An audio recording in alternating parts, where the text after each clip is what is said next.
Our story begins in a town that was like a real favela in Rio de Janeiro. On a rainy day, a group of people were walking down the street. They were all dressed in business uniforms. The men were discussing a certain dog from Sodomon that had injured 5 people. They were clearly displeased with the behavior of this person. The group entered an obviously wealthy building, with 2 guards standing at the entrance. The guards didn't know who these guys were, so they grudgingly asked who they were. One of the group looked at the guards with a deadpan stare, advising them to stay out of the way. He punched the guard, and with his swat, he opened the door he was guarding. Behind that door sat the one they had been discussing on the road, namely the dog from Sodomon. He was clearly pleased to see Chun Seok, but the boy was not in the mood for jokes. He had come here for his purpose. He was unhappy that the dog from Sodomon had invaded his territory and left unharmed. Chun Seok was enraged. He didn't like this man's insolence at all. But the man was completely calm and asked the guy to do the same. Chun Seok felt that the man had changed a lot. Before, it was easier for the dog from Sodomon to just kill a man, which was what made him a man at that time. By coincidence, he was no longer the man he was now. After hearing this, the man felt that Chun Seok should live up to his status, as he had no right to speak so rudely at the moment. The boy looked nervously at his interlocutor. The dog from Sodomon had said it all. Chun Seok ordered his partners to kill the man. One of them had already pulled out a knife. He didn't hesitate long enough to stab the man. It looks like the stabbing was not the one ordered. One of the group stabbed his teammate in the back as an expression of betrayal. Sodomon dog laughed at this, in addition to calling the guy naive. Chun Seok was a bit taken aback by the knife in his back, as he was enraged by the man's words, and was about to beat him up. One of the group got hit. So, taking advantage of the moment, the guy decided to hit his other accomplice as well. The man knew Chun Seok wasn't timid, so he prepared for his arrival. With a flick of his finger, and a large group of men appeared out of nowhere. They surrounded Chun Seok, each of them carrying a weapon. The guy was in a desperate situation, which made him even angrier. The dog from Sodomon decided to finish the guy off. Chun Seok screamed in anger as a large number of people with bats approached him.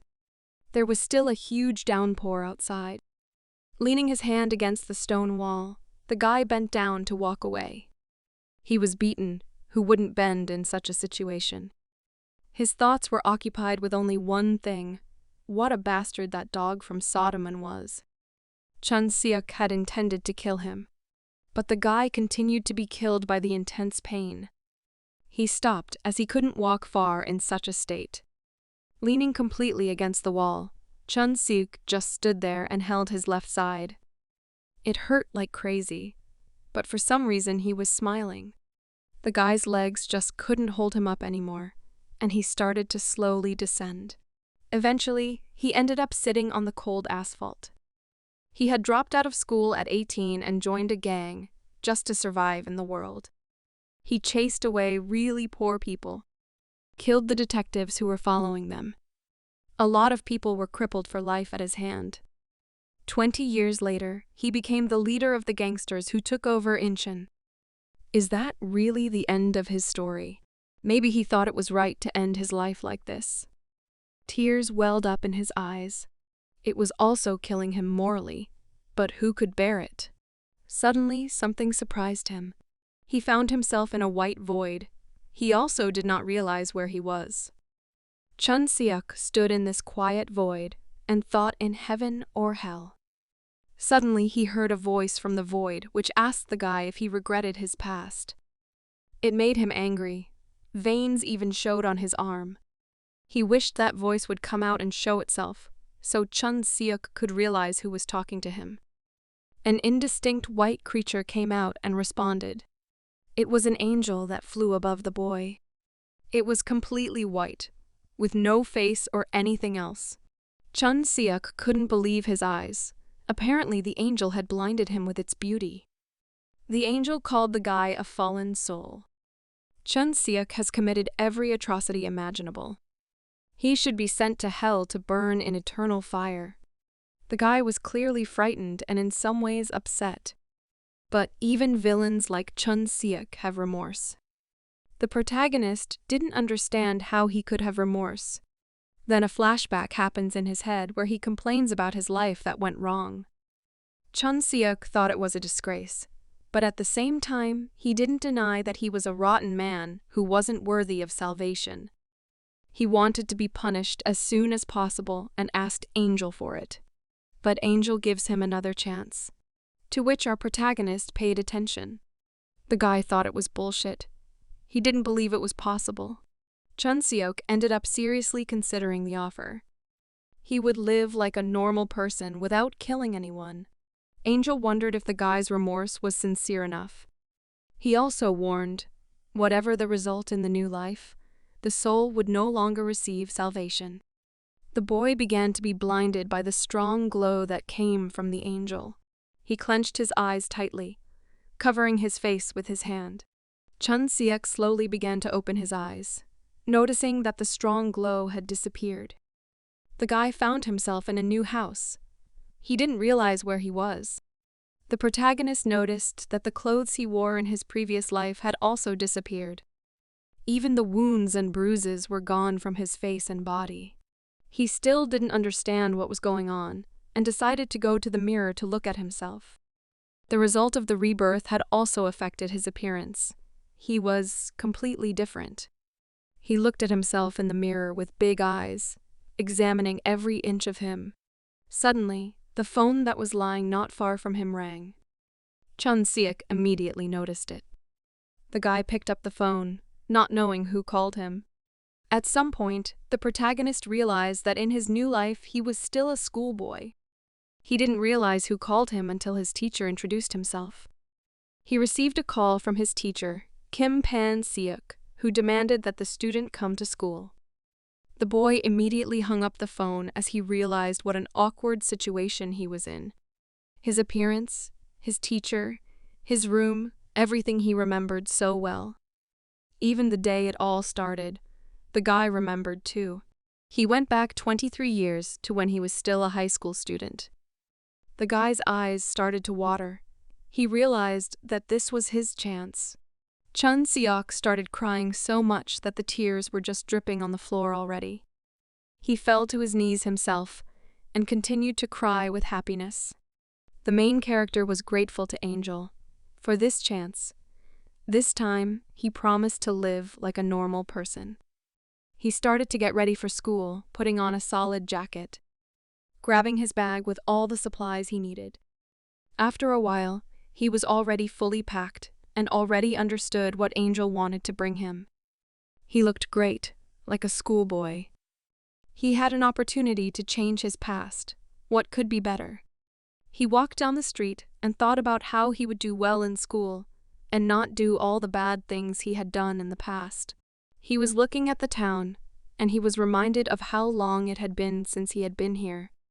A couple of guys approached our protagonist, asking where he was going. One of those guys was Kim Seok-hyun, a local bully from Chun Seok's past. They were even buddies for a while, taking money from the guys and going to the pool hall. The guy was happy to see his past friend and said hello back. But Kim Seok-hyun and another guy didn't really understand the greeting.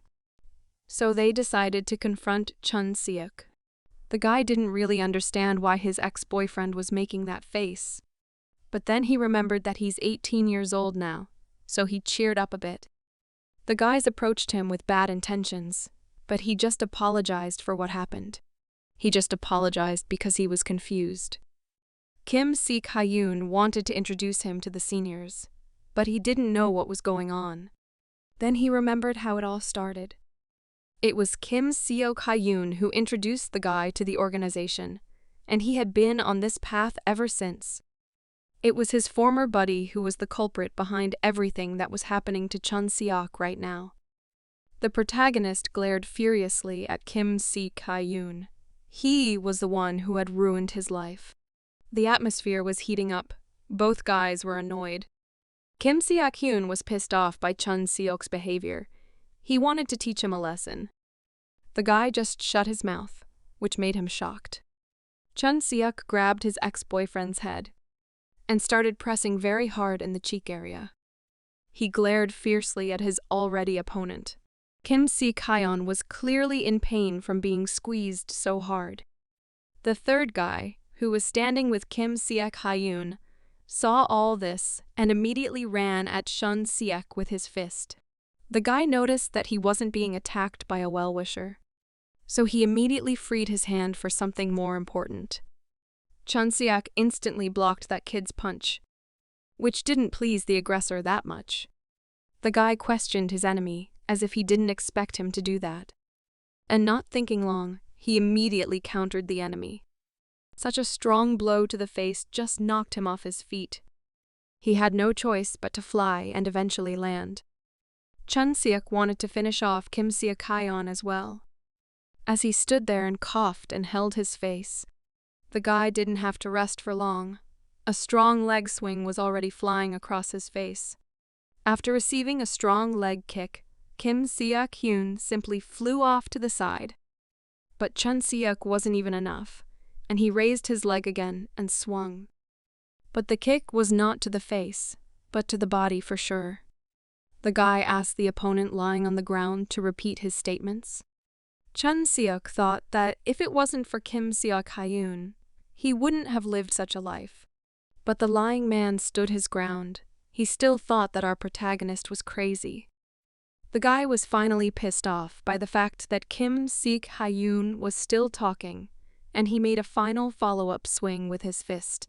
His opponent was already afraid of him and asked him to wait. Chun Seok was furious and didn't seem to hear anything at all.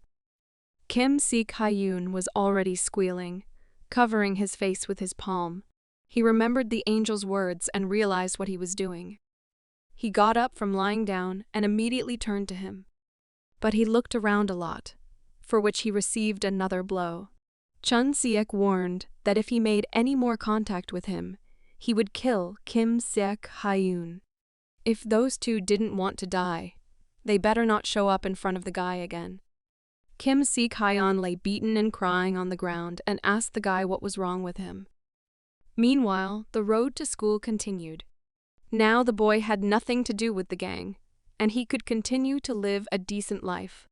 Further events took place already at school. His teacher says that Chun Seok has to leave the school. The guy is a little confused and surprised. It turns out he has a lot of problems. In some sense, he was even a school bandit. The teacher recommended that a student with such problems should just drop everything and leave. Chun Seok didn't understand what kind of person sat in front of him and scolded him. The guy thought it was best to calm down. He couldn't mess this up. He suggested to the teacher to just talk. Our protagonist explained to the teacher that he decided to take his head and go to school. This was the reason for his coming today. Chun Seok also admitted that he had done a lot of bad things and was just a rotten person. The teacher was faced with a choice as he is an educator, and he should take care of the students and not kick them out. The teacher was a little shocked at what he heard. The student seemed to be talking like a bully, but there was something wrong with his words. He was expecting a very different behavior from the student. Suddenly, the teacher thought, what if their school graduate's the most excellent bully? The teacher was even to his advantage.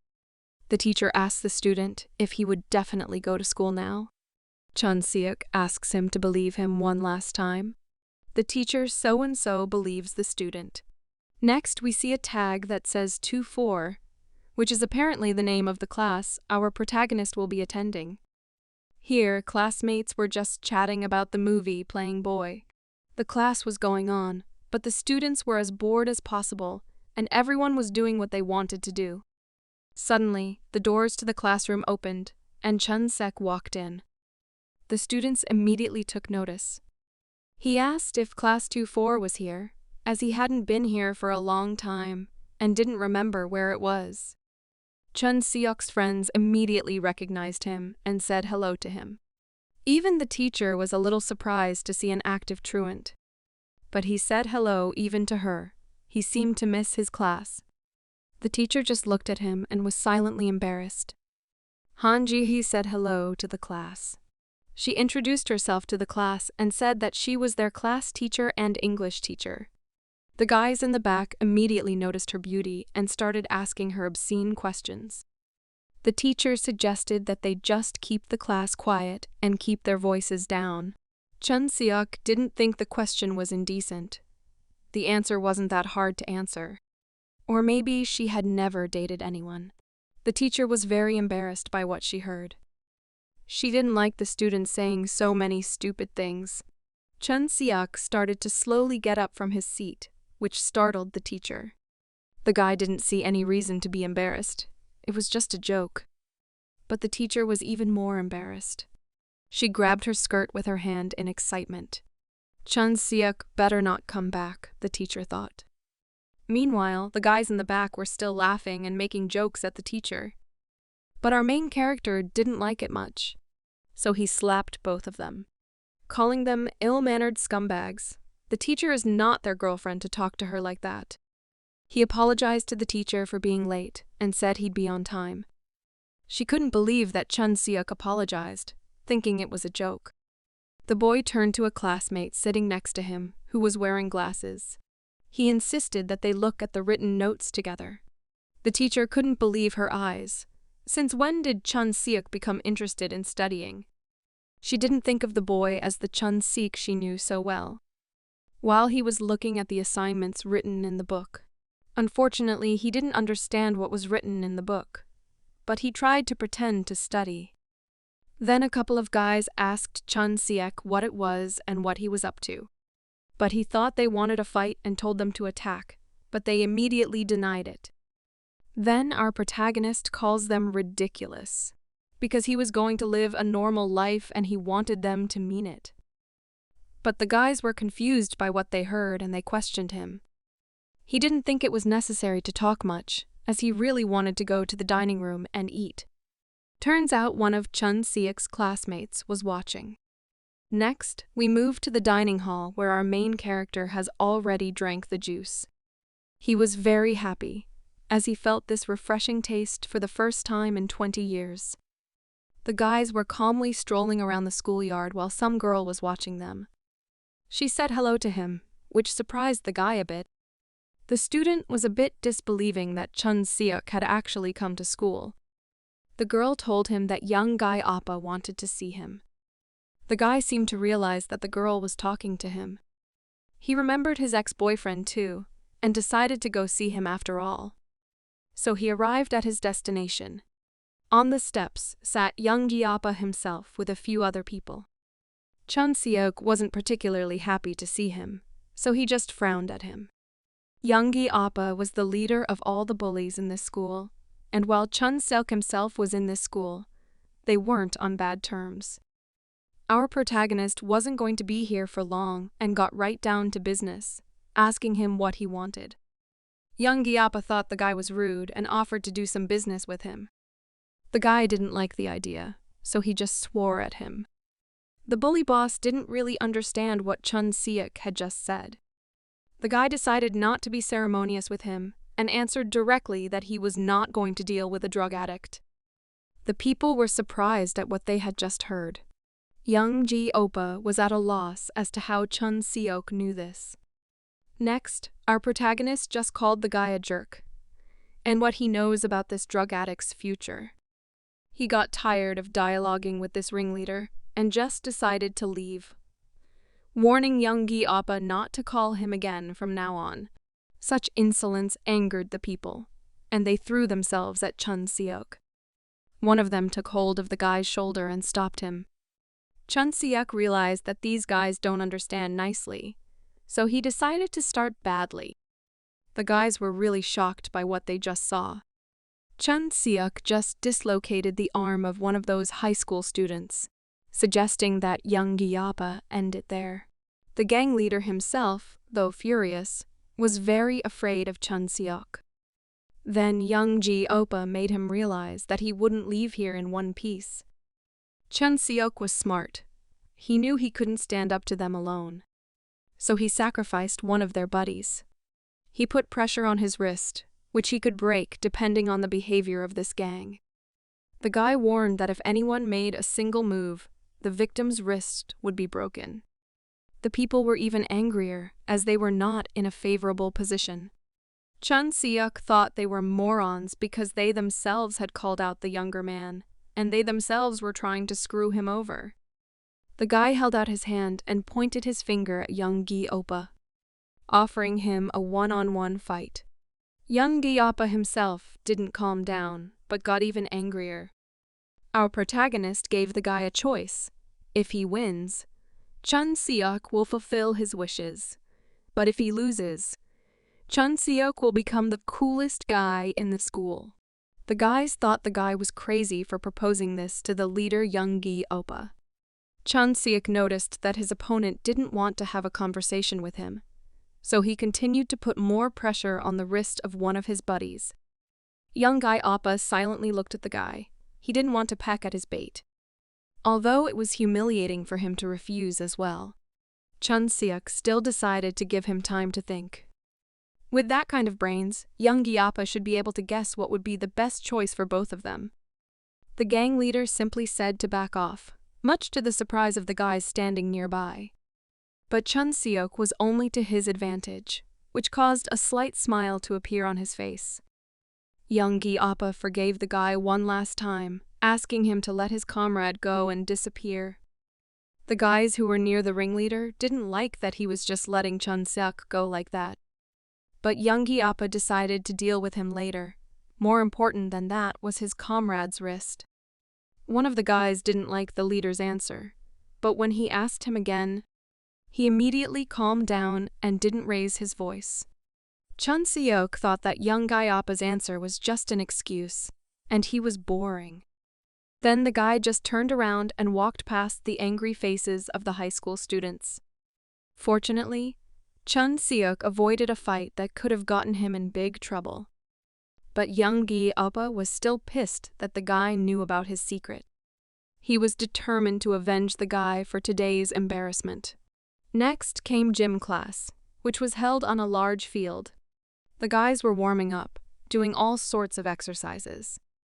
Chun Seok's thoughts were filled with big problems that today he solved. The next exercise was for the lower back, and the boy noticed a classmate doing it. He thought she was doing the exercise wrong, so he started laughing at her, which really upset this girl. She was standing there sad, and it seemed to hurt her a lot. But suddenly Chun Seok realized that he had seen this girl somewhere. She had a scar just above her forearm, which he also noticed. A flashback of the same girl crying and looking at the guys, who surrounded her and apparently were bullying her, grabbing her arms, trying to hurt her in every way possible. She was hysterical about the bullying, which is pretty obvious. She couldn't take the abuse and ended up committing suicide, so the article says, that's when Chun Seok realizes that this is the girl who committed suicide earlier this year. Her name was Shim Ji-hye, remembered by the guy as he stood behind her back. Next, the guys are just playing basketball on the court. Chun Seok sat and thought, why didn't he realize it right away? At first, the second life seemed fun and joyful to the guy, but in the background, he forgot a very important thing. His mistakes made in the past remained with him. The guy calmed down, closed his eyes and thought. He thought about how much he sucked at living back then. Conscience took its course, and the guy decided to apologize to the girl. But he didn't see her in the crowd of students. Chun Seok noticed the guy looking out of the gate. He immediately realized what was going on in that building. He immediately headed towards that gate. The guy broke through the gate with his foot. And when he saw what he guessed, he got very angry. He asked the freaks what they were doing. He kicked one of them in the stomach. He flew into a concrete wall. The other guy was shocked and frightened by Chun Seok's actions and started to scream. But screaming was useless. The kid ended up getting hit hard in the face anyway. On top of that, he banged his head on the stone floor. The bald guy was sitting near the wall and died of pain, barely asking Chun Seok what was wrong with him. Our protagonist didn't care about the guy's words, and decides to kick him some more. He hits the guy's stomach with his foot, making him feel even worse. Chun Seok kept kicking the guy, and at some points he asked why they were bullying the girl. But the bald guy couldn't even say a word. He was in too much pain. Chun Seok was really furious, and he wanted to kill them both. Shim Ji-hye just watched this nightmare that was happening before her tearful eyes. The other guy tried to stop Chun Seok by barely holding him down by his stomach. Apparently, he only added fuel to the fire. And for that, he got a D in the stomach. He was on his knees and trying to barely breathe while Chun Seok looked down at him. The fierce protector grabbed the guy by his shirt and recommended that he back off before it got worse. "Let him take his buddy and get out of here," Chun Seok told the guy. Those two barely left the scene, but our protagonist remained there for the time being. Chun Seok only now realized around this time Shim Ji-hye had committed suicide, while the girl was just sitting on the floor, still covered in tears. The guy was a little relieved that it wasn't his fault. All the responsibility was on those two. He approached Shim Ji-hye, asking if she was okay. But the girl pulled away from the guy, showing that she didn't need any help from him. The guy was confused as to why she was shying away, and why she was looking at him with those eyes. He thought he had saved her and she would be grateful, but things don't always go the way we want them to. Another flashback from the moment at school flashed by. Shim Ji-hye dropped her pencil case, and it got in the guy's way. He made an uncivilized remark about her, saying she was in the way. The girl modestly apologized to him, explaining the reason why she was in such a situation.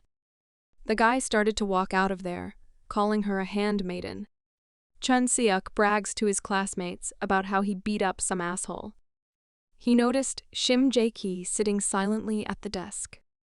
He saw that she was upset about something. Chun Seok asked his companions what was wrong with her. They said that she was an outcast of the middle school, which shocked the guy a little. The guys called her face depressive and her demeanor suckerish. Chun Seok felt the same way. She even pissed him off a little. This is where Shim Ji-hye was bullied and bullied. It was Chun Seok and a couple other guys who were doing it. He knew no pity and was just bullying the girl. This bullying became a daily habit. She was begging the guys with her last strength to stop, making it worse for herself. Eventually, they finished what they started and went about their business. She pissed Chun Seok off so much that he just thought she was pathetic. The poor girl was left alone sitting in the schoolyard. This was the exact same picture Chun Seok was seeing at the moment. He stood in front of her full of shame, and there was nothing left for him to do but just remain silent. Now he felt really sorry for Shim Ji-hye. In front of the girl's eyes was a real horror. She imagined these three offenders and was very afraid. Chun Seok had told her that he was not like those assholes, but in fact he was much worse. He reached out to the girl again, but she still pulled away and turned away from him. Shim Ji-hye was afraid of him, but suddenly she heard him apologize, and she opened her eyes a little. The guy was very sorry for the scar on the girl's arm. She was taken aback by such a thing and questioned the guy again. He frustratedly apologized to her once again. Next, the events in Chun Seok's class take place. The classmates are discussing something interesting amongst themselves, and a couple of beaten-up bullies were sitting around, complaining about the pain in different places. All of this was heard by Chun Seok, who just sat there and was satisfied with his act. These guys threatened to write a police report against him. Chun Seok didn't like the fact that the guy thought the police would save him. Our protagonist did not advise the guy to do that, because he could not even imagine what would happen to him after Chun Seok was released. He took him by the tie and clarified one more thing. It wasn't Chun Seok who committed the crime. The students in the back were looking at this and wondering what had happened. But the guy should have focused better on Chun Seok and answered his questions. His fear made him speechless, and he was left to just stare at Chun Seok in silence. He fell to his knees in front of our protagonist, while the latter warned the other students about something as well. If Chun Seok catches any of them doing dirty deeds, he will kill them and will not regret it. They fearfully told the boy that they understood him. Chun Seok sat down on a chair with a very displeased expression on his face. He also noticed that there was no Shim Ji-hye in the class. He didn't want to be different from them, so he called out to the guy with glasses who was sitting with him. Chun Seok asked him where Shim Ji-hye was going, to which he said that after gym class, she went to the nurse's office. The guy with glasses asked him if something had happened to the girl, as she didn't look very well, and he got a not-so-pleasant answer. The protagonist again remembered that crying and frightened face of the girl. He was worried about her, thinking she might do something to herself. Chun Seok asked his roommate to wake him up when class was over, but there were only 2 minutes left. He was angry because he wasted a lot of time because of those 2 bullies. A girl came into the classroom. It was a teacher who had already started her lesson. She stood by the teacher's desk and talked about the topic. Chun Seok was bored in this class, so he asked his neighbor for a pen and paper.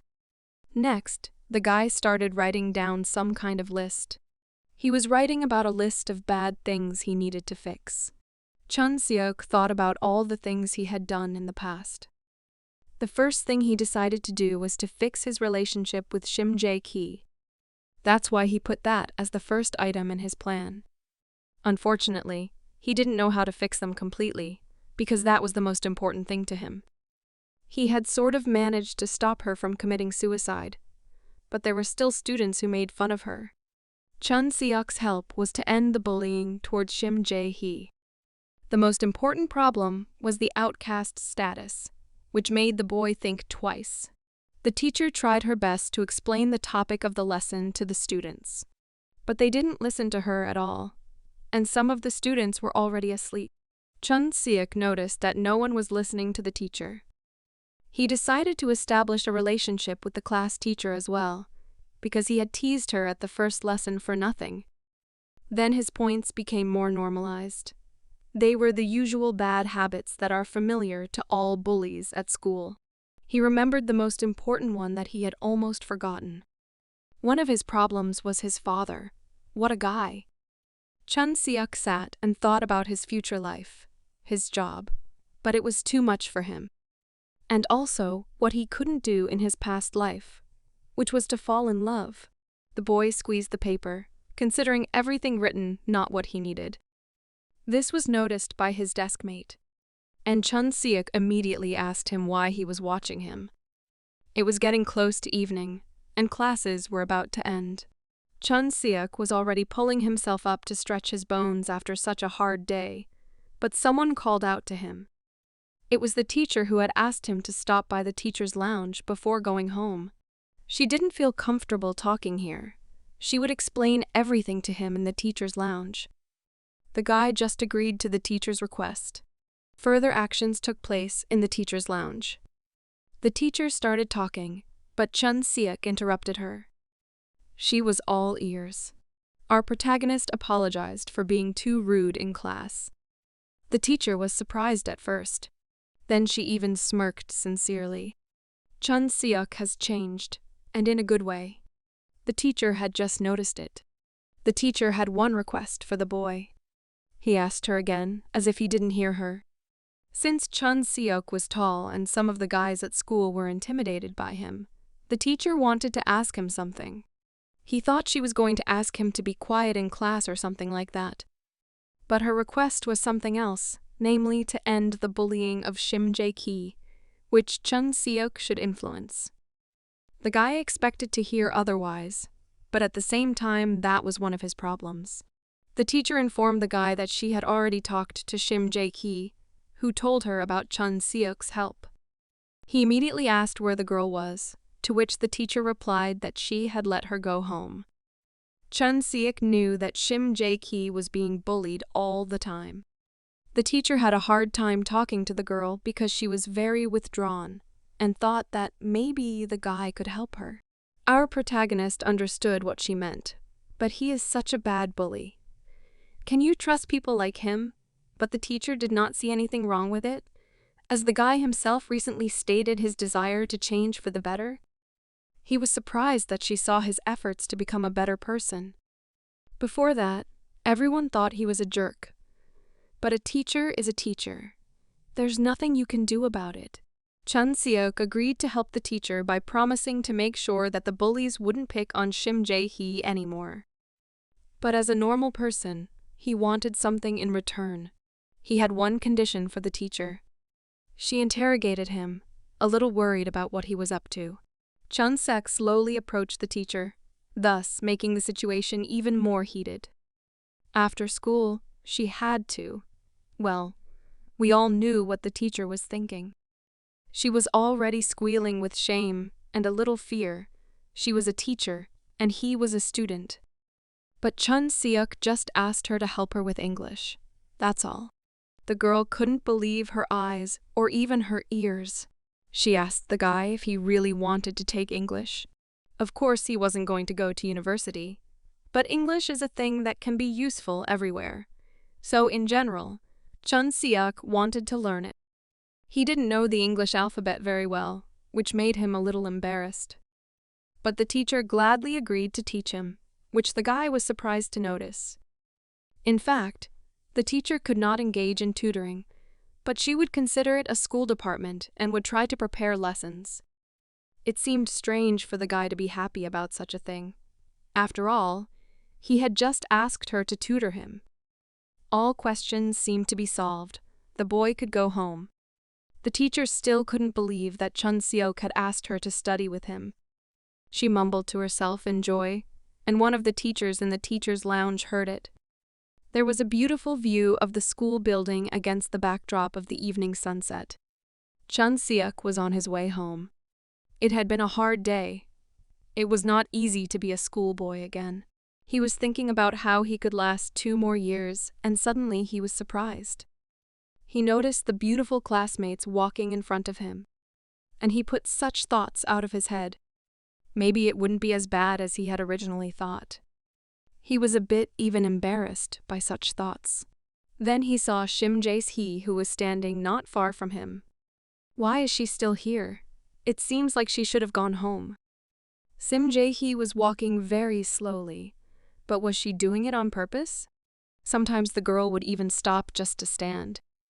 Chun Seok approached her, calling her slow, which scared the girl a little at first. She soon realized that she was being addressed by Chun Seok, who continued to talk to her rudely. They stood next to each other and looked at the beautiful sunset. The guy asked the girl to never miss school again from tomorrow. He asked Shim Ji-hye to report to him if she was being bullied again. She was very curious as to why, but our protagonist was just joking with her. It was strange that he was bullying her before, and now he was lending a helping hand. Shim Ji-hye didn't expect the guy to say that, and looked at him in surprise. Chun Seok was skipping classes, bullying people like her. He held out his palm towards her head, but the girl was already scared on reflex, thinking that the guy was about to hit her again. But no, he just placed his hand on her head. Chun Seok wanted to start a new life from today. Shim Ji-hye continued to look at him, confused and scared. She started to say something, which made the guy a little embarrassed. The girl thanked him, to which he was especially surprised.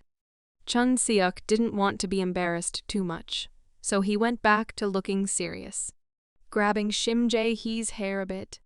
At that moment, the girl needed to get angry and call the guy a jerk, Chun Seok thought.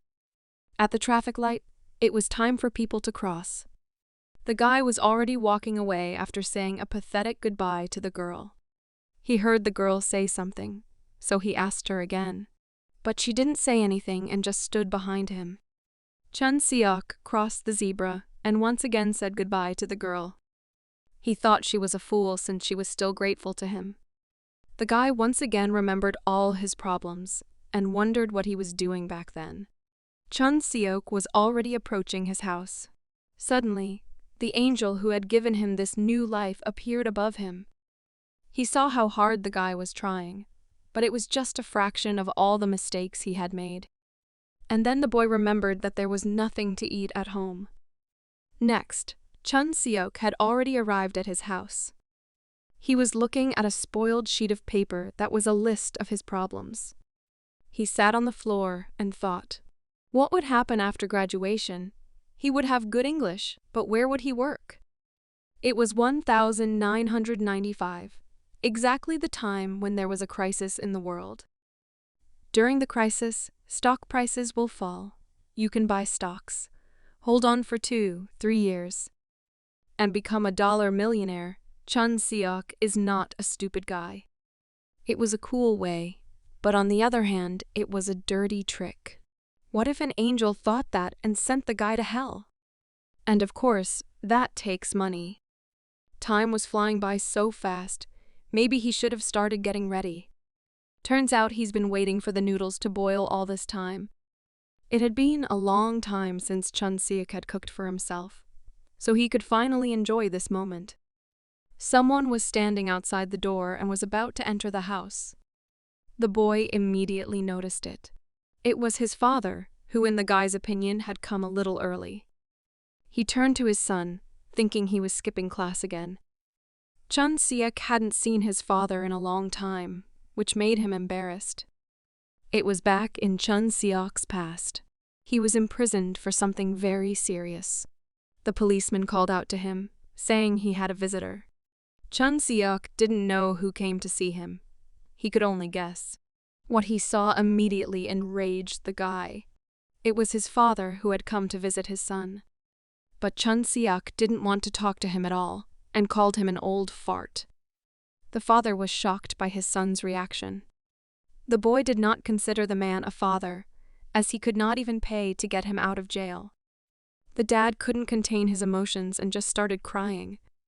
He fell to his knees out of desperation. But the son didn't even have a drop of compassion. He was callous and ruthless, even to his own father. Chun Seok thought it was better for his father to forget the son of a convict and live his own life. From such words, the boy's father died, which was reported to him by a policeman. The man lived alone and eventually died of stress. The guy was holding his father's death certificate. No one was around the man at that moment, so the police found him quite late. Chun Seok sat in his cell and roared as he realized what he had said. Tears filled his face, and he seemed to have a guilty conscience. He sat and apologized to his dead father, hoping that he would at least hear him from heaven. When Chun Seok came back to reality, his father spoke to him. "Baytek is here and he won't even say hello, huh?" The boy told his father that he had made noodles, so he should go to the table. Dad didn't know why, but the son wanted to try to be a good son, which immediately calmed the father. He wondered why Chun Seok had become so good, if he had gotten smart. The boy stood by the table and seemed to be crying a little, but not because he was sad, but because his father was alive. Chun Seok clearly didn't think that such a simple fact would take his breath away. They started the long-awaited meal together. The boy ate, occasionally glancing at his father, who was also calmly eating his noodles. Ever since he was a child, Chun Seok had disliked his father. When he was a kid, his father constantly drank and abused his son, and his mother left home. As a result, the guy became a bully, while his father came to his senses and began to work hard. The guy thought his father was just trying to make money for another bottle. But he has since learned that the same drunkard his father used to be never drank another drop of alcohol. When Chun Seok was taken to prison, his father tried his best to prove his son's innocence. He denied with all his might that his son could have done anything illegal. The boy wondered why he didn't understand his father back then, but he only understood now. Even when Chun Seok did terrible things, the only one who was with him was his father. The boy could no longer hold back his tears. Dad noticed his son crying and asked him about it. The son justified his tears by the amount of pepper he put in the noodles. His father gave him a little reprimand, saying, "Why put a lot of pepper if you can't eat?" At that time, Chun Seok was more grateful than ever to Angel for sending him to the time when his father was still alive. It was early the next morning. Father was going to work and complained of back pain. His son advised him to stay home today. The father was surprised why Chun Seok was up so early, but the reason was himself. He was making too much noise, which woke up his son. The boy made a request to his father. He asked his dad to be more careful at work and not to overdo it a lot. The father listened and promised to be more careful, mutually asking his son to stick to it too. He got up and walked out the door. Chun Seok turned to the angel, saying that he had to ensure his father a decent old age, even if he had to go to hell. It was already light. The sun had risen long ago. Our main character goes to school again, though he really wanted to sleep on the way. He goes to school in the morning, and he has to get up so early for 2 more years. He passed Kim Seok-hyun and another bully. The guy was smoking a cigarette and noticed Chun Seok. He approached the two and asked what they were doing here so early. Kim Seok-hyun continued to sass Chun Seok. The guy realized that the bully wasn't smart enough and threatened to punch him. He was scared of him, which made Chun Seok laugh. He advised Kim Seok-hyun to get a normal job instead of sitting around doing nothing. He should just get his mind right and live a normal life, just like Chun Seok is doing. Students started coming to school, and there were a lot of them in the schoolyard. In Chun Seok's class, everyone was still doing what they wanted to do, no matter if it was class or recess. His roommate was carefully reading the notes and preparing for class. And the bald kid, beaten up by Chun Seok, sat there sad. Our protagonist sat down at his desk, thinking that he came early. But all his group was almost gathered. He also noticed Shim Ji-hye sitting not too far away from him. He wondered where he should start, if he should approach her. Chun Seok turned to his roommate. The guy asked him to switch seats with Shim Ji-hye, just for a little while. The girl approached Chun Seok and asked him if he called her. He confirmed his words and asked the girl to sit down. While she was sitting, he scrutinized her carefully for some reason. Very, very carefully, from all angles. First, he wanted to take care of the girl's appearance. The basis was already pretty good. He asked Shim Ji-hye about her eyesight, if it was that bad. Well, not that bad, of course.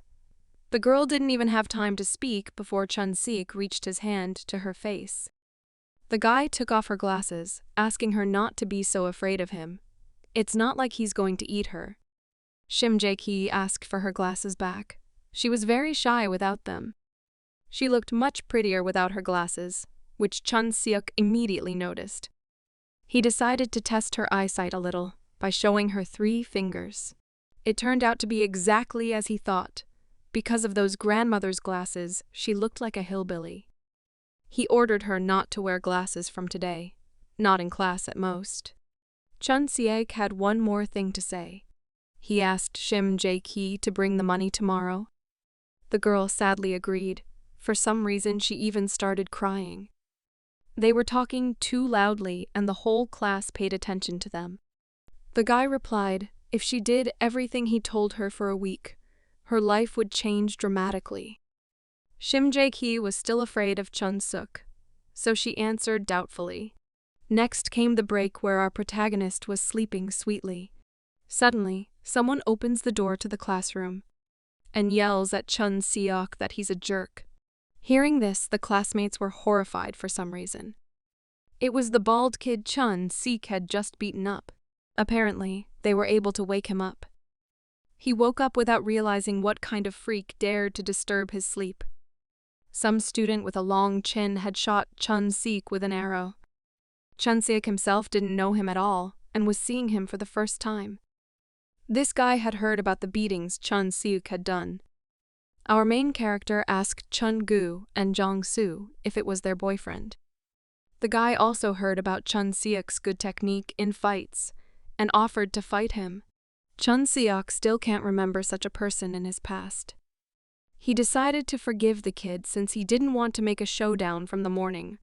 The one was infuriated by such a response and immediately launched himself at Chun Seok.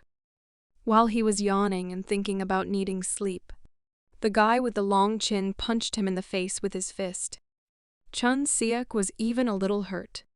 The whole class was shocked at what was happening. Even Shim Ji-hye was very worried about Chun Seok, and the bald guy stood there praising his new friend for such a good punch. Now was the exact situation where Chun Seok could no longer hold back. At some point, the guy became very wary.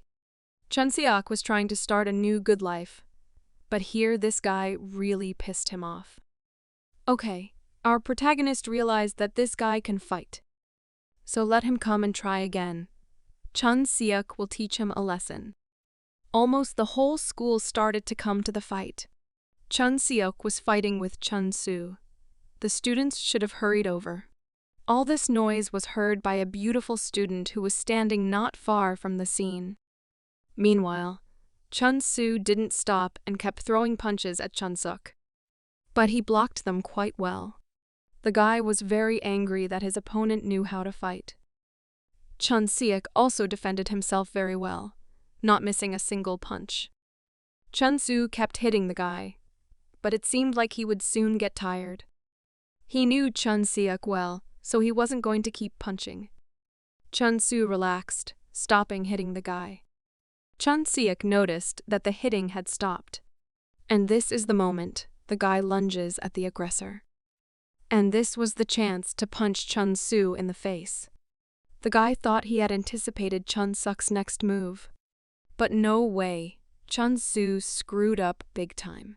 Chun Su's leg was kicked hard by Chun Seok. Chun Su's leg was twisted a bit, making his stance not so sure. Meanwhile, Chun Seok just stood there looking at his opponent. He could barely stand on his feet and looked as pathetic as possible. But Chun Su had the strength to make another dash with his fist at the guy. He punched Chun Seok in the face again, but successfully. The kid didn't seem to be doing well. It was a good punch, but this time Chun Seok blocked it. And he hit Chun Su's face with a strong counterpunch. He flew a meter away, tumbling across the floor. It was too early for the guy to relax. He really thought he'd get off that easy. So he got a slap from Chun Seok to keep his cool. Chun Su couldn't take it anymore. But Chun Seok kept hitting him. The audience was in total shock. They were starting to get a little scared. Shim Ji-hye was also upset and shocked, looking at this. Chun Seok was about to take another punch. Chun Su couldn't take it anymore and had to accept defeat. Our protagonist was already tasting victory, which made him smile. The one lying on the floor had no living space on his face and started crying out of fear. Even those two rapists were afraid of Jong-suk. The guy realized that those two had never once said anything about Chun Su. Jong-seok guessed that the guy was sent here by Kang Young Guy. But the lying guy was just making excuses that he didn't know anything and hadn't heard anything. Okay, then we should continue what Jong-seok started. He was about to just kill Chun Lu because of his anger, but he was stopped by Shim Ji-hye. Chun Seok paid attention to her and realized he was overdoing it. She asked him to stop because she was scared for both Chun Seok and Chun Su. The guy's hands were dirty and he noticed it. He went to the bathroom to wash his hands and asked to tell the teacher that Shim Ji-hye just had to watch Chun Seok walk away. Then it's on to the men's room, where a guy was washing his hands of blood. While he was washing his hands, he was thinking about something, namely that he used to be like he is today. In his past life, when he went the wrong way, he used to break and beat everything and everyone. At that moment, everyone was only looking at him, and the gazes were so penetrating that it was simply impossible to bear. So he was even more furious. He was not afraid of anything. It was the only way for him to get recognition. But Chun Seok realized that he was wrong, and what was more frustrating was that he realized it only now. The gazes of his classmates were not full of recognition. On the contrary, they were full of fear and panic. The boy's condition became tense, and he was angry with himself. He still had so much to go through, and he was stepping on the same rake. Chun Seok was walking back to his classroom. He wondered what to do with Kang Young-gi. He hoped that he would be quiet, at least for the first time. Chun Seok visualized the face of the person he wanted to punch at that moment. He remembered that he had to follow the rules, as just 2 seconds later he would collide with the teacher who was coming out from the other side. Bang! The collision happened. All the notebooks and sheets of paper flew into the air. The guy didn't notice who he crashed into, so he turned to him rudely. But then Chun Seok saw that he hit the girl and was rude to her. It looks like she hit hard when she landed. He saw that the girl he hit was his teacher. She also recognized the student and said hello to him. Chun Seok had to see the teacher in a rather obscene pose. But this the guy soon stopped caring. Now they had papers to collect. The boy asked what those papers were that he was picking up from the floor. Turns out the teacher had prepared all this for him, which confused the guy a bit. These papers had all the basics of English on them. Chun Seok was delighted with the teacher's work, which couldn't be said from his appearance. The teacher politely asked the guy to feel free to contact her in case of questions. He was a bit overwhelmed by such a large number of assignments. He was pleased that the teacher was trying to do it all for him. Chun Seok was no longer interested in his former problems. He was now busy with his life. While he was learning the alphabet, his roommate watched silently. Sometimes the guy would ask his roommate how to pronounce certain words correctly. Chun Seok was already satisfied with his progress. Meanwhile, the teacher explained to the students about a special sword, which is kept in the Japanese palace. The boy didn't fully understand what the Korean sword was doing in Japan, but his friendly desk mate quickly explained it to him. Chun Seok was already talking nonsense, which seemed strange to the guy next door. The break began. Classmates were quietly talking among themselves. Our protagonist's head was already boiling from the overload of thoughts. The neighbor on a desk lifted the guy, which the guy did not like a little. The next lesson was music, and they had to go to another classroom. Chun Seok liked the fact that his desk mate was helping him so much. He wanted to make him his friend. He stretched out his hand and pointed his finger at the kid. The guy was all attention and just kept quiet. Chun Seok asked the kid's name. It turns out his roommate's name was Jung-in-ho. Some students were already in the music class. Our new friends also entered the music class. Chun Seok didn't know where to sit. In music class, you could sit wherever you wanted, so he wanted to hide somewhere in the back and fall asleep. There was also Shim Ji-hye who wanted to sit next to the girls, but they refused her. The girl decided to sit somewhere where no one was sitting, which was the first desk. Chun Seok immediately sat next to her. He suggested she go somewhere else if she didn't like it here. She thanked him for the offer while he didn't understand what she was mumbling to herself. The classmates who had refused Shim Ji-hye looked at her unhappily, discussing among themselves. Suddenly, the guy noticed something nasty that made him angry. Shim Ji-hye's desk was covered in milk, and there were insults written on it. The behavior of the classmates infuriated Chun Seok, and he went to deal with them. The girl upsetly told the guy that it is not necessary to deal with them. She is fine. But Chun Seok did not think it was okay. How could the girl even call it okay? The guy was starting to get furious. The girl refused to let the guy help her, so he just turned around and told her to deal with it. Shim Ji-hye looked sadly at her desk. She took some tissues and started wiping up all the milk. Chun Seok watched her silently as she cleaned herself up. Jung-in-ho came up to him, asking if everything was going to be okay. He was referring to Shim Ji-hye because she looked so happy when she talked to Chun Seok in the morning. The protagonist was a little pissed off at such words, and if the guy was so worried about her, he'd better go and help her. Next, Chun Seok continued to watch the girl carefully. while she was diligently and carefully wiping her workstation. It seemed like class was over. It was time to go home. Shim Ji-hye was also on her way out. But Chun Seok caught up with her and immediately turned to her. The guy was angry that the girl ran away and seemed poor and miserable. She was constantly apologizing to him, which happened now. Chun Seok was getting tired of it. Shim Ji-hye reminded him about the fight this morning. It was really violence, and violence is bad. Chun Seok felt the same way, but he wasn't going to just stand there when he was beaten. The girl was doing just that now. She was being bullied, and she just kept quiet.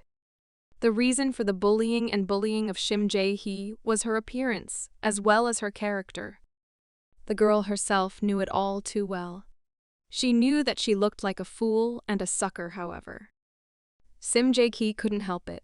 She thought that if she voiced her displeasure, the guys would continue to tease her even more. The guy was really surprised by this kind of response from the girl. She just wanted to live a quiet life so she wouldn't be bullied. While she was saying this, she became very upset and started crying. Chun Seok needed to take charge of the situation. He grabbed the girl by her hand and dragged her along with him. She wondered all the way where they were going. Eventually, they arrived, and the girl couldn't believe her eyes. They came to the entertainment room. Shim Ji-hye was there for the first time. The guy walked over to one of the slot machines to hit as hard as he could. So he immediately hit the special pillow that calculates the strength of the blow. Chun Seok scored 782 points, which was the maximum score in that machine. The guy was very proud of his punch. Now it was Shim Ji-hye's turn to hit the pillow. The girl didn't know how to do all that and didn't think she could do it. Chun Seok was not satisfied with that answer, so he offered her a try. She stood very uncertainly near the slot machine. It was time for the guy to help the girl, and he explained all the rules of hitting to her step by step. The back muscles were also very important for the exercise. The girl was very embarrassed about something. She was shy because the guy was standing too close to her. Shim Ji-hye seemed to be in the right stance. It was time to punch with all her might. She tentatively hit the pillow with her fragile fist. The result surprised her. She expected the worst. Chun Seok guessed that the girl was feeling better now. When a guy is in trouble, he comes here and hits the gaming machine, which is a great stress reliever. The girl listened to him, but unfortunately, she didn't understand much. Chun Seok wanted to make the girl bolder, which upset her even more. The guy really treated her badly himself, for which he was now very ashamed. He extended his pinky finger towards Shim Ji-hye's face. Even if he died, he had a promise to keep, and that was to teach the girl how to behave so that she wouldn't be considered an outcast. He once again asked the girl to come to him if she needed anything. She shook her little finger at him, indicating that she was keeping her promise. It was already evening outside, without a beautiful sunset. The boy wondered who the girl was imagining when she hit the pillow. They were being followed by Kang Young-gi, who was up to no good. This was the perfect chance to finish off Chun Seok. It was the new school morning of the next day. Shim Ji-hye sat there thinking about the time. About how she and Chun Seok shook pinky fingers together. Afterward, she looked at her own pinky finger. Someone approached the girl's desk. She thought it was Chun Seok. But it wasn't Chun Seok.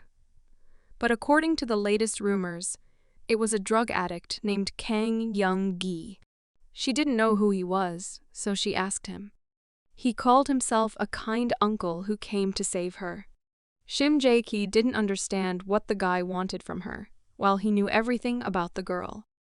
Kang Young-gi knew that Chun Seok had been bullying her since the first days of school. Even the scar on her arm was because of him. The girl wondered how the guy knew all this. While Kang Young-gi hugged his new friend. He was a bald guy whose wounds had already healed. The guy asked Shim Ji-hye to go to the teacher's room and say one thing. The girl had to say that during the whole year, Chun Seok had been bullying her and had encouraged the guys to make her an outcast. and the guys had to confirm it. Especially Chun Seok had that time when all mistakes and problems were worth avoiding. Kang Young-ji considered himself a very big authority in the school, and if the girl only turned to him, she would stop being an outcast. But Shim Ji-hye stood her ground. Chun Seok was now helping her not to stand on the sidelines, and she had a good opinion of him. The guy hearing this thought she was naive who still didn't understand anything. Kang Young-gi smiled evilly. After all, Chun Seok needed the certificate anyway. That was the reason for his good behavior. Shim Ji-hye hesitated. She really was stupid and naive, but the guy already thought that the girl had fallen for his ploy. But Chun Seok was the first one who volunteered to help the girl, and because of that, she wants to believe him. The guy was not very happy at first. But then he smiled and took violent action. He grabbed Shim Ji-hye by her shirt. Kang Young-gi wanted to be nice to her, but his patience wasn't infinite either. Did Shim Ji-hye really think the guy was an idiot who didn't think of anything? He had already arranged everything. All she had to do was fulfill his request. At the entrance of Chun Seok's school, some thugs with bats were already waiting. Today, they wanted to finally kill the guy. Shim Ji-hye thought for her friend, and she became very sad. But a furious Chun Seok was already standing at the entrance of the classroom. He was aggressively looking at Kang Young-gi, who was holding the girl by her shirt. The boy was a little scared when he saw Chun Seok. Shim Ji-hye also noticed the angry friend. He was not just angry, but completely enraged. The following shows how Chun Seok was able to get through such armed guards. One of them he knocked out with a simple leg kick. That one, like all of Chun Seok's previous opponents, simply flew away. Our protagonist had dealt with all the guards, but one of them was still moving, so the guy decided to finish him with his foot. He asked him what those had arranged since morning, if Kang Young-gi had put them up to it. But the fallen opponent was just amused by his words. On top of that, he dared to call the person who had just knocked him out. Chun Seok didn't really know what the guy was talking about. He also mentioned a certain fool in his words. Chun Seok was already paying serious attention. He asked him to clarify what kind of fool the guy meant when he said that. He said he was referring to the girl who was walking next to him, and Chun Seok immediately remembered Shim Ji-hye. But the guy's backup was already running towards Chun Seok, which he noticed immediately. He had no choice but to be angry and clench his teeth. The guy needed to break through the crowd, so he ran with a bat directly at them. Chun Seok had already run into the school, but there was a crowd waiting for him. He knocked out one by one, no matter what. Either with his fists or with the bat, he got them all. One of them apparently broke his arm. While he was fighting off his enemies, another one came up behind him and hit him in the back with a stick. The guy was happy that he hit Chun Seok. But joy should always be in moderation. While the guy was standing and poking, the protagonist had already grabbed him by the hair, and just with all his might hit him in the face with his knee. The other aggressors were a little afraid of Chun Seok, but now was not the time to give a backhand.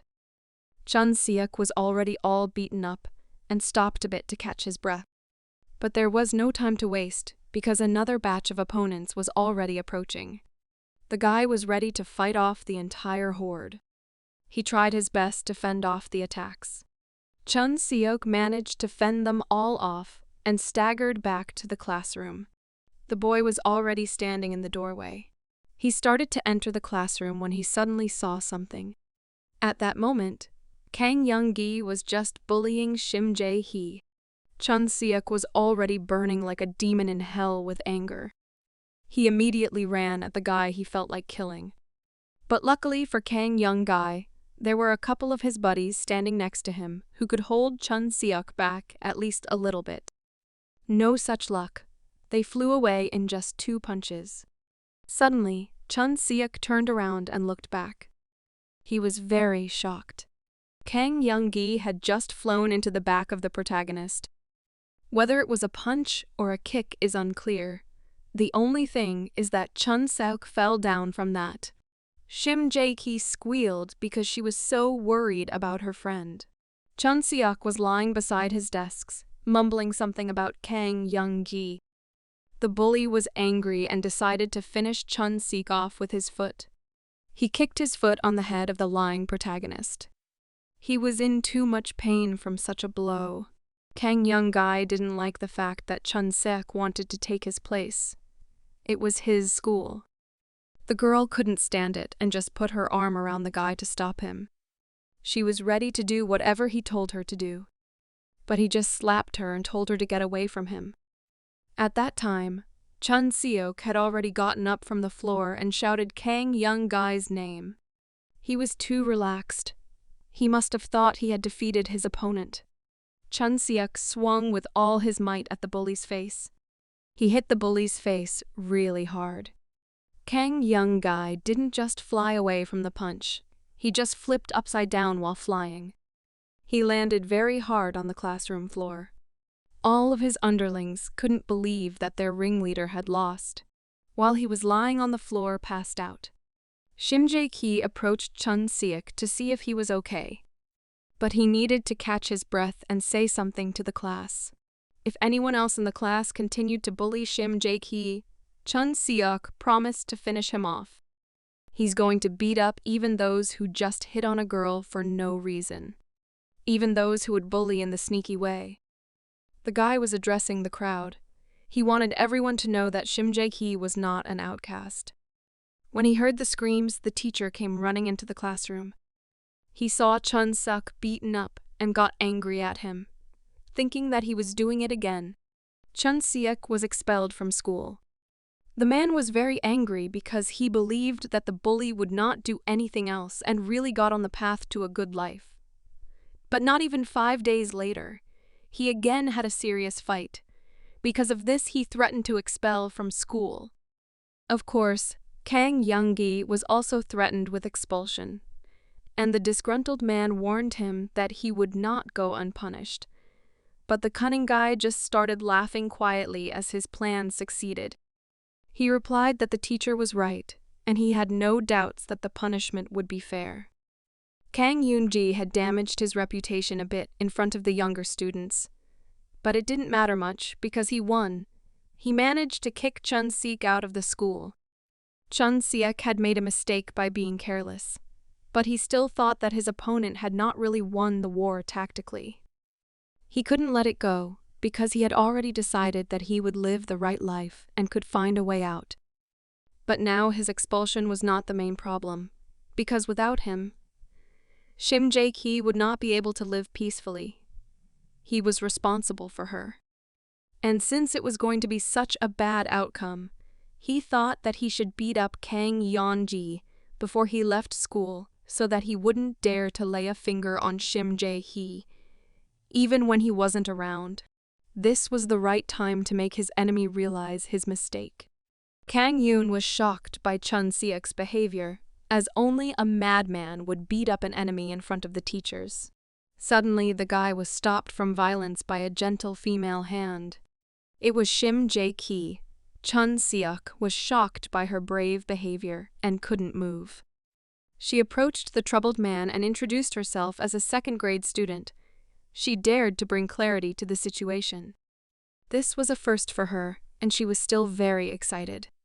Gathering all the courage within herself, she said that if Chun Seok was expelled from school, she would also leave.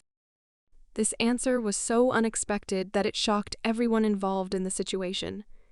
Kang Yeon's plan suddenly collapsed.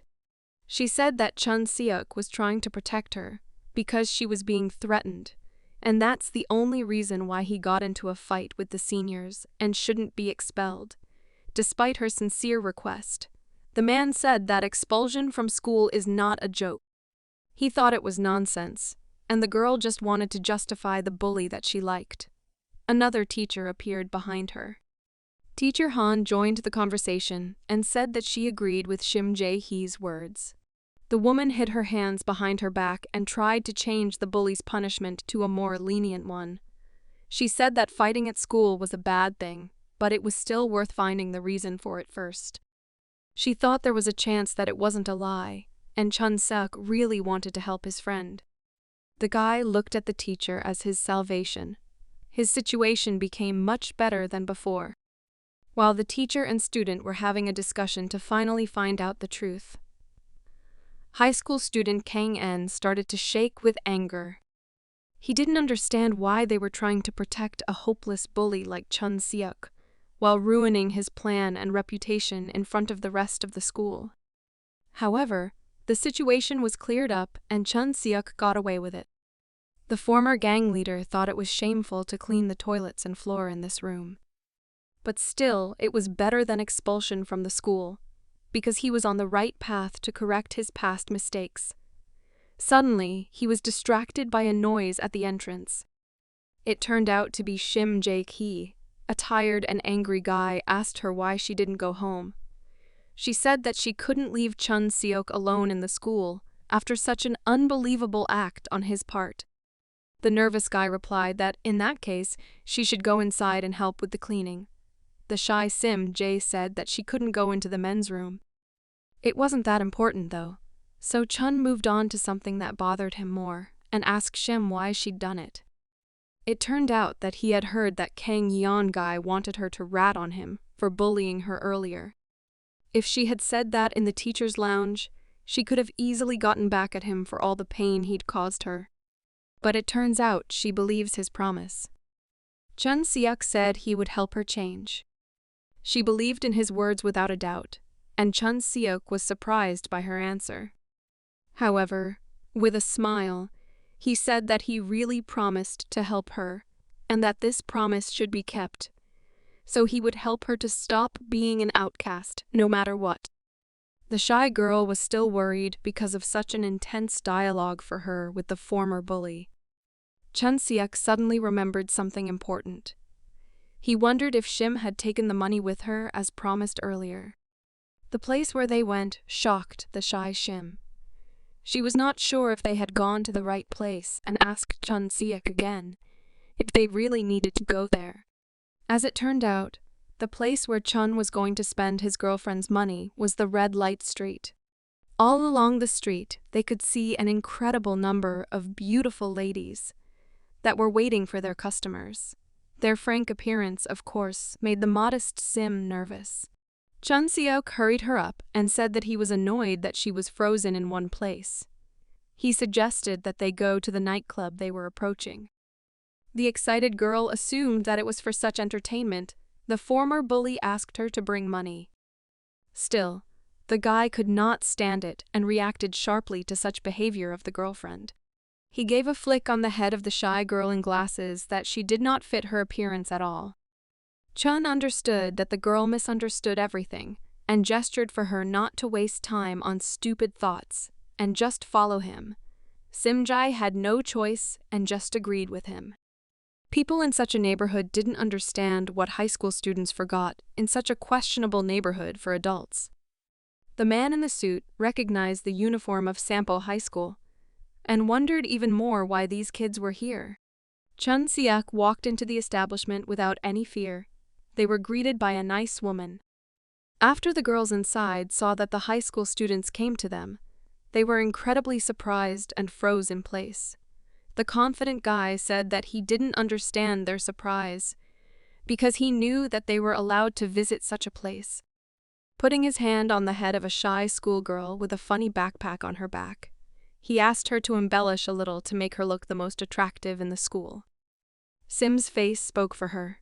She was very excited, and even though she trusted the bully, she was still afraid of this place. The master took the job and started to cut the beauty. She was incredibly surprised by the incredible look of the visitor's hair and decided that she had such beautiful hair because of her LA sees such young visitors in a place like this. Judging by Sim's reaction and her behavior, the hairdresser decided that the girl has never had a normal haircut. It looked like she had a haircut at least a year ago. It turned out that it was her first time in a hairdresser's shop. It seemed strange for a woman, because now school children often come to get a haircut, but she was their first such visitor. She said that a schoolgirl shouldn't really be so modest and insecure, because if you look closely, she has beautiful big eyes and pretty good skin despite her age. Shy Sim hesitantly thanked the woman for the compliments. She recognized the two visitors as students from Sampo High School. Shim Ji said she was from the 2nd grade. The woman said that she had heard that their school only had troubled teenagers and was surprised that there were even good kids like them. But looking at the former bully, she said that she had no doubt that there were bad guys in the school. And that made Chun Si-hyuk angry, so he asked her not to talk too much and to get to work. While the guy nervously waited and drank coffee, an attractive young girl approached him from behind and asked him who the visitor was. The guy replied that she should not treat him as an oppa, because he is actually a student in school uniform. The seductive girl replied that he actually looks much older. She saw him at the entrance and noticed that he talked and acted like a grown man. Of course, it could be easily explained by the fact that he was actually 20 years older than he is now. But it was a secret that Chun could not tell. Suddenly, he got a shiver. The girl said that she suspected something. Chun began to worry that this stranger had figured out his secret. As suddenly, she laughingly suggested that he had done something bad, and several years remained in the 2nd year of study. The nervous guy was excited, but still his secret was not recognized. When he calmed down, the stranger said that he actually looked pretty good, like a real man. She seductively lay down next to him and suggested that the guy ditch the ridiculous girl and have some fun with the real woman she thinks she is. The calm and confident guy said she wasn't bullshitting. With a smile on his face, he said she should think twice to realize who the ridiculous one really was. He was excited to see how much his classmate would change after the haircut. The hairdresser said it was finally done. Still as excited, Sim stared in the mirror. She couldn't believe that her appearance had changed so much after just a haircut. The hairdresser smilingly looked at the visitor's reaction. Shim Ji's eyes began to shine with happiness. The girl could not believe that she could really look so beautiful. After this reaction, Chun Sek came up to her and said that he finally saw her real face. The shy schoolgirl asked the bully if she looked strange. The guy thought about it and stared at her face. He said that there were still a few things to work on, but that her hairstyle made her look much better. The hairdresser joined in the compliments. She thinks that Shim Ji already had good natural features, but it was worth it to spice it up a bit with a new haircut, and she became even more attractive. Chun Si-hyuk then asked the woman who was trying to seduce him, who really looked ridiculous. She got angry and told him that he was pissing her off. After that, it was time to say goodbye. The guys managed to save money, and they spent only 10,000 won and went to the exit. Saying goodbye with a look, hairdresser thought that she has not had such strange visitors for a long time, because it was a bully and an obvious outcast of the school. For her, they were like the bad husband and the good wife. Chun Si-hyuk immediately told the insecure beauty that she should come to school like this every day from now on. On the way home, he remembered that there was one more thing to do. He told Shim Ji that she should go to the atelier and ask for a smaller uniform. The girl thought that it was too much because the teachers would scold her, but Chun Si-hyuk replied that now everyone dresses like that, and she is the only one who does everything by the rules. Because of such a tense conversation, the schoolboy did not notice how accidentally caught on a strange man. The guy with the beautiful hair told the students that this is not a place for kids, and they should go home quickly. Chun Si-hyuk is still a bully inside his soul, and got very angry at such a response from the stranger. But when he took a closer look, he realized who he had just met. He immediately thought it was young Sung-soo. The girl worriedly asked what was going on, and why Chun was excited about this meeting. The guy replied that they were strangers to him, and nothing serious had happened, so they should just go home quickly. You could see the tension on Chun Si-hyuk's face. He remembered this man from the past after all. In his past life, when he was hanging around the environment as a gangster, Jang Sung-soo was the first person he killed. Night fell, and Chun came home after such a busy day. He was lying on the floor and was still as tense as ever. Chun couldn't stop thinking about meeting an old acquaintance. Jang Sung-soo was their enemy because he was the key person of the Bomgul gang. Their Sampo gang had decided to take him out, and he was promised a promotion, so Chun Seok had personally gotten rid of him. Judging by his recent behavior, he was now building his career in the gang, and the area they were passing through was the territory of the Bomgul gang. But something about this story was strange, because at this time he didn't know Jang Sung-soo yet, and it was hard to guess what the connection between the schoolboy and the gangsters might be. The only thing he could think of was that the angel had set up the meeting on purpose. A little relaxed from thinking, the guy said that he should not think about it, because now he has no relationship with that man. His father distracted him from talking to himself and asked him not to mumble, but to go to bed.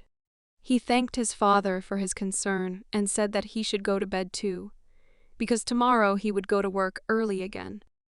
He decided not to think about it, because they just happened to run into each other on the street, and there was no need to look for any logic or connection to the past. It was already late at night, and the full month was brightly illuminating the house. The boy got up and left the room to go to the bathroom. Suddenly, as he was walking through the kitchen, he saw something strange. There was a man standing there. He thought it was his father and wondered why he was still awake. But after he took a closer look, he realized that his big fear had become a reality. He couldn't believe that it could really be true, and Jang Sung-soo burst into his house. The man looked very intimidating. He said he couldn't help but recognize Chun Seok. He had killed him for a promotion within the gang, and since he was reborn, it still didn't mean he was a murderer. The guy started to panic.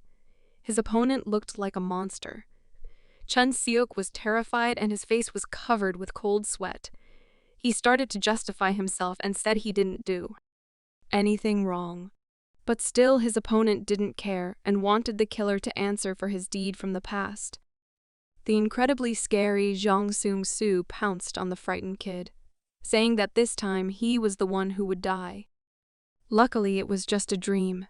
The scared-to-death kid woke up and started screaming.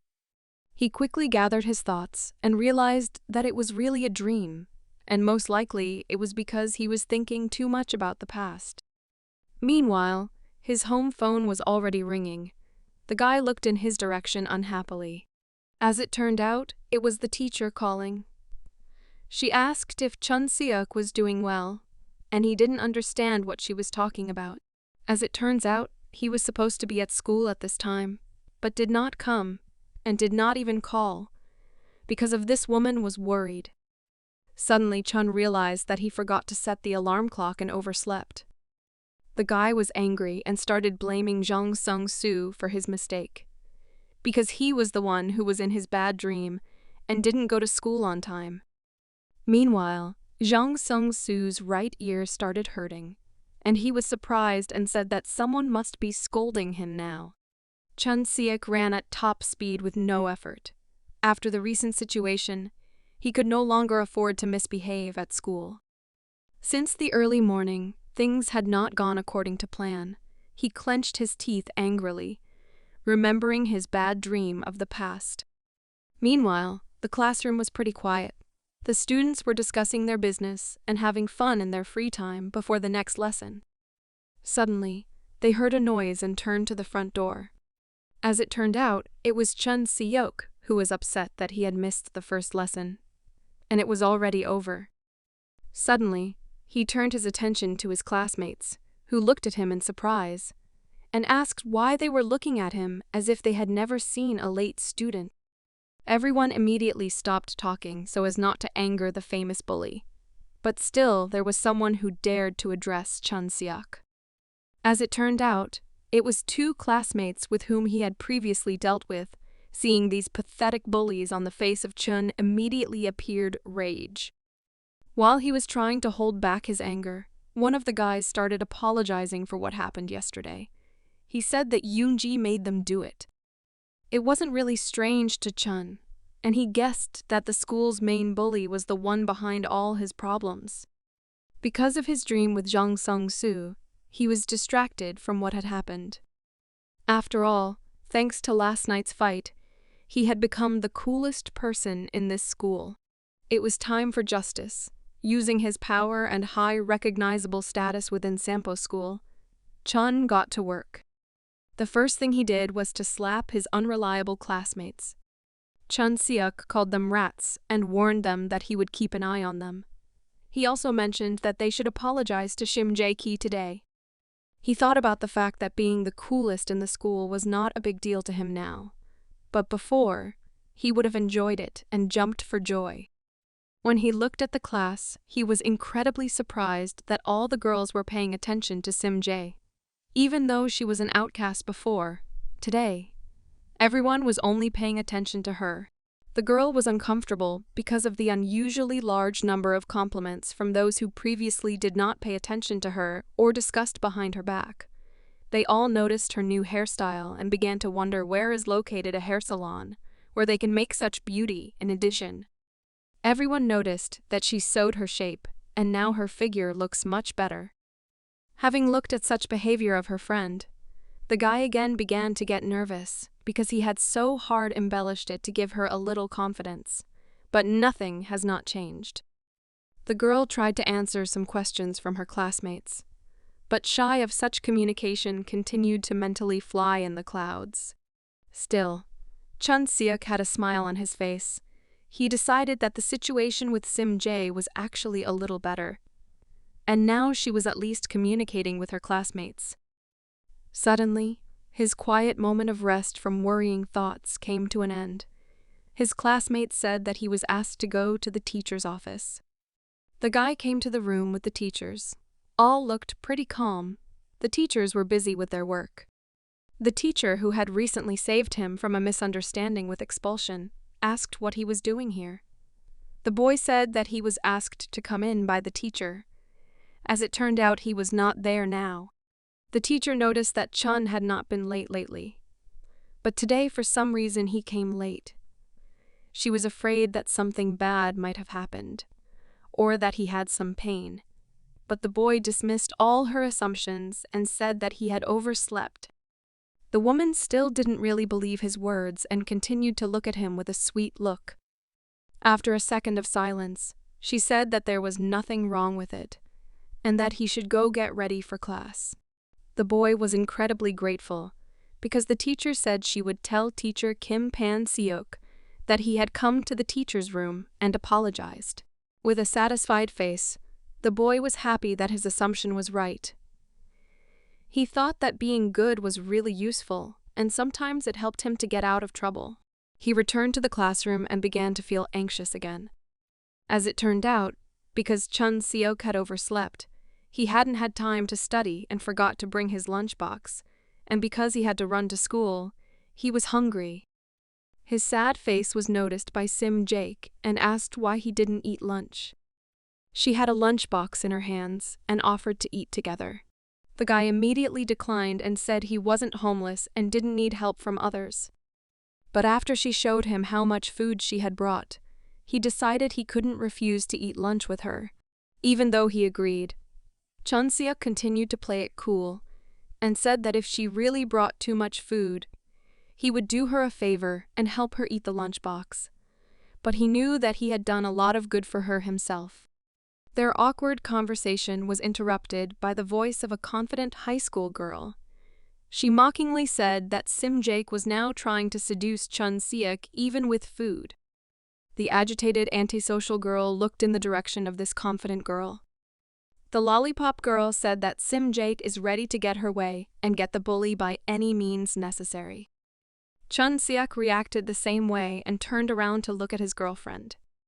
It turned out that 3 girls from high school had dropped by, led by a pretty girl with dark hair and a penetrating gaze. The girl with the lollipop turned to Chun Seok and congratulated him for being the coolest in their school, and after that compliment, she asked him to go with her for a moment. The guy didn't fully understand who this girl was and what she wanted from him. It turns out that in his past life she tried to seduce him, and he played along a little, but still did not understand what the connection between them. As it turns out, her name is Yoonjung, which the humble Shim knew very well. Then he turned to her with surprise that it was really her. The girl began to get angry from such a disrespectful tone. The guy immediately remembered that they knew each other outside of school. He didn't even know that she was also in this school and was a bit shocked. But still, he was not interested in her and asked her to get away from him. The confident and arrogant girl, with a threatening look, asked him to repeat his words. The guy asked if her hearing was good, as he didn't want to repeat that he wanted nothing to do with her. After that, he went back to talking to Shim Ji-hye. He was not happy that she was confused and afraid to say anything, and asked her to start eating faster. This disrespectful treatment made the high school girl very angry, and she started to get nervous. Yoonjung looked at Shim and Chun and said that the guy started dating such a crazy girl because he didn't like her. She said it was all he could do, so she wished happiness for such a perfect couple. Chun Seok was displeased with her behavior and asked why she was talking such nonsense. After Yoonjung noticed that the guy doesn't really know what rumors are going around about the shy classmate, she covered her mouth and started laughing quietly. It turns out that Shim Ji-hye's mother is a shaman, and they say that Shim Ji was possessed by a demon and left home. The guy immediately turned to his friend. She started shaking. She was well aware of these rumors because she had been teased about it many times. Tears appeared in her eyes. Chun Seok immediately remembered how he once said goodbye to her after school. He did not understand why the girl did not want to return home early. He asked if everything was okay at home, because her mother is unlikely to do her any harm for it. Then Shim did not answer. After that, everything immediately fell into place, and Chun realized why Shim Ji was the school's outcast. Meanwhile, the proud Yoonjung continued to tell gossip, saying that those who are possessed by demons always behave like that and can't be alone without men. She continued her speech and said that Chun Seok had fallen for her shamanic tricks. The guy couldn't stand it and punched the girl in the face. What happened was incredibly surprising to everyone in the second grade. The girl in no way expected such behavior from a man and tried to understand why he did it. She was overwhelmed with hatred.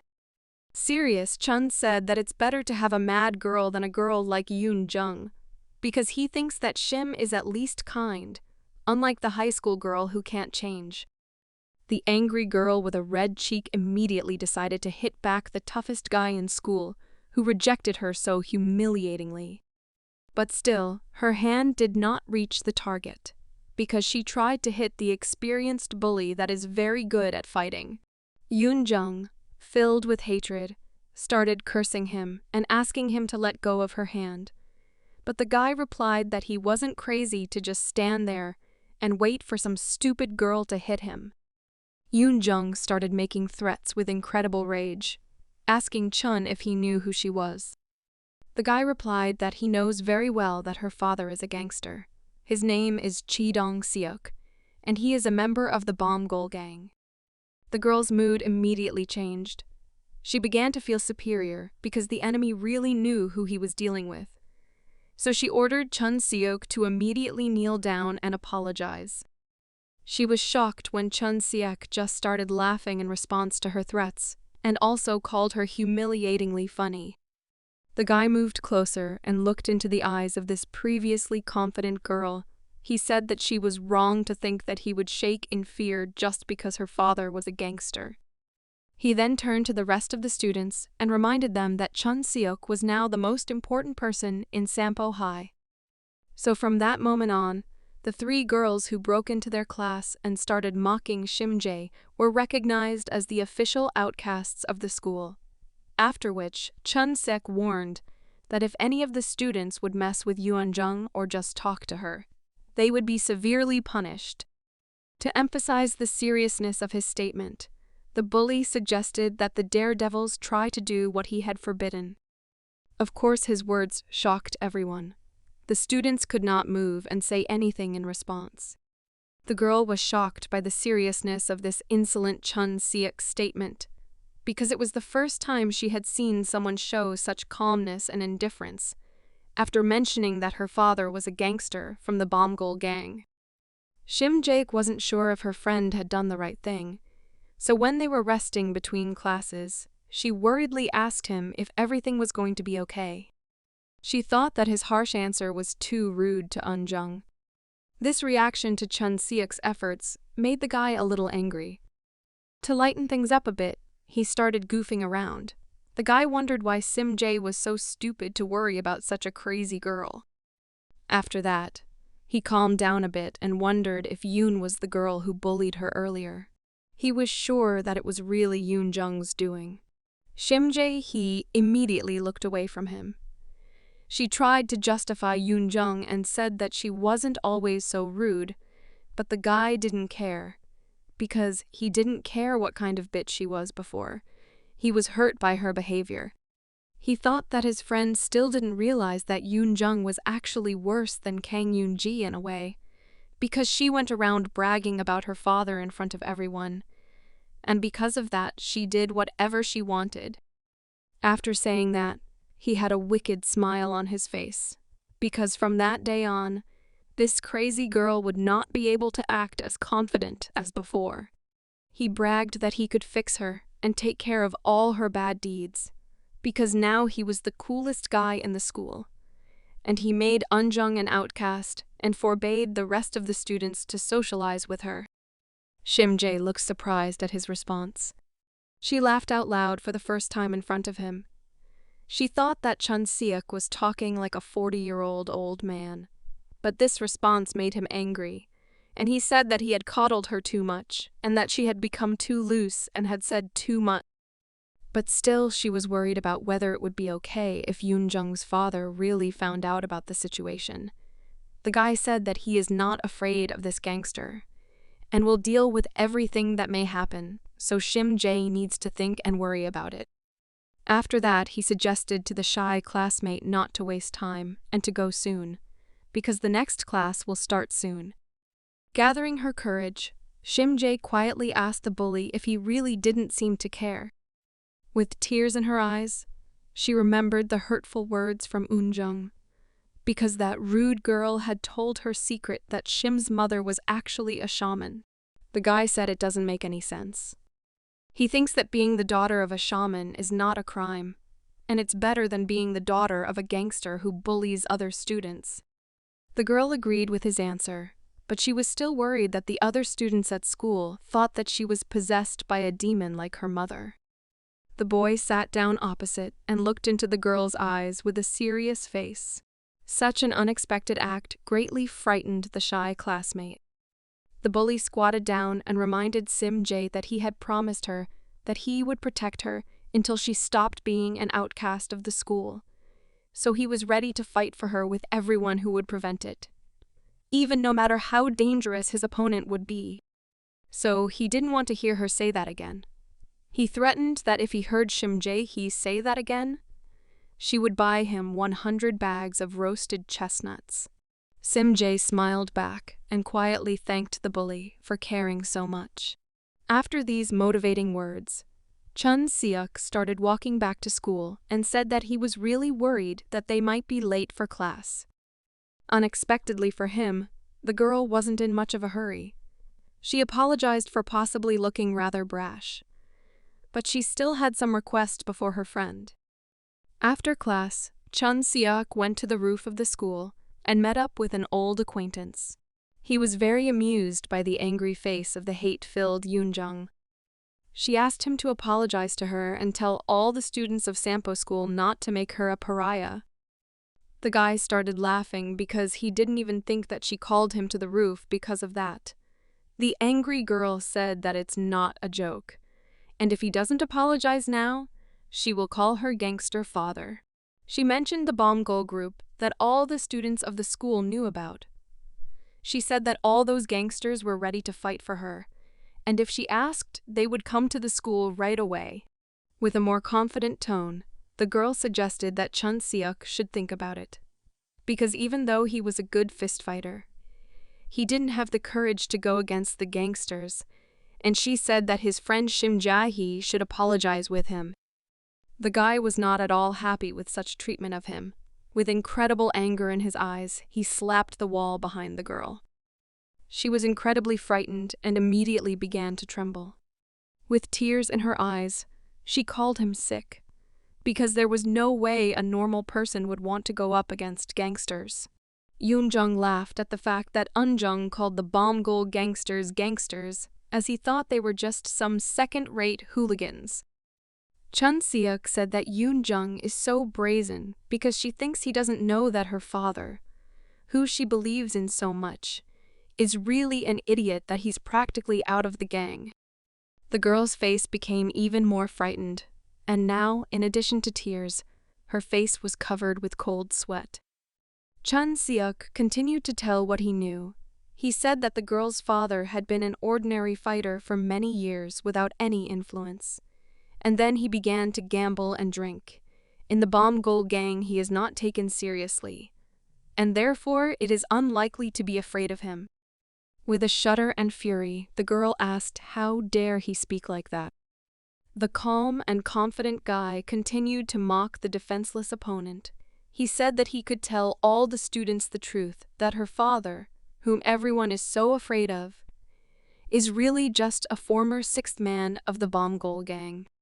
With tears in her eyes, the girl with a trembling voice asked Chun Seok why he was doing this. She thought it was because of Shim Ji-hye.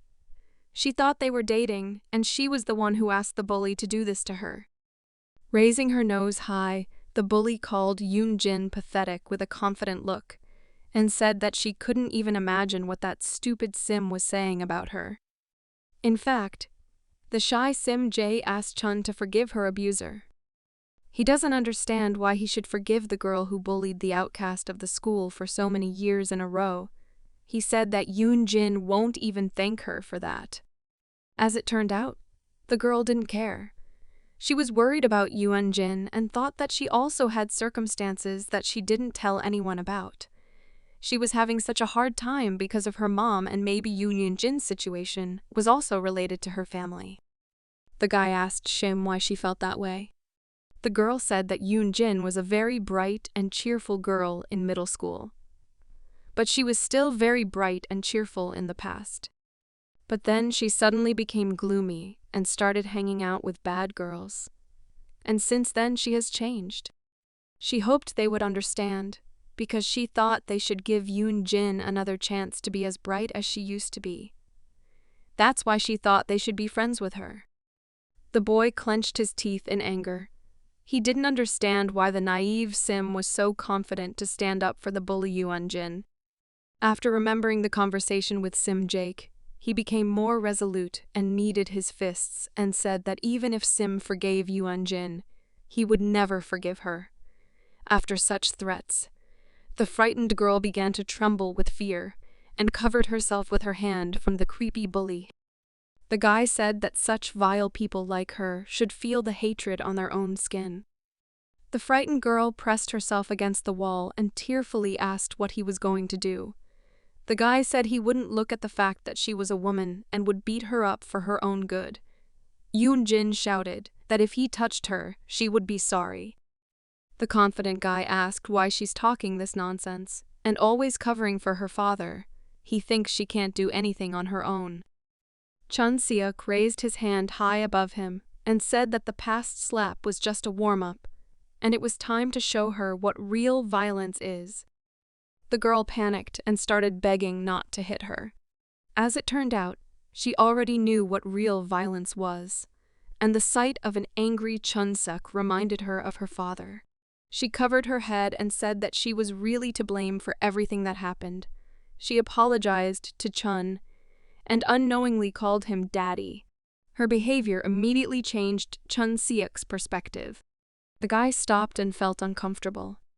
He realized that Yoon-jung was suffering from domestic violence and was actually being beaten by her own alcoholic father, whom she was scaring the rest of the school. The next day, the atmosphere at Sampo School changed a lot. The atmosphere in Class 2-4 was quite tense. Everyone was surprised that Chun Seok, with a strange expression on his face, just sat at his desk and did not talk to anyone. He was thinking about something of his own, and it worried his classmates because they were afraid of his sudden actions and could not predict what happened. The little hooligans tried to guess what happened. The brown-haired boy said that Chun's behavior was very unusual since this morning, and it meant that something wrong had happened. He suggested that maybe his short-haired friend was harassing Shim Ji-hye again. But as it turned out, his confused friend wouldn't dare to do such a stupid thing. Even though they were discussing the bully in a low whisper, Chun Seok heard everything and angrily asked his classmates to be quiet and not make him mad. In fact, no one even came close to guessing why Chun Seok was so tense. It turns out that he was worried about the situation with Yuan Jung. He could not forget her unexpected reaction to the raised hand before the punch. Because of this, he was in a bad mood, but he couldn't stop thinking about the situation. Suddenly, he heard a conversation in the class, in which they mentioned a girl with whom he had recently had a conflict. As it turned out, something happened, and in the teacher's room talked about the fact that Yoon did not come to class because she has something painful. A classmate, Nerd, and Shim were approached by Chun Seok and asked what else they knew about what happened to Jae Yoon Jung. Sim Jae replied that the high school student was sick and didn't come to school. The bully said that it doesn't seem like the truth, and it makes him laugh that they believed such a simple lie. He thinks that she just didn't want to go to school, and that's why she made up her illness.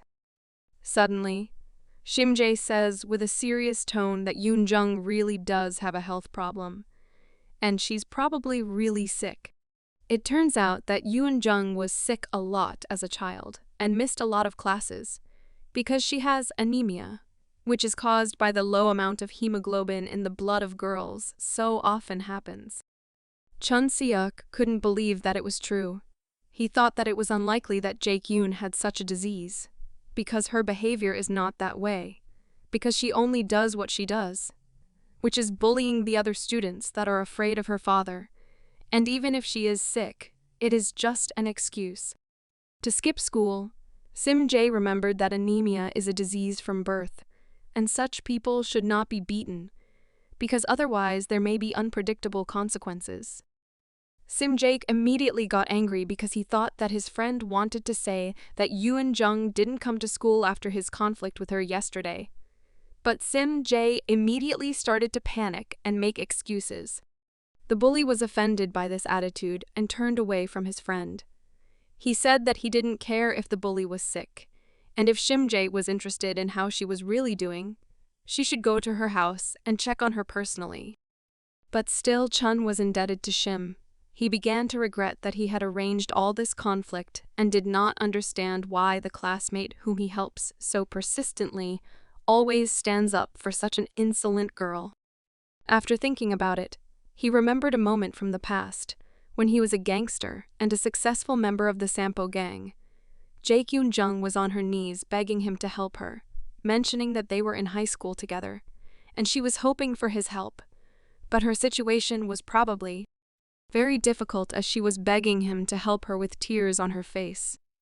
Chun Seok clenched his teeth angrily and decided that he should remember the past, and it really had nothing to do with what had happened. He didn't think he was to blame for Yuan Jung's problems, especially since this situation still hadn't happened after his rebirth. Suddenly his thoughts were interrupted by a gentle voice behind him, telling him that he was disappointed in Chun Seok because he still didn't have enough remorse for his past sins. The shocked boy immediately turned around at the voice. He was surprised that the angel had spoken to him for the first time since he had saved him. This sudden behavior surprised and frightened the boys in his class, and Sim Jae immediately began to worry if he was all right. At first, the frightened Chun Seok thought he was imagining it, but remembering the sensations he felt and the tenderness of the familiar voice, he was sure that it was actually an angel. In that case, His guess was correct, and the angel had actually been watching him all this time, most likely to see if Chun Seok had really repented. Despite the appearance of the deity at such a moment, the bully decided that he should not worry about it because he thought that he had done nothing wrong. After all, the bad girl should be taught a lesson for her insolent treatment of the other students. Yet despite his confidence, his body was doing the opposite of what he thought it was doing, which is how the guy that saw justice differently than the angel and Shim Ji went to meet Yoon Jung. It was far from the most prosperous neighborhood in the Korean city. The houses around were old, and a lot of them were in bad condition. He asked Shim Ji to draw a map of the road to get to the high school student, but he did it out of a sense of obligation for his past sinful life. Still, he managed to find the right address. The mailbox of the house had the name of the girl's father, a gangster from the Bomgol gang named Chi-dong Seok. At first, Chun wasn't sure if he had really come to the right address. He thought it was none of his business at all, but such an arrogant girl actually lived in an ordinary house, and it seemed strange. Just as suddenly, he heard the door creak open from the house he approached. At the entrance stood an old alcoholic with a bottle of beer. It was obvious that he had been drinking for a long time, and could barely stand on his feet. He did not ask the guy who he was and what he forgot at his house. Chun Seok was a little puzzled at first, because he didn't expect to see a gangster like that, but he asked if Jae-kyun Jung lived in the house. His question made the Bomgol gangster very angry, and he started yelling that it was his personal house, and that it was even written on the door that Chi-dong Seok lived there. After that, the man went outside and despite the shivering in his body, continued to drink alcohol. Because of this sight, Chun was convinced that he really came to the right place. The guy went inside the house and asked Yuan Jung where she was.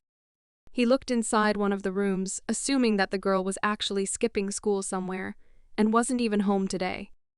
But as it turned out, she was here, her appearance wanting better. The girl was sitting on the floor next to the wall and breathing heavily. She looked beaten and exhausted. After she saw Chun Seok, she was immediately startled. She didn't expect him to come to her house. She immediately started yelling aggressively that he didn't belong here. He recognized her usual behavior and decided that judging from her tone, she was fine. He asked her if she really thought that coming to visit her to see if everything was okay was originally his idea. As suddenly after these words, the girl fell to the floor. She kept breathing heavily and moaning from the pain in her body. The frightened guy didn't understand what was happening to her. He walked closer to Eun-jung and asked what happened in a panic. After seeing what he saw, he realized that this situation was actually much more serious than he expected. The girl didn't just skip class. As it turned out, she was badly beaten and couldn't even move. Suddenly, he was distracted by a rough male voice behind him. The man was trying to find out who had gotten inside his house. As it turned out, it was a drunkard named Jae-dong Seok, and he thought it was some daring thief who dared to break into the gangster's house. The reaction to his appearance was immediate. Chun Seok was so angry at the high school girl's father that he didn't even want to listen to what he was saying, and immediately punched him in the face. The man almost fell down from such an angry blow, but he was still on his feet. There was so much rage in his eyes that he was ready to beat to death the stranger who broke into his house without asking. But he did not have time to strike back, for another attack was coming at his face. Chun Seok, filled with rage, decided not to play with the gangster and immediately hit him in the face with his knee. The man flew aside with a scream. The guy did not understand how such an old drunkard allows himself to beat his only daughter, even though she was sick. Nervously clenching his teeth, he said that animals like Jae-dong Seok shouldn't have the right to have children. After that, he was distracted by the sounds of the high school girl's breathing. The girl was getting worse. The guy realized that she was probably very sick, and he should help her.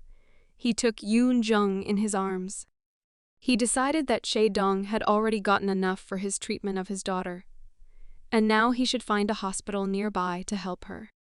Chun Seok had no sooner left the house when he heard another confident male voice.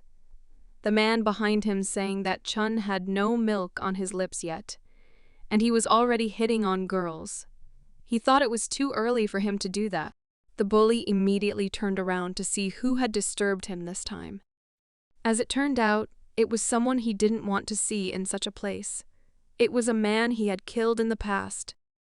The guy with the neat and stylish hairstyle said that they had met this schoolboy before and he remembered his face.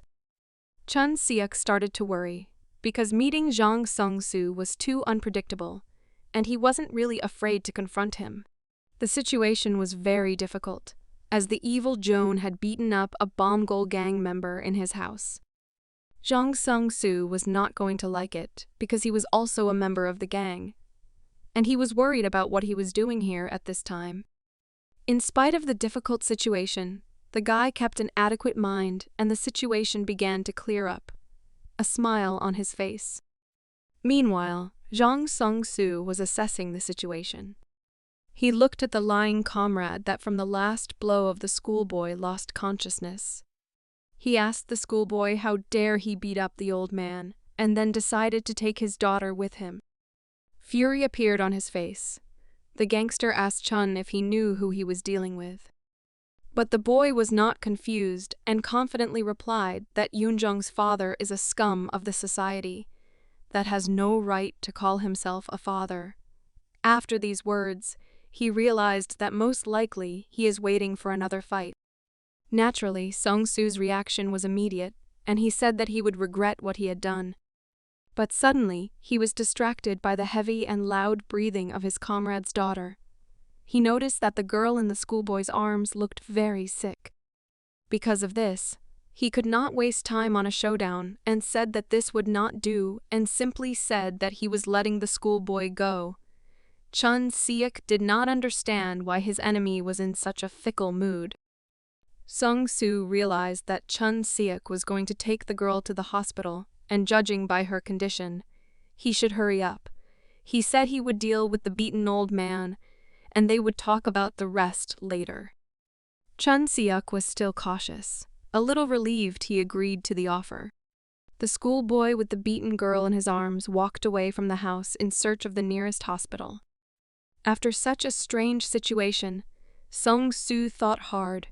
He didn't realize that even though Chi-dong was old and weak, he still didn't understand how the schoolboy could beat up the former gangster.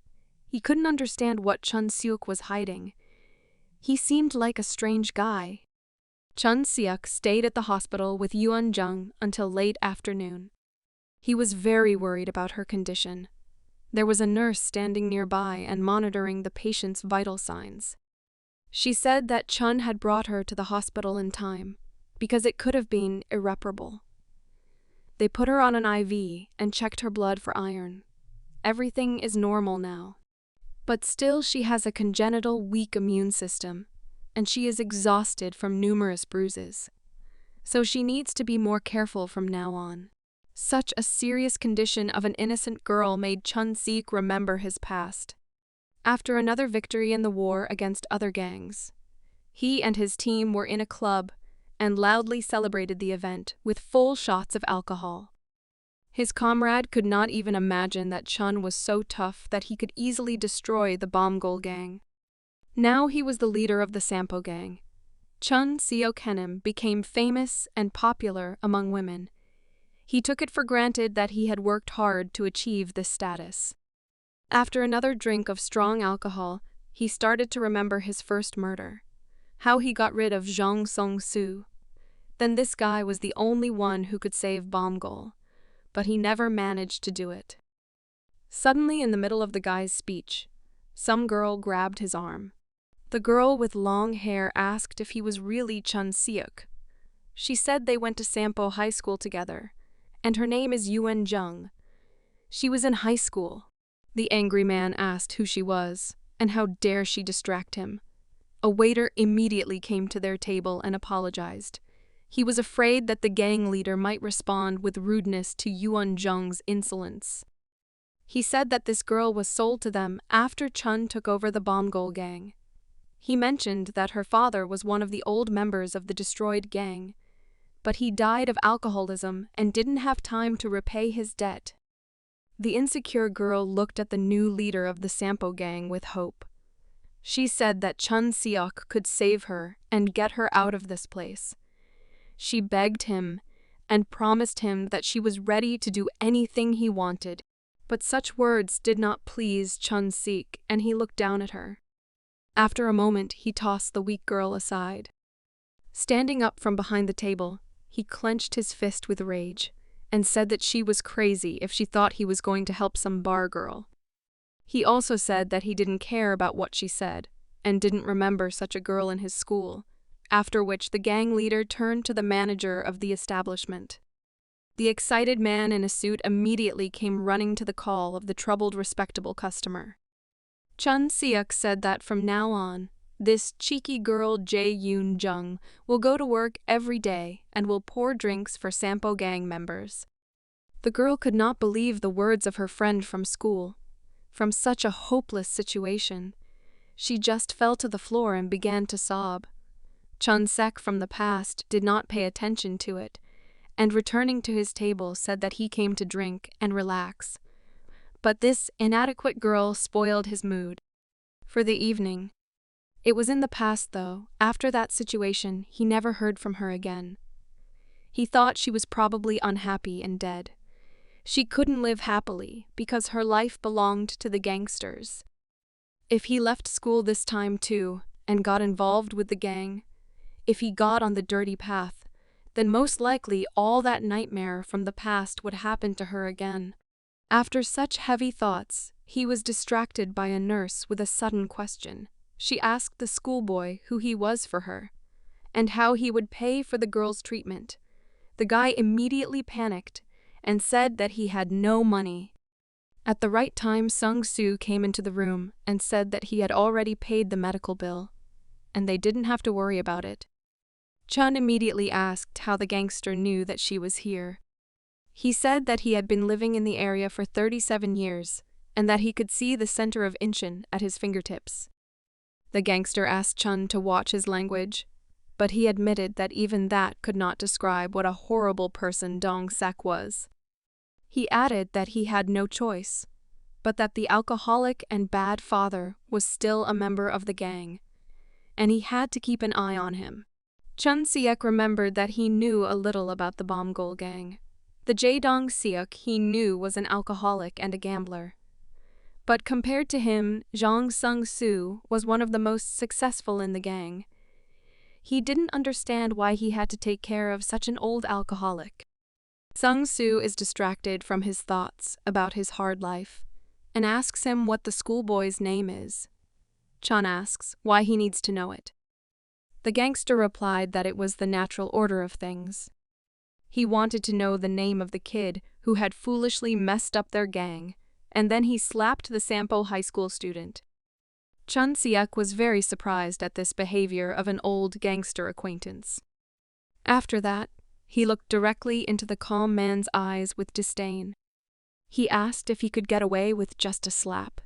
This answer was quite funny, and Sung-soo did not expect to hear it. He looked at the strange, confident guy with a smile. He realized that Chun probably knew who he was dealing with. But despite this, he had no fear or anger on his face. He decided to just silently endure the beating from the gangster for his rash and risky act. However, this behavior made him laugh, and he put his hand on Chun's head and said that he was quite a funny kid and liked him. The surprised schoolboy did not understand what was going on.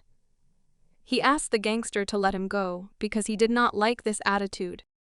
The gangster remembered his first meeting with Yoon-jung and wondered what he had in common with Yoon-jung, because he had seen him with another girl. Chun started to justify himself. After this conversation, Sung-soo put his hand on Yoon-jung's shoulder and said that he should take care of Yoon-jung because it was hard enough for her to live with her father. The boy calmly replied that she didn't need support because she was already bullying everyone at school. Sung-soo said goodbye and said that if they see each other again, the gangster should not pass by, even remembering his name. The guy didn't realize how he knew his name was Chun Seok at first. But then he remembered that he was still wearing his school uniform with the student's name on it. Then he looked over at the gangster, who was walking home quietly. He thought that Jang Sung-soo was not a bad guy, even though he was a gangster that Chun had feuded with in his past life, when he was a member of the Sampo gang. Still, it was dark outside and the guy couldn't linger long in the hospital next to the beaten high school girl. He looked at the sunset and thought that, to be honest, he had doubted all along that he was doing the right thing. But after this situation, he realized that he actually got a chance at a second life for a reason, that Angel was testing him now, so he would start living like a normal person and no longer feud with the other bullies. He was surrounded by beautiful people he didn't appreciate before, like Shim Ji-hye, his father and his caring teacher, even Jae Yoon-jung and Jong Soo. The angel had probably brought him together with those he had done bad things to in his past life, and now he was watching to see if Chun had really repented of his sins. He looked up to the heavens and wondered if that was what Mr. Angel really wanted. He still has a terrible temper and continues to solve his problems with his fists. After such a hard day, he had a strong desire for a drink, like in the old days. But since he was on the right path, he had no opportunity to relax with alcohol. So Chun calmly reached into his pocket and took out a lollipop. He would have to settle for sweets instead of hard liquor. He agreed to Angel's terms and decided that if he got a second chance to live a good life, he would do his best to live up to the deity's expectations. Still, his temper couldn't leave things as they were, and he stretched his finger to the sky to make his rebellious speech. He apologized to Angel for not having any convincing methods of conflict resolution, other than fists and talking. But he thought it was better than leaving things the way they were. He thought that despite his new life he would go to hell in the end. But despite that, he would do good deeds with his method. Even if Angel didn't like something, he could finish him off at any time. Meanwhile, his crazy screaming was noticed by Angel. He said that he is still the same Chun Seok as before. But he thinks that the guy should not worry, because he will be watching him all the time. After the difficult events of the previous day, it was an ordinary and unremarkable morning. Chun Seok put on his uniform and started to put on his shoes to go to school. He was suddenly distracted by a voice behind him, surprised that his father still hadn't gone to work. The man replied that his shoulder was hurting for the second day. Chun said that his father should finally quit this thankless job and go to the hospital to check his health.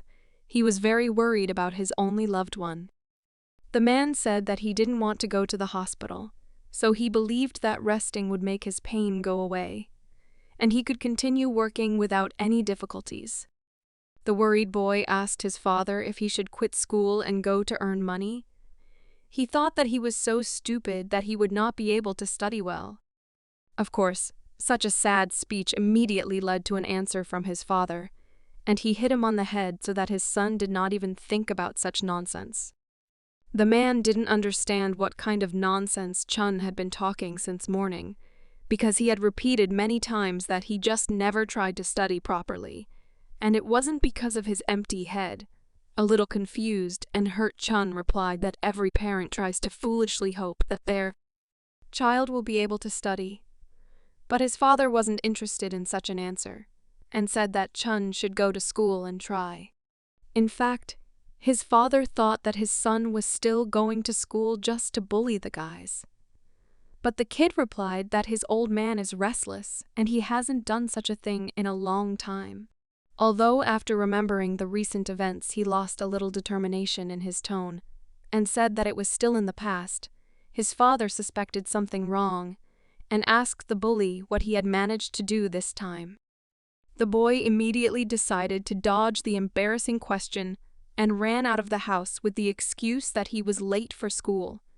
But the angry man said he would call the school to find out if Chun Seok was still hooliganizing as before. On the way to school, Chun Seok still felt resentment towards his father, as the only son in the family is trying his best to change and start a new life. But his thoughts were not completely pure. He expected that after his help, the girl would get to her senses and start feeling indebted to him, because he carried her in his arms to the hospital, and she should thank him. But at school, things were not as he expected. He looked with anger at the behavior of a classmate. The girl was lying on her desk and didn't even pay attention to him. He asked her friend how long Yoon Jung had been sitting in this position at the desk. But it turns out that she had been sitting like this since she came to school and said that she was sick, so she should be left alone. The disgruntled boy approached his classmate and asked if she had anything to say to him. Without raising her head, the girl asked Chun Seok not to touch her. She started shaking and in an exhausted voice asked the guy to stay out of her business and never come near her again. The guy didn't understand what was wrong and why she responded to his help like that. The girl didn't react and continued to lie on the desk. Chun Seok decided to leave her alone. He said that he didn't expect more from a girl like her. Without even trying to make conversation, the guy quietly left without realizing what was going on with Yoon Jung. The girl raised her head and looked in his direction. She was having a hard time. He sobbed, thinking that he broke her life, because before she was in school, at least no one dared to touch her with a finger. She was afraid that he would use this information to blackmail her, and she was afraid that he would use it to blackmail her. After that, Yoon Jung was approached by her classmates. They were her close friends, and they were worried if she was okay because they had heard that she was sick yesterday. But Yoon Jung reacted quite unexpectedly. She was surprised that these girls were still friends with her, despite what Chun Seok, the coolest guy in school, had recently told the students. The girls pulled her out of class and said they should go to the roof to get some fresh air. Yoon Jung realizes that things aren't actually as bad as she thought. She thinks that bully Chun Seok has someone else to pick on besides her, and it's not just the guys at school. But she was still worried that he might wait for the right moment and bring the other bullies from other schools to get back at her. Because of the speculation about what the coolest guy in the school was up to, Yoon Jung hadn't been watching what her friends were doing, and they had already decided that this was the right moment to carry out their plan. One of the girls took a stick and propped the door to the roof. Yoon Jung heard a noise and looked around to see what was going on. A moment later, she was knocked aside by a heavy blow. She was shivering in pain as she had been beaten up by her father, and was barely standing on her feet. A man's voice mockingly apologized for his behavior. The guy said his hand had just slipped. He was enjoying this long-awaited moment. It was a guy with long red hair who was offended by the girl. Along with him were two other bullies. He told the lying girl that he was glad to meet her. He had long wanted to take revenge on the gangster's daughter for all the insults and offenses. The girl covered with sweat. She realized that this brute was from the parallel class. She remembered her old strategy and immediately began to threaten her status, saying that her father would find them. But the confident and cocky guy said he wasn't afraid of her father because he heard Chun Seok slapped her, and she just stood there. He was angry because the girl had used such a lie and kept them in fear for years. Now her secret was out, and she wouldn't fool anyone else with the threat of reprisals from her father. The girl started to panic. She didn't know what to do in such a case because she had never had such serious problems before. She fearfully asked the red-haired guy what he wanted from her. The calm bully answered that he wanted to punish her for such a lie. Besides, he wasn't afraid of responsibility since now, thanks to Chun's words, she was an outcast and no one would come to her aid. He said that now they can do whatever they want with her, and they will not get anything for it. After these words, the bully began to laugh gloatingly. The bewildered girl immediately turned for help to her faithful friends. But in response, she saw their sly expressions. It turns out they were not going to help her, and even on the contrary helped her enemies. They were the ones who set up the trap. They apologized and said they were sorry, but they also needed to move to another level of power. It turns out that they also harbored a grudge that Yoon-jung had been lying to them all along with her stories about her father, so they offered to just accept that fact as payment for their lies. Before the guys got started, she started to regret everything that had happened. She thought it wasn't really like that, and she wasn't going to lie to the rest of the school. As it turned out, she just didn't want everyone to see her real face and what was really going on in her life. She had created a pretty wrapper for herself that was attractive to others. She started to shiver and sob. The weak girl couldn't accept the fact that now she would be beaten even outside the house, even though she just wanted to live in peace. She didn't understand why everything turned out this way, and she got into such a difficult situation where she would be bullied for the rest of her life. Out of hopelessness, the girl closed her eyes and continued to cry. The confident and insolent bully said that screaming would not help her because they had locked the door and no one would come to her aid.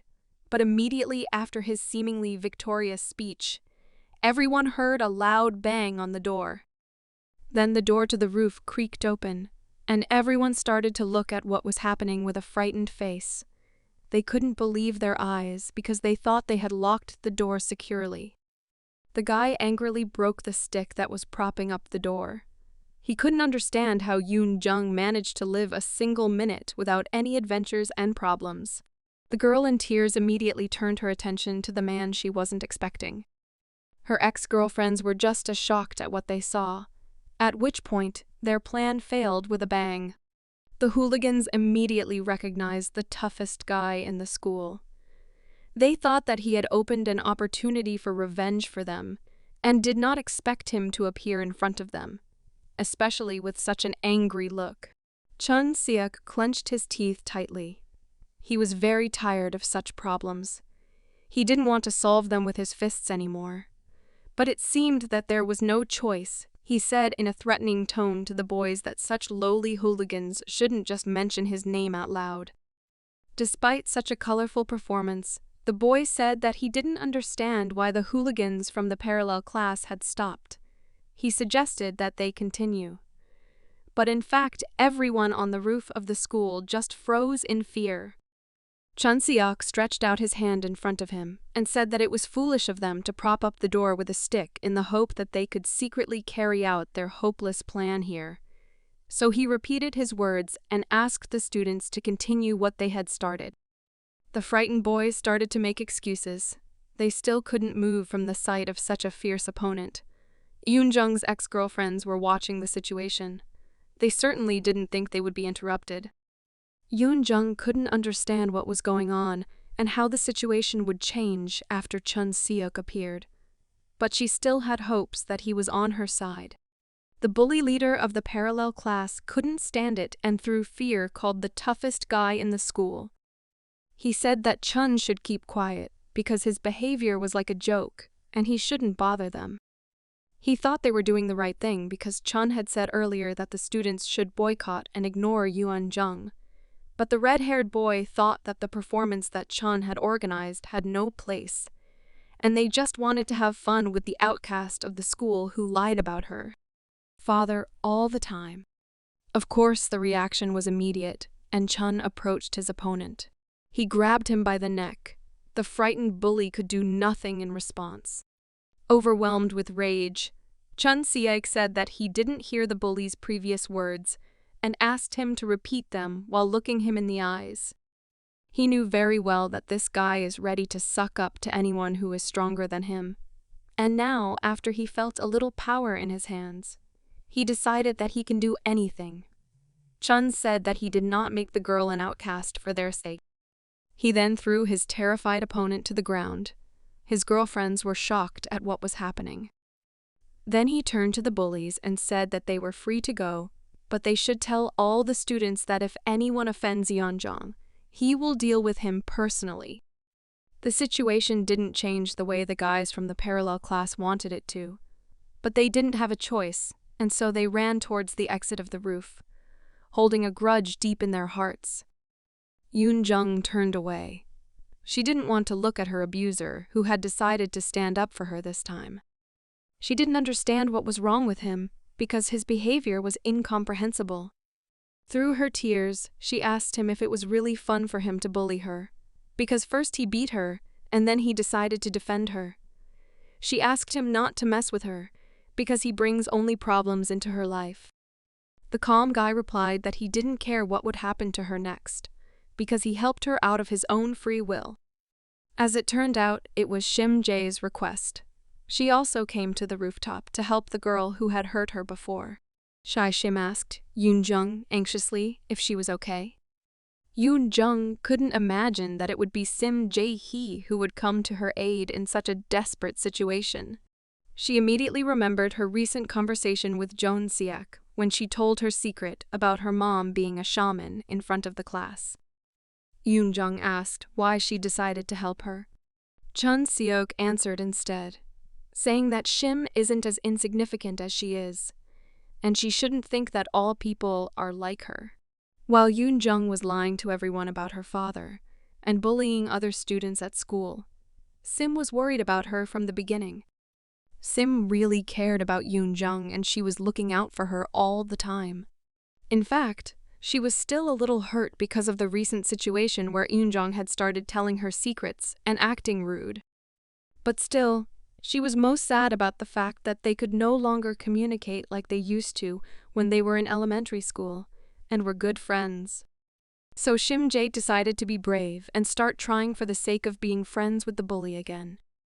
These words surprised Yoon Jung a lot and made her think about life. She actually regretted acting like that and bullying the students and even her childhood friend, even though Shim Ji was still worried about her. Yoon Jung started sobbing even harder. Shim Ji tried to calm her down. Jeon Seok hid his hands in his pockets and silently watched this wonderful reunion of girlfriends. He remembered all the ordeal that he had to go through. The guy thought that he had already corrected all his major mistakes from the past and hoped that now he could live a normal and quiet life. But in fact, such thoughts were a deep delusion, and he would soon realize it. Not a few days later, interesting things started to happen in their city again. The man was covered in sweat. He was beaten and screaming in pain. He was beaten by 3 strong men in suits. One of the bullies even had a bat. The poor guy tried to apologize to his boss. He was more sorry than ever for his mistake. The rest of the gang watched in silence at the brutality that was not uncommon in this building. The man in the jacket and purple shirt was hardly satisfied with a plea for forgiveness, because he beat him for a reason. This is the main boss of the Sampo gang, Cho Bong-chul. He was surprised that this guy is so brazen, because he just stood there with his mouth open when they stole the location of the guys from the rival gang Bongol. Of course, Cho Bong-chul could not accept it. The beaten man was trembling. He begged for another chance and even promised to make up for all the losses he had caused to the gang. The boss liked this answer. He said that he liked his persistence, and therefore he had a job even for a slacker like him. An uncertain smile finally appeared on the poor man's face. He believed that he was saved now. But in fact, it was a deep delusion, and after a moment, his boss called a few people to him to execute the order. Cho Bong-chul asked them to deal with this coward. He thought that if they sold him, they could make some money. After his words, the man turned away, and from his face, you could tell that he was disappointed in the useless beaten guy that kept begging for forgiveness until the very end. Then he turned to the man who was standing opposite and said that he could not develop such a business while he was surrounded by idlers. Because of this, he was always angry. He asked his companion if he agreed with him, and the boss's right-hand man, Yem Gai-hwan, said without a doubt that Bon-chul was right. The tired boss didn't know what to do next, so he said they were missing someone who was at least half as good as Jang Sung-soo, a member of a rival gang.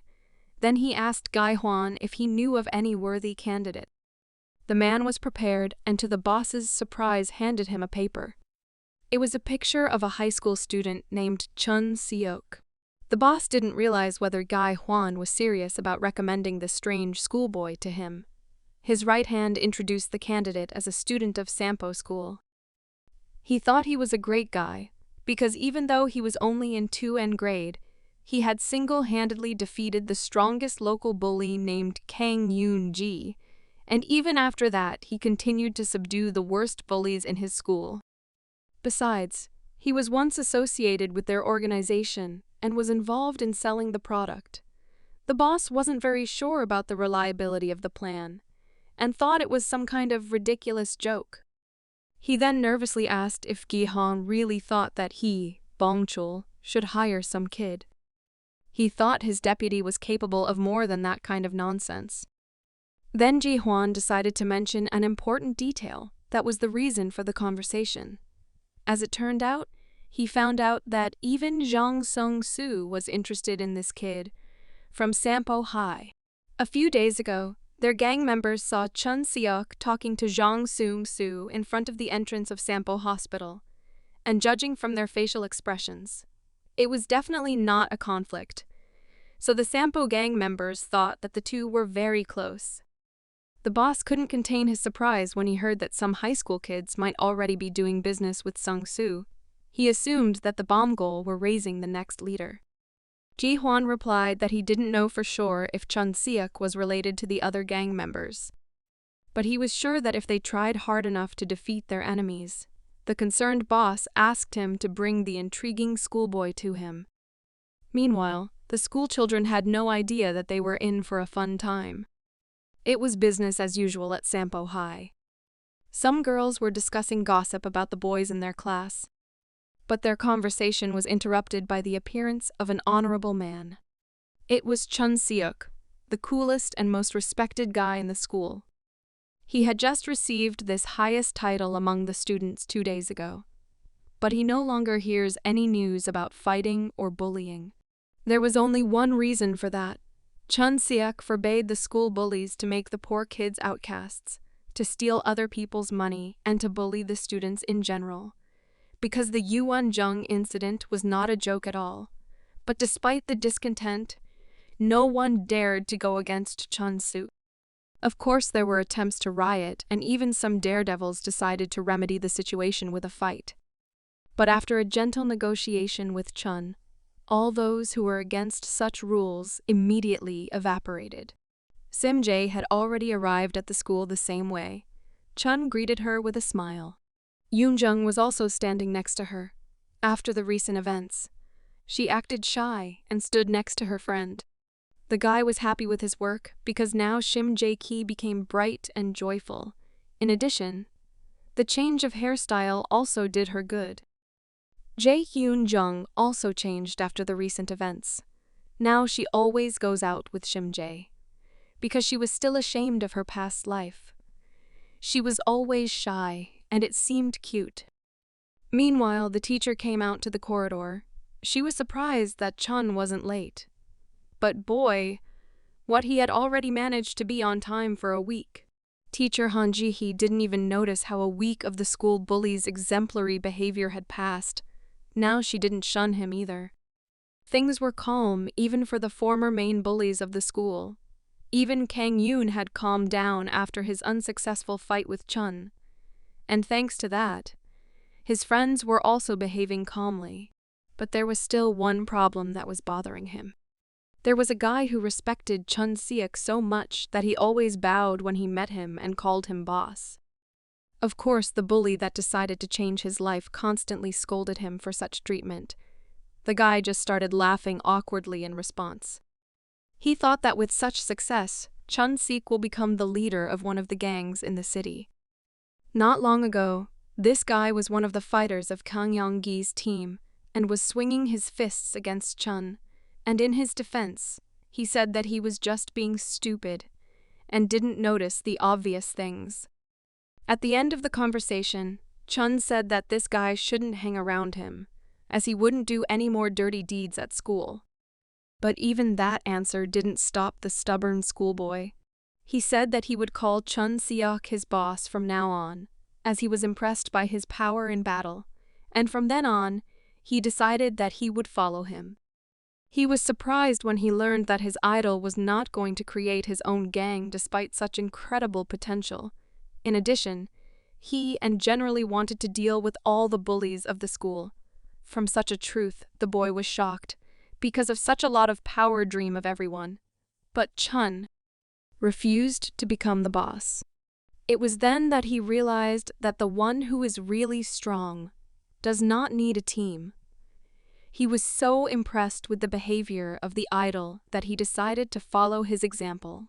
Chun Seok perceived the information that he had a follower as a nonsense. But still he didn't want to waste any more time and said that it didn't concern him. Satisfied with the answer, the schoolboy thought that it was an agreement. Chun Seok thought that he would calm down after a few assignments that he would give him. The day at school turned out to be pretty boring, but meeting up with his classmates changed the evening. Shim Ji-hye said that she and Yoon Jung were going to eat rice dumplings, and decided that it would be a good idea to invite him along. But he refused and said that he had to go home to make his father a meal, and wished them a good walk. After that, his follower ran up to him and asked him to help him carry his bag home. Chun surprisingly handed him the bag and asked him to be careful with it. As it turned out, it was a joke. The disgruntled guy shouted that men don't walk each other to the house, and it looks strange. But the strange schoolboy replied that he had already promised to follow him, and walking him to the house would be an honor. This was the first day that a follower of the coolest student in the school would be able to walk him home and find out where he lived so he could meet him the next morning and escort him to his studies. Chun was shocked at such details and thought that this guy was some kind of maniac. Chun Seok didn't want this high schooler to end up in his bed at one point, so he asked him to stop playing silly games. This unpleasant conversation was interrupted by the appearance of some guys of athletic build on the way to the house of the former bully. Judging by their looks and behavior, they were obviously waiting for Chun Seok's appearance. Chun Seok recognized those faces immediately, as they were blocking their way. After that, it became even more obvious. A brazen guy said the name of a student of Sampo school. He clearly had some questions for Chun. It was an old acquaintance of our hero. He was obviously not satisfied with the fact that he was living a happy life without unnecessary conflicts. Chun remembered the face of his old acquaintance. It was Kim Seok-hyun. He immediately recalled their last meeting and said that he wanted to take revenge on him. But such a harsh speech did not please one of the hooligans, and he decided to put him in his place and gave him a good slap. Seok-hyun immediately grimaced in pain. The serious man said that he was called to help them, not to negotiate. Then he asked the weakling to stop wobbling from such a low blow and start watching their targets.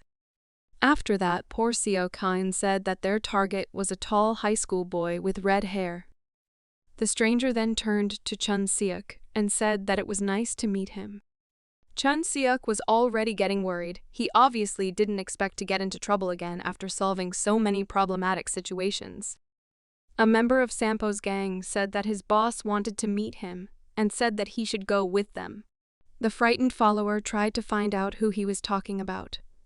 The former hooligan couldn't understand why this was happening. After all, in this life he had done everything to avoid being associated with gangsters. Chun Seok clenched his teeth nervously. He thought that it was because of the fight with Kim Sung-hyuk, but he was just a small part of the gang, and so this option was also unlikely. The real problem at that moment was the hopelessness of the situation, because if he refused, he would have to fight, and otherwise when he met with the boss Sampo, he would be finished. The Sampo gang fighter was running out of patience. Meanwhile, Chun was thinking. He tried to calm down and analyze the situation. He thought that if he struck the first blow, he would be able to break free and escape. But this plan was problematic because of his follower. He went after him at a very bad time. Despite the difficult situation, he decided to go into battle and forget about his new comrade, because in such a situation, first of all, he should think for himself. The calmly standing gangster was surprised by the schoolboy's insolence. He smiled wickedly back. The man said that if Chun decided to run headlong into the attack on him, he should be punished for such disrespect. As he suddenly noticed something wrong, Chun-sek reached into his pocket, which puzzled the gangster a little, because he did not know what to expect from such a hooligan. To his surprise, it was a lot of coins. The guy threw them at his opponent to distract him before the next action. Gangster stared at such an attack without realizing whether it was a joke or not. He was very serious, and he clearly did not like such a disrespectful attitude from the schoolboy. A lot of coins hit the gangster's face even though he tried to cover himself. He cried out in pain and drew the attention of his ward. The frightened kid asked if he was all right. But as it turned out, Seok Hyun was the real target of our bully, and he was already flying at him with a powerful leg kick. Chun Seok, for the second time in his new life, gave this ridiculous bully a good kick in the face. The guy was able to realize his goal. Seok Hyun was already lying on the ground, and the toughest guy of Sampo School could try to get away from his enemies. But a moment later, he heard the gangster shout. The man was not on a joke angry. He came because he was asked to calmly lead Chun to the boss of the gang Sampo. But because of this situation, we'll have to change the methods of work. As it turned out, Chun Seok missed the moment with his ward. His follower had already managed to fall into the hands of the enemy and became a hostage. Gangster said that if the hooligan escapes, he will break his friend all the bones. Of course, this schoolboy in a panic looked at his classmate in the hope that he will save him. The situation was too grave. Chun clenched his teeth with anger as he didn't expect such a meanness from his opponent. He could save his comrade and go with the gangsters, but he did not know what they wanted from him and what they would do to him. The gangster, with a sneaky smile on his face, said that he should not be afraid and approach him. After all, they only have to go to their boss for a meeting. Suddenly, this tense dialogue was interrupted by a schoolboy's scream. He asked his idol not to think about him, to run home with all his might. He asked Chun not to do what gangsters say, but the grown man standing next to him interrupted his speech with a punch to the stomach. These bullies thought that the toughest guy in the school, Sampo, would not leave his friend in trouble. It was a hard moment to make a decision. Chun was in such a difficult situation for the first time since his rebirth. He even started to shake a little from the tension. And yet he decided that it would be best to run away from the hooligans. He was immediately pursued by two guys that covered the rear. The main gangster who had captured the schoolboy put his palm on his face. He didn't think that his target would really act like that. He was afraid that they might miss him. In that case, they would have serious problems. He grabbed the poor man's clothes with even more force. He decided to unleash his anger on him. The guy was shaking with fear, because it was his idea to offer Chun Seok to escape. He didn't know what he would do in case the gangsters would punish him for it. The guy still didn't understand who these strangers were and what they wanted from them. The man was satisfied with his captive's fear. He said that if he was curious, it was worth restraining himself, so he wouldn't embarrass himself when he heard the truth. While Chun Seok was trying to escape from his pursuers, his comrade had a serious conversation. He had now learned that he was now in the way of the Sampo gang itself, and it was the biggest mistake of his life. He must have thought that now they would beat him to death. The huge man withdrew his hand before a strong blow. He said that he should still fulfill his promise, since he had said earlier that if Chun ran away, he would break his friend's limbs in return. He was confident and thought that it would help him a little to deal with his anger. Before the violence against the schoolboy, he said that it was too late to regret, and the fool had counted on a scoundrel like Chun for nothing, because he wanted to leave him from the beginning. While he was making this speech, it turned out that it was not like that. Chun Seok didn't think only about himself. He distracted the gangsters to run through the neighborhood and return to the very place where he would unexpectedly be able to save the guy from school. After a powerful kick from his knee, the gangster fell face down on the ground. Chun Seok was still angry at his comrade for creating extra work for him. He was a little tired after such a pursuit.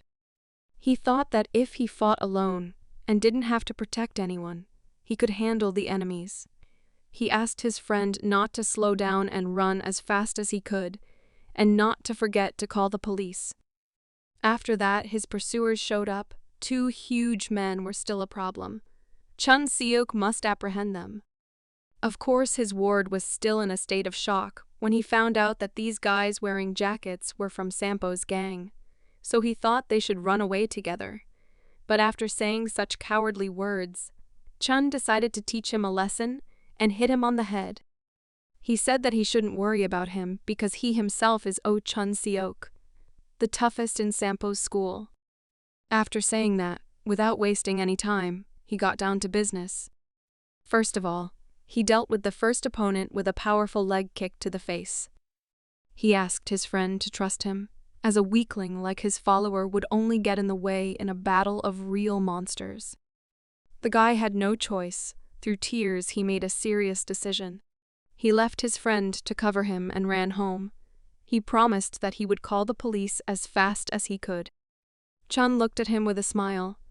This guy was kind of stupid to not only run away, but also call the police at the same time, because he was really only asked to do one thing. After that, the guy mentally returned to the fight. He was already running at him with a bat. Chun had only his fists, but with his experience, it would not be difficult. While Chun Seok was doing his good deed, his comrade ran away from the gangsters with all his might. He hoped to save his idol, to whom he now owed his life. But suddenly he had to stop. Some stranger blocked his way. He stood with his hands in his pockets. He was wearing a jacket, and because of this, he looked like the rest of the gangsters. The schoolboy realized that now he would be in trouble, because this man had come for him. The stranger was standing calmly. He smiled after he saw the reaction of the schoolboy to his appearance. Meanwhile, the fight between the student of Sampo's school and the hooligans was nearing its end. The experienced fighter in the young man's body had no problem dealing with all the opponents. But even though he surpassed them in fighting skills, it still wore him down a lot. He looked around at his beaten opponents and was surprised that he didn't see anyone familiar.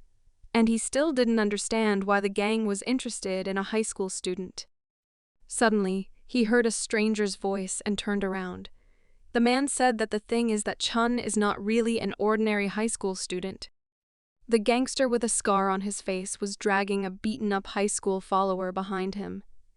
He said that Chun was the high school kid who was able to take down the gang members despite the fact that they were much older and more experienced than him.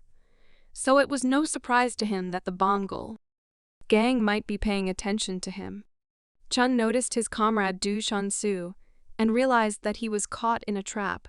Unfortunately, he could not escape, and the plan failed. Now they will not be helped by the police and will have to rely only on their own strength. He was just filled with anger and could not rest after his fight looking at the beaten schoolboy. So with a shout that Du Chun should be let go, he attacked the calm man. But even so, the confident gangster said he was curious to see what the high school student was capable of in a really serious fight against him. As it turned out, this opponent is much more serious. The guy had time to notice the opponent's blow. He had no time to do anything. This mysterious stranger was able to counterattack and hit him right in the face with an elbow. This was the first time Chun was able to get a serious blow to the face recently. He had already forgotten the feeling and couldn't believe that he had made such a mistake. While he was trying to recover, his opponent said that Chun had excellent fighting and strength for his age, but it was not enough. The guy was out of his mind and attacked again with anger, trying to strike with his fist. The man calmly stepped back and said that despite the schoolboy's strength, if he continued to move like that, his punches would be easy to anticipate. The boy blundered again and fell under the enemy's attack. The man slapped his hand on his neck.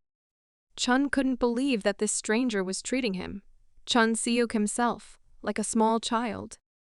After that, The gangster took him by the face and threw him against the ground. The high school student lying on the ground couldn't believe what was happening. Even in his best years when he was a gangster, the situation had never been this complicated. He didn't understand where this incredible fighter had come from. The scarred man looked at his opponent with a murderous stare. He said that without technique, this fight would turn into an ordinary street hooligan brawl. But suddenly, Chun recognized the intonation of this gangster. He was covered with sweat, because he did not realize it at once. It turns out this is the strongest man in Sampo, though probably the strongest in Incheon City. This superior opponent is actually the one who taught Chun-sik how to fight in his past life. His name is Ji-hye. He still clearly remembered the moment when he first saw this incredible gangster. It was the day when they were fighting with a rival gang. Chun-sik was not doing well. His arm was already injured, but the fight was still going on. At that moment, he forgot about everything in the world and just watched, without taking his eyes off.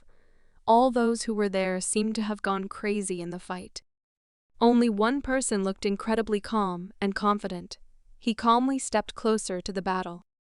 Some guy from the opposing team rushed towards Ji-hye with fear.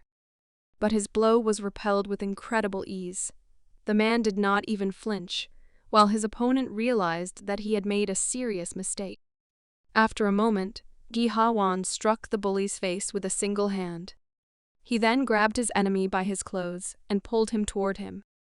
Another opponent came at him with a shout, swinging his bat high to deliver a crushing blow. Ji-hye, of course, noticed the attack and decided to let go of the opponent that he had grabbed before. He gave him a parting blow and decided to switch to the second brazen man. He smilingly rushed into the attack. The hooligan realized that he would not have time to strike with his bat. In addition to the same will not be able to dodge, and now this situation is hopeless. All the other hooligans had almost finished fighting with the Sampo gang. The latter could no longer fight, but the battle was interrupted by a stranger. They all noticed how dominant Ji-hye was in the fight, and decided that they should all attack him together.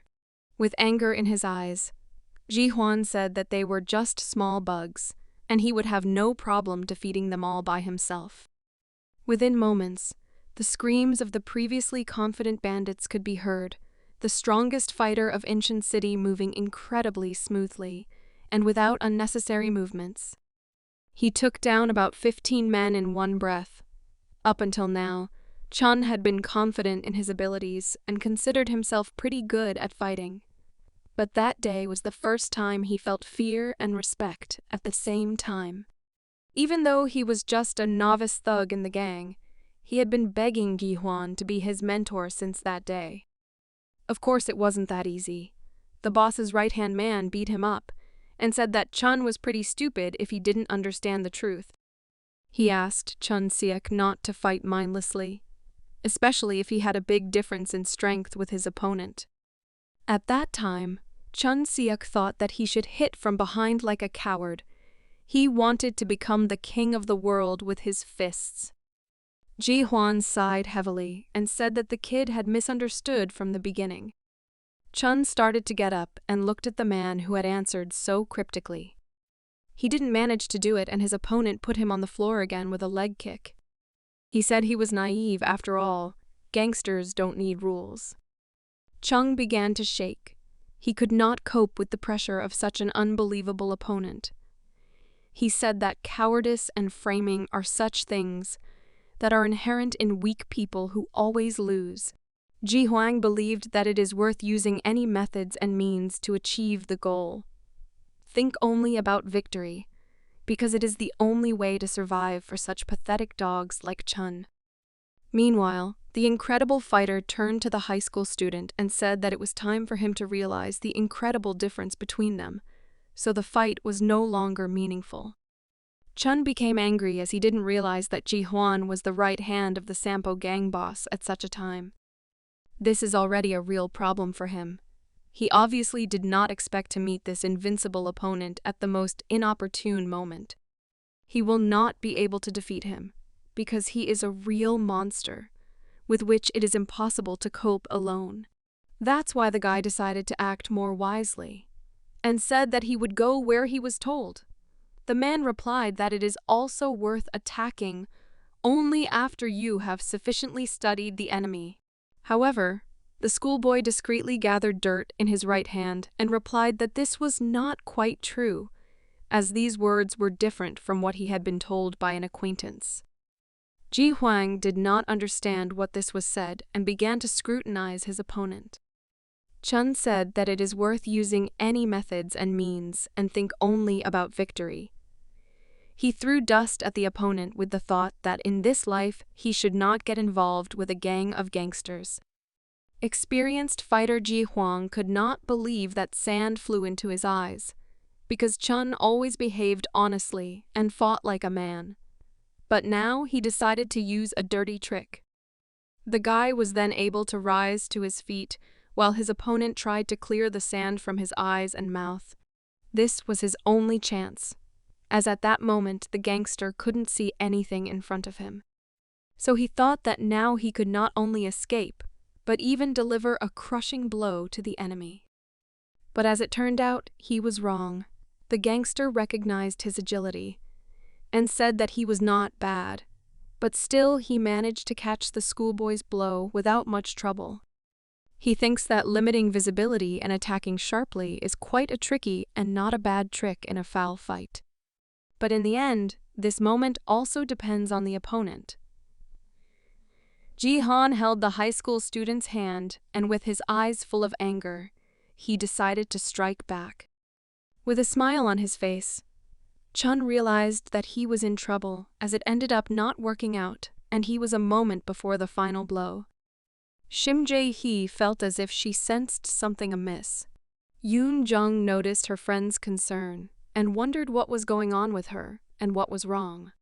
The girl didn't know why she was so anxious and what bad things were happening now.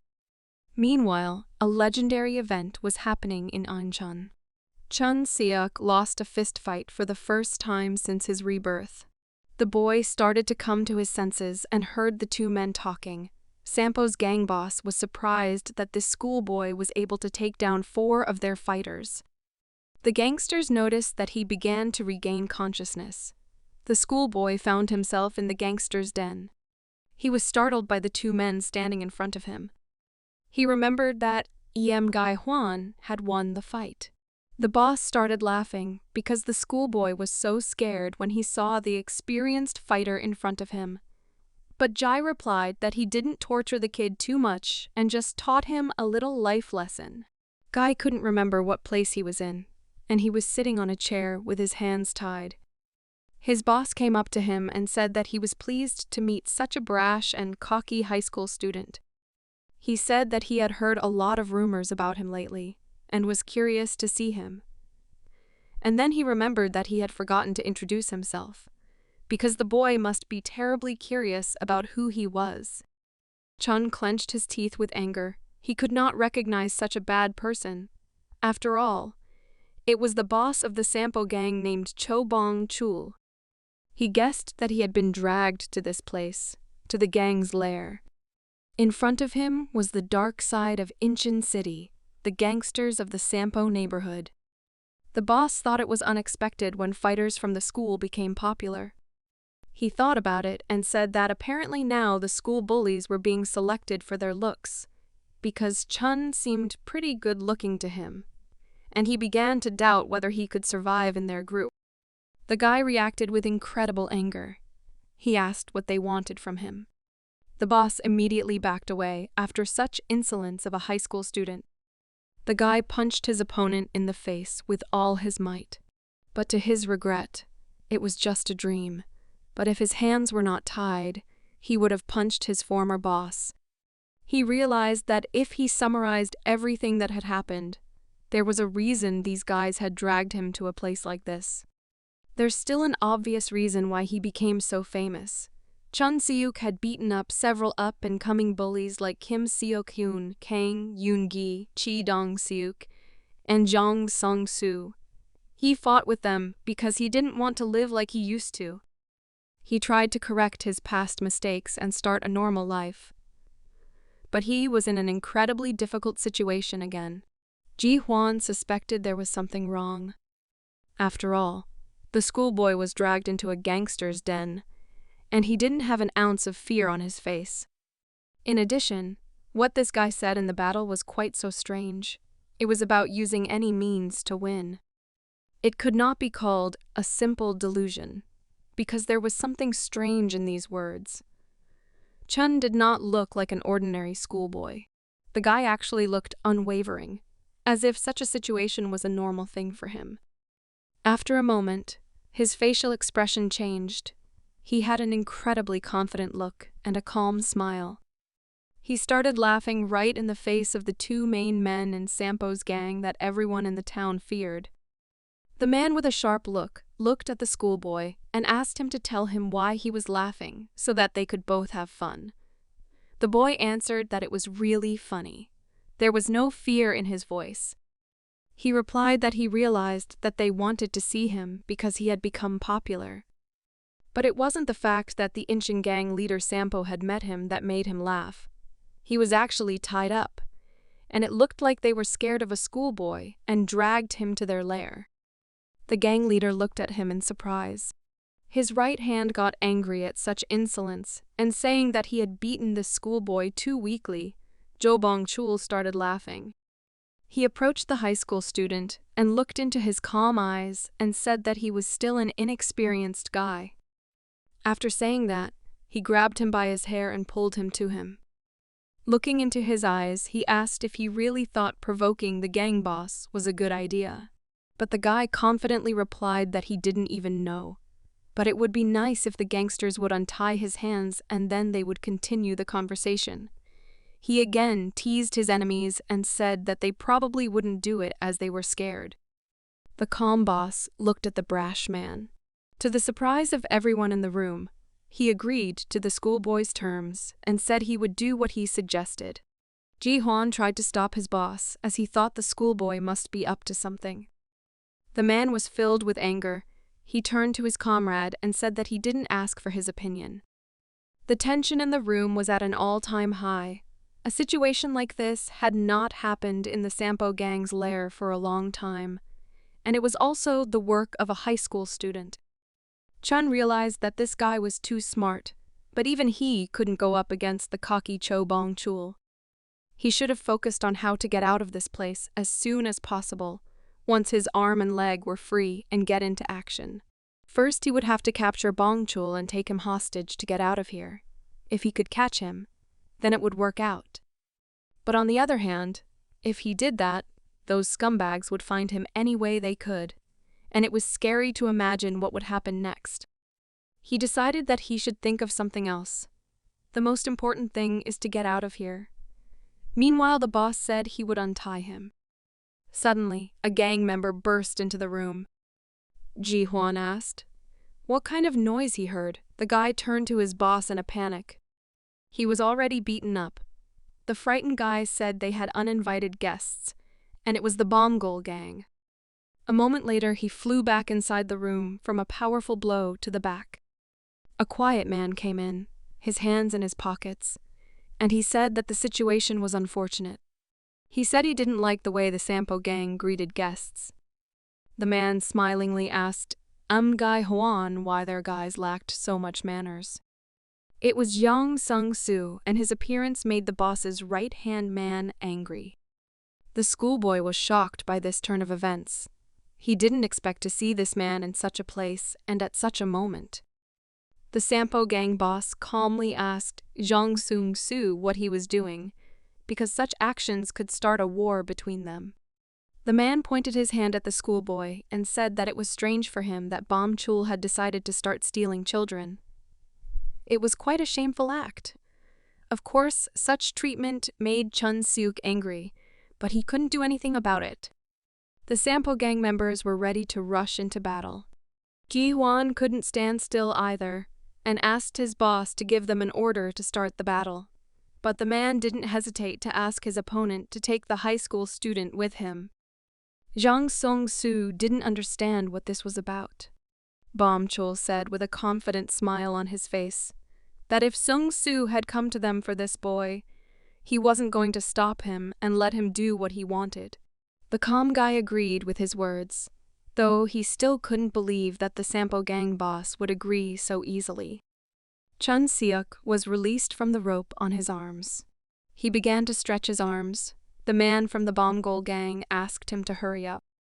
Just as suddenly, Chun Seok was approached by the leader of the Sampo gang.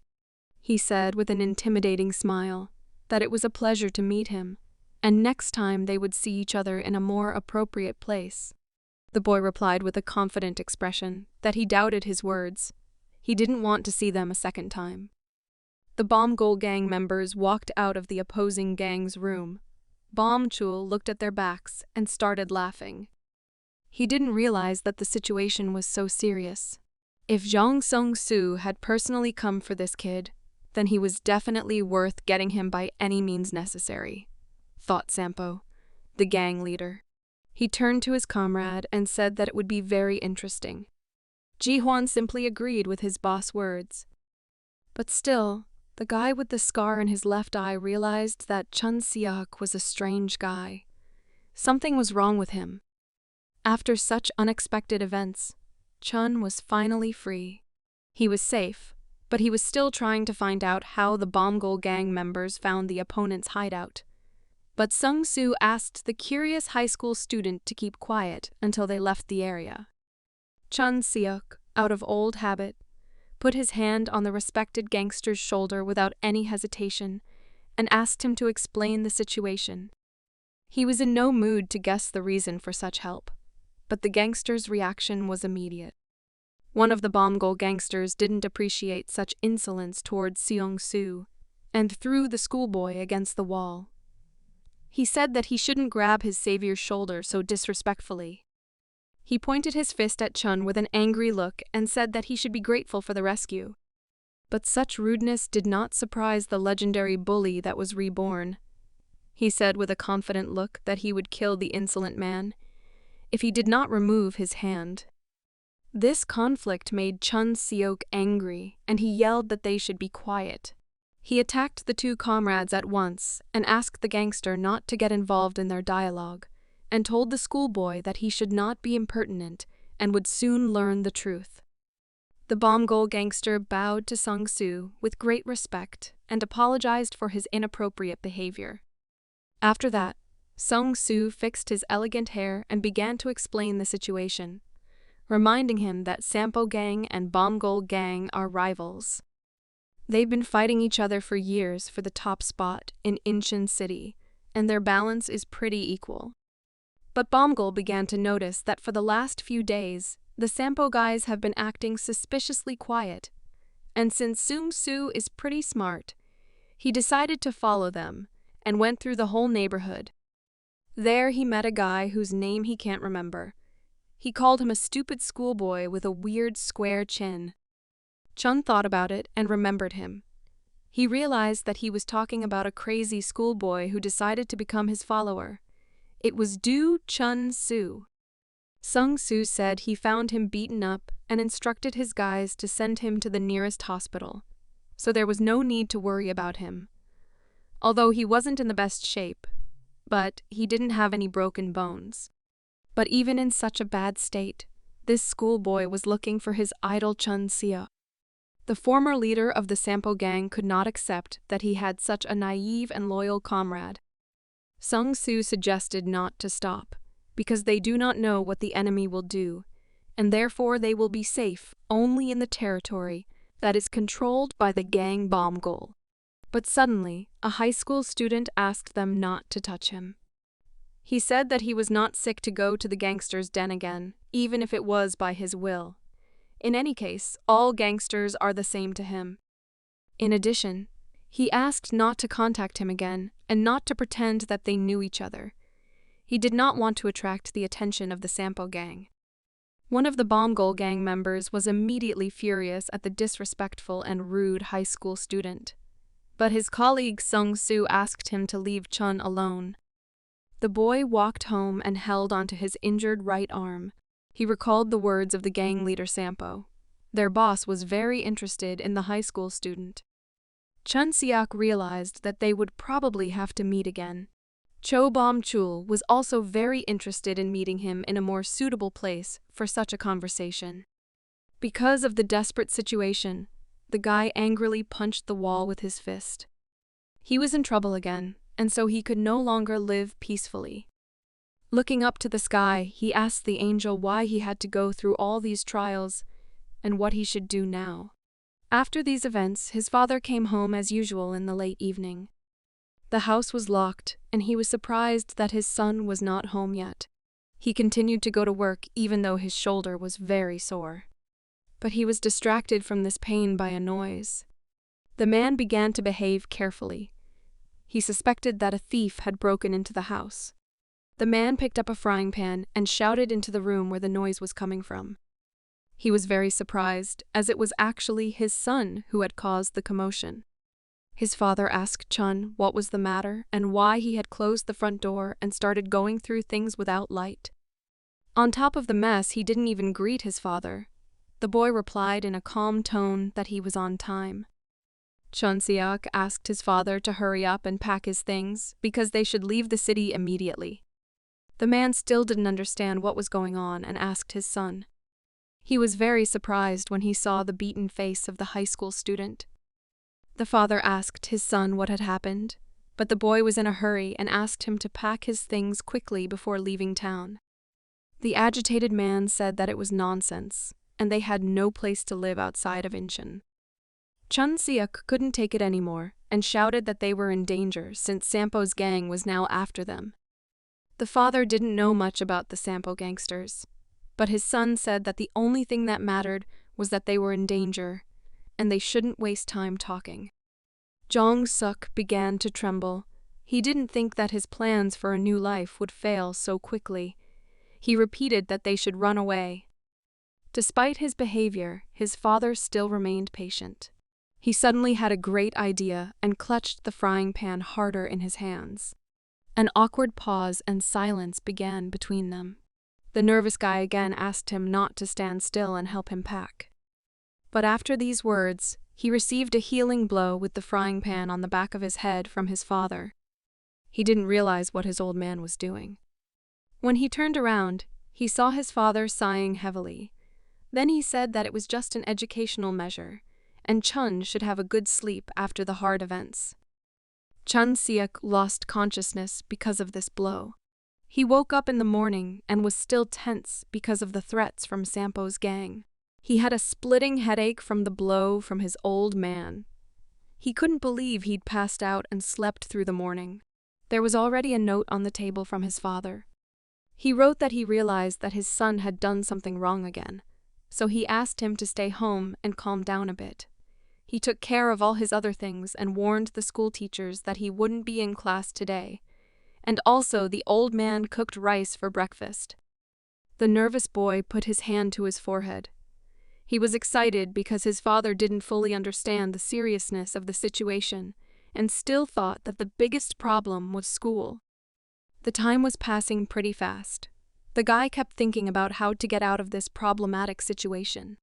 He realized that they couldn't move now because they didn't have a house somewhere else. They didn't have money, and they didn't have a job. It was too dangerous to stay in Incheon, but he couldn't think of any other option but to run away.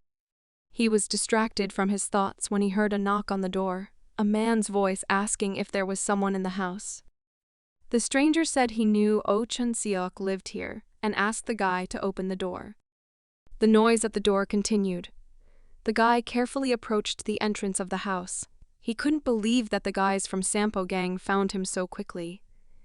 His worst expectations became reality. But the angry guy couldn't accept it. He wasn't going to just wait for the gangsters to kick down their front door and take him with them. So he picked up his bat and got ready to fight. He was ready to fight, as long as he wasn't caught by the gangsters and forced to relive his past life a second time. A determined Chun Seok was in anticipation of the worst to happen. The stranger said in a voice that it was strange that no one was answering the door, since he had already been given the exact address. Then he remembered that he had been told where the keys were, and reached out his hand to the flower that stood at the entrance to the house. Chung was shocked when he heard the stranger's words. He didn't think that this gangster could find out where the keys to their house were. The strangers started to open the door. The first thing he saw was an angry high school student who was ready to strike with a bat without even asking who came to him. He yelled that he wasn't expecting anyone home and struck. The stranger managed to bounce back from such an angry blow. He obviously didn't expect the meeting to go this way. Having missed the first chance to hit the stranger, Chun said he was finished and decided to attack again. But the stranger said his name again and asked him to stop. As it turned out, it was a misunderstanding. The man showed his ID. After that, the stranger sighed heavily. He did not expect such a noisy greeting. A detective from the Criminal Division of the Western District Police Department, Chu Yun-seong, came to visit the high school student and asked him to come to the station with him. The boy was shocked that he was not actually visited by a gangster of the Sampo gang, but by a local detective. Yoon Jung was also shocked. She came to check on Chun Seok because she was worried that he was missing school. But suddenly she saw that a detective had come to see him. She was afraid that the noble bully had done something wrong again. She even took a bag of groceries to cook something delicious for her friend. But as it turned out, he was not sick, but again got into a problematic situation. The schoolboy went with the detective to the police station. Chun Seok clearly hadn't imagined such a start to the morning. He looked around at the long, familiar premises. Still, he had been here before. But then he had been behind bars because of his hooligan behavior, like these two hopeless men he had seen. The guy sat at the table with the detective. The man asked him what he had done. He was worried that Chuck could not sit still and looked like a puppy that wanted to go to the toilet. In fact, the guy still could not tolerate being in the police station, despite the fact that he had started a new life. As it turned out, the detective was approached by his father, who said that the high school student was being stalked by the Sampo gang. The guy was angry because his old man said too much. He already had a headache from the connection with the gangsters, and now he will have to deal with the police. But on the other hand, there was a positive side to the situation. After all, his father really believed in his words, despite the fact that Chun is a school bully. The detective tried to find out the relationship between the high school student and the gang. Chun felt awkward and didn't know how to answer. Another detective walked behind him, dragging some gangster behind him to put him behind bars. The man was tired of being treated like this. It was probably not his first time in this precinct. As he walked towards the bars, he was very interested in the schoolboy. The bandit could not miss such a moment. He was very interested in this guy.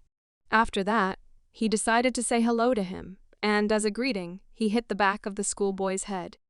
After that, he asked with mockery what the puppy who had not yet milk on his lips had managed to do, that he even got to the police station.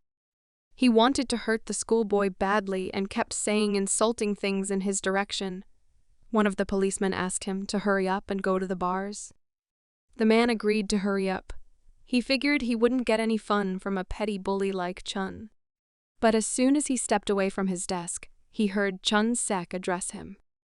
In just a moment, the angry schoolboy lunged with a punch at the guy who had pissed him off so much.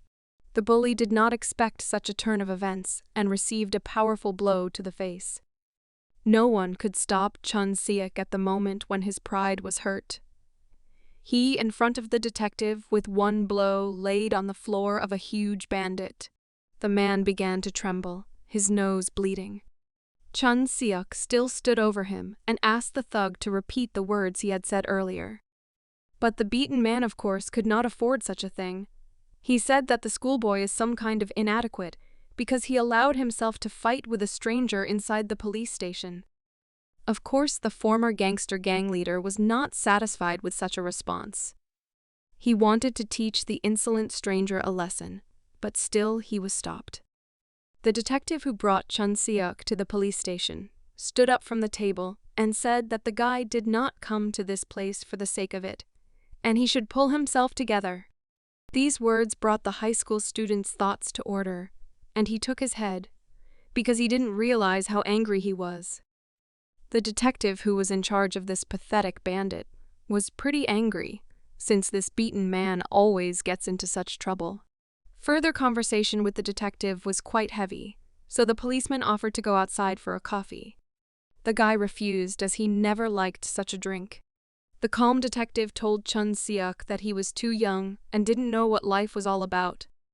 Of course, this man had no idea what this high school student had experienced in his past life, but even the incidents of yesterday left a trace on Chun's behavior, and he became too aggressive. He remembered everything that happened and decided that he should not stay in the police station.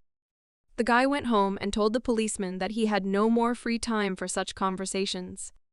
The detective was very surprised, as it was a threat from the Sampo gang. But the guy did not turn around and was surprised that the man believed in these words. He called him naive and explained that in fact he just had a few words with the local hooligans, and his father immediately caused a panic. In fact, Chung thought that this man would not be able to resist the guys from the Sampo gang. He decided that he should not tell him all the details, as he could deal with such a problem himself. The detective continued to stare at the high school student's back and sipped his coffee. He then turned to Chun and said that Do Chun-soo was telling a completely different story. Those words made the bully stop. He asked what the story was about. The detective began to tell Chun Seok's full biography. He knew that he had been seen several times with Bomgol gang leader Jong Soo, and he had heard that yesterday he had a confrontation with Sampo gang members in an alley in Songgrim district, and his classmate Do Chun-soo was in the hospital. The boy was shaking nervously. He didn't expect the detective to know so much about his problems, but he didn't even let on during the conversation. The detective decided to come closer to show the seriousness of his intentions. He suggested that Chun Seok talk properly this time. Still, the boy agreed, and they went back inside the police station again. The detective looked at his reports. In fact, he knew a lot about the high school student. He checked the information about his yesterday's conflict with the guys from Sampo gang, and that he knew Bomgol gang. After that, he invited the silent high school student to talk more about what had happened yesterday. Chun Seok wasn't ready for that, so he replied that he didn't know what he was talking about, and asked if the police had any proof that it was true. The detective was taken by surprise as he looked at the high school student and realized that he looked like a normal bully who was used to fighting with students. But in fact, there were a lot of suspicious things about him. No matter how much of a bully he is, a high school student can't behave so calmly in a police station in front of a detective. And his fight with a gangster, which was seen by all the police officers, all noticed the unusual anger of a high school student who fought with a criminal, and he also had a showdown with the Sampo gang and even knows Jong Soo of the Bomogol gang. He could be assumed to be the successor of the Bomgol gang, but the detective realized that it was too strange. So he decided that the guy was hiding something else important and said that it was about threats from the Sampo gang. This kind of insight really surprised Chun Seok. After these words, he decided to stand up. He didn't want to continue this conversation anymore, and said that it was nonsense. The man asked Chun Seok to tell the truth so that he could get help, but the guy nervously replied that he didn't want to continue the conversation, and if the police had any questions for him, they should come to his house with an arrest warrant. Chun decided that he had only wasted his time talking to the detective, since the police could never handle the gangs of Incheon City. Suddenly, he heard a familiar voice saying that Chun Seok was escaping from responsibility again. The guy didn't realize what was going on and looked around. It was the words of the angel that saved him. The guy was shocked by his sudden appearance. He thought his savior didn't really understand anything. But the angel said that he was disappointed, because the bully promised to correct his past mistakes. But now he was afraid to tell the detective about everything. Chun felt awkward. He was ashamed that his new life became again similar to the past. But he didn't know what he should do, because no matter how hard he tried, nothing had changed. He nervously turned to the angel and said that he didn't want to be a gangster. He tried to live a normal life, but as a result, it didn't work out. The angel with a serious look said that this is retribution for his sins. He asked Chun if he really did only good and right deeds, for which he is not ashamed. The guy was confused, because in fact he got a second chance for a good life, but still allowed himself to do bad things, even though he wanted to help someone. Chun Sik angrily clenched his fists. He said he knew he was a badass bully and beat everyone on the way to his goal. He didn't know how to live any other way. He began to justify that he was doing his best not to become a gangster again. He was trying his best to redeem himself. He thought that he was doing well before he met Sampo's gang. Angel thought that the guy still didn't understand what was going on. He smiled, after all. The schoolboy has a lot of time to change. He said that he had no right to force Chun to do as he wished. In fact, the angel came to give just him advice. The angel said that Chun shouldn't turn away from the help of people who sincerely want to help him. The detective who came to Chun's house was such a person. Chun Siak was a little confused and said that it was funny, because it was the first time he saw this man. He thought that this policeman really just wanted to increase his statistics by helping him with the problem, but the angel said that the guy is mistaken, because in fact this is not the first time they met with this detective. This man has always tried to help Joan get on the right track. Chun Sek looked at the inscription by the detective's desk and realized what this was about. Once upon a time in his past life, the guy was always getting into the same trouble. This rainy day was no exception. Chun Siek was a known criminal, but he was still trying with all his might to escape from his pursuer. He was running away from a very persistent policeman that he wouldn't give up even despite such weather conditions. The man did not stop and asked Chun Sek to stop.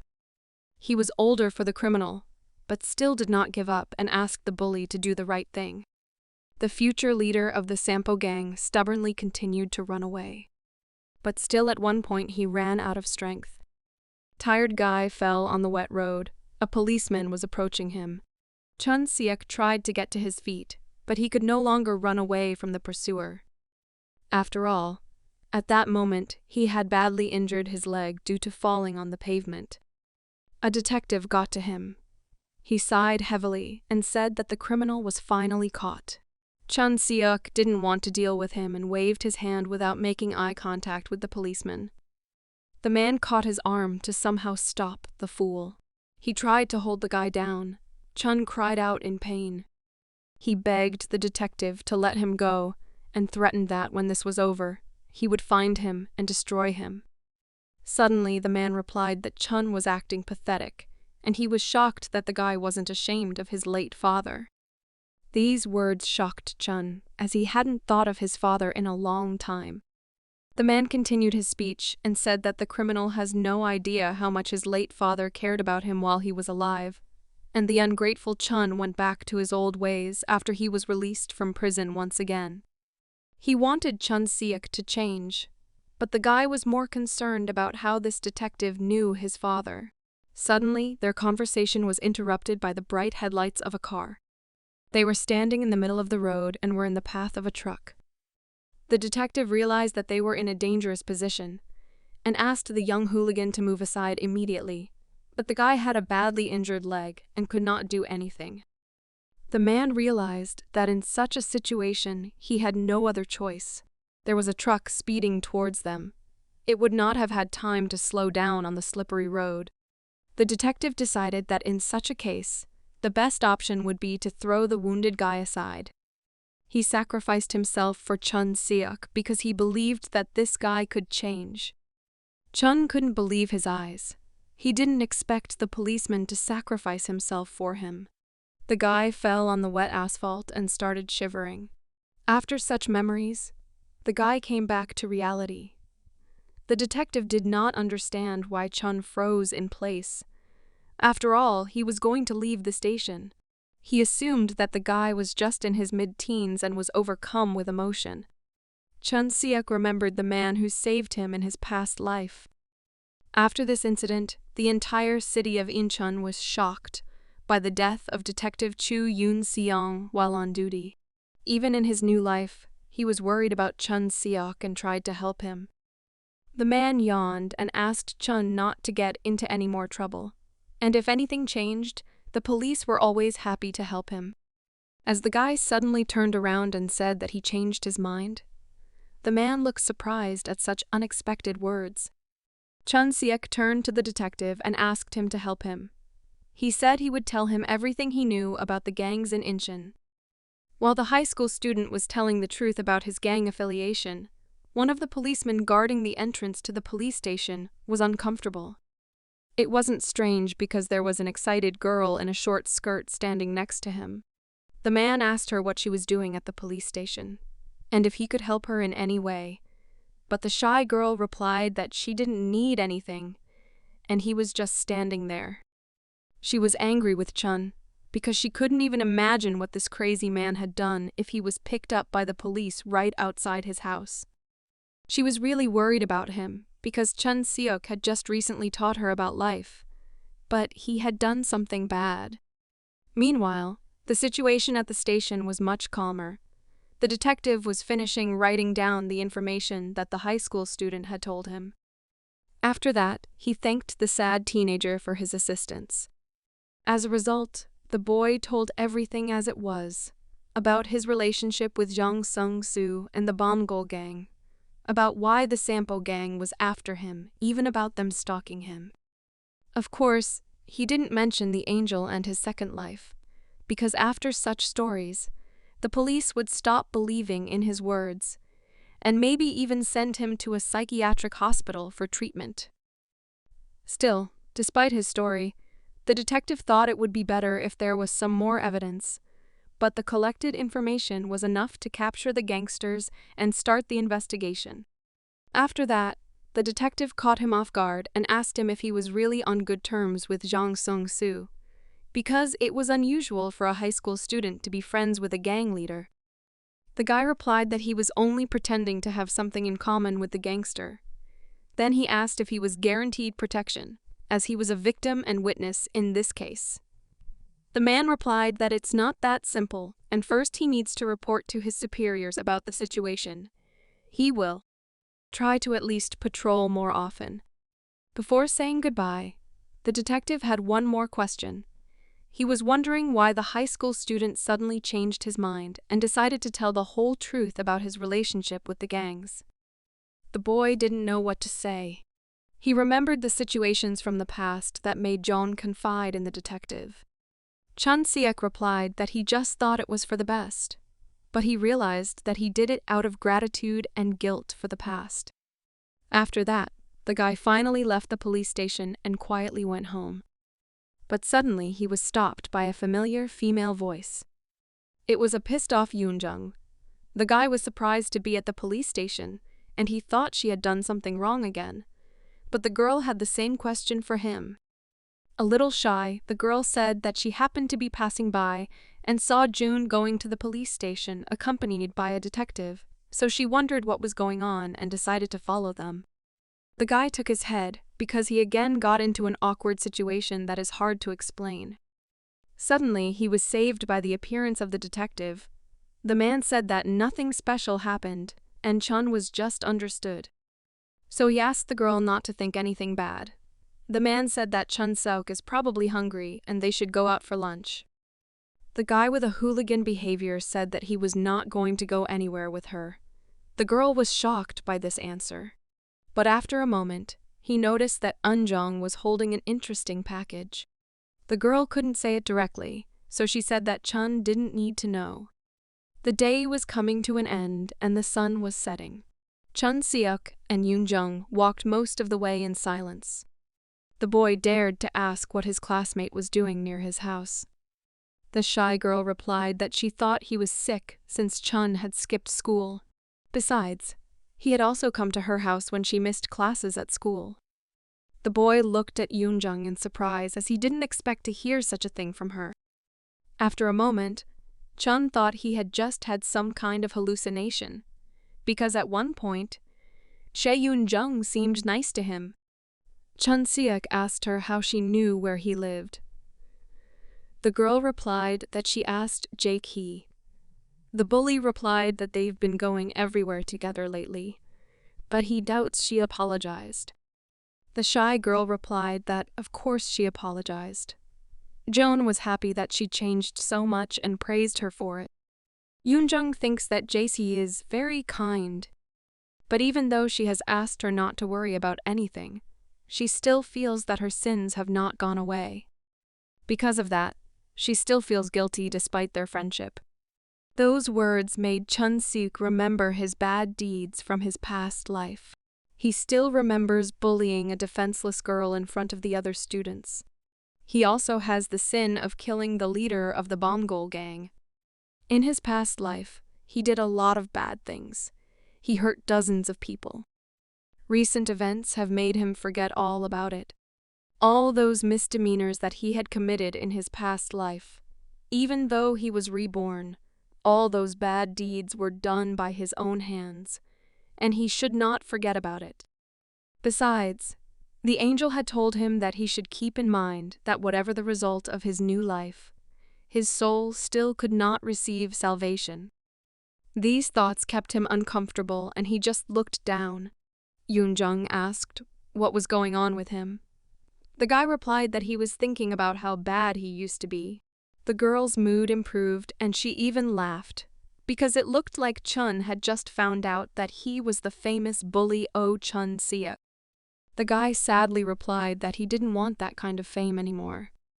The excited girl had never heard him say anything like that before.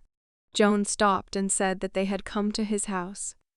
He started to say goodbye and asked his classmate to be careful on the way home. Yoon-jung looked at him awkwardly.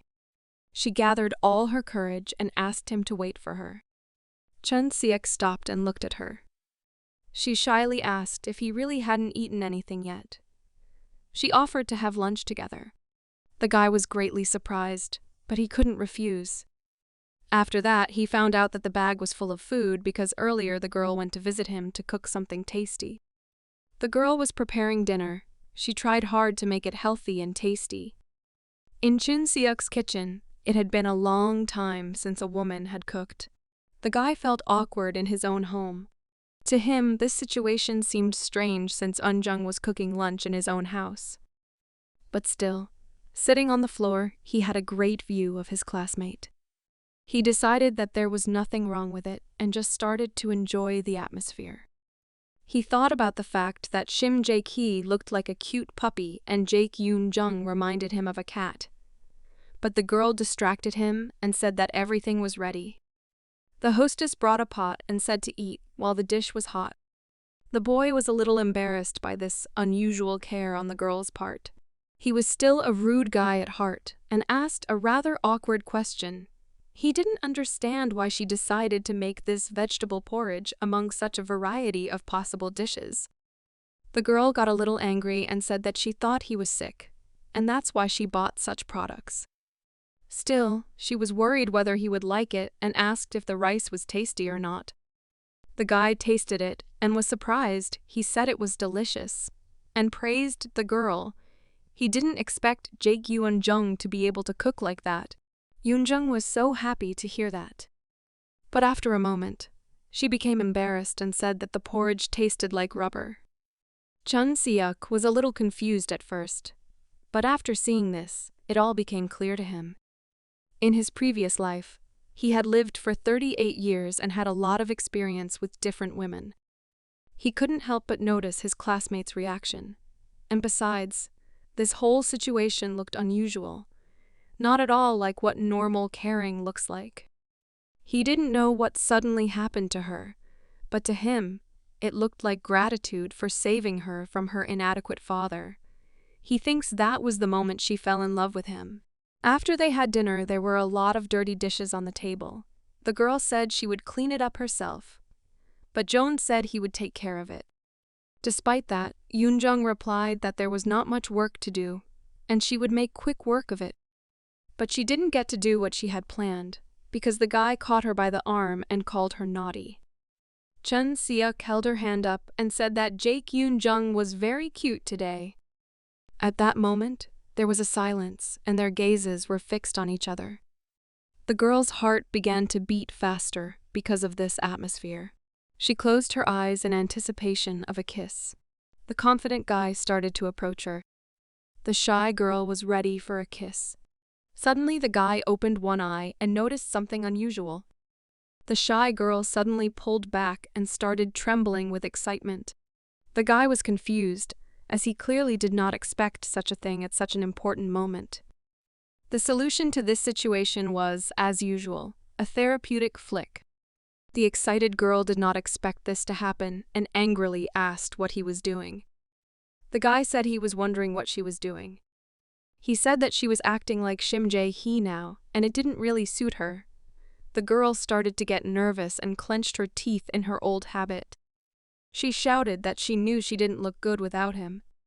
It was just that her behavior was very much influenced by his face. She had never seen him with such emotions. The guy was confused and asked what she meant when she said it was because of his face. The girl got embarrassed again and started thinking how to explain it. She said in a quiet voice that when they were walking home, he had an expression on his face that she had never seen before, even though he was a bully. It was the first time she had seen him with such kind eyes. These words, of course, surprised the guy. But he suddenly started laughing. He laughed so funny that Yoon-jung started to think he said something wrong. After that sudden laughter, the guy grabbed his head and said that he didn't think Chun Seok would ever behave like that. He never thought that Jake Yoon-jung would worry about him. These words touched the girl very much, and she could not take her eyes off him. After that, the guy reached out his hand to her. The excited girl thought that she had done something wrong again, so she closed her eyes and ducked down. But actually, Chun Seok just wanted to put his palm on her head. He told Jae Yoon-jung that she was a good girl, and thanks to her help, he came to his senses a little. She couldn't believe that she would ever hear him say that, and kept looking into his eyes with a loving look. Chun Seok decided to walk her home since it was already night. At the same time, he told her about his conflict with the Sampo gang, and how Chun Soo was hospitalized. Yoon-jung said that she didn't think that the scary Sampo gang would dare to pick on high school students, but the guy said that he didn't think he would get involved with them again. The girl was surprised that he said he already knew them. The guy said that he did. He remembered with a proud face that in his past life he was their leader, but of course he didn't say it in his voice. Yoon-jung was quite perceptive and asked an awkward question. She wondered if it was related to the fact that he had changed so much recently. Her classmate replied that he couldn't deny it. After saying that, the guy asked if he had really changed noticeably. The girl replied that he had definitely become a different person. She couldn't even imagine that he would ever say such words.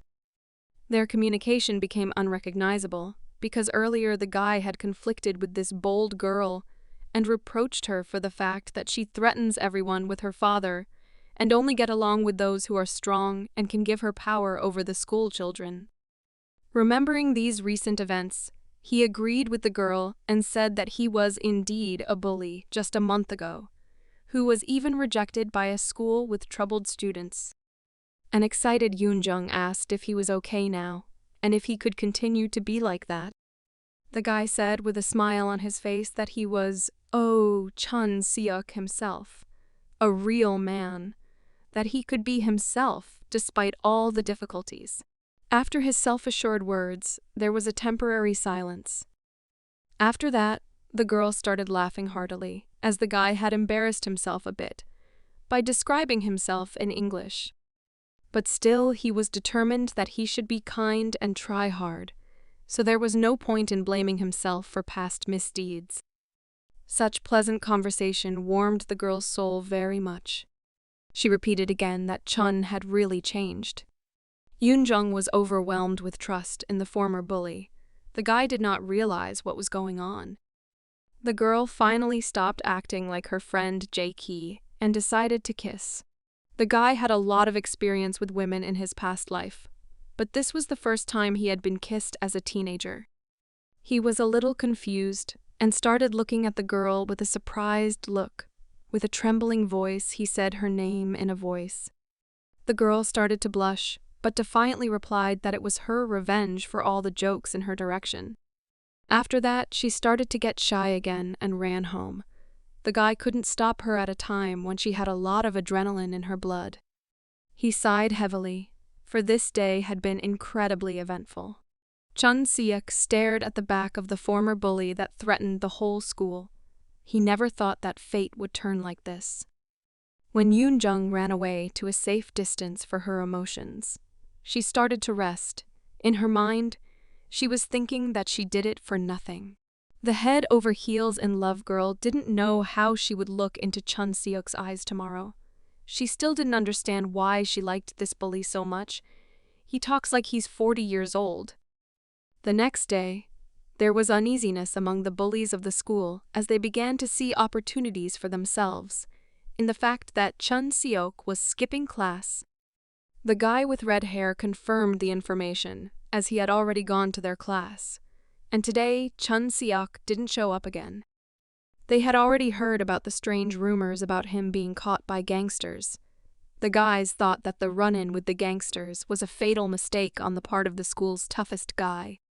From that moment on, they decided that this was their chance to regain their power. Park Seok-ki, the former school's toughest guy, had a strong desire for revenge, a strong desire to end the Chun Seok era and raise his reputation at Sampo High. The guys asked him how he wanted to deal with Chun.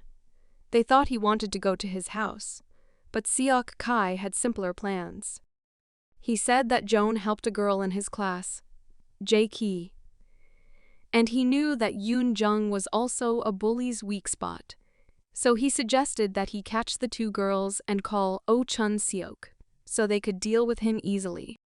But the guy with dark hair interrupted his speech and said that Jae-ki is no longer an outcast. He saw that this strange girl had taken off her glasses, changed her hair, and now she was a different person. She was even rumored to be a 2nd grade hottie. It was said that several high school students had already confessed their love to her, and she had refused every proposal. The guys started discussing her as an attractive girl. Talking about her face and figure made Park Seok-kai very angry as his friends started to go off topic. To bring the guys to their senses a bit, he decided to punish one of his friends and punched him in the face. The guy fell to the ground and Park Seok-ki angrily said that they were idiots. Because of such bullies, even the guys from other schools don't respect their gang. The guy lying on the ground said that it will be hard for them without Yuan Guy. But the new gang leader said that he shouldn't mention that loser's name. He thinks that Kenyan Guy is a real disgrace to their school because he couldn't handle the 2nd grade kid. The guys were a bit confused and thought that Park Seok-kai also couldn't handle the new coolest guy at Sampo High. But despite this reaction, the new leader continued his inspirational speech. He said that right after school, the guys should bring Shim Ji-hye and the daring Yoo Eun-jung to him. Then they should gather as many fighters as possible before meeting Oh Chun Seok. But despite such a speech, the guys suddenly fell silent and froze with horror on their faces. Behind Park Seok-ki, a guy who was calmly keeping his hands in his pants pockets appeared. He said that he had just heard a really great plan. And then he asked why the bully wouldn't do it himself if he was so confident in his abilities. Such disrespectful words hurt the bully, and he nervously turned around to see who dared to address him like that. As it turned out, it was Oh Chun Seok himself, and he was just late for school. He didn't understand why they were gathered in such a place, and decided to go over to find out. As it turned out, they were making terrible plans. The hooligans started to tremble when Chun Seok came closer, because they thought that he didn't come to school today. But the coolest guy replied that it's not surprising, because it's not the first time he's been late. Then he asked if they really think that he has become so kind lately, that he would miss their behavior. After that, he made a threatening expression and showed his powerful fist, he asked the bullies if they had lost their fear of him because of his absence from school. Park Seok-ki's plans began to crumble before his eyes, and he clenched his teeth nervously. The boy panicked and decided that he should strike first to deal with such a threat. But the skillful fighter with a huge amount of experience decided to respond in a very unusual way. He simply put his strong forehead under the blow and thus destroyed the enemy's attack. Seok-ki began to cry out in pain, because the blow on such a hard forehead hurt his fingers. Then Chun said with a smile that the high school students were the first to strike. He rushed forward to attack. His punch reached the face of the insolent opponent. Park Seok-ki was defeated by such power and fell to the ground. After this preventive action, Chun Seok asked the hooligans why they thought they could make such plans when he had only been out of school for a day. He clenched his fists threateningly in front of the poor guys, and the boys started to make excuses and asked to be understood. They panicked and said that it was all Park Seok-ki's doing, and that he had forced them into such a horrible plan. Chun Seok silently reached out to the hooligans after hearing this.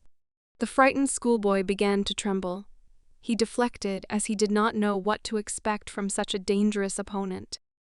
Suddenly, out of the blue, Chun Seok simply put his hand on the scared boy's shoulder. He turned to him with a serious look and asked them to behave appropriately. He said that they should get a grip on themselves before it was too late. He told them to get smart while they were still young. Chun Seok sounded like he was living life for the second time, and the boys put smiles on their faces and agreed. Meanwhile, at school, it was business as usual. Chun Seok was walking towards his classroom to start his classes with a new motivation. Suddenly, he saw a girl he knew. It was the charming Shim Ji-hye. Chun called her baby girl and asked her how she was doing during his absence from school. The girl was shy as usual and asked him not to call her that. She wondered how he was feeling and if he was injured. The guy said that it could not be, and such a powerful body like his was just invulnerable. Shim Ji sighed with relief and said that it was great. The guy was surprised to see such a reaction. With a cute look, she said she was really worried about him since Chun Soo was hospitalized after their conflict with the gang. She was afraid Chun Seok might have gotten hurt as well. Shim Ji-hye really shocked the guy. Just a month ago, a bully was bullying her and oppressing a defenseless girl. He feels much better now that he sees not only him, but also the people around him changing for the better. Shim Ji-hye also noticed that now she is happy to be in the company of her classmate. After a short silence between the students, Chun Seok noticed movement behind him. He turned around and saw the hair of the girl who was following them from the other end of the hallway. In just a moment, that shy schoolgirl had already hidden herself. Chun Seok asked Shim Ji to wait for him and went to find out who was following him. It was Yoon Jung, and she breathed a sigh of relief as she thought she had not been spotted. She was very worried and didn't know what to do now. She was one step away from failure. It was hard for her to get in Chun Seok's face after what she did yesterday.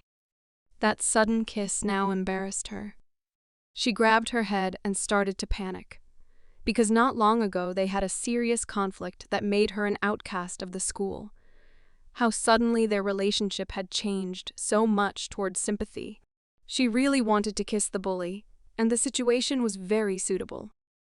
But now she has to worry about what Chun Seok thinks of her. She's afraid to meet his gaze. Chun Seok got tired of watching the worried girl, unable to find a place to be, and directly asked why she was hiding here. Shim Ji-hye recognized her friend Yoon Jung's voice and thought something bad had happened. Because of this sudden appearance, Chun Seok deserved to be slapped by the nervous girl. He asked her why she greeted him so rudely. The girl called him an idiot and said that his sudden appearance scared her. Chun then asked her why she was peeping at him then and hiding like a stray cat. The girl started to get worried. She froze because she didn't know how to behave in such a situation. Yoonjung didn't understand why Chun Seok was acting so calmly, as if nothing had happened between them. She began to worry that that kiss meant nothing to him. Her hands began to shake because of this thought.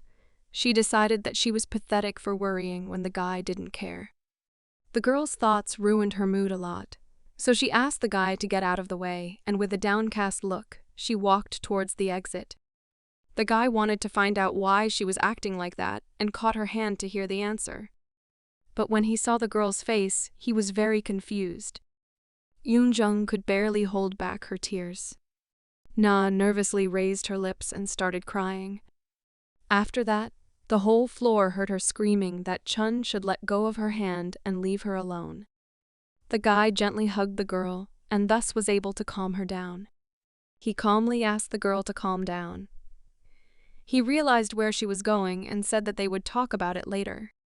The girl with tears on her face stopped resisting and pressed herself against him. She agreed with Chun Seok in a shaky voice. The guy sighed in relief. His life never ceased to amaze him, because he certainly did not expect such events. But he had no other option but to calm the girl down and take care of the consequences afterwards. Yoonjung's screams attracted the attention of her shy friend Shim Ji-hye, who was standing around the corner and watching with excitement. Chun Seok and Yoonjung agreed that they would meet on the roof of the school in the afternoon. For their own peace of mind, they brought juice with them. The atmosphere seemed tense, and they didn't look at each other. The girl decided to start a conversation and said that Chun was probably very confused about what was happening. The guy agreed with her, and he thought about how he could explain it to her, but still he pulled himself together and, like a real man, asked her not to worry about it. Then he asked if she was calm now. The girl lowered her eyes. She was ashamed that she was overcome with emotions, and she had been rude to him without thinking. But now she felt much better. The guy turned around and looked at Anjong. He thought that if he confessed his love to him at this moment and suggested dating, it would become his new problem. The girl suddenly said that she wasn't going to confess her love to him, or otherwise embarrass him. But even that answer made the guy panic a little. He didn't think that from the look on his face, she would be able to understand his expectations from this conversation. Yoonjung sat down and hugged her knees. She said that she attributed her behavior to the fact that she had been feeling very happy lately, and from her emotions, she had lost her mind and let herself go too much. The guy asked the shy bully what the behavior was about. In the end, she still didn't stop thinking about her past and said that she used to get involved with bad company and did bad things. She tried to look strong even though she was beaten by her father at home. But the situation with Shim Ji-hye made her change. She was that they became best friends again. Plus, as it turned out, she could still live like a normal high school student. She asked Chun Seok if he thought her behavior was too brazen. She thought it was ridiculous for her to fall in love with a guy like him. The former bully agreed that she was cocky. He said that it wasn't easy to start a new life after all she had done. He asked her to think about the people she had hurt in the past, and he was still worried about Shim Ji-hye. The girl started to panic and asked Chun to stop reminding her of all her misdeeds. After that, the guy calmly sat down on the floor next to his classmate. He told her with a smile on his face that he would accept her when the others refused.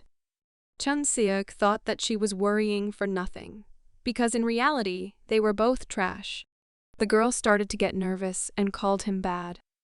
Yoonjung started crying again and said that she didn't know what to expect from him after saying that. But Chun Seok started laughing with her again, and the conversation turned into an exchange of jokes.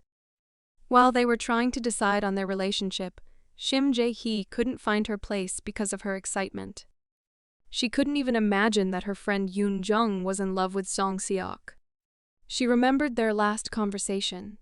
Yesterday, Yoonjung had gotten their classmate's residential address from her, but she refused to go together, saying that she would just check if he was okay.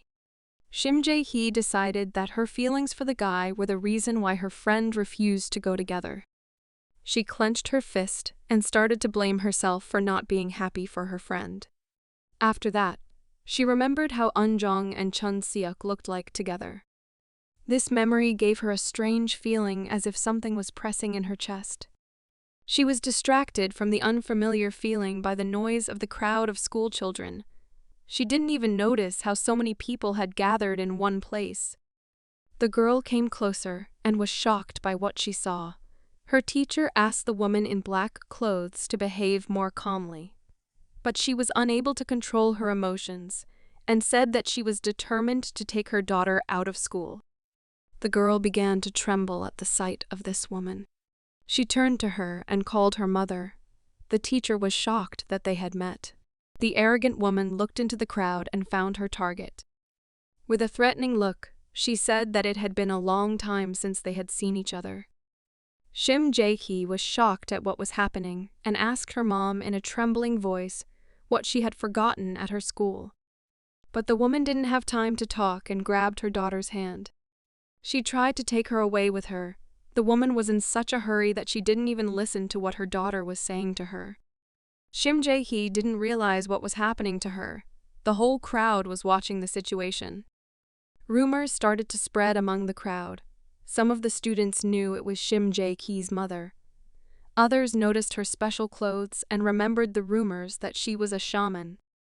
Meanwhile, Chun Seok was still sitting on the roof of the school. He had no idea what was happening on the floor below, but suddenly he saw a vision with Shim Ji-hye sitting on the floor with tears on her face. The guy couldn't realize what had happened, because he had never experienced something like this before. Yoongjung excitedly asked him what was wrong. A cold sweat broke out on Chun Seok's face as he didn't understand what was happening to his classmate. He had seen her earlier today, and she was fine. But in this vision, her condition was obviously serious. He immediately started asking his friend Eunjong a lot of questions. He wondered what had happened to her while he was away. He even thought that someone had molested her or hurt her, but she said she didn't remember anything like that. After that, the guy left his seat and went to the exit. The girl tried to find out why he suddenly decided to leave, but he didn't have time to explain. The guy realized that his vision was the intervention of an angel. Shim Ji-hye couldn't cope with her mother's insistence. She asked her to wait and at least give her a chance to take her things out of the classroom. But the woman with the same cold stare said she wouldn't need her school things. She said that from now on, Shim Ji-hye would no longer go to school. The girl couldn't accept this unexpected behavior of her mother. She managed to free her hand and stop. Shim Ji-hye started trembling. She didn't understand why she wouldn't go to school anymore, and what was even going on. Her mother realized that it was still worth explaining the situation. She said that from today, Shim Ji-hye would be a shaman like her mother, so she should start preparing for her new life. The girl strongly shouted that she didn't want that kind of life. She was embarrassed that her mother had never called her once in a year, and now suddenly came to the school with such words. The woman was angered by her daughter's speech and slapped her in the face for being so disrespectful. She called Shim Ji-hye stupid because she wasn't the only one who didn't like this kind of lifestyle. She thought that if she stopped being a shaman, Ji-hye would die.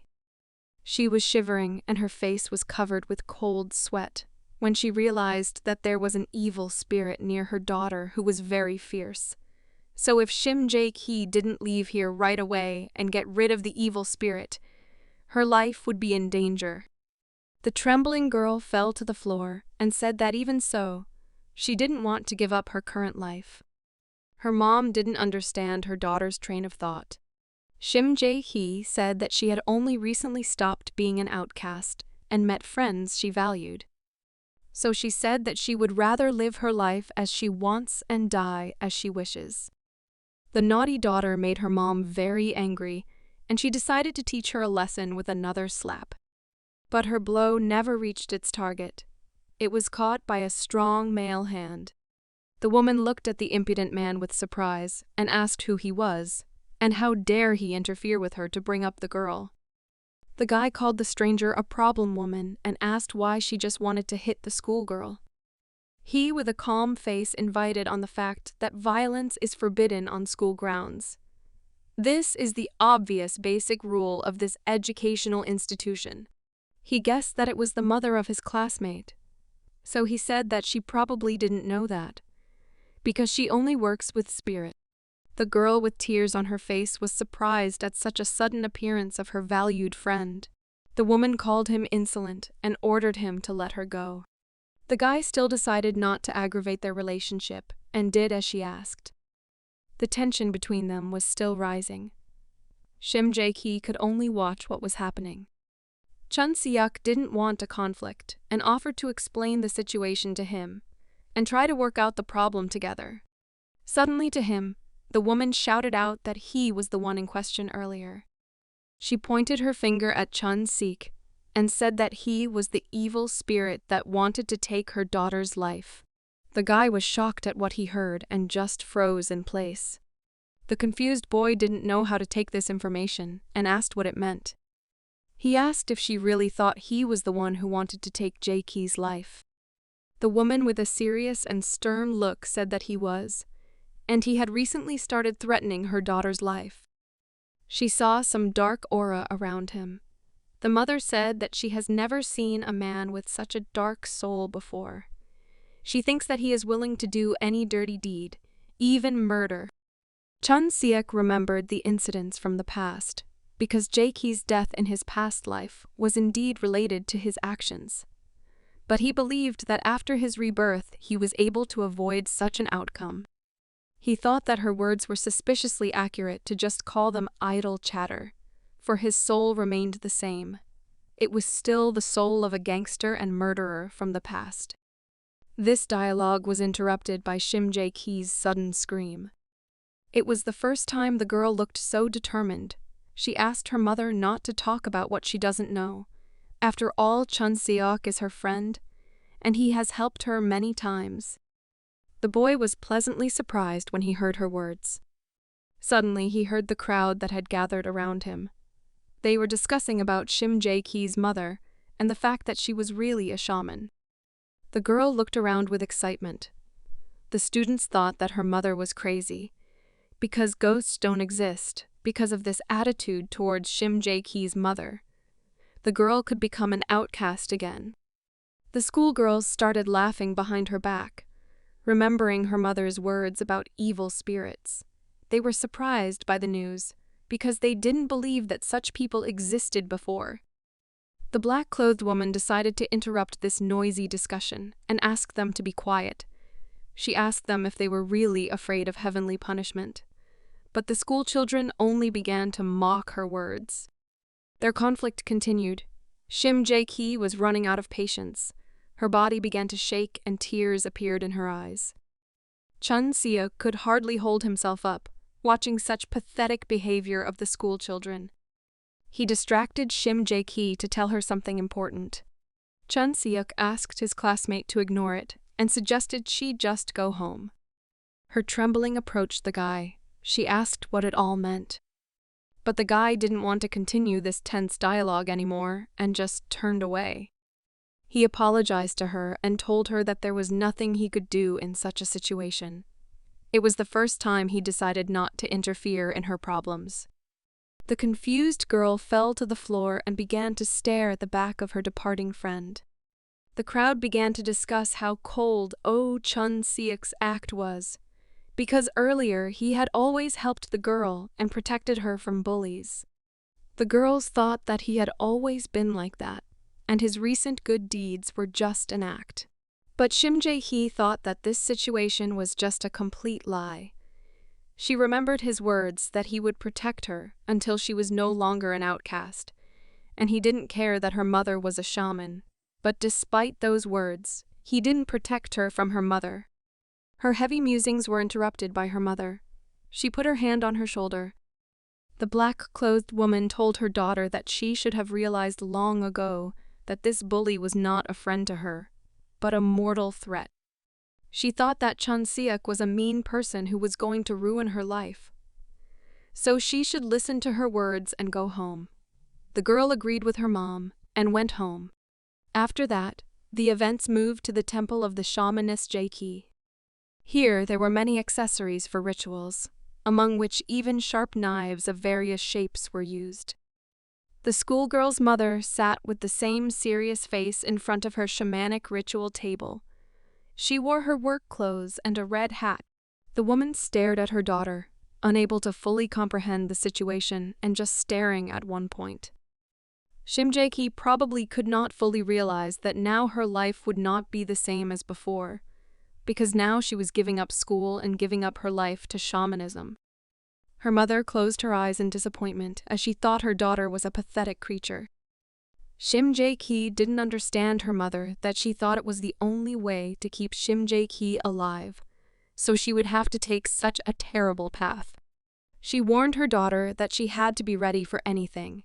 In fact, the woman hoped that the guy that was threatening her daughter would die.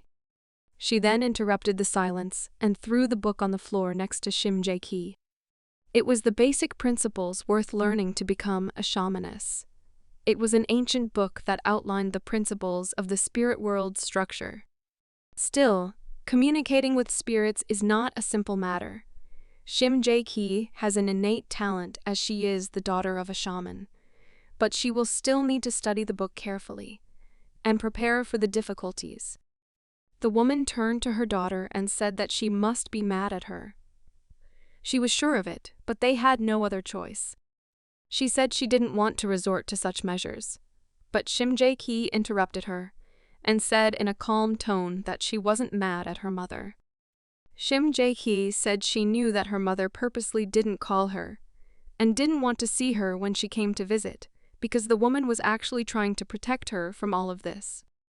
The schoolgirl thought that if her mother went to such measures, she probably had no other choice. But remembering her past, the girl began to cry. She said that in such a case, it would be better for her not to know at all what happiness she had been experiencing lately. The woman lowered her hat and asked her daughter to stop crying, for they had no other way to keep her life safe. After a moment, she trembled and tears appeared on her face, despite those events at school. She really loved her daughter and sincerely didn't want Shim Ji-hye to take that horrible path and become a shaman. The girl agreed with her mother and decided to pick up a book that would tell her about the spiritual world. But she failed to do so, and a man's hand grabbed the object before her.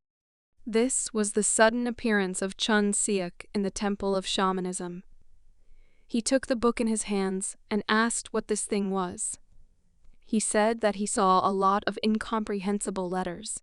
He turned to the schoolgirl and asked her what would happen when she learned all these useless spells.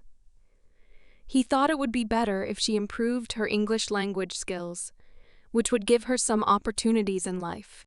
The girl was incredibly surprised. All she could ask was how he got here. But the schoolgirl's mother was not willing to have such a friendly dialogue and stood up with anger. She shouted that Chun Seok was insolent and asked how he dared to allow himself such things. After that, she walked closer to him. The guy lowered his eyes. The woman asked what these antics were and repeated her daughter's question about what the bully had forgotten in their temple. Chun Seok replied that it was just as she said. He agreed that he really deserved to die. The boy had the courage to tell his terrible secret. He told the angry woman that he was the one who had made her only daughter, Ji-hye, an outcast, and also confessed that he had been bullying her for the past year. The woman's eyes turned red with rage in an instant. She couldn't believe what she had heard. She clutched the first object she could get her hands on with all her might and called the schoolboy a pathetic bully. She then asked him how he dared to treat her daughter like that and punched him in the face. Despite his incredible combat experience, Chun Seok did not resist and continued to sit with his eyes downcast. The schoolgirl was shocked by what was happening and began to worry about her classmate. The woman looked down on the guy. She was overwhelmed with anger and started breathing heavily. After this blow, Chun Seok looked up at the woman across from him, and there was not even a hint of fear or doubt in his eyes. He dared to ask the woman if she really thought that one punch would be enough. He said that he was ready for 100 or even 1,000 punches on his face. The guy said that she could beat him as much as she wanted. After these words, the woman became even more angry. She didn't understand who he was and how he allowed himself to do this. She clenched her teeth tightly, and despite her anger, her body began to tremble, and tears came to her eyes. The mother could no longer hold back and started screaming. She asked Chun Seok what he needed from them and called the young guy a real demon.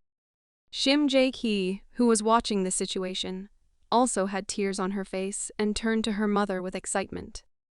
The guy, still in a calm tone, asked the woman to fulfill only one of his requests. He understood that this was impudence, but he hoped that he would be understood correctly. On his knees, he asked to allow Shim Ji-hye to continue studying at school. The guy swore with his life that he would protect the girl until she graduated from school. Everyone was simply shocked by what the guy said. Shim Ji-hye and her mother simply froze.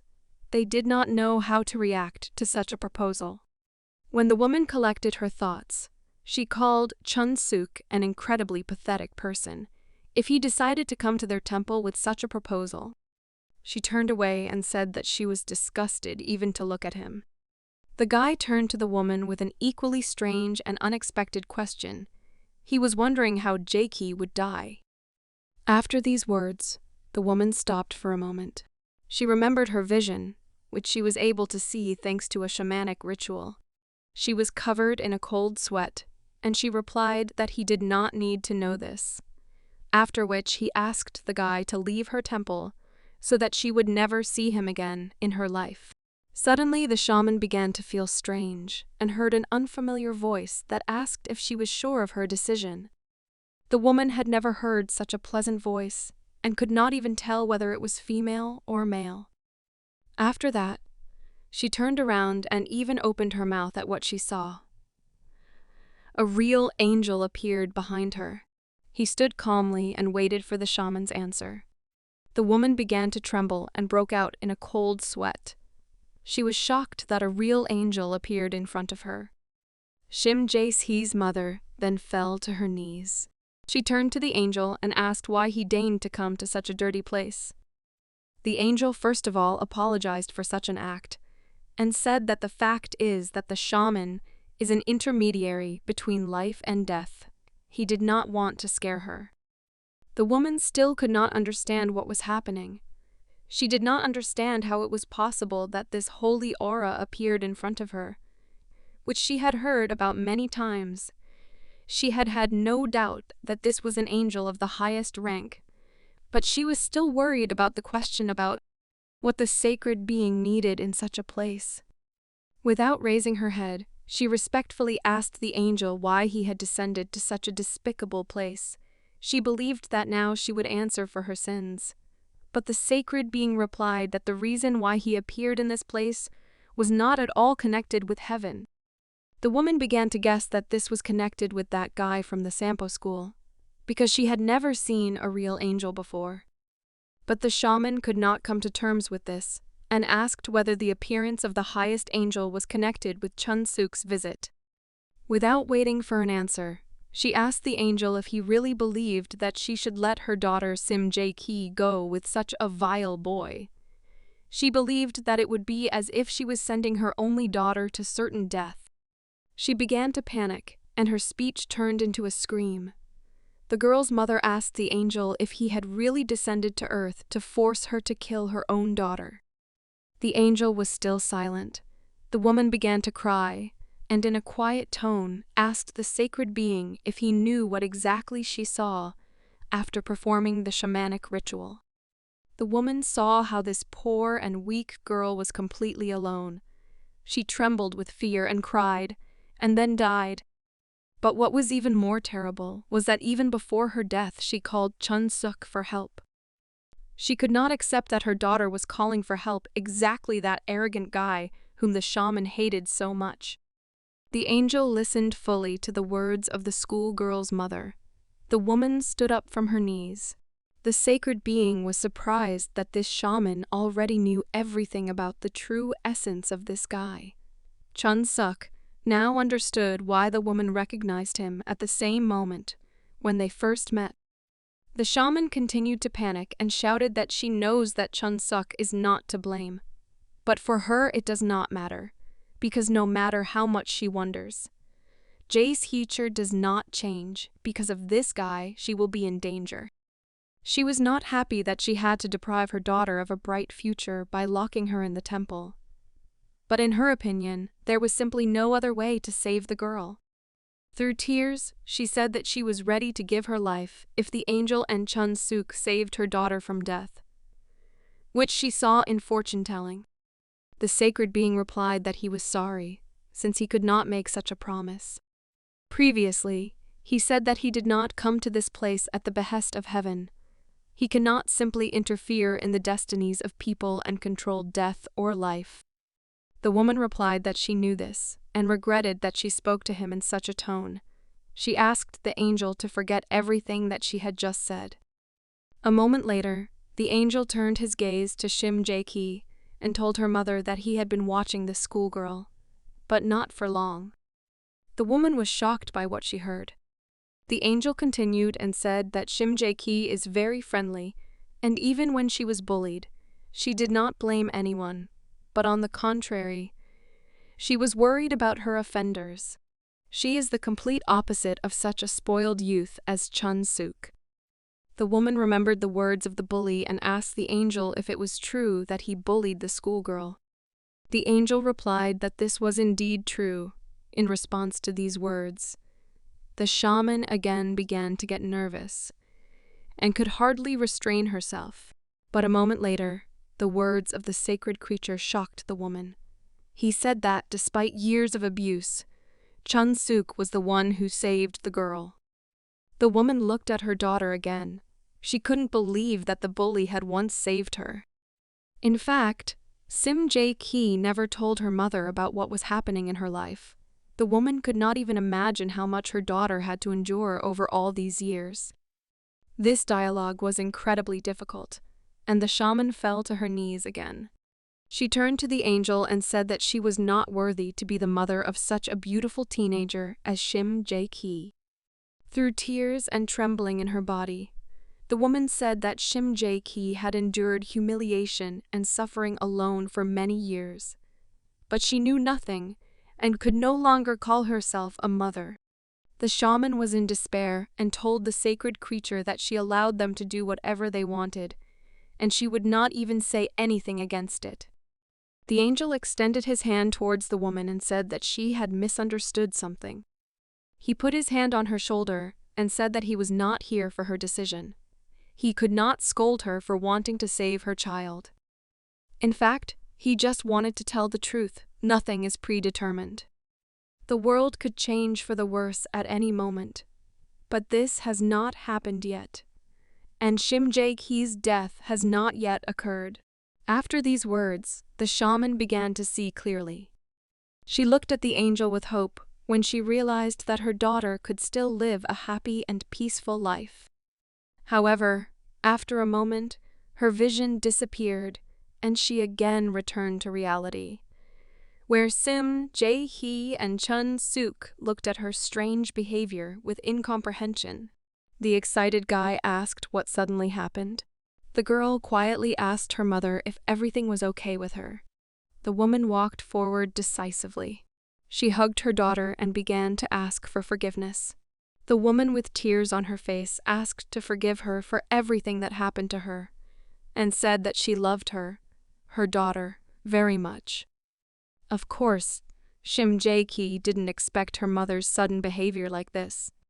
She also could not resist such words and began to cry, but these were tears of happiness. She said that she was not offended by her mother, because she also loved her very much. Chun-suk was shocked by the events that happened before his eyes. He did not understand why his classmate's mother suddenly began to behave like this.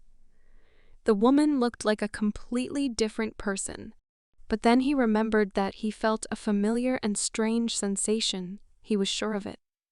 He began to remember when he had felt something like this before, and from the realization that it was an angel, he simply froze in place. But he was distracted from such thoughts by the woman who again decisively pronounced the name of the schoolboy. She turned to him and asked whether his promise was sincere. The guy immediately remembered his oath that he would protect Shim Ji-hye under any circumstances. To demonstrate the seriousness of his intentions, Chun-suk bowed his head to the floor. He said that all his words were sincere and he would do anything to protect the girl. After these words, the woman felt much calmer.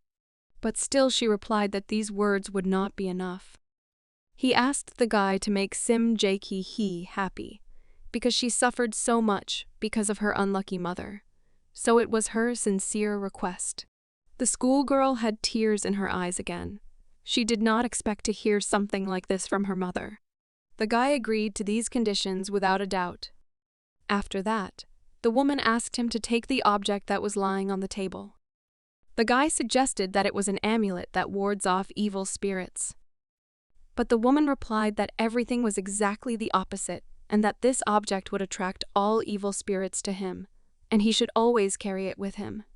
The guy began to panic because he thought that the shaman was offering him to become possessed as revenge. The shaman explained the situation and said that this was not a joke, and that perhaps it would be useful to him.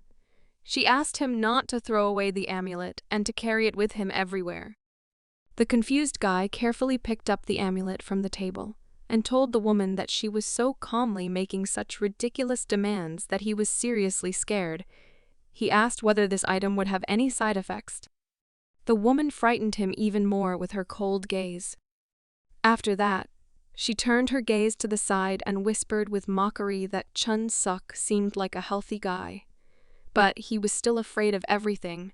Of course, Chun-suk heard this and got furious. Still, he had no other choice, and to prove his sincerity, he accepted the item, after which Shim Ji-hye said that they were leaving. The woman asked them to be careful because they should not linger in a place like a temple, since there are too many spirits here. The shy schoolgirl told her mother that she would come back to visit her. This difficult day began to come to an end. Shim Ji-hye and Chun-suk were returning home together. The girl was still restless and wanted to say something. She decided to say thank you to her savior, but in response, the guy apologized. Shim Ji-hye looked at him in surprise because she didn't know what he was apologizing for. The guy said that he apologizes for his actions at school, when he abandoned her and simply ran away, afraid of responsibility and conflict with her mother.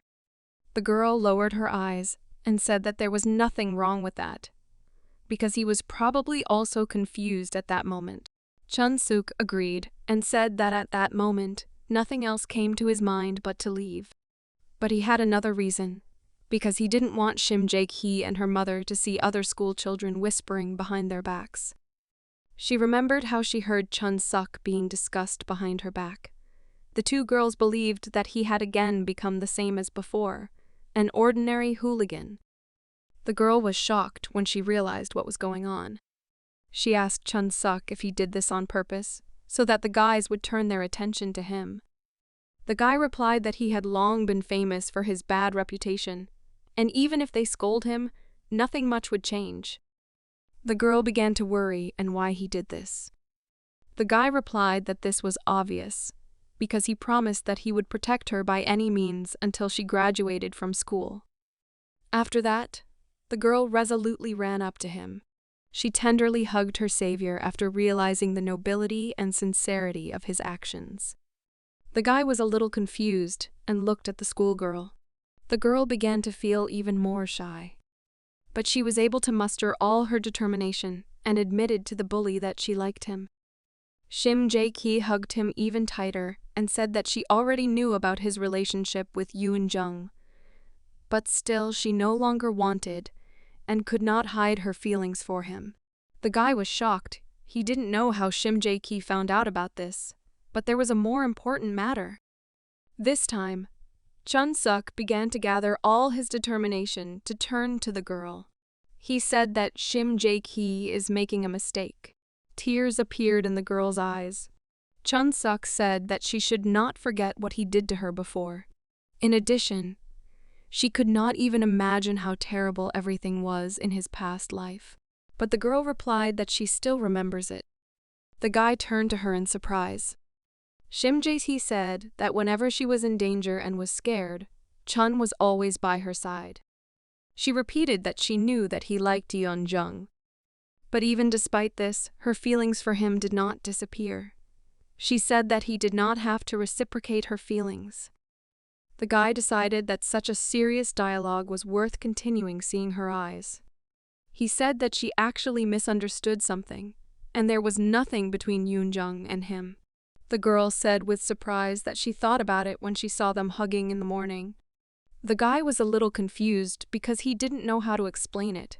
He told Shim Ji-hye that it was just such an inconvenient moment, and she misunderstood everything. And in fact, they are not dating. He continued to make excuses, and when he finished, he put his hand on the girl's head. Chun-suk, with a smile, asked her to think again, because he believes that love is not at all easy and it operates according to a complex principle. In fact, he did not understand why he was talking such nonsense. Shim Ji-hye was happy that she was able to talk about her feelings. After that, she again hugged the bully, who saved her life several times. She began to smile and joyfully said that she understood everything, and now she would try to be no worse than Yeon-jung.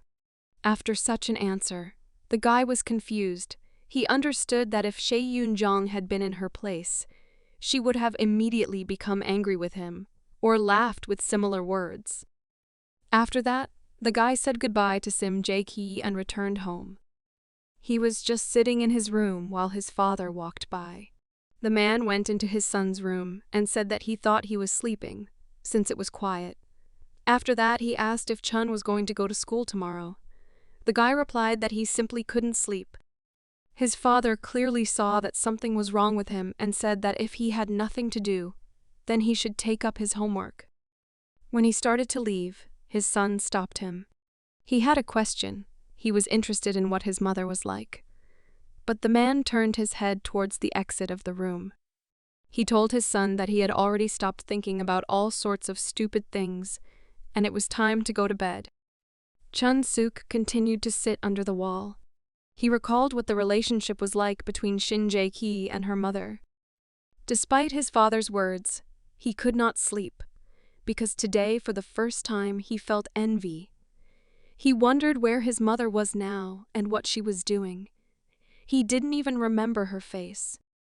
While our hero could not sleep due to recent events, new fateful events began in the city of Incheon. It was another battle between gangs.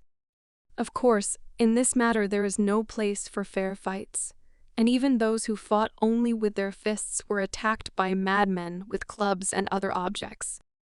Any objects and methods were used. The fight was in full swing, and the fighters did not spare each other. The head of the gang, Bomgol, stood with a confident face, as he did not feel threatened by the weaklings from the opposing team. Ordinary hooligans fought and tried to figure out how to repel the fighters with clubs, while the right hand of the Sampo gang, like his opponent, simply stood still. The interference of the strongest would certainly have changed the pace and result of the battle, but this was not so necessary. Suddenly, one daredevil from the Sampo gang attacked the leader of the opposing team, trying to strike him with a baton. But he was unable to cope with a man of a completely different level of strength. He lifted the weak bully into the air without any problems.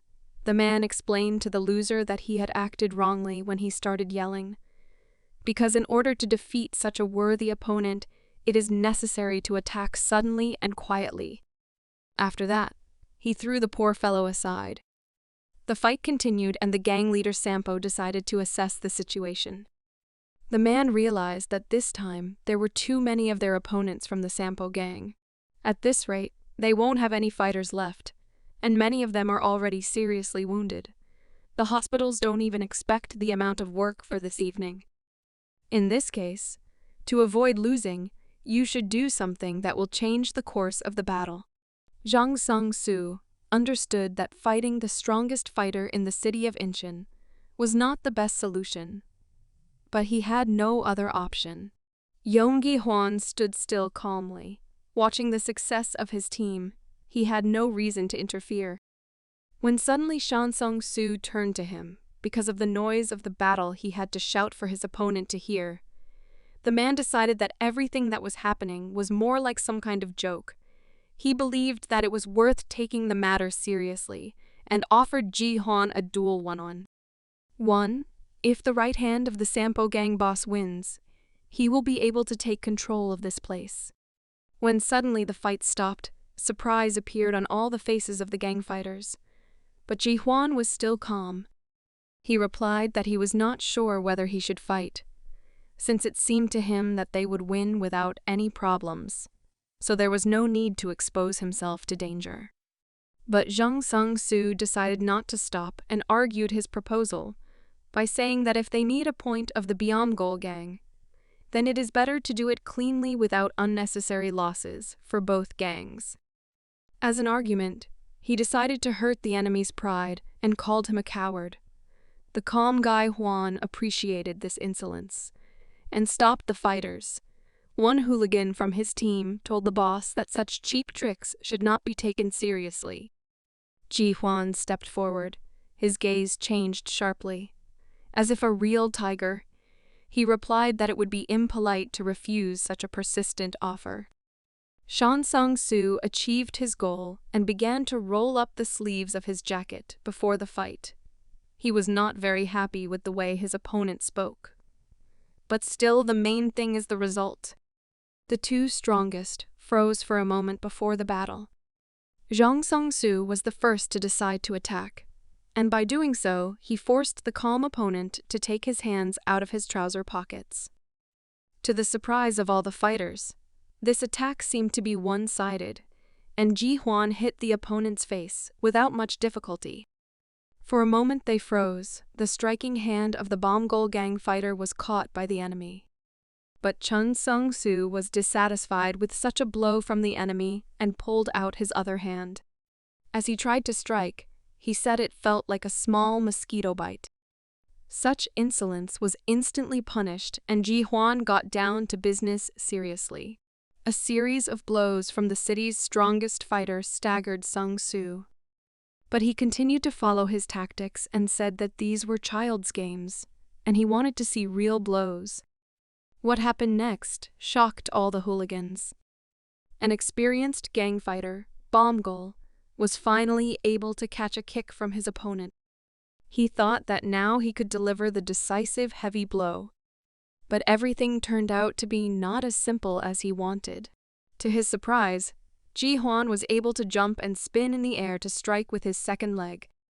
Sung-soo was unable to block such an incredible attack. The man flew away in front of everyone. The fighters of his gang began to worry about the condition of their boss, because any other hooligan would have lost consciousness from this, and was unlikely to be able to fight in the near future. But Chun Sung-soo was not a weakling. The man angrily slammed his fist on the asphalt. He lay on the road, while his calm opponent was never wounded. The situation was difficult for Chun Sung-soo, who confirmed the idea that his opponent was very different from other hooligans. He had long heard rumors that the strongest fighter in the city of Incheon used to be in the Special Forces unit. Ji-hwan moved closer to his prone opponent. Chun Sung-soo could not understand how it happened that a Special Forces soldier became a member of a gang of gangsters. But suddenly he noticed something that could change the course of the battle. Next to him lay the knife of one of the hooligans, who, apparently, had failed in the battle and lost this weapon. Ji-hwan noticed his opponent's gaze and stopped to avoid making a mistake. A satisfied smile appeared on Chun Sung-soo's face. The man grabbed a knife to continue the fight. Sung-soo asked the enemy why he was nervous. Ji-hwan really lost his calm when he saw the knife in the opponent's hands. He changed his stance and concentrated in front of the dangerous opponent. But suddenly Sung-soo acted like a real man and calmly threw this sharp weapon behind his back. Ji-hwan did not expect this and stared at his opponent in surprise. Chun Sung-soo began to rise to his feet, despite the incredible pain in his body. He could not stop there. The gangster turned to the enemy and said that there was nothing surprising in his action, because he was a real man and Ji-hwan was mistaken if he thought that Chun Sung-soo was a pathetic weakling for whom all methods in battle were good. The wounded beast invited the enemy to continue the battle. The realization of the absurdity of this situation haunted the right hand of the Sampo gang boss. But he could not avoid this fight, so he warned his enemy from the Sampo gang that he had made a mistake and would regret it when he was close to death. The fight between the two strongest fighters of the two rival gangs continued. As expected, Ji-hwan had the advantage. He continued to throw a series of blows without receiving anything in response. The guy was still fresh and full of strength and beat his opponent without any problems. Chun Sung-soo still held his own despite being beaten so badly by an experienced fighter who was a former member of the Special Forces. His team began to worry. The gangsters could not continue to watch their leader be beaten. One of the fighters could not stand it and wanted to help the leader, but his comrades stopped him. He also felt unpleasant, but he could not allow interference in this fateful battle. He told his friend that if he respected his leader, he must endure this test. Meanwhile, the anger of the Bomgol gang fighter grew at an incredible speed. He tried to counterattack his opponent and threw a straight punch with his left hand. But the strongest fighter in the city was able to dodge without much difficulty. After this, Ji-hwan responded with a sudden elbow strike to the gangster's liver. Surely it was very painful, and even a real man was depressed by such pain. His subordinate was on the verge of patience and was eager to support the leader, because he looked like he was already on the verge of death. But his comrade again decided to calm the gangster down and said that there was no need to do rash actions, because their leader offered Ji-hwan a one-on-one fight. He speaks on behalf of the entire gang, and besides, he still hasn't lost. Zhang Sung-soo was still on his feet, and despite the trembling, he continued to fight. Suddenly for everyone, the beaten man was able to catch his opponent's blow. Now he looked calmer, because he was able to implement his plans. Despite his trembling hands, he was still able to hold back Ji-hwan's power. But the young guy believed that this did not change anything, and was surprised that the beaten opponent was still confident in himself. He mocked his opponent with a smile and said that he had decided to go to the end. But suddenly he realized that something was not going according to plan. The guy could not understand why Zhang Soo still did not let go of his fist, and how did he even have so much strength left to continue the battle? The man did not agree with the words of those who watched the battle. He did not intend to die here and clenched the fist of his right hand. He said that these words were nonsense, and he was just starting to fight. Before that, there was only a warm-up. Ji-hwan began to get nervous. His other hand was free. He thought that he should block this blow. But even though the guy blocked the blow, the enemy was still able to achieve his goal. A powerful blow with his hand knocked Ji-hwan aside. This made him even sigh heavily in pain. The gangsters from the Bomgol gang rejoiced at the success of their leader. Ji-hwan fell to the ground, but continued to watch his opponent. Zhang Sung-soo said that he warned him that this was not the end of the fight, and that he should not be underestimated. But the young and experienced fighter did not agree with him. Ji-hwan rose to his feet and said that the leader of the rival gang could barely stand on his feet.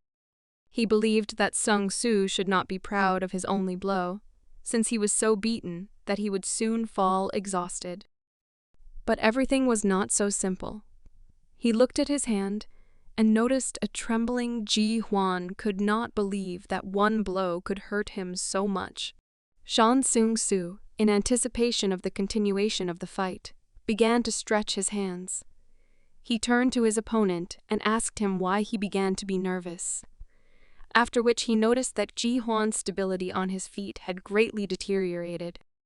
He suggested waiting for Ji-hwan to prepare to continue. These words greatly hurt the young fighter.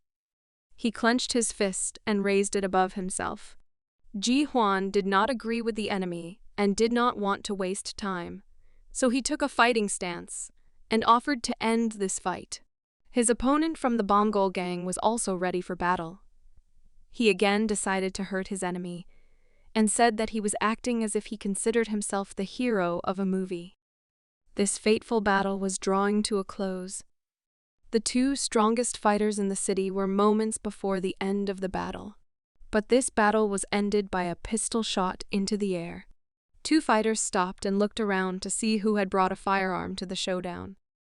As it turned out, a policeman intervened in the decisive battle and said through the loudspeaker that the bandits were surrounded.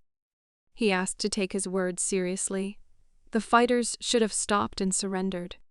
The gang members began to panic at the sight of the police and decided that they should postpone the battle and run away.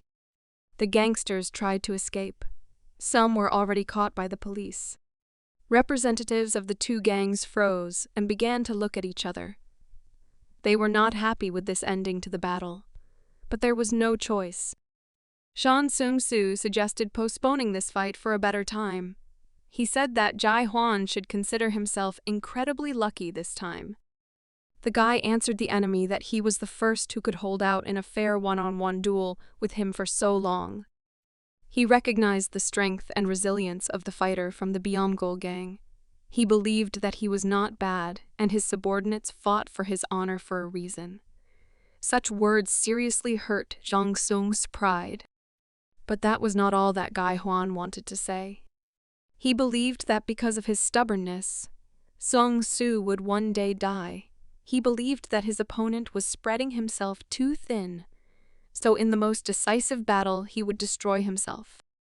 According to Ji-hwan, Sung-soo should have fought with a knife in his hands, instead of throwing away the weapon, which could have given him an advantage. He believed that soon his opponent would understand that it was difficult to survive with his principles in the modern world. These words from the right hand of the Sampo gang boss did not give the man peace. The battle between rival gangs is over. The fighters went home without knowing who was stronger. Still, Jang Sung-soo was able to defend his point. Despite the intervention of the police, he continues to think about his opponent. The Sampo gang tried to take away their point for the third time in a month. They had been competing with them for a long time. But it was strange he didn't understand where their enemies got so much self-confidence. His subordinate was worried that his boss was wounded, and he should go to the hospital. But the man said that this was nothing, and now they should find out which of their fighters the police were able to catch.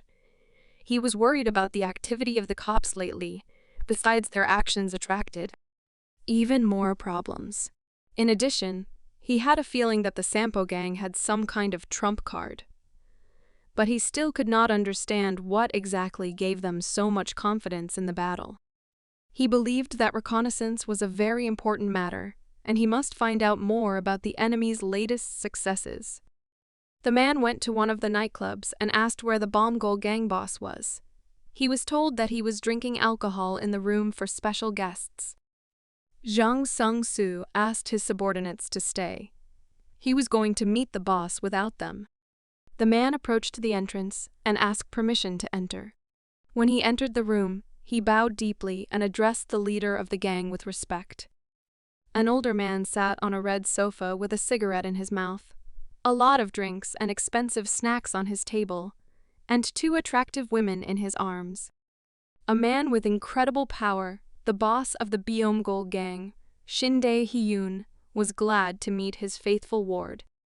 The next morning, Chun-suk went to school as usual. He couldn't even imagine what happened in the city last evening.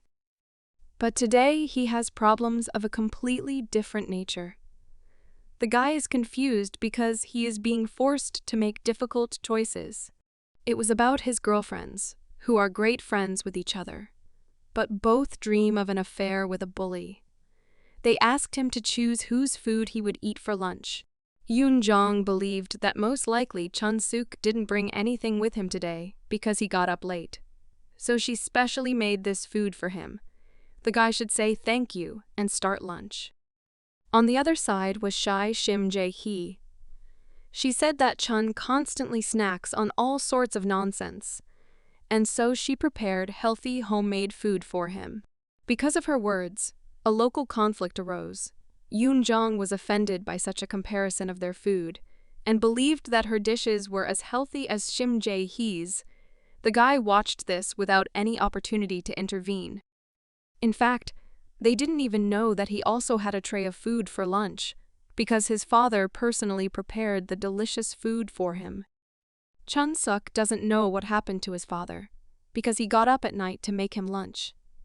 In fact, the man was worried about his son's question about his mother. He hadn't asked anything for 10 years. So it was sudden, he thought that his son was lonely lately, and therefore he should show more care. The girls continued to persistently offer their food. The situation was not easy. At one point, they switched to each other, realizing that due to the difficult choice, Chun-suk might even refuse to have lunch. The conflict became increasingly serious, and even the shy Shim Ji-hye was ready to defend her interests. Of course, this dispute could only be resolved by Chun-suk. The handsome man acted very wisely and took both trays at once. The girls were very surprised because they did not expect such a solution to the problem. Chun-suk mockingly said that they are mistaken if they think that these small snacks will be enough for him, so he will eat both, and they should not bother thanking him for such an act on his part. The competitors agreed. The best friends began to be jealous. Chun-suk put aside the tray of food from his father for the evening and proceeded to what the two girls had prepared. Shim Ji-hye woke up at dawn to have time to prepare her lunch. Yoon-jong was interested in whether she cooked well and asked what she should cook for him next time. The guy ate heartily and sighed heavily. He went outside to take a little break from such attention from persistent girls. He admitted that 2 lunches at a time was too much, and his stomach had not been so full for a long time. Suddenly, he realized that this was still not the end. Yoon-jong quietly approached and heard his words about the satiety of lunch. She offered him a soda and said that he shouldn't have been so full, because he could only eat her food. The guy began to awkwardly thank the girl for such care, and pulled his hand towards the bottle, when suddenly he was stopped by the voice of the second girl. It was Shim Ji-hye, and she had a thermos in her hands. She said that sodas are harmful to health, and so she offers him to drink plum compote. The second competition for the guy's attention began. Yoon-jong started screaming and said that, "Oh, Chun-suk should drink cola because there is nothing better to improve digestion." Her competitor continued to insist on compote because it is healthy. This ridiculous battle between the two girls has already been observed. They were 2 teachers. The woman smiled sweetly, while the man sighed heavily and said that these youth were behaving like adults. He was afraid that the school would soon turn into a bedroom. He believed that such behavior should also be stopped. The teacher did not even know how to answer, and said that if he was jealous, then he could just say so. This hurt the man's pride, and he replied that for him this is a mystery of nature, because he does not understand what these beauties found in such a hooligan. He believes that it is a new fashion to be bad. Such guys attract the attention of young girls. But Chun-suk's behavior was hardly anything like what they had seen before. The teacher believed that this was not the case at all. To her, Chun-suk was no longer an ordinary bully. This surprised her colleague. School ended, and everyone calmly prepared to go home. But Shim Ji-hye, Yoon-jong, and Jong-suk were the exception. The guy again found himself in an uncomfortable situation due to the incredible amount of attention from his girlfriends. This time, Yoon-jong said that she accidentally had 2 tickets to the amusement park. Shim Ji-hye shyly invited the guy to go to the sea with her. The dark-haired girl believed that a date after school was a great chance to take their relationship to another level. She had to spend money on tickets, but she believed that they were worth it. Shim Ji-hye also wanted to spend time alone with him. She was worried that Chun-suk would refuse to go with her. The former bully got tired of this and sighed heavily. After that, he decided not to choose and said that these were excellent plans and they would go together. Yoon-jong was very unhappy and said that this was too much, because he was playing for two camps. The guy replied that she had misunderstood something. He said that he never said that he was going to date someone. He said that he would choose who he liked. The dark-haired daughter of the gangster began to get angry, while her friend simply lowered her eyes. But unexpectedly for everyone, Shim Ji-hye calmly said that she didn't care. Chun-suk and Yoon-jong paid attention to her after such words. She believes that if a guy is okay with it, then it's okay for her too. Chun-suk told Yoon-jong that Ji-hye wouldn't mind the three of them hanging out and asked what she thought about it. But the dark-haired girl nervously bit her lower lip and began to tremble. After that, she said that it was funny and she saw how Chun was trying to get rid of her, but she would give up so easily. Chun-suk replied with a smile that he really didn't care. These obsessive girls were a headache for him. He thought that at least one of them would leave him alone, but as it turned out, they were both difficult.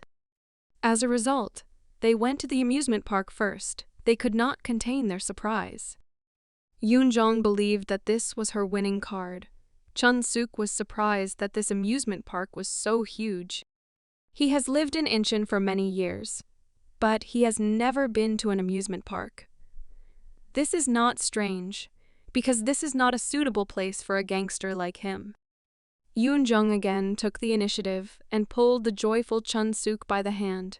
She was afraid that they would not have time to ride the attraction, at least once before the park was closed.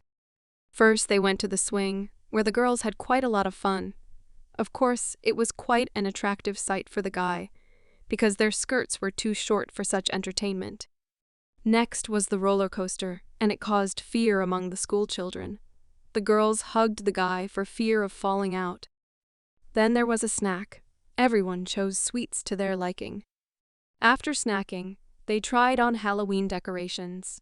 Yoon-jong laughing at how Chun-suk scared poor Shim Ji-hye. At the end of this date between an attractive guy and two beautiful girls, they went to the sea, just like Shim Ji-hye wanted. Of course, there was no place for a romantic kiss, which the shy schoolgirl probably dreamed of. Still, the day turned out to be quite fun. Yoon-jong said that it was the best day of her life, because she had not gone on rides for a long time. Shim Ji-hye excitedly asked Chun-suk if he was okay. She thought that he probably didn't want to hang out with them until late, and it was uncomfortable for him to spend so much time together. But the guy replied that he really had fun. These words were the pure truth. He was glad that he could have so much fun during his second life, because in the past, he had never had anything like this, and the only entertainment was fights and alcohol. He looked at the sky and wondered if he even had the right to such happiness. When suddenly the cry of one of the girls made him distracted from this thought. He asked Yoon-jong what happened. The girl, with a trembling in her body, pointed her finger in the direction of what scared her. As it turned out, her attention was attracted by the beaten gangsters from the Byomgol gang. Jang Seung-soo was lying in the arms of his charge. Chun-suk was so distracted by having fun with the girls that he completely forgot about what was happening between the rival gangs. Yoon-jong froze in place and said that she recognized this man. She couldn't believe that Uncle Sung-soo was in such a terrible state. The guy was very surprised when he saw the beaten man. Yet one day, Shan Sung-soo saved both him and his girlfriend Yoon-jong. Excited, Yoon-jong immediately ran to her uncle, who was lying unconscious. She was afraid that the worst had happened, but the gangster said that Jang Sung-soo was still alive. The girl immediately turned around and asked Chun-suk to call an ambulance. But she was immediately stopped by a beaten gangster and caught by the hand. He was shaking all over and was exhausted, but he said that they couldn't go to the hospital and the girl should leave everything as it was. Such words frightened the girl even more, because she believed that Uncle Seong-soo was dying in the arms of a comrade. Chun-suk finally intervened in their conversation. He moved the girl aside and covered her. The angry guy turned to the gangster and said that he shouldn't grope high school girls. He wanted to leave quickly and allow the bandits to die in peace. The exhausted man recognized Chun-seok and turned to him. It was hard for him to say this, and so he clenched his teeth to gather his strength. He had something to ask the school bully. It turns out that he wanted to ask him to hide Seong-soo at least for a while, because if he left him like that, those guys would come here again and kill him. These words angered the schoolboy, and he said that the gangster opposite him was a cunning insolent, because they themselves organized their own gangster showdowns, and then asked the schoolboy for help. He believed that these two had lost their last drops of pride. He decided that they couldn't go to the hospital because they were afraid that the police would catch them there. So he suggested that Yoon-jong go away from these fools. But the girl did not agree and asked her friend if he would really just leave and not help the dying Seong-soo. When suddenly he was stopped by the cry of a beaten gangster, he admitted that in fact, they had fallen into a trap. They fell for the tricks of the guys from Sampo that they wanted to kill Seong-soo. These bandits were hunting him from the very beginning. He was ready to die, but asked not to let his boss die. Regular problems did not allow the former hooligan to rest. He remembered his connection with Seong-soo. In the past, he killed this gangster. But in his second life, this man saved him twice. He was even able to rescue a schoolboy from the hands of the Sampo gang bandits. It seems that he had a duty to him. The guy did not want to get his hands dirty, but there was no other choice. Chun-suk, out of old habit, nervously clenched his teeth. After these events, let's move straight to the moment when Seong-soo finally woke up. His whole body hurt incredibly. He didn't even know how he managed to survive in such a sad situation. When he looked around, he realized that he was not himself. To his right lay his equally seriously wounded ward. When suddenly he was distracted by the girl's voice. She asked the gangster not to wake up his comrade, since he had barely fallen asleep just an hour ago. The man was shocked to see this particular schoolgirl. It was Shim Ji-hye. She told the man that he still couldn't move and that she was going to change his bandage for a new one. The man remembered their only meeting. He then saw her together with Chun-seok and boldly asked the school children to leave the adult area. Seong-soo wanted to know the name of the savior. But suddenly their conversation was interrupted by Chun-suk. He said that the bandit had no need to know the name of the schoolgirl, and if he had already regained consciousness, then it was time to pay for the treatment. His appearance was also a surprise for the bandit, but the guy continued his speech and said Seong-soo should not behave so impudently when he was staying in someone else's house. Chun-suk was already beginning to regret that he had saved the gangster. Seong-soo realized that it was all thanks to his comrade that he asked strangers to save his boss. After that, he asked the schoolboy whether this incredible bandage was his doing.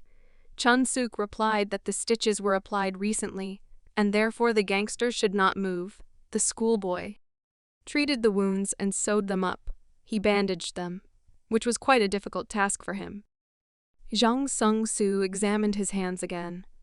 He would not have believed in his life that this was the work of a simple schoolboy, because such skills are rare among bandits, and it is more like the result of the work of an experienced doctor. He wondered where Chun-suk got such incredible skills. The bully also thought about bandages. In fact, he was cut with a knife more than once, when he was still a petty bandit in a gang. Thanks to this experience, he learned to bandage himself. Still, the guy was interested in what could have happened without his knowledge. That Seong-soo found himself in such a difficult situation. Chun-suk sat down on the floor next to the gangster and said that if he had already woken up, then he should tell everything in order. He was wondering what could have happened at all, that the second person of the Bomgol gang ended up in such a deplorable state. For Jang Sung-soo, these were unpleasant memories. But still, he decided to talk about the events that happened about 2 weeks ago. Then he met with his boss as usual. The man with a cigarette in his mouth, as usual, was glad to see his faithful gangster. Jang Sung-soo proceeded to report and said that despite the unrest, they still managed to maintain their point, so the boss shouldn't worry about it. The man raised a glass of drink in front of him and began to twirl it in his hand. He believed that he had absolutely no reason to worry. He could not worry about the matters that he entrusted to his reliable ward, Sung-soo. The gangster considered it a great honor, so he thanked the boss for such nice words and suggested returning to the conversation that they had postponed for that day. Gang boss Byung-gul started laughing and said that Sung-soo was too impatient. He suggested that he have a little drink and relax after another difficult task. The man had no opportunity to refuse, and he thanked his boss for such an honor and held out an empty glass in front of him. The boss, hugging his faithful women, decided to return to the conversation. He was wondering how difficult it had been recently due to surveillance of the Sampo gang. Sung-soo replied that in recent days the situation had really been difficult, and he didn't know exactly what the reason was for. So how he did not notice any strange or suspicious incidents. After this, the gang boss Bomgol decided not to delay time, and handed the gangster a folder with some interesting information. Incredible surprise appeared on the gangster's face. As it turned out, this was information regarding Chu Young-sun, a detective from the Western Police Department. He works in the criminal department. It was obvious to the man why he was given this dossier, since Chu Young-sun is now engaged in special supervision of gangster groups. The actions of this policeman turned out to be especially active. Even though he has a small rank, he has many achievements, and 2 years ago, he was called the king of arresting criminals. Jang Sung-soo was confused because he didn't know where his boss was able to get such incredible information, while the second person in the gang didn't even know about the boss's interests. The boss of the gang, Bomgol, began to boast that this time he was especially good, and asked his ward not to be too surprised by what he was about to hear, because he was provided with information in Deem itself. The man was simply shocked by what he heard, because he did not think that the national organization Deem itself would interfere in their petty gangster problems. DAM is the largest organization in Korea that no one can touch, and at the same time, it is a carefully veiled personality.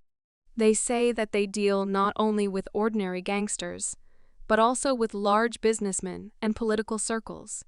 So the man could not understand why they provided detailed information to the Byung-gul gang.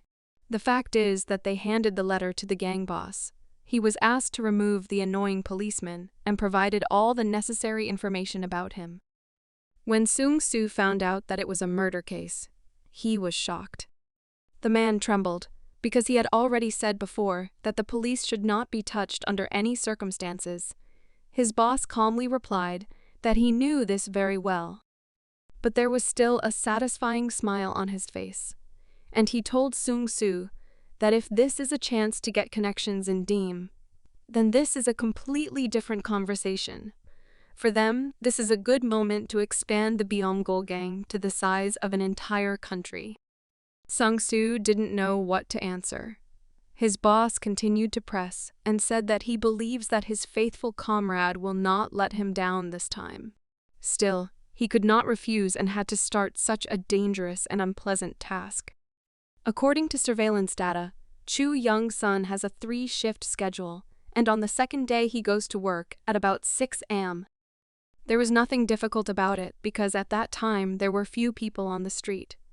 And he didn't even have to get his hands dirty.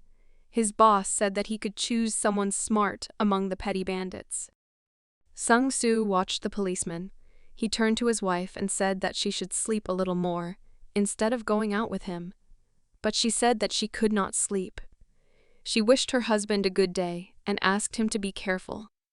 Zhang Song-soo was wearing a cap and mask, but did not change his usual costume. He watched the routine communication of the two spouses before his target went to a less crowded place. The surveillance data turned out to be correct, but he was haunted by the thought that one word from a national organization could decide everything. Why did they also carry out surveillance on some detective with a low rank? No matter how he looked at this task, something seemed strange, when suddenly he was distracted by the voice of his comrade. He asked his boss if he would mind sorting out the target right now. Sung-soo was surprised to see this guy in such a place, because he said that he would go alone. The man asked the bandit why he followed him. The ward replied that his boss had been on a mission since early morning and therefore he could not stay away. He understood Sung-soo's feelings very well, and said that he thought that it was still unpleasant for his boss to kill this detective. Looking at the back of his target, the gangster had no answer. The bandit invited his senior comrade to entrust him with this matter.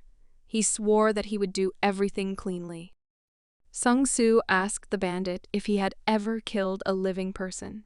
This awkward question put the bandit in a difficult position. Sung-soo answered instead of him, and said that most likely not.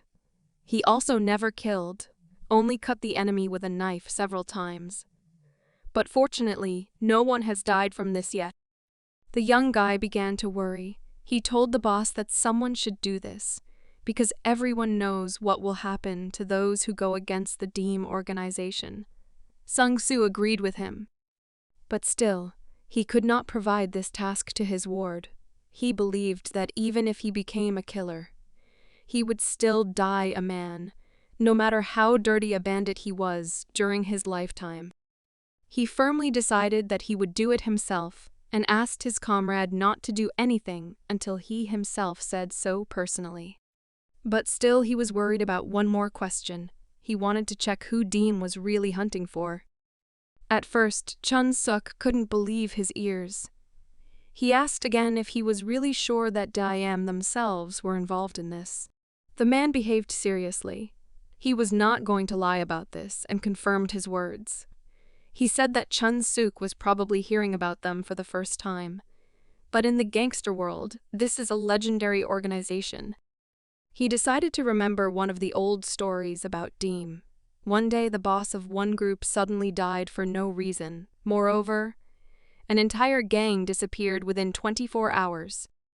In short, Zhang Song-soo was looking for a way to infiltrate this organization, because he needed to know their true purpose.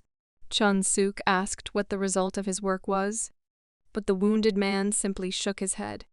He raised all his contacts, but did not find any way to get them directly, because Deem has very strict security. The schoolboy was not very surprised, so he said that he did not need to listen to the continuation.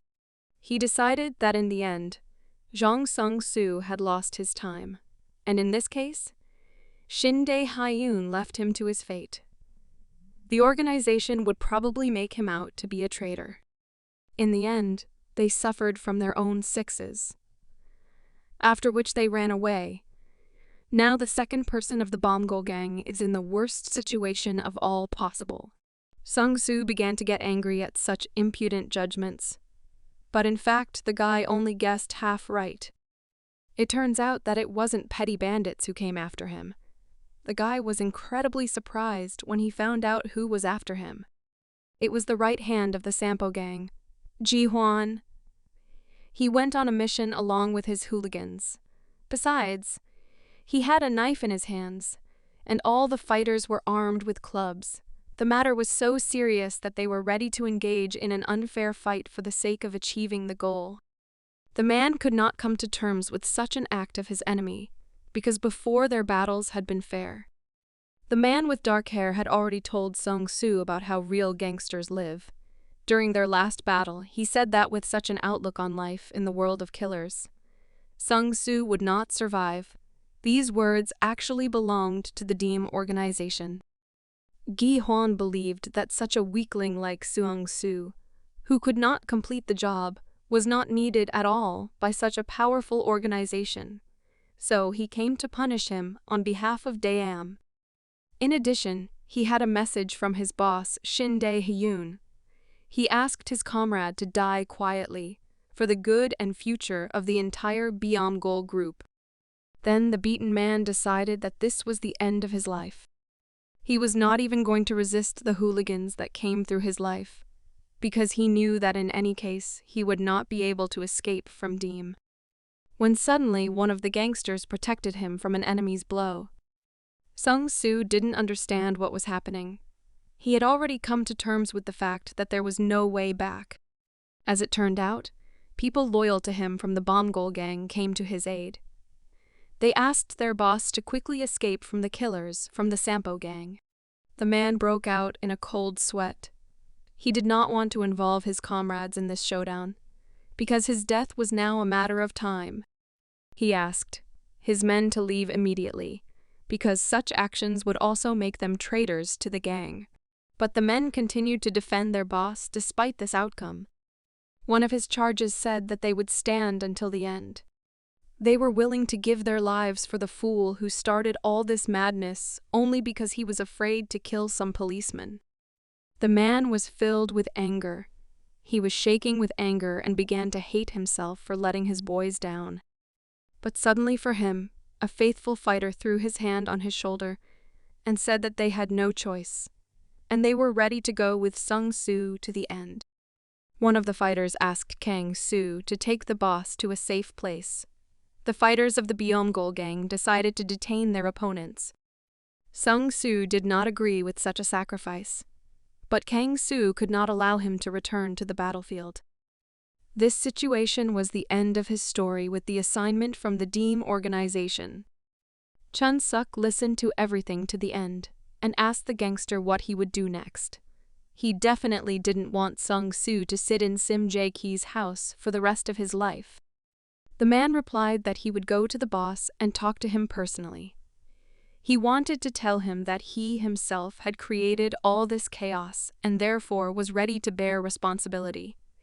He did not want his guys to receive punishment for this. Chun-suk thought it was stupid, because if he met the boss again, it would be the end. But Jang Sung-soo replied that he had already gone against Daeam. So in any case, he was no longer a tenant. And since this happened, he wants to save, although would be their fighters. The student doubted the correctness of such a plan and replied that such an idea did not seem good to him. It was quite mysterious, and Sung-soo asked him what exactly he meant. The guy believed that the problem was not at all in the Daeam organization. In his opinion, in fact, it was not a hunt for a detective, but for the perpetrator of the murder himself, the gangster Jang-soo. Such words seriously worried the wounded man. His hand began to tremble. He had never even thought that this could happen. Chun-suk replied that Sung-soo's story and theory sounded true. But the problem is that connections with Daeam are always only unilateral, so there is no way to approach them.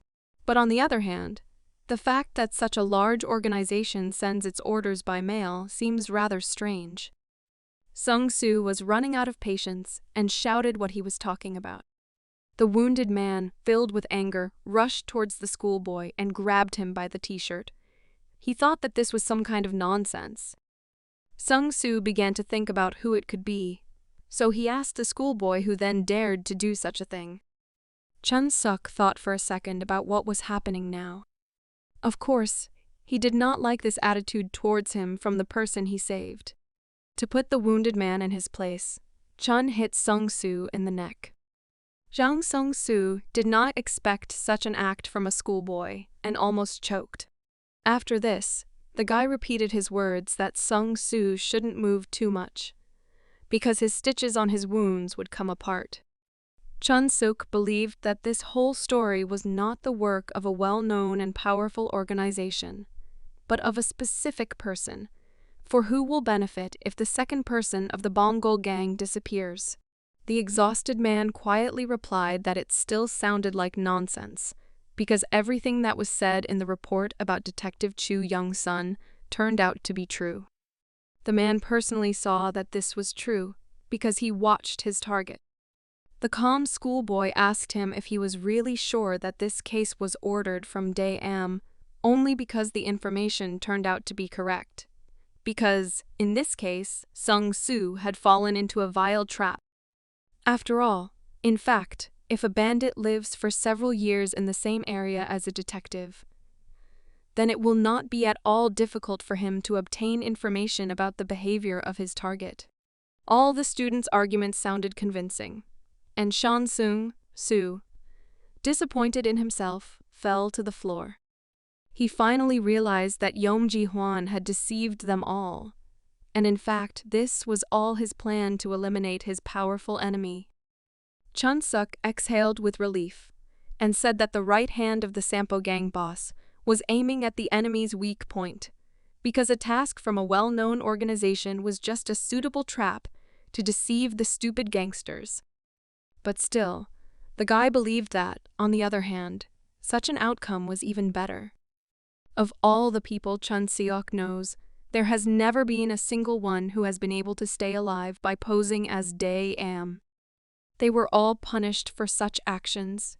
Even tears, screams, and prayers for forgiveness did not save them. Such fools were ready to give everything they had for salvation. Once Chun-suk witnessed the punishment of such a fool. The hopeless guy tried his best to save himself when he was on the verge of death. But the representative of the organization was not happy with such noise. It was common for him to get rid of such bandits with just a wave of his hand.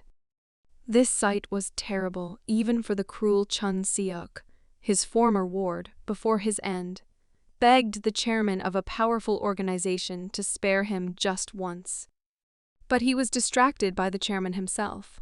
He turned to Chun Seok, knowing that he was the leader of the Sampo gang. The guy could only bow low to a respected man. He apologized for not looking after his employee and allowing a similar situation. The mysterious man called the gangster a smart man, because if he had come to them later, the organization would have destroyed the entire Sampo gang. The schoolboy was distracted from such thoughts by a wounded gangster. He was wondering how Chun-suk knew so much about the mysterious organization.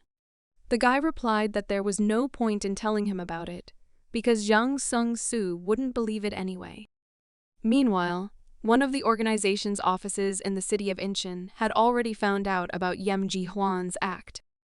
One of the chairmen has already received a report on a recent incident. When the man in the suit found out what had happened, he laughed in surprise that there were still people so fearless that they were willing to impersonate Deem. He immediately gave the order to catch this insolent person for a personal conversation. Chun-suk remembered how the Daim organization used to act towards those who pretended to be them. He decided that, in this case, Shim Ji-hye only had a few days left. In his past life, he always revolved around him, since Ji-hye was a respected person and an incredible fighter. One day after training, Chun asked him why he decided to become a gangster. The man thought that his student had not been beaten enough and wanted more, but the guy began to apologize, because that was not what he meant. He was a little worried, but still decided to ask if the rumors were true that Ji-hye was a former Special Forces soldier. Young Chun-suk believed that in this case, he had earned a lot of money. Ji-hye asked where the aspiring gangster got such information. The guy was confused and replied that he heard this from passers-by. They also said that Ji-hye learned to fight in special forces. After these words, the man turned away from the student and called him a fool, because the military earns little.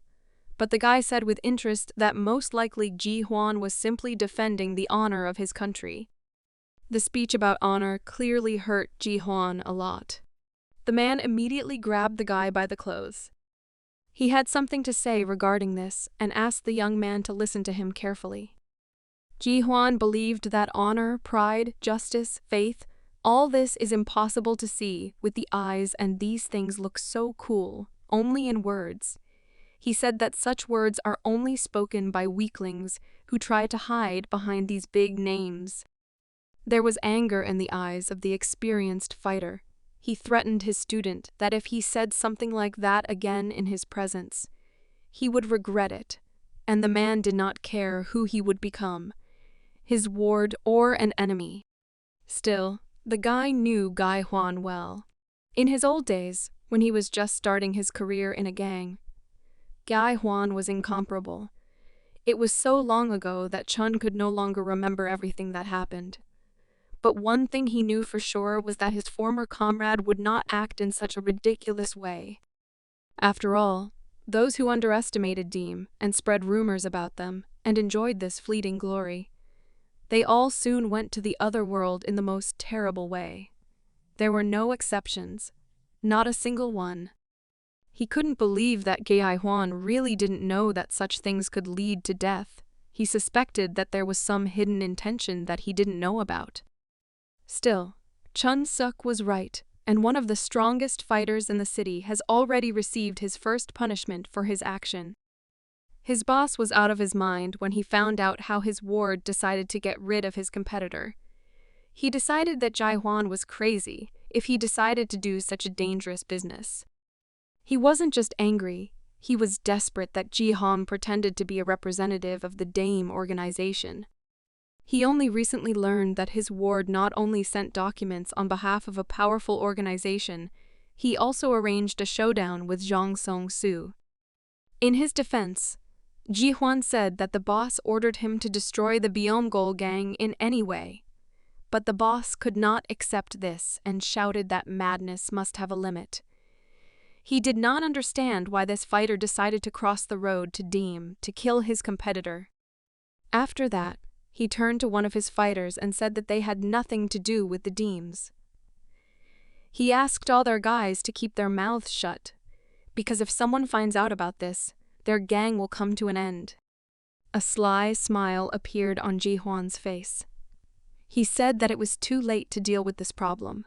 The boss didn't understand what they were talking about, when suddenly one of the gangsters ran into their room and said in panic that they had a serious problem. He said that suspicious people in black suits were hanging around their base. The boss of the Sampo gang began to tremble. He realized that the rumors had already reached the top of the Deem organization, and therefore their chairman had already sent his fighters to the meeting. It was true. Serious men in suits had already come to visit them. Behind them was a mysterious older man. The boss had no other choice, so he went out to meet them along with his ward. The man who came to them along with his faithful fighters said that he had no doubt that the Sampo gang consisted of gangsters from the village. He was unusual to see such a wretched lair of bandits. It was the president of the Association of Law Enforcement Agencies of the Daeum organization. His name is Kim Chun-ho. The man asked who among the gangsters Yom Gai Huan was the one who pretended to be one of the members of their organization. The boss of the Sampo gang began to panic at the sight of the boss of a powerful organization.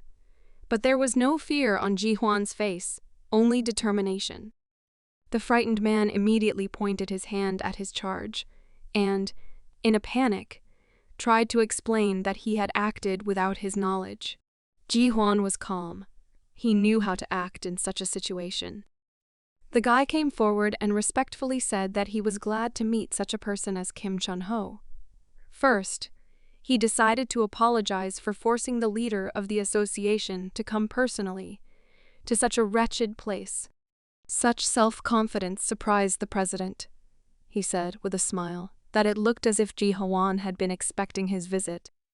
The gangster, without raising his head, said that he was embarrassed to admit the fact that he really expected a personal visit from such a respected person. He believed that this was the only way to meet the head of Deem in person. The boss of the Sampo gang was angry at such words and shouted that his ward was crazy. But Ji Huan did not want to hear him. He turned around and landed a powerful blow to his boss's neck. The man did not expect this. He grimaced in pain and began to choke. Kim Chun-ho did not understand what this meant. A man with extensive experience in negotiations decided to simply continue to monitor the situation. Cho Bong-chul was trembling in pain. He looked at the gangster of his gang in confusion. The man did not understand what was happening. Ji-hwan raised his right hand high before another punch and told his boss that his role was over. After this, the experienced fighter was able to knock his boss to the ground with one blow. Bonchul still didn't understand what was happening. The man lost consciousness. Representatives of the Dame organization simply silently watched what was happening among the leaders of one of the gangs in the city of Incheon. President Kim Chun-ho calmly turned to Ji-hwan. He said that it was not enough for the fool to simply pretend to be Dae-am. After that, he decided to start a riot in front of his eyes. The man was surprised that such a young man wanted to die so early. Ji-hwan once again bowed with respect in front of the president of the powerful organization. He apologized for his bad manners and repeated his words that this was his only way to meet Kim Chun-ho himself to make an interesting proposal. The man with enormous influence on the criminal world was surprised. He didn't know why some ordinary gangster might interest him. Ji-hwan continued and asked Kim Chun-ho to accept him into the ranks of the Dame organization. He said that if they accept him, he will lay the entire gangster world of Incheon City at their feet. A smile appeared on the face of the association president. He was surprised that for this reason, Guy-hwan did all these crazy things. He said that there was no benefit for him in such an abandoned village, after which he waved his hand and gave his soldiers the order to catch Ji-hwan. But suddenly he had to stop. Ji-hwan said that we were talking about the construction of Incheon International Airport and drainage work for the construction of a new city called Songdo. The gangster said that large-scale construction would soon begin here, and the development of this area was inevitable. He believed that problems with the local residents would probably arise here. Ji-hwan understood that Dae-am could not act openly, so they were unable to deal with such dirty matters. The gangster said that he would turn over all the commercial zones and real estate agencies in Incheon and deal with all the problems, and they would only benefit from this. Such words seemed quite interesting for the president of the association. He told Ji-hwan that he was surprised that the gangster knew so much. But there was one more very important detail. He said that in the gangster city of Incheon, there are not only Sampo gangs, they also have competitors. Ji-hwan replied that he had already removed the biggest stone from the road, and all other problems for him were only a matter of time. He promised that in a month he would remove all groups, including Byongul, after which he would suppress the entire gangster world of this city. This answer seemed to suit Kim Chun-ho, and he smiled. But he was not one of those who accepted other people's conditions, so he replied that he was giving Ji-hwan only half a month to carry out the plan.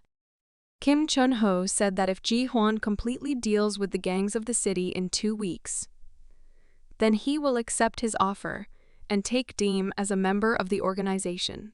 But if the guy does not keep his promise, then he will greatly regret that he did not die on the day when he promised it. Cold sweat appeared on Ji-hwan's face. He agreed to these conditions.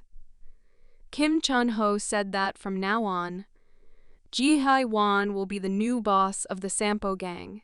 Chun Seok only knew about these events from his former enemy, Jung Sung-soo. His school life continued, but his girlfriend Yoon Jung was still worried about whether Seung-soo would be okay. The guy was surprised by her concern about the wounded gangster. He decided to relax the situation and said that he was jealous, because she was worried about the condition of some other man in front of him. For this, he took away 50 points of a candidate wife from her. Yoon Jung, of course, was furious because of such words. The guy continued his ridicule and said that judging by the reaction, she changed her mind about becoming his girlfriend. Yoon Jung turned away offendedly and said that she was not interested in such jokes now, and she was really worried about what would happen to her uncle. The guy said that Seung-soo left on his own, and they shouldn't worry about the fate of the stupid bandit.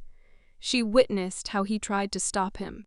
The schoolchildren tried to stop the man, because in his condition it was stupid to return to the streets full of bandits. The man calmly replied that he was not yet so impudent as to involve them in his problems. He believed that he had already caused them a lot of trouble. Chun-suk replied that Sung-soo really caused them more trouble than necessary, but he still asked the wounded man to stop being stubborn and stay in this house until his wounds heal. The guy was sure that his words were true, and Yong Ji-hwan had already signed his own death warrant due to the fact that he acted on behalf of the Deem organization. But Sung-soo believed that even despite this, he should still leave. He couldn't leave the guys who betrayed the gang for his sake. A real man couldn't hide like the last rat to save himself from inevitable death. Chun-suk boldly replied that in this case, Shan Sung-soo, like a real man, would turn the sacrifice of his charges into an ordinary death. These words again touched the gangster. He angrily squeezed the door handle, but did not dare to open it. In fact, he had something to say in response to the words of the confident, strange schoolboy. He turned to Oh Chun-suk and thanked him for saving him as well as his subordinate. He was sincere as he was truly grateful for this act. But after a moment, rage appeared on his face. He said that he would not forgive him if he insulted his comrades again. Recalling this situation, Chun-suk said that Shan Sung-soo is an ungrateful fool. The schoolboy looked after him all night, and in the end, the gangster began to destroy all the things inside someone else's house and simply ran away. Yoon Jung told him that the reason for Sung-soo's behavior was the insolence of a schoolboy. After a short silence, Chun-suk turned to Chae Yoon-jung with a serious tone and said that he wanted to clarify one thing in their conversation. He said he hated gangsters, no matter how noble and tough they pretended to be. He knew their real face, because in a past life he himself was the leader of the Sampo gang. But he could not tell her this. Chun said that the real face of a gangster is to torment and threaten other people, because this is how they live. All justice of such criminals is ultimately aimed at personal gain, even in the most insignificant matter. Therefore, he believes that no matter how honest and noble Jang Sung-soo pretends to be, he is still one of the gangsters, and it is unknown how many people he will destroy before becoming the boss of the Byongol gang. Yoon Jong said that in that case, she is the same, because she is the daughter of a gangster. She took Chun Seok's words to heart and asked if he thought that she was the same as the gangsters. The guy was shocked by such a stupid question. He said that it had nothing to do with it. His classmate replied that she knew, and her answer was just a joke. But it was still hard for her to accept that Chun called all gangsters criminals. She remembers that as a child, on her birthday, her father was always busy drinking and gambling. The only person who remembered her and always cared for her was Uncle Sung-soo. Every time she was sick and in the hospital, he paid for her treatment, and when her father became useless in the gang, Jang Sung-soo often offered him small jobs. He was the only person who cared about their fate. Yoon Jung agreed that Sung-soo probably caused harm to many, but he never abandoned his comrades and those people who were associated with him in trouble. She agreed that Jang Sung-soo was a thug, but she still asked Chun not to judge people based on just one character trait. After all, this also affected his life. He used to be the worst bully in the history of the Sampo school, but he changed. The girl's last words put Chun-suk in a difficult situation. He didn't even know how to object to her, because all her words were true. He didn't even think that this schoolgirl could think like an adult. Yoon Jong understood that her words were true and asked the bully why he was silent. She understood that he did not want to admit that he completely agreed with her. Even after such a conversation, Yoon Jong did not calm down. On the way home, she managed to ask Chun Seok several more times if he was sure that everything would be okay with Sung-soo. The guy replied that the head of the Byongol gang, Shin Dae-hyun, is not a stupid person and probably already guessed that this whole situation with the Dame organization was a deception. Besides, if Jung-soo has many fans within the gang, then there is nothing to worry about. The girl breathed a sigh of relief. She finally got the answer she wanted to hear. But the guy understood that everything was not so simple, because Sean Sung-soo could always find new, dangerous problems, where he probably would not be as lucky as this time. This gangster shouldn't act as recklessly as before. Suddenly for Chun, Yoon Jong asked him how he knew so much about gangs. This question was so awkward that the guy didn't even know how to answer. The girl decided that she understood everything and shouted about it. This attracted the attention of Chun Suk. She decided that one of the relatives of this bully was also a member of one of the gangs, before she could not even think about it. Chun Suk began to worry that Yoon Jong had again come up with some ridiculous story about his life. But still he could not. It's normal for her to explain his connection with gangsters, so he decided not to interfere with her stupid speculations. When suddenly they were stopped by a woman's scream. As it turned out, it was the voice of a grandmother who was calmly selling her things. But the local gangsters did not like it, and they said that if she wanted to continue her business in this place, then she must pay them a considerable amount. They believed that she had enough savings to pay them. The woman began to cry.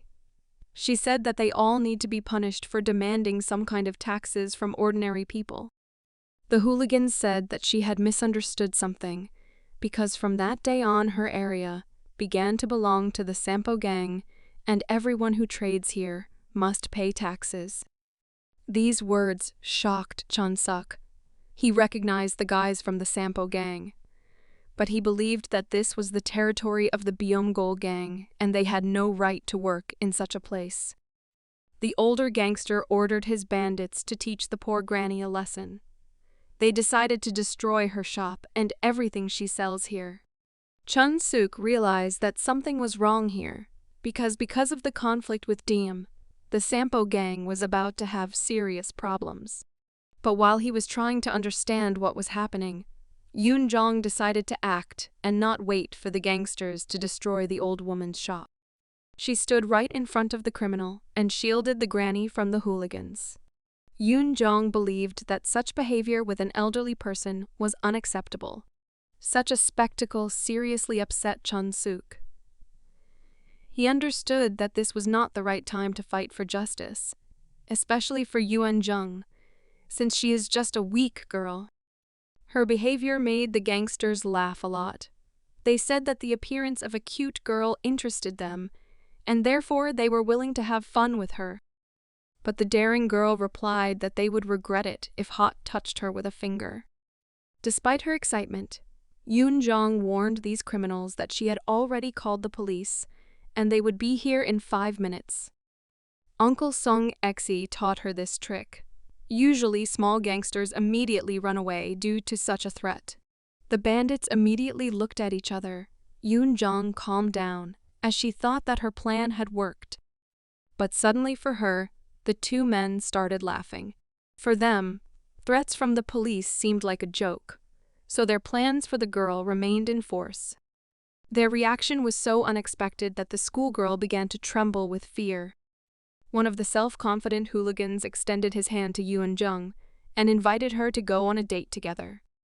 But he was a little hasty, because next to her was the experienced fighter Chun Suk. The guy threw this impudent hooligan into the ground without any problems. The criminal lost consciousness due to such a sudden and powerful blow. Chun Suk decided to warm up in front of the second opponent. An angry criminal approached him and asked the schoolboy who he was. The former leader of the Sampo gang decided to explain the situation, and before the strike said that he was a policeman and had come to capture the naive bandits. Chun Seok's noble act brought him to the police station. He clearly didn't want to be here, especially in front of a person he had known for a long time. A police detective decided to talk to him. He was glad to meet and ask the schoolboy how much time had passed since their last meeting. But the guy was not as delighted as the policeman, so he replied that he was completely uninterested in having this conversation. It was incomprehensible to the angry schoolboy why he was handcuffed. Yoon Jong joined their conversation and loudly hit the detective's desk. She said that Chun Suk was not guilty of anything and they should let him go. She said that these bandits from the Sampo area were to blame for everything, because they were the ones who bullied the old woman, and Chun simply intervened to help her. The detective did not expect to hear that these two beaten guys were members of one of the strongest gangs in the city. Still, he decided that first it would be worth calming the schoolchildren a little, so he agreed with their indignation, but reminded them that in their country the law comes first. Because of this, even for the purpose of helping, one cannot use violence against other people. Moreover, this case can hardly be called self-defense. Chun Suk sighed heavily because he really didn't like being scolded by Detective Chu Young-sun. But the policeman said that the schoolchildren shouldn't worry too much, because he was going to remove the handcuffs from Chun Suk after he put the beaten bandits in a cell. These two were just wanted for several cases of violence, and this time they actually attacked an ordinary citizen, so they will sit behind bars for at least a year. Suddenly the conversation was interrupted by a man in eyepieces and a black suit. The stranger introduced himself as a man from the prosecutor's office. He said that they would take these bandits with them from the Sampo area. Chu Young-sung didn't understand what they were talking about and was very surprised. But for some reason, it didn't seem strange to Chun Suk. A man from the prosecutor's office said that they initially monitored these criminals. They had no time to explain all the details of the case, so they decided to simply take them with them for the sake of the investigation. Chu Young-sung still agreed with this proposal, but to make sure that everything was happening correctly, he asked to look at the documents on the transfer of detainees. The stranger looked at the detective with a smile and said that he was surprised that the sergeant was interested in such formalities. After that, he hit Chu Young-sun in the face. All the employees of this police station were simply shocked by what happened. The man who introduced himself as an employee of the prosecutor's office was incredibly angry from such treatment. He threateningly told the detective that he should not ask unnecessary questions when they were talking to him in a friendly manner. The stranger, filled with anger, said that he was not his friend, but the prosecutor of the Republic of Korea. So if the detective does not want to be fired today, he should behave more appropriately. Suddenly, one of the department employees intervened in their conversation. He tried to calm the prosecutor and said that there was no need to worry about this. But the man in eyepieces and a black suit was still dissatisfied with the way the local police were behaving. Yoon Jong saw this for the first time. She couldn't even imagine that government workers were capable of such brutal behavior. But for Chun Suk, it didn't seem strange. He just silently observed the situation. He decided to take another look at the bandits he had beaten in one of the Bomgol gang areas. The beaten criminals began to smile at each other because of this reaction to the appearance of the prosecutor. The student began to guess what was going on. Still, Chun Suk was right, and it happened as he expected. The gangsters simply thanked the local prosecutor and went home. The detained schoolboy and Detective Young-sun watched this from the window of the police station. The guy said that his assumption turned out to be true. He did not believe that it was a question of transferring criminals for investigation. He understood from the very beginning that they were. Simply decided to be released. Young-sung was shocked by how the criminals were released without any punishment. He was filled with hatred for this prosecutor because he generally did not care about the work of the police. Chun Suk watched his obvious reaction and decided to tell him something important. The guy warned the detective that he had better not get involved in the affairs of the Sampo gang, because of this, not only he, but his entire family could be in danger. These words seemed too strange, because they were said by a bully who was still in school. The detective asked Chun Seok what he knew about the Sampo gang, but the guy apologized and said that he could not say anything more. He believed that his task was to warn police officer about possible danger. Before leaving the police station, Chun Seok stopped. He said that anyone who dares to oppose the DM organization is simply signing a death contract for themselves. The mention of a powerful criminal organization called DAM terribly excited the detective. He could not believe that Chun Seok had heard about them, and even believed that they were connected with the current Sampo gang. Chun Seok could not tell more. He sincerely hoped that with this information, Yong Sung would decide not to get involved in matters related to the Sampo gang. On the way home, the guy was very thoughtful. This attracted the attention of Yuan Jung, and she asked if everything was okay with him. The bully decided not to hide it, and said that, in fact, everything is much worse than he thought. He believes that this is just a terrible situation. He remembered that if the right hand of Boss Sampo was punished for his deception, then the whole gang should sit in silence. But in fact, what was happening suggests the opposite. Gangsters began to walk freely in other people's areas and start showdowns while the prosecutor's office began to cover them up business. The girl realized that this was the work of the DEEM organization and began to worry. Chun Seok said that her assumption was correct. He did not know the details. But it so happened that together with the punishments, Guy Hwan and DEEM decided to use the Sampo gang to their advantage. The guy understood that now Zhang Su would have even more problems. After these words, the guy stopped and said that they no longer had time to talk. He told Shea Yun Jung that she should listen to him carefully, because this is a very important matter regarding her personal safety. Meanwhile, the headquarters of the Sampo gang was restless. The freed gangsters stood inside. Their story was heard by Ji Hwan himself, the new boss of the gang. The grown men were shaking because such a cruel man was standing in front of him. He called them pathetic fools. The boss didn't understand how, after such a situation, these guys continued to call themselves gangsters. He said that he didn't know how to trust them with business now. The frightened man began to apologize. One of the bandits was sure that everything was in order, because now the DEEM organization was behind them, and this time the prosecutor came after them again and settled all the problems. He believed that now no one would dare the gangsters from Sampo, but his boss clearly did not agree with his words. Ji Hwan decided to punish his stupid subordinate and hit him on the head with a chair. He said that they were pulled out for a reason, and they were only so lucky at the beginning, because the dams are trying to ensure that important information does not leak. After this, the boss stepped on the hand of his careless subordinate. He was incredibly angry that his gangsters could not cope with some schoolboy, and ended up in the police station. After such an incident, Dame was unlikely to want to help them. But the words of one of the beaten men interested Ji Hwan very much, because it was not about an ordinary hooligan, but about Chun Seok, already familiar to him, a guy who is somehow connected with the Byongol gang and Jang Sung-soo himself. The beaten gangster was sure that it was Chun Seok, because he had previously seen him at the gang base, when he was caught on the orders of the past leader Cho Bong-chul. He recognized his red hair and the school uniform of the Sampo school. Ji Hwan couldn't just leave this incident like that.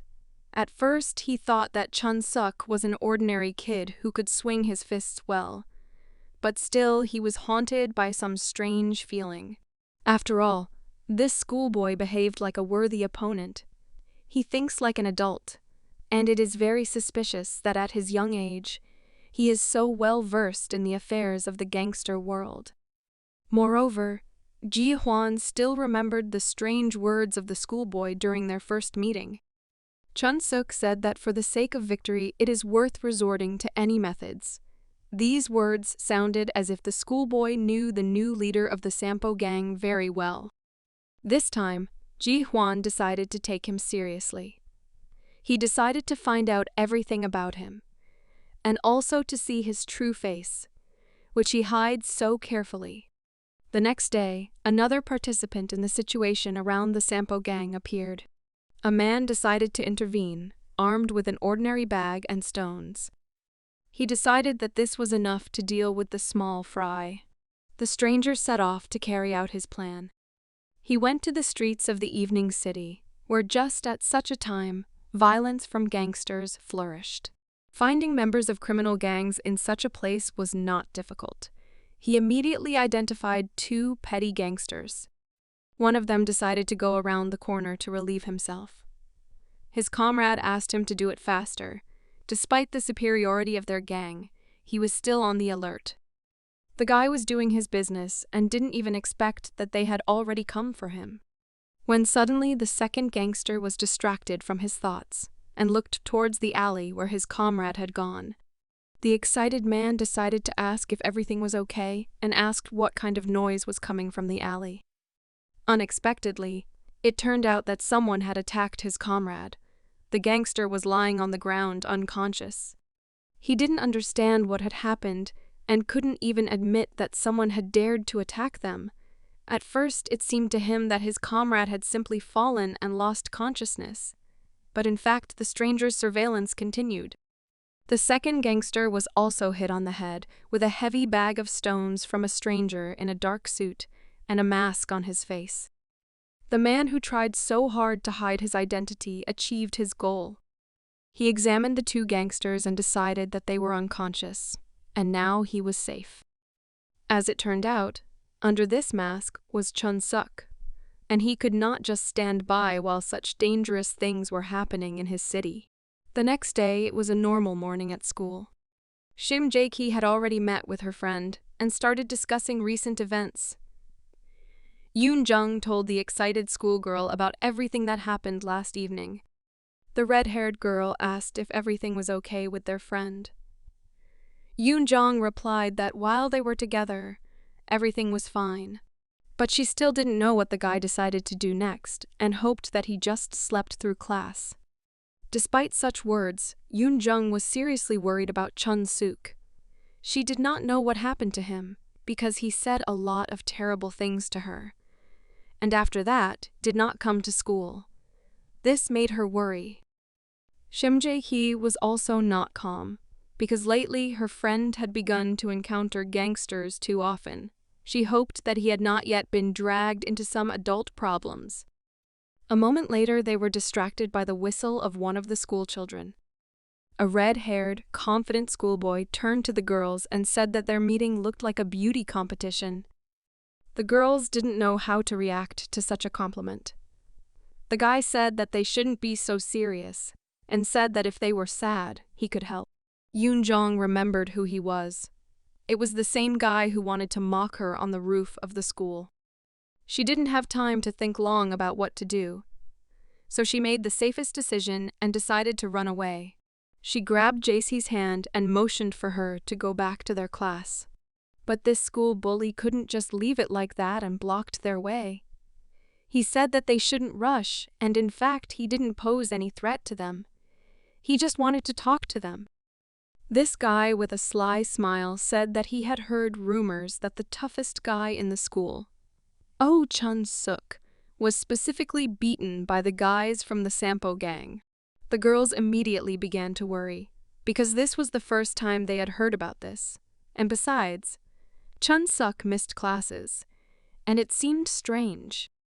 The red-haired guy continued to talk about this. According to him, rumors about the beating of Chun-suk had already spread throughout the school. He believes that it was because of this that he did not come to school. He believed that this was his chance to get pretty girls, so he said that now they need another comrade who will be ready to protect them from any danger. The bully asked not to worry about how he looks, because he believed that in fact he is very gentle and a nice guy. The girls didn't want to listen to all this nonsense. Yoon-jung fought off this bully's hand and said that she was not going to get involved with such wretched guys like him. Of course, such an answer did not suit the self-confident hooligan. He said that if she does not want to talk about bad things, then he has no choice but to demonstrate his strength. But he never managed to slap the defenseless girl. Another student joined their conflict and stopped the blow of the red-haired hooligan. Yoon-jong was surprised that someone came to their aid. She recognized this guy and called him Square Chin. For follower Chun Seok, it was not entirely pleasant to hear such a nickname, so he asked to call him Do Chun Soo. The bully, who was rejected by pretty girls, began to rage. He turned to Chun Soo and said that he was a fool if he still did not understand what was happening. But the hooligan, loyal to his boss, said that he was talking some nonsense. He believed that Chun Suk was not an ordinary boy.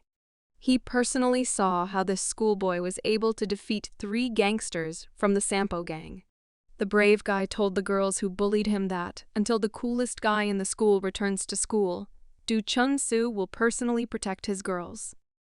One of the hooligans thought that this was nonsense and hit the brave schoolboy from behind.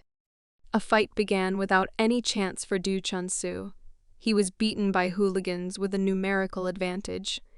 They believed that this student had no connection with Chun Suk, and he had no chance in a fight without support. Many schoolchildren gathered around this fight, when suddenly the most expected guy came.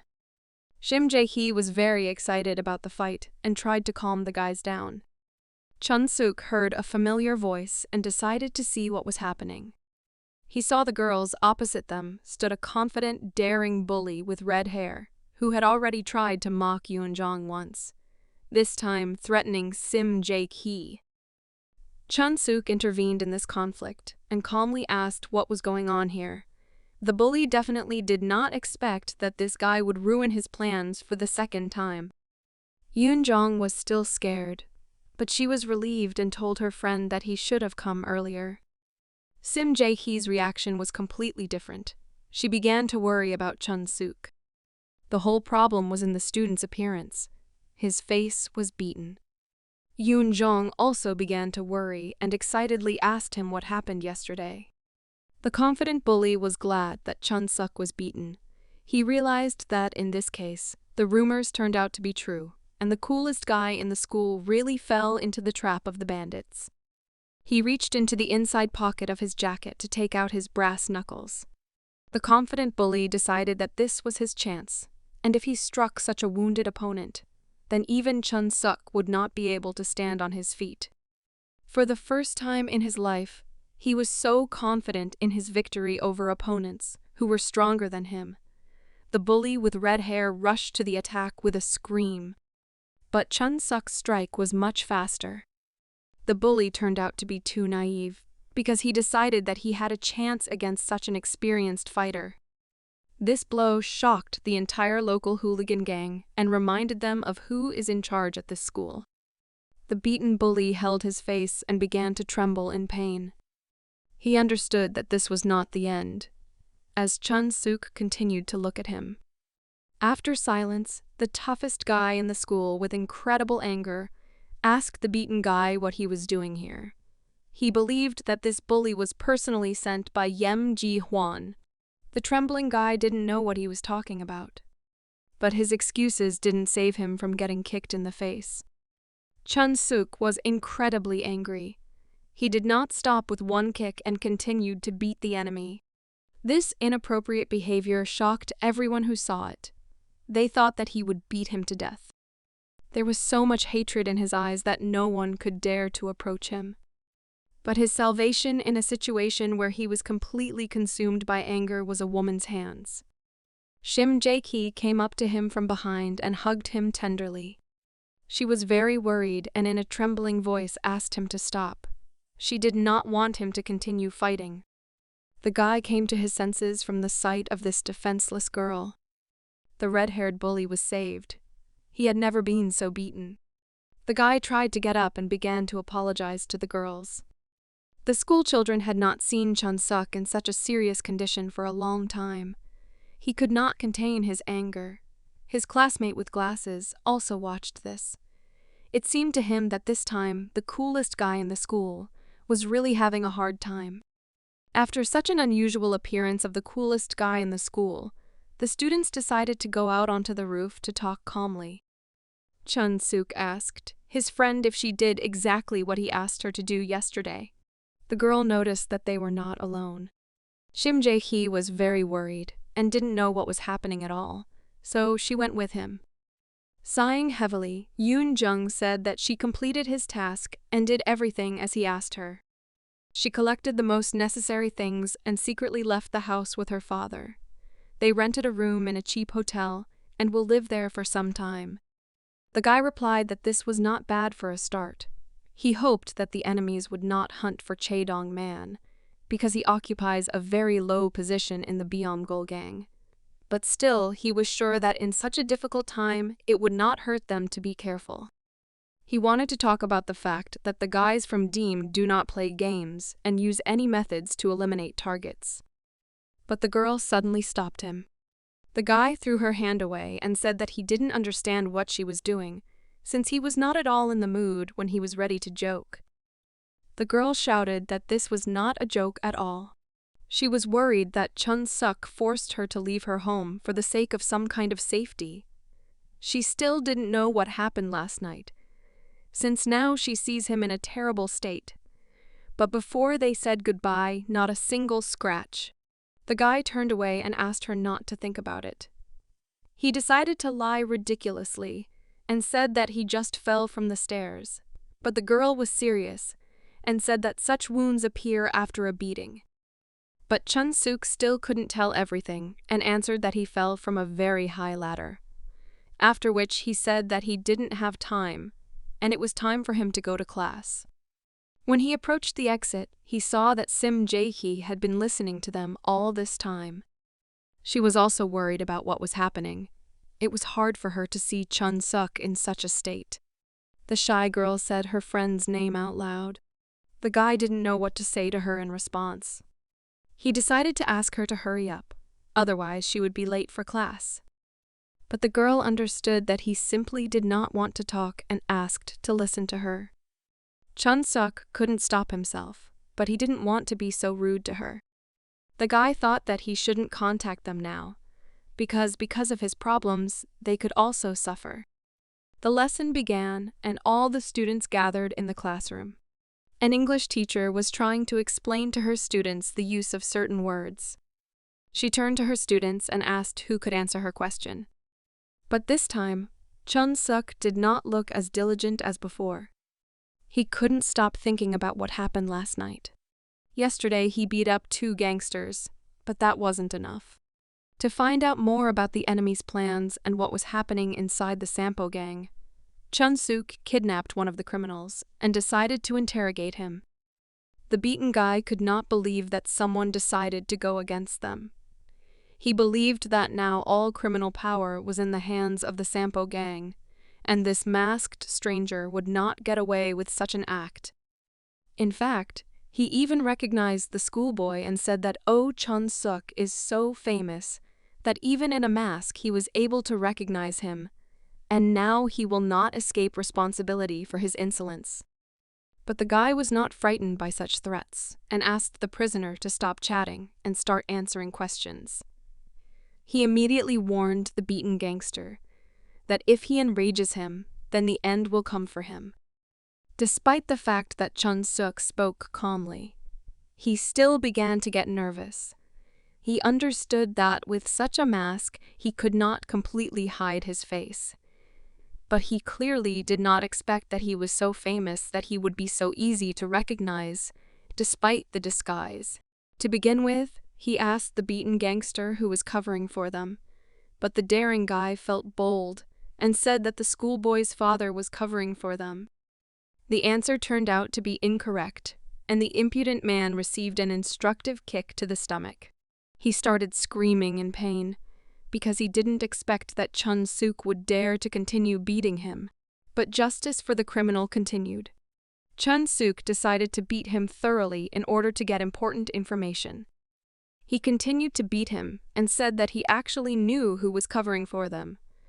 But what was more interesting was that their new boss, Yeom Gai-hwan, could do this to gain the support of such a powerful criminal organization. But the impudent guy did not want to answer such a question. He said that Chun-suk should not worry about it now, because he had big problems. He said that their new boss gave an important order to all the gangsters of the gang. he said to bring the arrogant schoolboy to him. The guy didn't understand what this meant and grabbed his opponent's clothes and asked why he needed it. The beaten man could no longer resist. He said that he didn't know for sure. But he heard that it was because Chun-suk interfered with the work of their bandits. The interrogation of the prisoner was interrupted by the shouting of strangers. These were gangsters of the Sampo gang. They were just trying to find Chun-suk. The man in a red sweater said that the schoolboy had completely lost his fear if he decided to beat his guys, after which he gave the order to his fighters to seize Chun-suk. The guy again found himself in a difficult situation. Some enemies were armed. He had no other option but to start a fight and run home at the right moment. Remembering these events, he decided that something didn't add up in this whole story. He didn't understand why the gang decided to start a hunt for some schoolboy, because he once interfered in their affairs.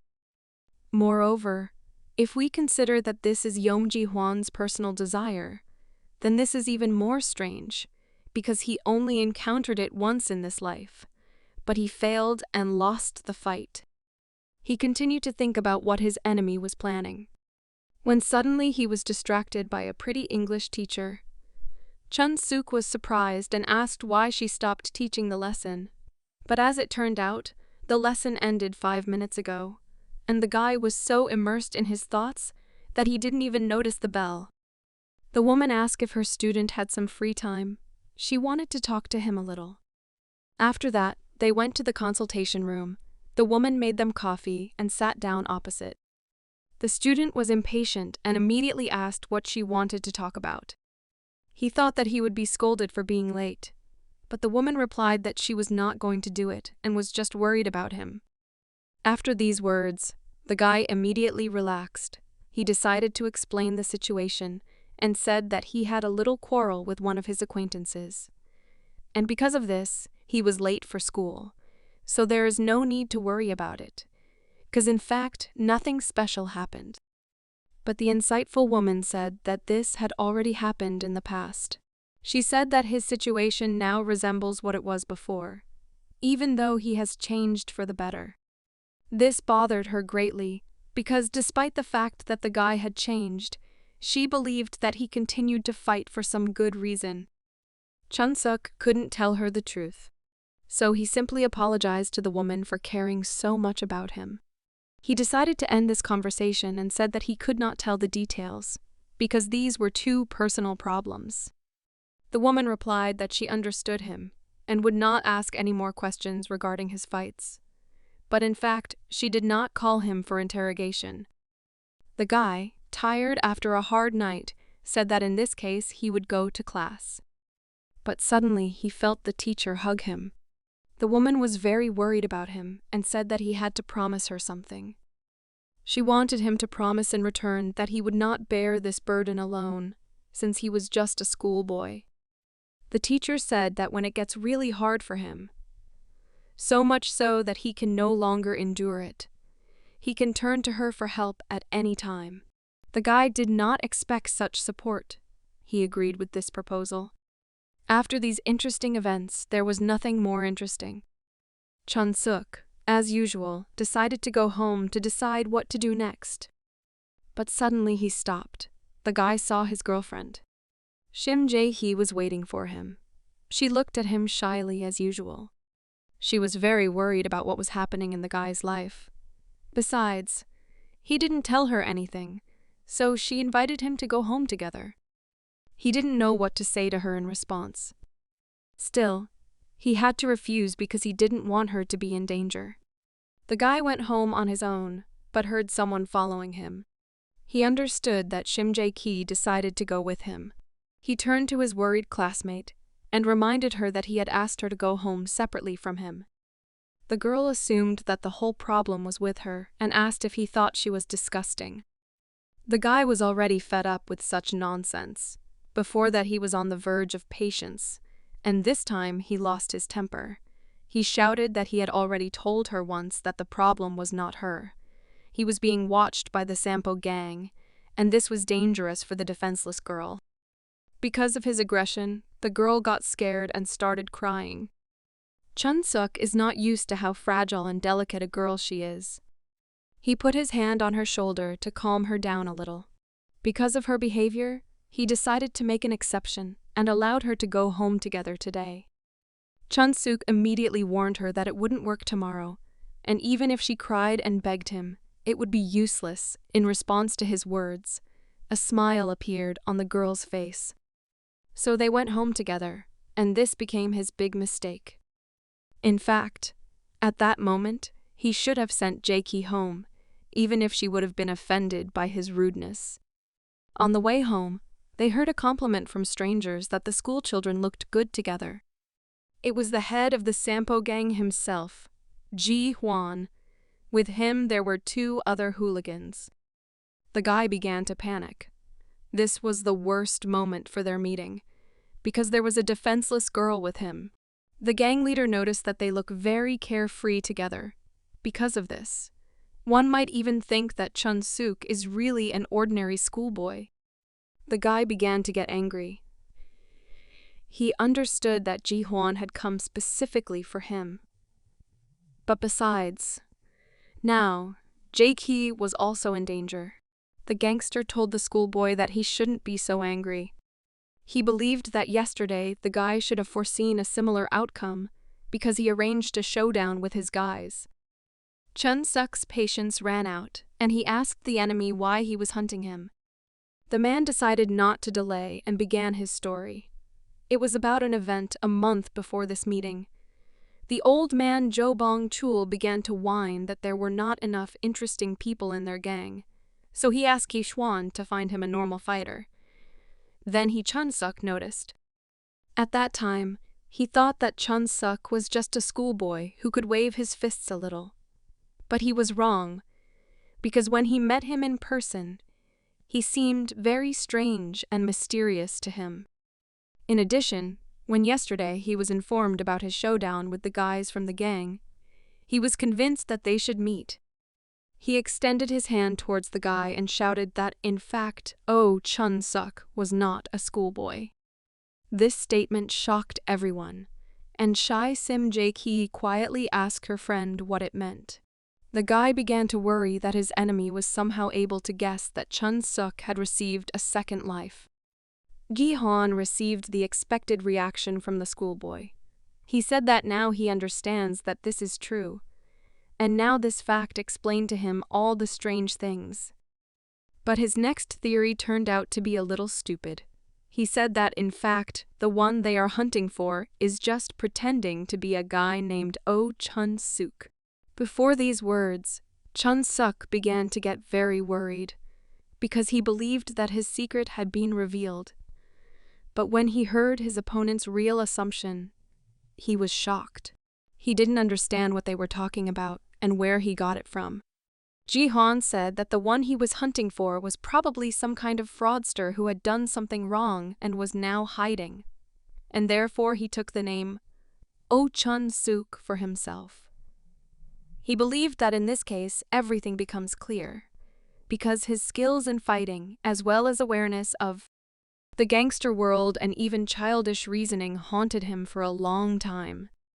The guy covered his face with his hand and began to laugh quietly. At first he was very scared, but when he heard the enemy's assumptions, he decided that he was crazy. Chun-suk only got worried in vain at the words of the gang leader Sampo, but his girlfriend began to cry.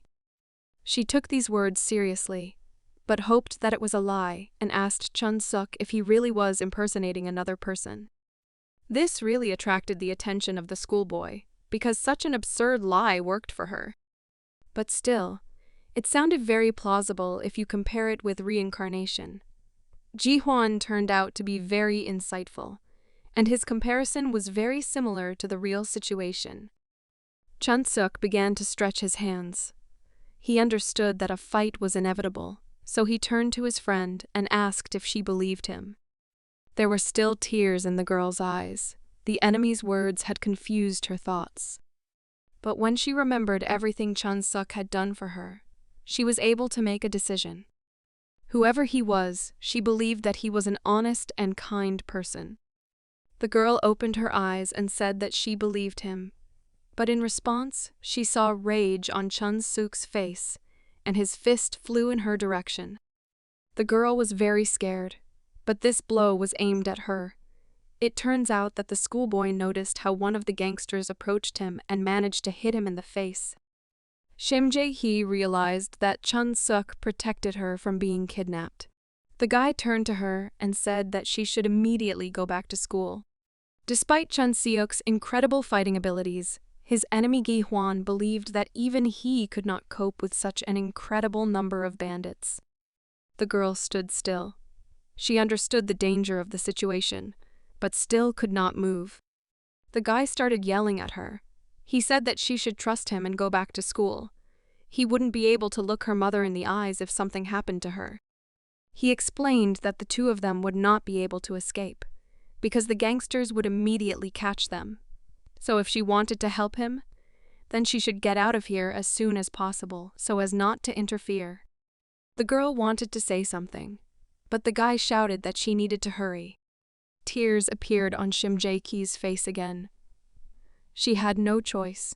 The schoolgirl trusted her protector and ran back towards the school. One of the gangsters started shouting to the girl that no one allowed her to run away. He wanted to ask his guys to go hunting for a weak target, but he didn't have time and received a powerful blow to the jaw. Chun-suk was simply burning with rage. His behavior caused surprise in the leader of the Sampo gang, and his subordinates had fear on their faces. No one could even imagine that a schoolboy with such anger could deal with an adult gangster with just one blow of his fist. Chun-suk shouted that none of them would leave here. For the first time after reincarnation, Chun-suk found himself in such a situation. He understood that now not only he was in danger, but also Shim Ji-hye, Yoon-jung, as well as his father. He could not just run away, and said that as long as he was alive, no one would leave from this place. His confidence brought a sly smile to Ji-hwan's face. The confident man said that everything would be as he said. Only 10 minutes passed and Chun-suk's fists changed their appearance. The guy began to breathe heavily. One of his opponents lay on his back and could not recover. He underestimated his opponent and was defeated. The rest of the gangsters were also unlucky.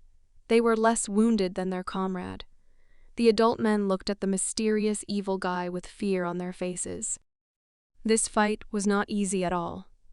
Chun-suk was still on his feet, but his whole body was trembling, and he was breathing heavily. Ji-hwan did not take part in the battle and simply watched this fight. He said that he was initially confident that for Chun-suk, fighting alone against 10 bandits would not be an obstacle to escape. He was pleased with the result and said that Chun-suk deserved the main prize. The guy rushed to attack the boss of the Sampo gang. When he approached the enemy, he decided that he should deal with him in any way. But still, Ji-hwan showed excellent skills as usual. He still had no equal in the city. The man was able to dodge Chun-seok's fist and hit him in the stomach from his knee. This blow was so strong that the student's fragile ribs could not stand it. It was the first time Chun-suk felt such incredible pain. He fell down in pain and his whole body began to shake. Ji-hwan was much stronger than he expected. The new boss Sampo asked the schoolboy if this blow was enough for him. After that, he extended his hand to the schoolboy. The guy did not expect this. A smile appeared on Ji-hwan's face.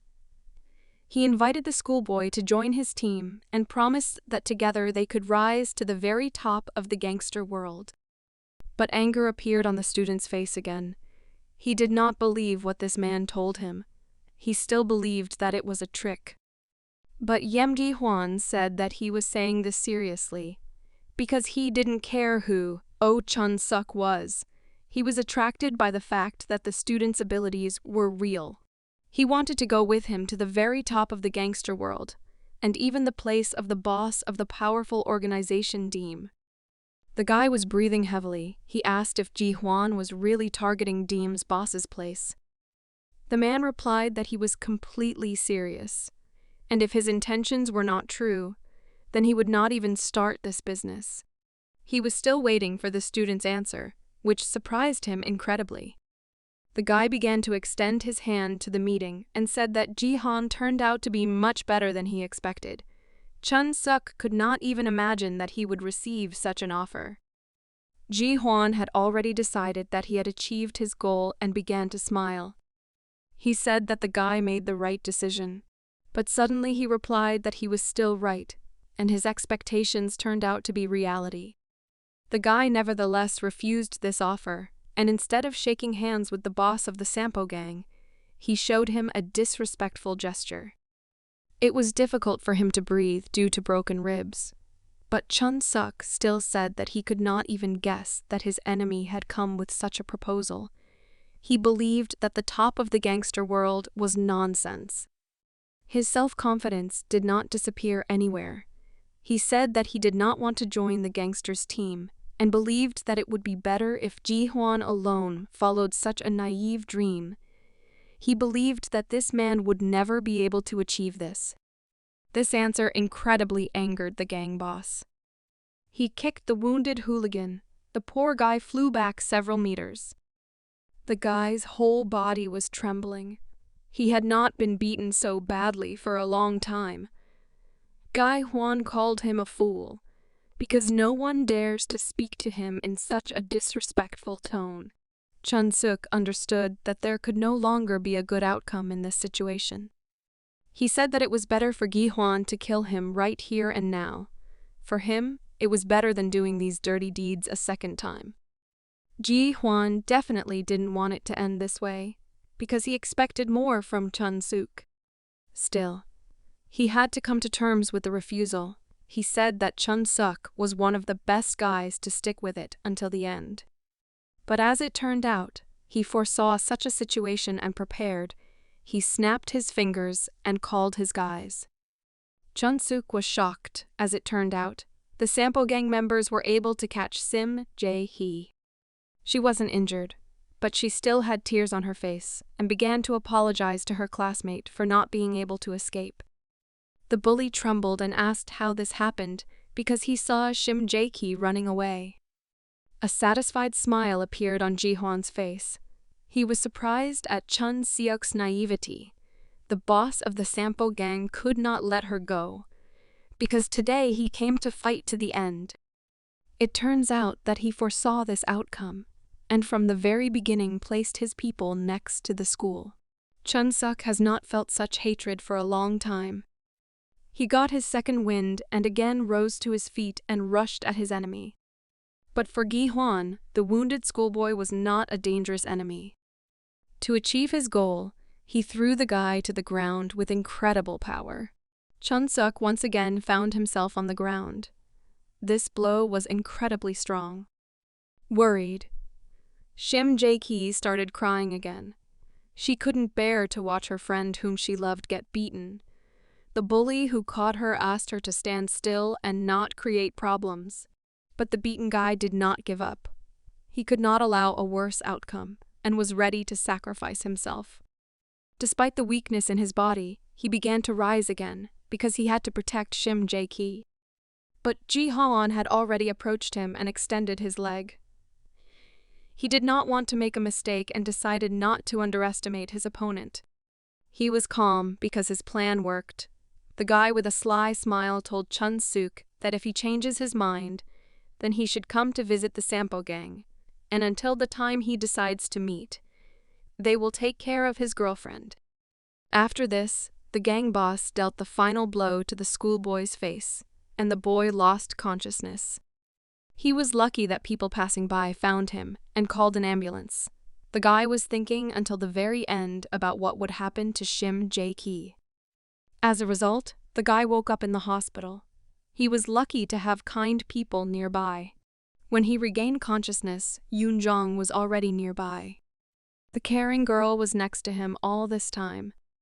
The guy asked why she was here. He still could not fully comprehend what had happened. He tried to get up. His head and ribs hurt badly. But Yoon-jong stopped him. The excited girl said that he still couldn't move, and that she would call the doctor. when suddenly the guy remembered what happened before the last blow of the enemy. He nervously caught the girl's hand and stopped her. He didn't know what happened to Shim Ji-hye and asked his classmate if she was okay. He hoped that Ji-hye had returned home, but Yoon-jong's reaction said otherwise. She replied that Ji-hye did not come home yesterday. These words shocked the guy, because this was the worst outcome of recent events. He remembered the words of his opponent. The leader of the Sampo gang said that he would wait for the meeting, and until then, he promised to take care of Shim Ji-hye. The guy held his head.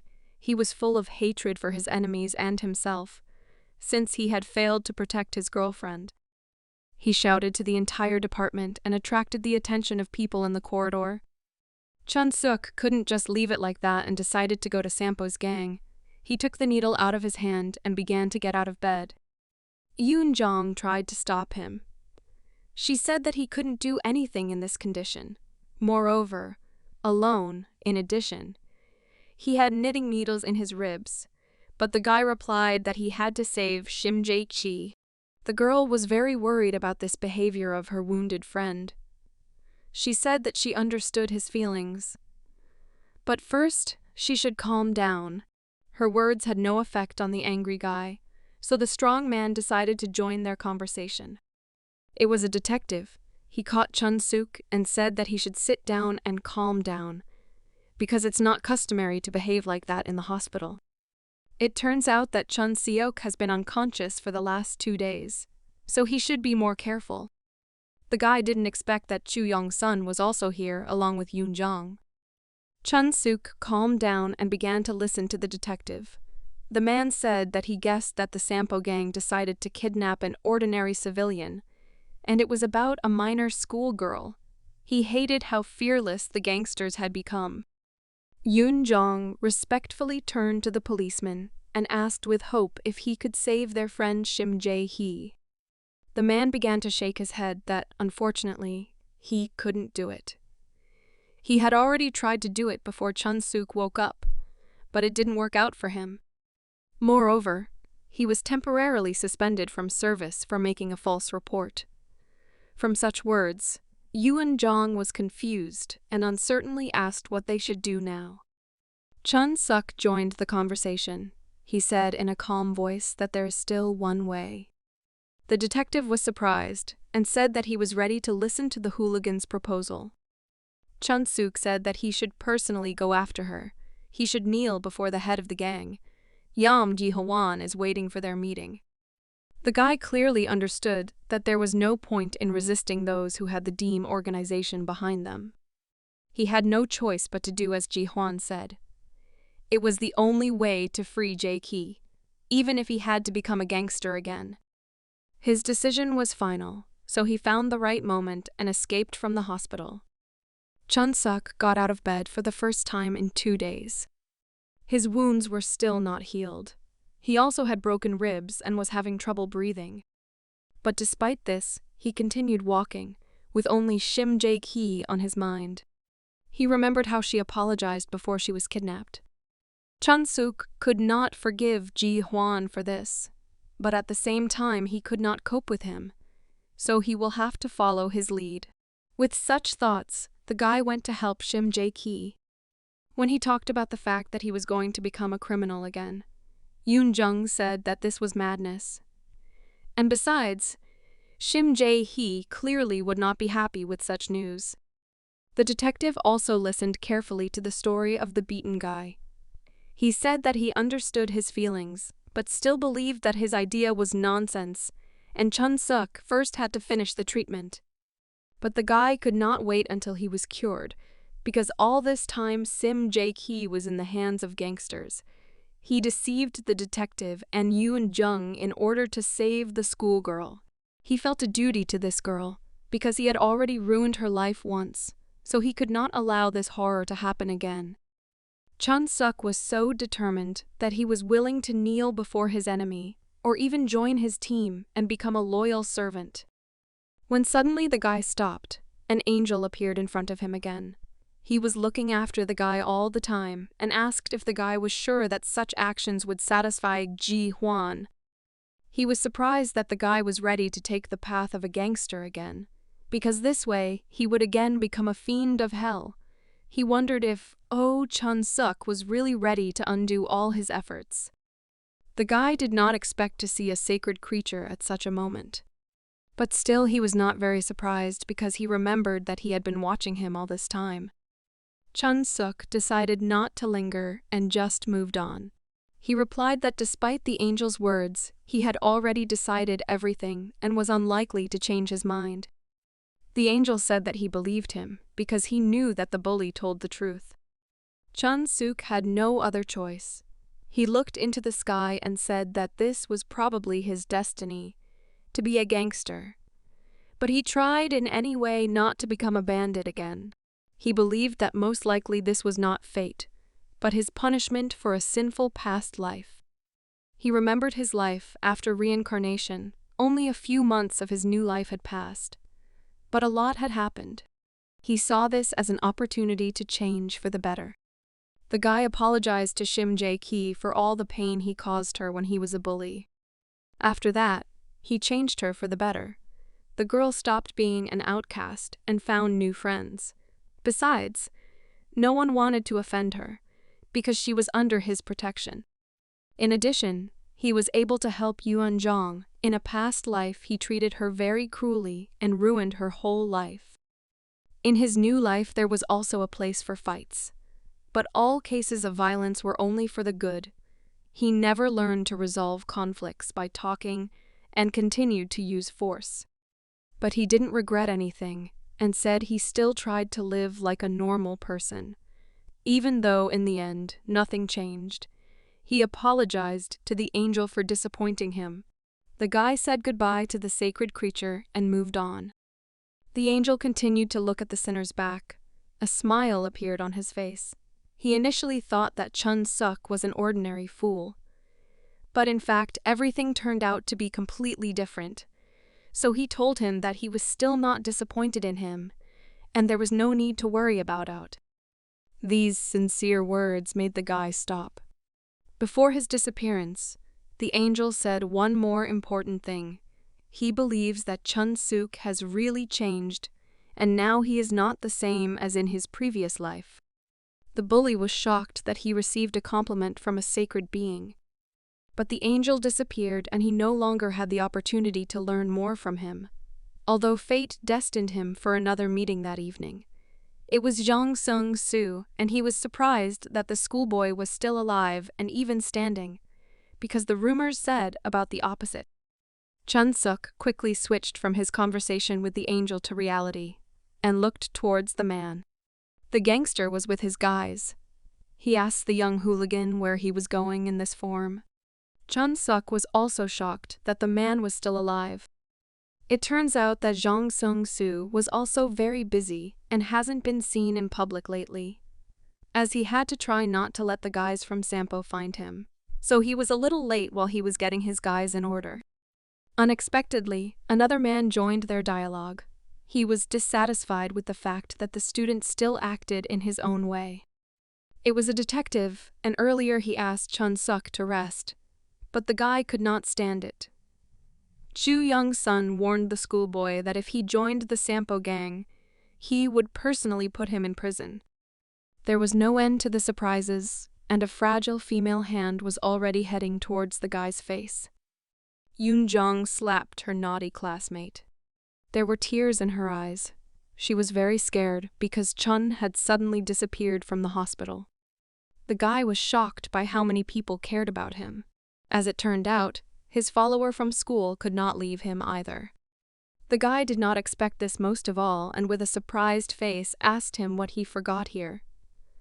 The schoolboy turned to the boss and said that it was because of their oath that if they die, then together, and if they live, then also together. But Chun objected because he doesn't remember this. An angel was also nearby. The sacred being said that now, Chun-suk must understand the truth. After all, in fact, the former gangster is no longer alone.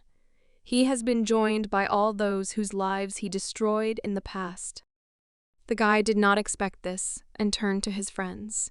There was incredible surprise on their faces, because none of them had ever seen such an act performed by an arrogant and impudent hooligan. Chun-suk bowed low in front of everyone who came to him. For the first time in his new life, he turned to loved ones for help. Meanwhile, Ji-hwan was ready for any plan of the schoolboy. He had everything under control. His base was well guarded. In addition, he had a frightened schoolgirl Shim Ji-hye captive. The man approached her and asked if everything was okay and if she felt normal in their lair. It was Gi-hwan. It turned out that he was not cruel to the young girl and provided her with comfort while waiting for her savior. The Sampo gang boss's eyes sparkled at the thought of what would happen next. He smiled and told Shim Ji-hye that her boyfriend was delayed. But Ji-hwan was in no hurry, because the result was very important to him, not the process, so he said that even if a girl feels uncomfortable, she will still have to endure a little longer. The confused girl decided to answer, because it concerned the guy she loved. She asked the head of the gang why he was mocking her savior so much. The man replied that he was interested in Chun-seok because he was very similar to him in the past. This answer shocked the girl.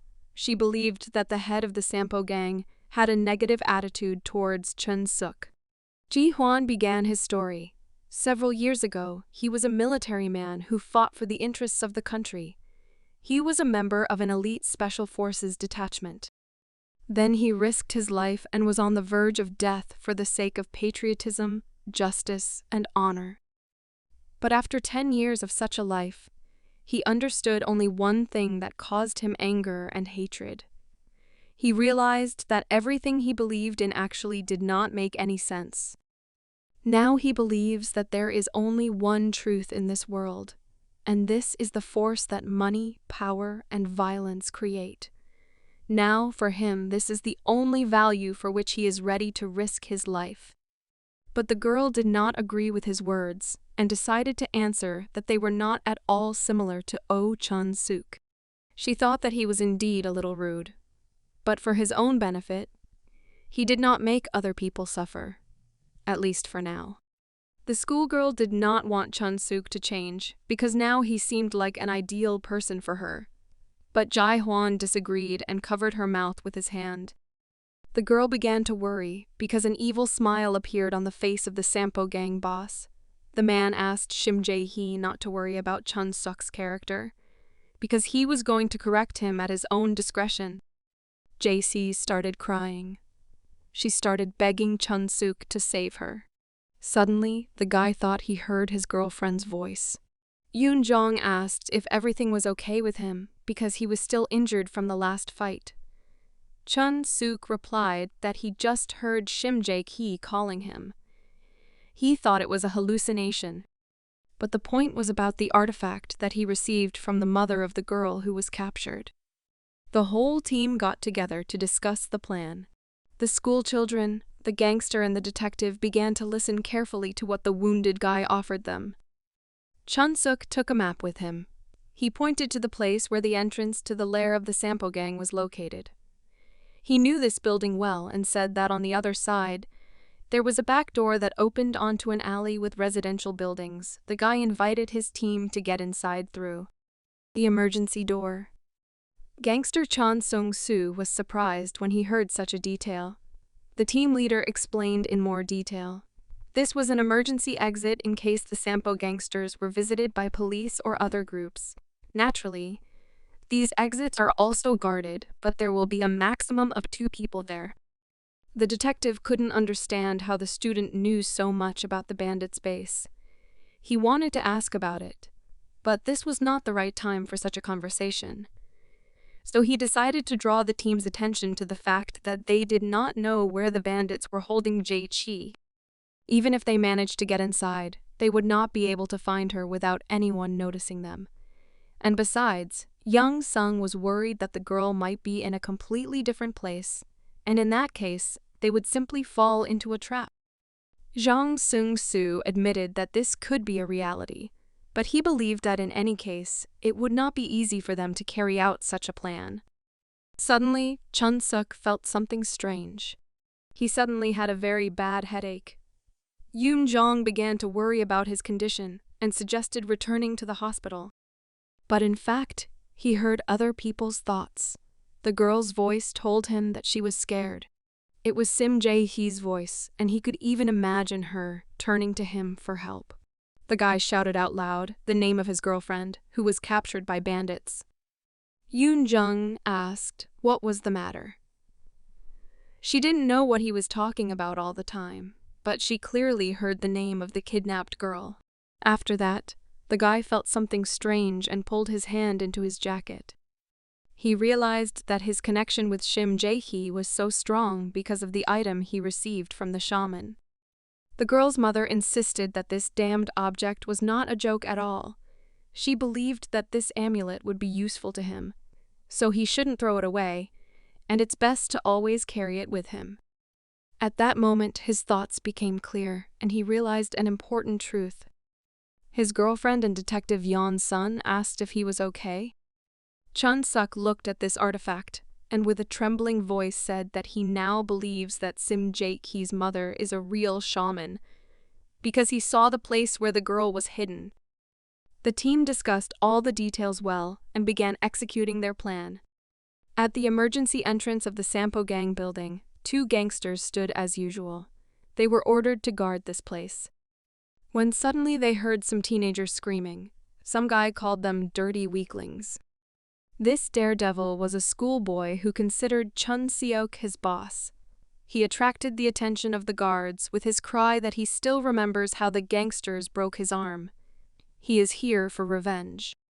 The bandits thought that he was crazy, but still one of them got angry at such insolence and offered to come up to him and teach him a lesson. But the second man said that they had orders to guard this place, so they should not move away from the door.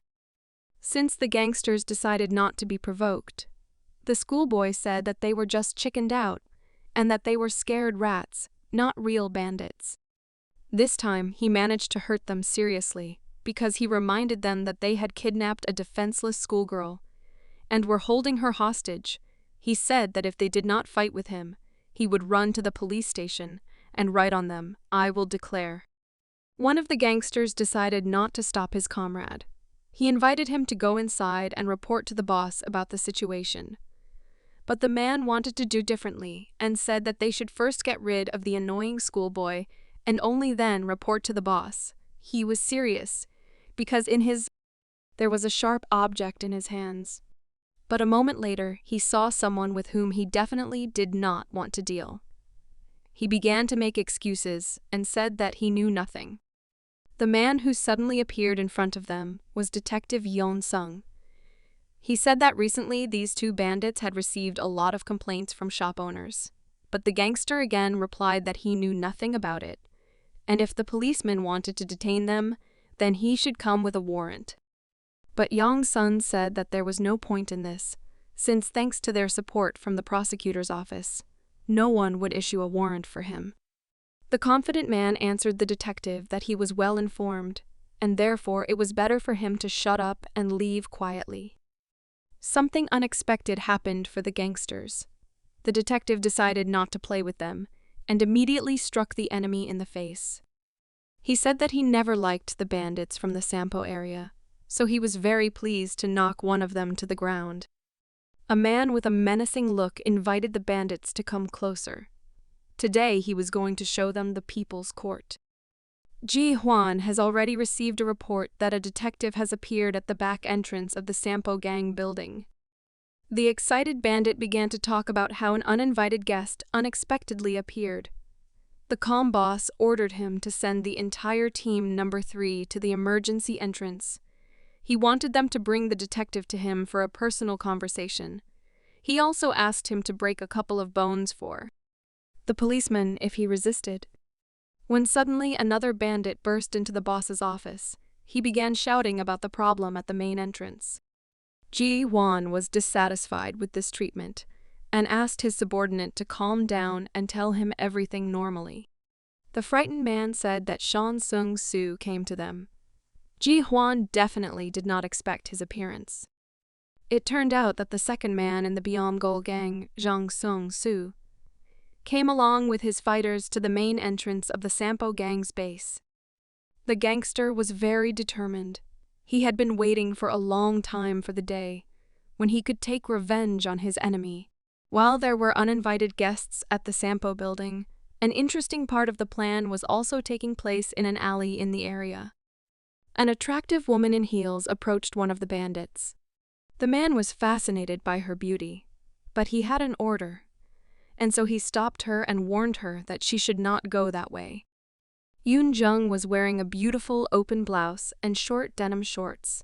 She looked very attractive. In addition to this, the girl began to seduce the man and said that she was lost and did not know where to go. She called the bandit handsome and asked him to show her the right path. The man was a little confused, but he was so fascinated by the appearance of the beauty that he could not refuse her.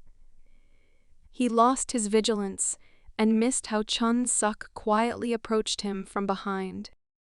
The guy cleared the alley of bandits and opened his way to the place where the girl was hidden. He examined the man who was unconscious.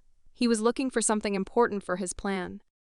There were keys in one of his pockets. Yoon Jung was surprised that he was confident that he would be able to enter the building without problems. Chun-suk replied that the keys would be enough. After these words, he said that it is dangerous here now, so Yoon Jung should return home. But Yoon Jung couldn't let him go just like that. The girl stopped the guy and shocked him with how tenderly she kissed him on the cheek. She asked him to return from this mission unharmed. She was very worried that his wounds were still not healed. Chun-suk could not get over what happened at that moment. But still he had to collect his thoughts, and he replied that he would not let her down. There was a kind smile on his face. The guy ran to help Shim Ji-hye. He began to think that he used to be a real trash. But now he will use his power only to realize good goals. He is no longer a rude bully. Ever since school, all he did was do bad things and as a result became a bandit. He wanted to rise higher, and for the sake of this, he did no matter what dirty deeds, all in order to achieve his cherished goal. He didn't care about those who stood in his way. He forgot about the people who surrounded him before. As a result of this, he lost everything he loved. In the past, he has destroyed the lives of many people whom he now values most. But after reincarnation, he firmly decided that even if he went to hell, his conscience would be clear. Chun-suk moved further towards his goal. Along the way he came across bandits who were guarding the area and the building. He could not stop and continue to fight. The guy thought that even if he apologized 1,000 times to everyone who suffered because of him, it would still not be enough. Now there was no longer a way for him to receive forgiveness for all those events that had not yet happened after reincarnation. Therefore, he was determined to save his friends. The guy looked around. It seemed that there were no more bandits left. He felt that he had found the place where the gang was hostage. Chun-suk knew that he needed to go to the door opposite him. The guy burst inside and shouted the schoolgirl's name. Surprise appeared on his face, because he was right. Shim Ji-hye was actually here. Her hands were tied. She was lying on the floor and her whole body was trembling with fear. When she saw her protector, tears appeared in her eyes. She could not believe that he actually found her and came to her aid. Chun-suk immediately ran towards her. He hugged the girl because he believed that this situation happened precisely through his fault. It was to her that he wanted to apologize most of all. For the first time in all this time, sincere tears appeared on his face. The girl was very surprised that Chun-suk behaved emotionally there. She did not expect to hear something like that from him and see his tears. She said she felt great and everything was fine. The school children thought that now everything was over, but they were wrong. Ji-hwan appeared at the entrance. He said that he had finally found Chun-suk. The man understood his plan and decided to go to the house where he was keeping Shim Ji-hye. He said that now the decisive moment had come for Chun-suk. The guy's expression changed. A serious bully was expecting the enemy to appear. Ji-hwan was filled with expectations. He stood calmly as before. Shim Ji-hye hid behind her savior. The man respectfully addressed Oh Chun-seok, his eyes sparkling with interest. He asked the schoolboy if he was ready to join the Sampo gang. Chun-seok was surprised and even angry. He asked the enemy if he really knew how they would free the girl. An evil smile appeared on the face of the Sampo gang boss. He was enjoying this situation. No one had ever seen him enjoy as much as he did now. He answered the schoolboy that he almost fell for the enemy's bait. But in fact for him it was too obvious. The simultaneous appearance of showdowns in different places. He immediately realized that these were just diversionary maneuvers. He was confident in the strength of his guys and said that there was no need to worry about this, because soon all the showdowns would end. Chun-seok replied that what he heard made him feel relieved. The determined guy understood that it would not be easy, but he still decided to defeat Ji-hwan and save his friends. But the gang boss decided not to wait until he was attacked, and began the fight with a strong and sudden kick to the enemy's ribs. Chun-seok's wounds were still not healed. His ribs were broken, and the pain from the blow was simply unbearable. Tears appeared on Shim Ji-hye's face again. She was very afraid for the state of her savior's health. The guy was sitting on the floor. A confident guy Hwan came closer to him, and arrogantly said that Chun-seok should not think that he is capable of defeating such a fighter. He mentioned their last fight, which caused Chun-seok to lose consciousness and end up in the hospital. Ji-hwan reminded him that he couldn't resist even when he was completely healthy, so he shouldn't count on what he has now. Chances. A man with a cold gaze told the schoolboy that he was distraught. But for Chun-seok, his words meant nothing. Despite the incredible pain and severe trembling in his body, he began to rise. He agreed with his opponent that he was not himself, but still, the main thing for the student was victory. Ji-hwan didn't expect that this guy doesn't learn from his mistakes at all. The man sighed heavily and raised his leg. He said that he was disappointed in Oh Chun-seok and wanted to teach him a life lesson.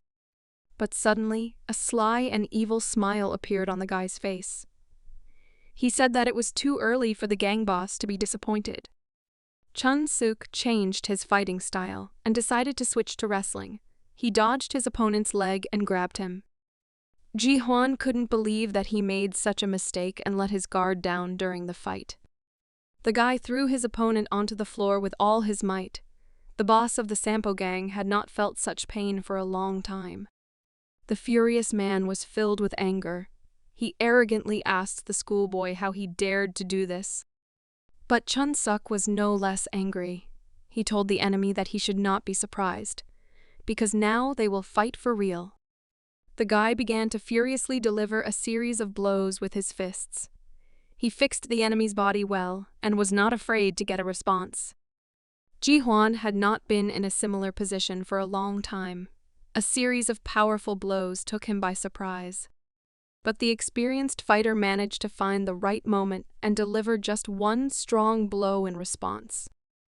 This blow was delivered directly to the ribs. They had been broken since their last fight. Chun-seok began to choke and cough in pain. The ground fight turned out to be quite difficult for Ji-hwan, so he took advantage of the moment and escaped the opponent's grip. Now they were both on their feet again. Rage filled the gang boss, because he had not been beaten like this for a long time, and besides, his opponent was a schoolboy. An evil smile appeared on Chun-seok's face. He tried to catch his breath. His pain began to subside. He slyly asked his opponent why his mood had worsened, and why his expression suddenly became somehow sad. These impudent words really hurt the experienced fighter.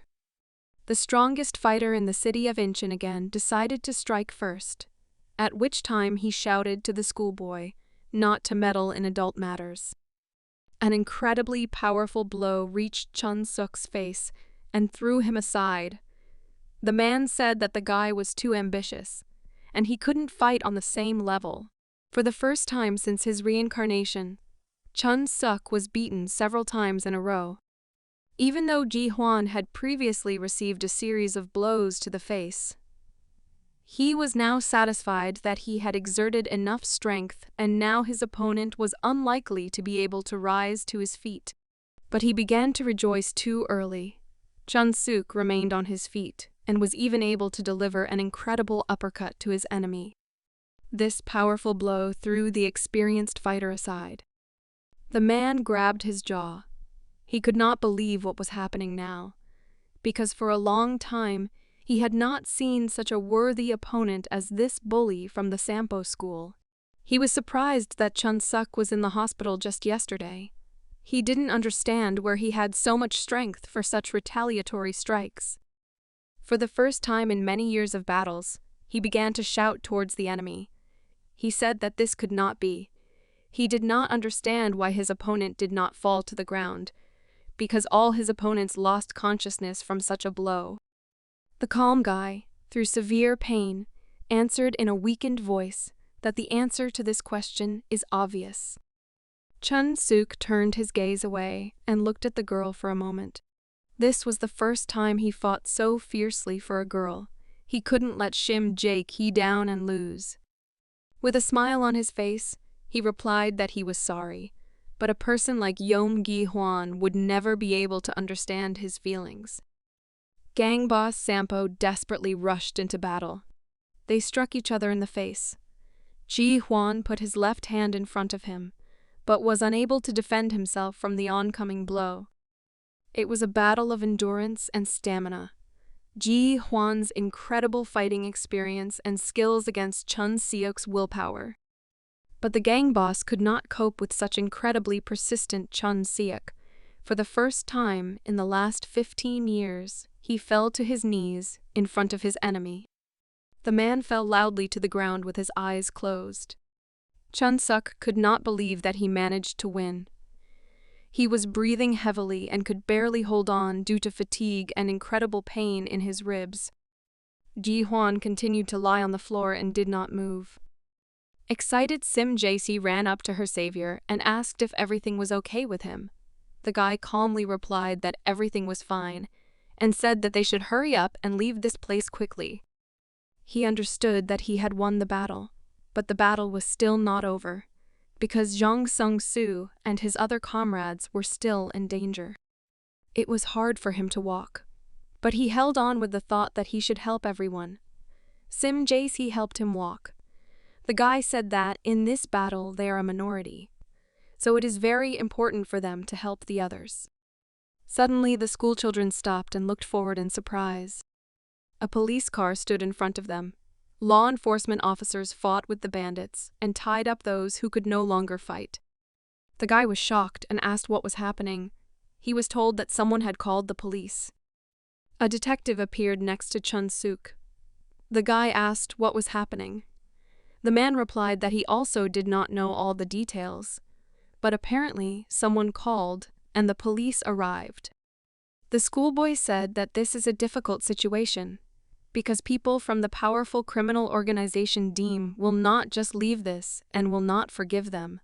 The detective replied that he does not know what their enemies will do in response to the latest events, but in any case, glad that it is all over now, fine. All this time they were being watched from the roof. It was a schoolboy with the wings of an angel. No one noticed him. And so the matter with the Sampo gang ended. Yoon Jong and Chun Soo remained safe and sound, thanks to the police who arrived in time. But still they had to listen to lectures that schoolchildren should not behave like that, because it is dangerous. Detective Chu Yeon-sung was cleared of his punishment and immediately returned to his duties. Chun Suk tried to stop him several times, but it seems that he did not give up the idea of discovering the true nature of the Dane organization. Jang Sung-soo again returned to the place of the right hand of the Byomgul gang. Byomgul's boss, Shin Dae-hwan, asked for forgiveness from him for trying to remove him from his gang.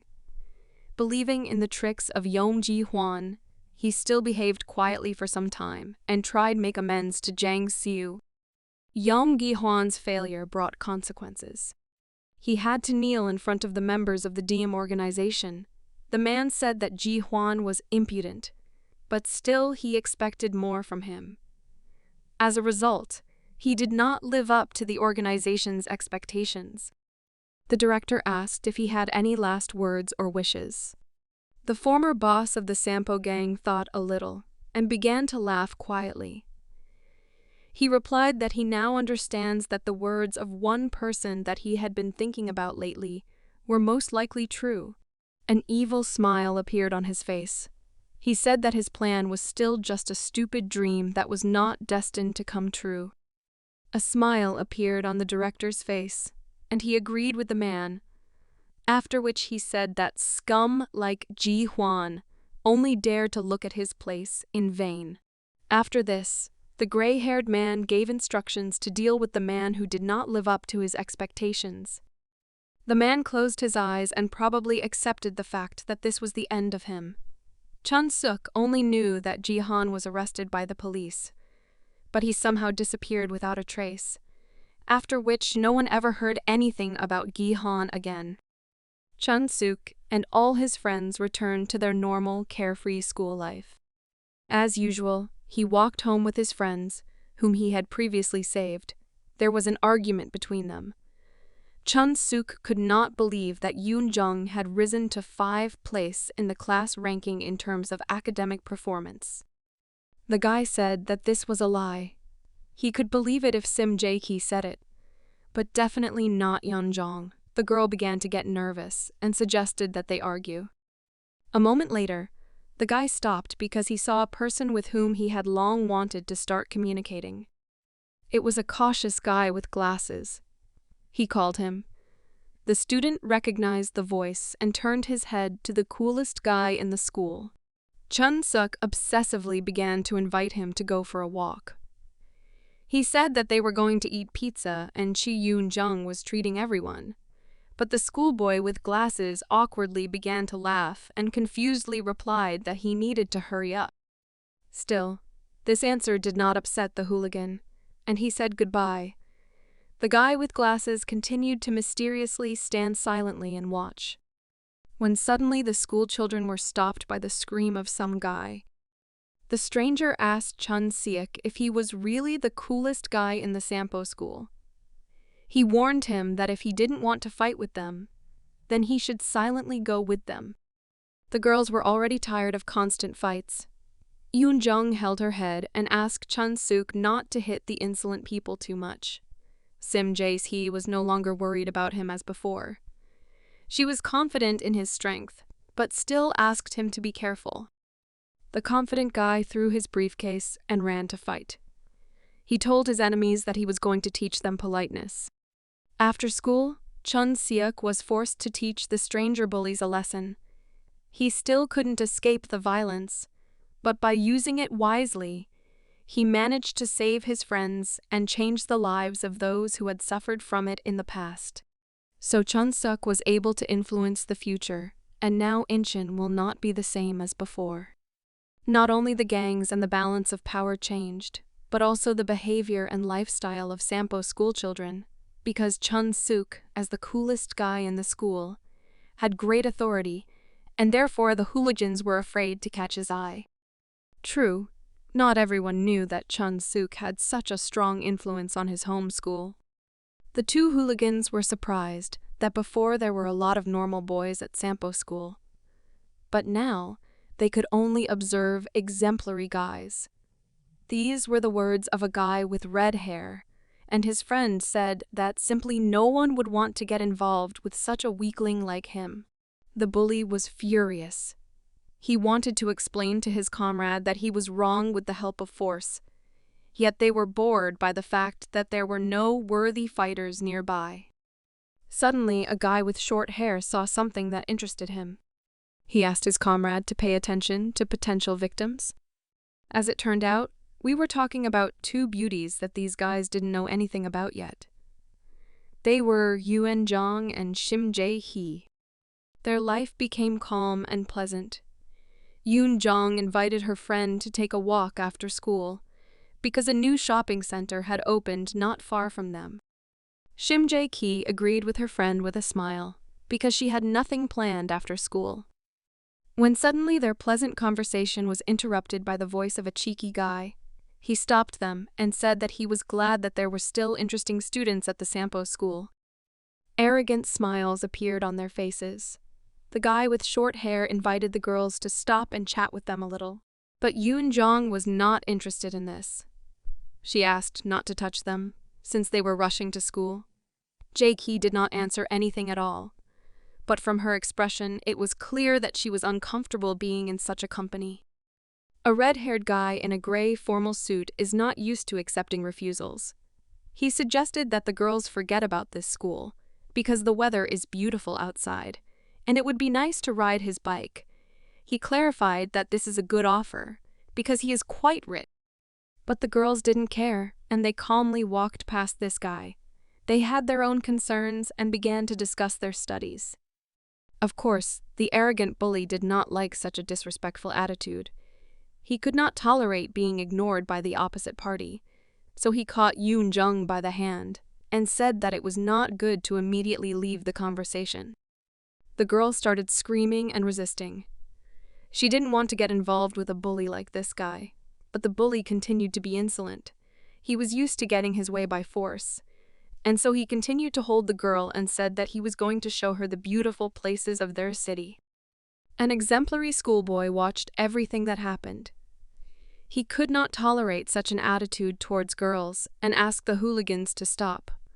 All participants in this conflict paid attention to the daredevil. It was an ordinary schoolboy in a school uniform and glasses. He looked like an excellent student who was unlikely to be able to stand up for himself. He understood that the enemy had an advantage in strength, so he counted on a conversation. He made an argument that these girls were not from the Sampo school, and therefore they should just be released. But his words did not satisfy the bullies. Moreover, they were interested in how disrespectfully he addressed them. Now they had another goal for entertainment. Yuan Jung recognized her classmate. It was Jung In-ho, and she had never seen so that he dares to protect someone. The red-haired guy decided to explain to the schoolboy that his insolence was a terrible mistake. In-ho began to tremble with fear, but still replied that he advises not to touch these girls for their own good. Otherwise, they will have serious problems. But these words did not stop the hooligan, and he delivered a strong kick to the student's stomach. The guy flew back and fell on his back. It was probably his first time participating in a fight, and he did not have the experience to understand what the enemy was going to do. The bully turned to In-ho in a threatening tone and said that he should not poke his nose into other people's affairs. A bully from another school said that now he was in the mood to beat up a student, and now he has changed his goal, and their hunt for Sampo begins with him. The frightened guy tried to stop the enemy. He did not know how to fight, and until the end tried to resolve the conflict with words.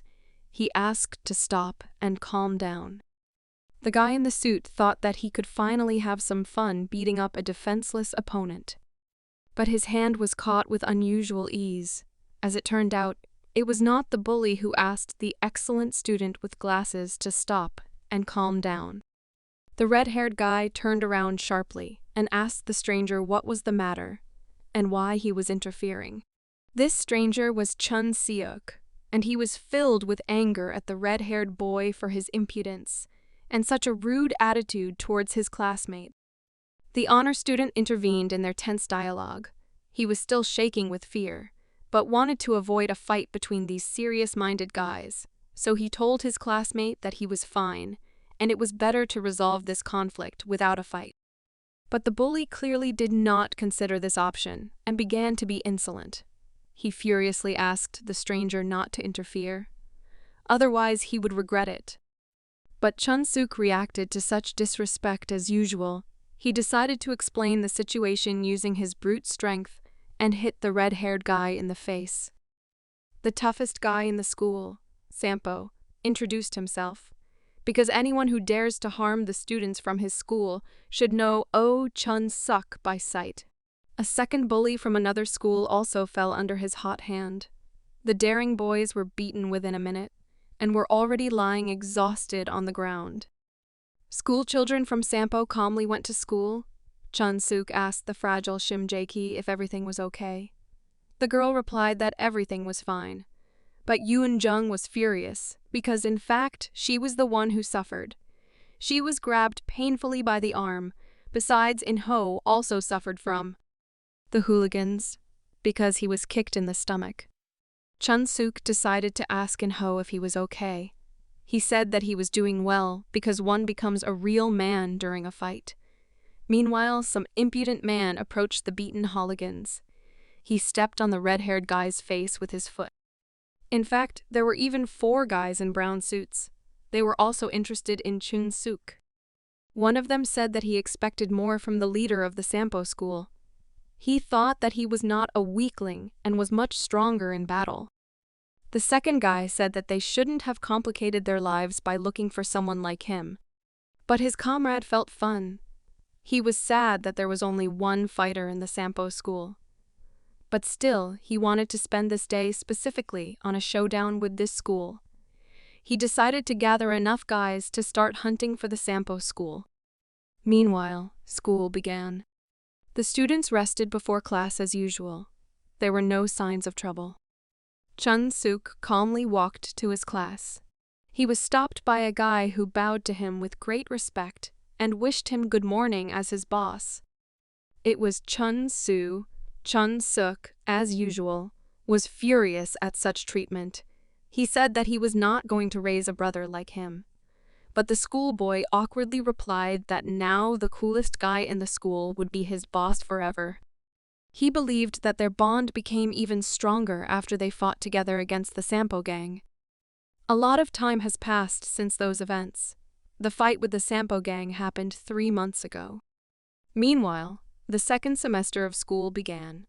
Nothing really changed.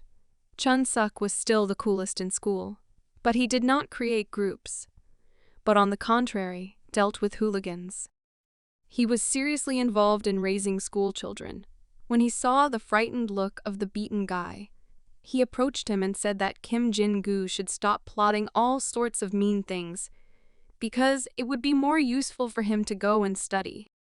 This was not only the right behavior for him, he believed that it would be better for the entire school. But not much time passed when he finally realized that it was just his personal delusion, and the hooligans continued to fight. And it still looked serious, because he saw that Kim Jin-gu had seriously injured his hand somewhere. The studies were still boring. Only the excellent students worked with enthusiasm. The rest either fell asleep or tried not to fall asleep and did at least something. Meanwhile, the smarter guys found interesting things to do. Chun-suk was of course like that. He enjoyed with great pleasure photographs of European-looking women from an adult magazine. He was so carried away by this process that he did not even notice how the teacher appeared behind him. An adult and serious man addressed the student by name and distracted him from such an unusual activity instead of studying. The serious teacher took the guy by surprise. His disapproving gaze was directed at Chun-suk. The guy looked around awkwardly. He clearly did not expect that it was not anyone who caught him doing such an activity, but this stern man. The man asked Chun-suk to go with him. He had a serious conversation with the schoolboy. As a result, they went to the consultation room. The guy immediately knelt down and bowed to the floor in front of his teacher. The man was very surprised. He sat down on the sofa like a normal person and asked the student why he was doing this. Chun-suk was very afraid because of the recent situation and began to apologize for watching an adult magazine at school. He thought that he would be kicked out for this from school. But as it turned out, it wasn't about the magazine at all, and his teacher just wanted to talk about a completely different topic. When Chun-suk found out that it was not his behavior during the lesson, he said that in this case he cancels all his words and apologies. The student confidently sat down on the sofa opposite and asked what their conversation would be about. For the Sampo school teacher, such behavior seemed strange and unusual. But still, he knew that Chun was unpredictable, so he decided to return to the conversation. He asked the student if he had known Kang Yong-gi since the 3rd year. It was about the former coolest guy in the school. This is the same bully who first started the conflict with Chun Seok after his reincarnation. Chun immediately asked why the teacher was asking about him. In fact, the student didn't even know where this bully had gone and where he was now. The teacher sighed heavily in response. Apparently, this was a difficult topic to talk about. He replied that Kang Yong-gi had not appeared at school for more than a month. But yesterday, they found out something. They received a call from the police. As it turned out, the bully was caught selling drugs.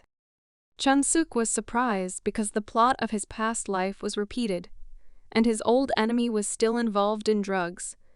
But the guy could not mention such details. So he simply sighed heavily in response and said that he was surprised, and for him, it sounds very sad. But his teacher was not easy.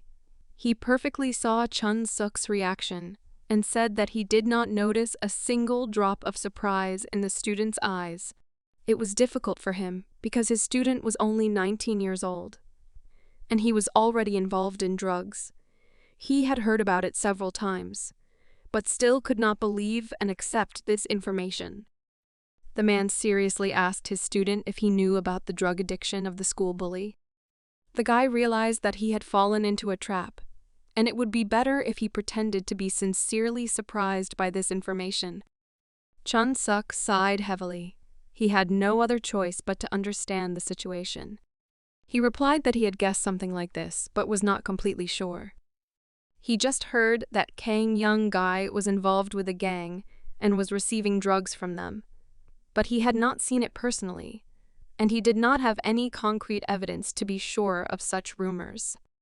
After these words, Chun asked the teacher whether his goal of the conversation was to find out more about Kang Yong-gi, or whether in fact he suspected that he was also trading in something. The man calmly replied that it seemed to him that Chun Seok was still not the same as his familiar bully, at least for now. He remembered their past meetings. He honestly said that at one time he considered the schoolboy a hopeless hooligan. But when he began to notice that Chun Seok decided to diligently reform and go to school, after that he really believed that all was not lost for him. In fact, he even noticed that when Chun Seok became the most famous student in Sampo, the students became a little calmer. The student began to feel embarrassed. He understood that the changes in the school were the result of his work.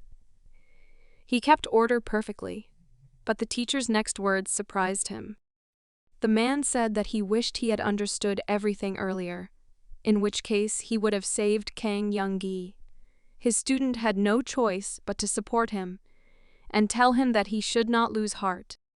When Chun Seok returned to class, he couldn't stop thinking about the recent conversation. He had never thought before that his teacher was actually so worried about his students. It was unexpected for him. He was distracted by the girl's voice. She asked why he was so tense and asked if something bad had happened. It was Shim Ji-hye, and she was worried that Chun Seok was worried about the fight this morning. The coolest guy in the school didn't feel any guilt at all, because those strangers were the ones who started the fight, and he was just protecting the girls. But still, he wondered what those guys were doing next to their school, especially since Yeonjong said that the strangers seemed to be waiting for someone, and they were definitely looking for a fight. Chun thought maybe it was due to their bad mood, but lately bullies from other schools have started appearing more often in Sampo. Shim Ji-hye said that she also noticed this as she often sees bullies on her way to school. Suddenly, an excellent student joined their conversation. He said that only Chun Seok could be in a bad mood. In response to such insolence, Chun decided not to get angry. He simply joked at the schoolboy and said that he was pretending to be cool in front of Ji-hye. The guy began to feel embarrassed and confused. But the classmates supported I-ho and thanked him for helping them in the morning and protected from strangers. Chun-suk asked what he thought about the fact that hooligans from another school were hanging around Sampo. The guy replied that he also didn't know the exact reason, but he noticed that lately they began to pester the guys from Sampo school more often. Unknown hooligans extort money, or they are just making fun of them. Several people from their class have already suffered. The coolest guy in the school replied that no one bothered him, but for an excellent student. This was logical, because bullies only pester defenseless school children. Chun-suk thought that it would be a good idea to arrange a patrol to protect the students. Meanwhile, a stranger was eavesdropping on them. This guy was very angry because he thought that Chun-suk's kind words were nothing more than nonsense. He was full of anger because for him, Chun-suk was still a bully. Due to the fact that lately the coolest guy in the school has been acting quietly, everyone has forgotten about his past. But for one of the school children, this did not change anything, because he believed that Chun-suk was a bandit. The schoolboy was serious. He intended to soon carry out his plan and show everyone in Sampo the true face of the coolest guy in the school. Besides, he wasn't the only one interested in him. He considered it his duty to rescue the defenseless Shim Ji-hye from his captivity. The lunch break began and the school children began their break from school. Chun-suk took the juice with him and went outside. He thought about the situation with the hooligans and how it could be solved. He was a little worried about the defenseless girls, so he decided that he should go along with Jae-ki and Yoon-jung, so that what happened in the morning would not happen. He still did not understand why strangers were hunting specifically the students of their school. Suddenly the guy noticed that all the attention of the school children was aimed at strangers in brown suits. Chun-suk asked the school children who these strangers were. It turns out that no one knows anything about them. But these guys have been standing next to the entrance for a long time. One of the strangers started a conversation. He recognized the coolest guy in school. Confident strangers called Chun-suk over to chat. The former bully became wary, as the guys in brown suits knew his name. Chun-suk immediately remembered the morning situation and thought that these were acquaintances of the beaten hooligans. He didn't think that these strangers would come this far and would be waiting for him under the school. Representatives from different schools came closer. Chun-suk immediately asked who they were and where they came from. The guy with red hair asked to lower his tone and not talk rudely because they were only interested in dialogue with the coolest guy in the school. They were very surprised when Chun-suk responded to their request with a very disrespectful gesture. The coolest guy in school decided not to play games and immediately showed his hostility. He said that he did not like the fact that strangers were blocking the passage to school, and they should leave before he got angry. The guy with purple hair started to get angry, but his friend with red hair started laughing. He said that he had heard a lot about Chun-suk, and now he realized that the coolest guy of Sampo school is really rude in conversation. This completely unfriendly conversation was interrupted by the teacher, who shouted and asked the guys what they had done here. He said that they shouldn't start a showdown in front of the school, because they had already scared the students. The unfamiliar hooligans looked at each other and began to smile. The red-haired guy smiled awkwardly in response, and apologized for his behavior. The teacher, with a stern look, asked the stranger what school he was from. But as it turned out, the stranger's friendly behavior turned out to be a deception. Chun-suk noticed something was wrong and shouted to the teacher that he should be careful. The stranger suddenly kicked the man in the stomach. The man flew to the side. Chun-suk was simply shocked by what happened. An evil, satisfied smile appeared on the bully's face. The coolest guy in the school approached the teacher to find out if everything was okay. The stranger rudely turned to the Sampo school teacher and said that he shouldn't get involved in their conversation, since he didn't understand the situation at all. The red-haired hooligan said that they came here to establish their own rules. All the strangers looked serious. What happened really angered Chun-suk. The guy immediately rushed at the unfamiliar hooligans. He wanted to deal with them for what they did to the teacher in front of the whole school. But suddenly the guy stopped and looked back.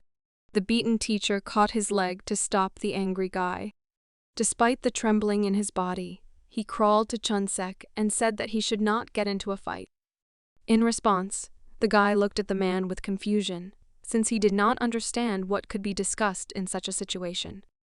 He could not come to terms with this situation and said that he could not let these hooligans go just like that. The red-haired guy decided to anger Chun-seok even more. He said that he was frozen with fear and asked him to show them what the coolest guy in the Sampo school is capable of. Chun-suk fell for this trick and shouted that they were finished. But the teacher could not allow this and asked him to stop. He didn't want the schoolboy to fight with strangers in front of the whole school, because they were indeed surrounded by frightened schoolchildren. But the guy was furious and was already eager to fight. In response to this behavior, the teacher said that if he did this, he would definitely have to take the documents from school and leave. After such words, he had no choice and stopped. Chun-suk stood next to the shocked opponents. He asked them to leave in an amicable way. The red-haired guy with an arrogant smile said that the coolest guy in Sampo school looks pretty funny. He said that Chun-suk does not understand what is happening around him, and that he is not the one who can tell them. Due to another provocation from the hooligans, Chun-suk simply began to burn with rage. Such a brutally angry look made the bully nervous. But he decided not to show it and said that, in this case, they had no choice. The bully turned to his team and said that their opponent was just pathetic, so they would just leave this place. Of course, his comrades looked at him with misunderstanding, because they were expecting a fun fight. On the way back, the guys were still trying to find out from their leader why he made such a decision, because they planned to destroy everything that was in their way. But the self-confident red-haired guy replied that he did not want to waste precious time on such a weakling, with whom it was not even interesting to get involved. Chun-suk was just trembling with hatred for these guys, but the teacher praised him and called him well done for withstanding this pressure and his own anger towards strangers. He simply turned around and walked back to school in front of all the surprised schoolchildren. The guy said goodbye to the teacher and asked him to go to the doctor. But, as it turned out, it was a lie and a red herring. A moment later, the guy began to run in the other direction. All the schoolchildren began to run away from his path, since at that moment he was so furious that he terrified everyone. Suddenly, he jumped up sharply. To the surprise of the schoolchildren, Chun-suk was able to easily jump over the high fence that surrounded the Sampo school. The guy landed loudly on the ground without any problems. He was serious about having a less-than-friendly conversation with impudent strangers from another school.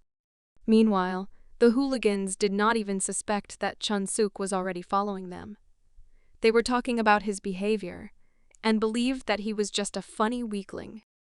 They believed that he was an ordinary coward, that he was actually scared of them, and simply endured all the insults so as not to get into a fight.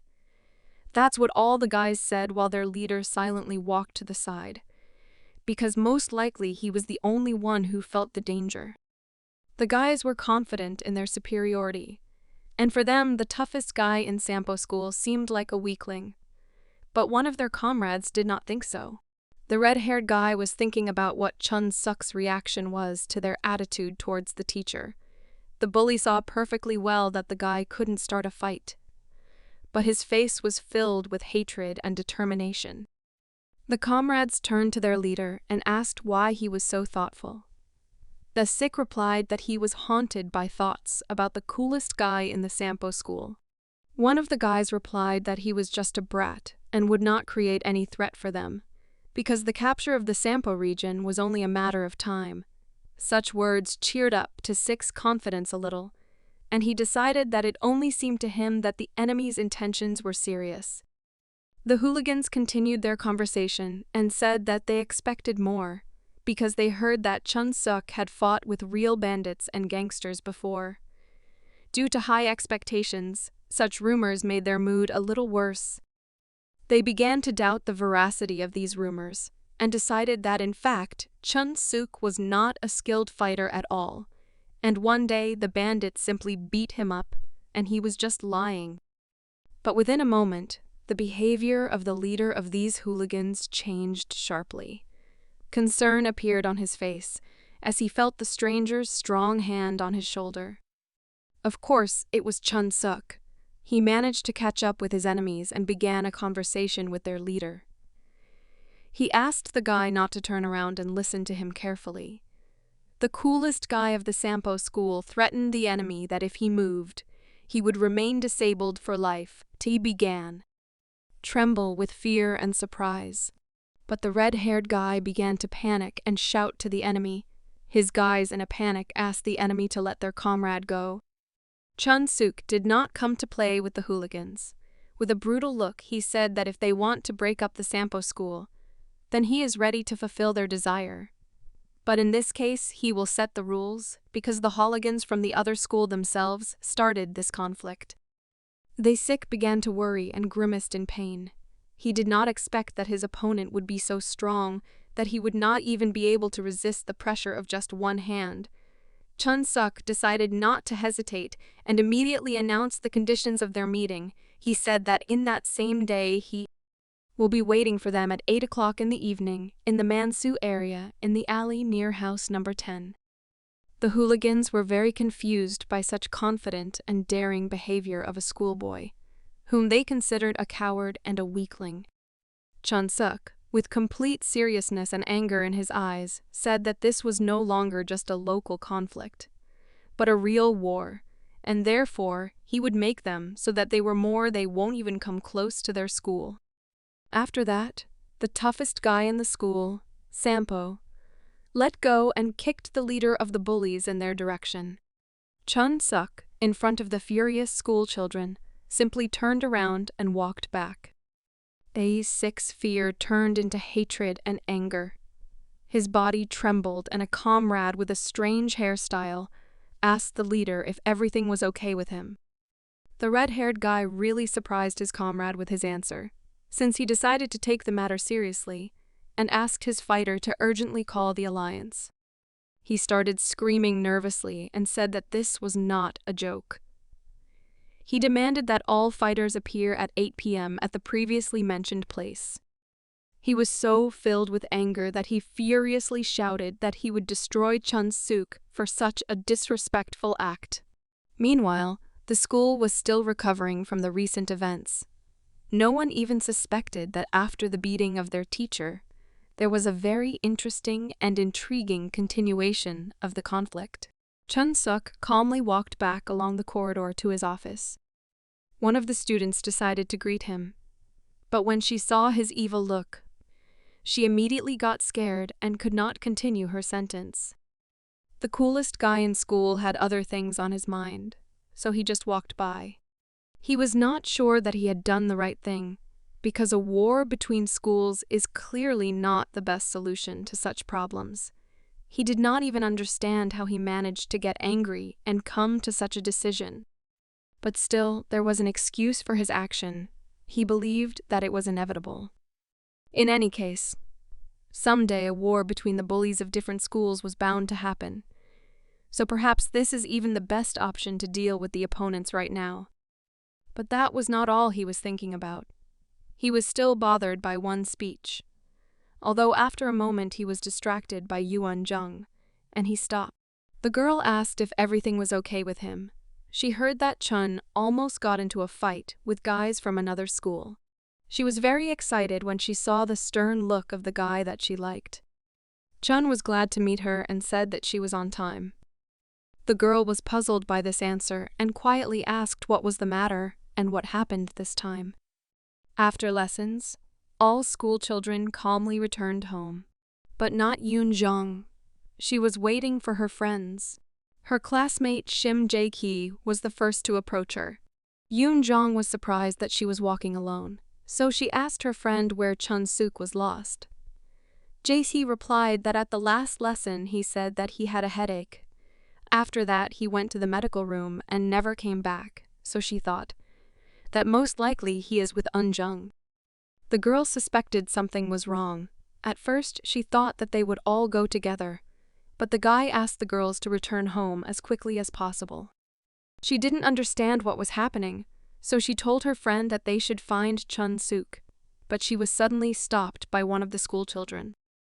It was due Chun-soo, he said, that he received an order from his boss. He was asked to bring the girls home safe and sound. Such respectful treatment angered the girl a little, because she believed that a schoolboy should not behave like that. After this, Eun-jung objected and asked why they should obey him. The guy replied that if they did not go with him, the boss would beat him, since he promised that he would not ask anything unnecessary and would simply walk the girls home. Shim Ji-hye also joined the conversation and asked Chun-soo if he knew where Chun-suk had gone. The guy replied that he didn't know anything either. He had already asked the boss about his plans, but the guy just got angry and said in response that he didn't have to know this. Ji-hye said that she knows very well the coolest guy in the school, and if he did this and didn't tell the others, then he got involved in something dangerous again. She understood that Chun-suk just wanted to protect them, but it still bothered her that he was in a dangerous situation again. This sounded true and greatly puzzled her friends. Chun-soo sighed heavily and said that in this case, he had no choice and he would go with the girls to look for his boss. He admitted that he was also worried about Chun-seok, since he looked like he was going to war. While they were discussing a plan to find their missing friend, a man in a purple suit approached them. He interrupted the conversation of the schoolchildren and said that they should not do what they had in mind. It was Jong Seung-soo. The appearance of a gangster at the Sampo school was quite unexpected. He said that he just had a premonition of trouble, so he asked the schoolchildren not to even think about starting something dangerous. Eun-jung didn't understand what they were talking about, but the appearance of Uncle Seung-soo made her very excited. As a result, the school children's plans were ruined, and they went to an establishment with delicious food. Eun-jung and Ji-hye were surprised because they had never seen such an incredible amount of delicious dishes. With such a large selection and the delicious sight and smell of the food, Chun-soo began to drool. This whole wonderful banquet was paid for by Seung-soo. He told the school children that they should not sit in confusion, and it was time to start eating. He was confident in this establishment, since he really loves their cutlets, but not understanding the reaction of the school children. He asked if they wanted to order something else, in response to such words. Eun-jung could not stand it, and loudly hit her hand on the table. The girl was unhappy that her uncle appeared in front of them without warning, and was trying to appease them with treats. She believed that he had underestimated them and could not be bribed in this way. Chun-soo also joined her words. He said that even such food the gangster could not in any way affect his loyalty to his boss. Despite such an inspiring speech, he did not waste the moment and was already diligently eating several dishes at a time. Shim Ji-hye decided to take the conversation seriously, and without unnecessary emotions. She assumed that Uncle Seung-soo already knew where Chun-suk was, and respectfully asked him to tell them what was happening. The guy scratched the back of his head in confusion. He replied that unfortunately he could not answer this question. Besides, he himself didn't know anything.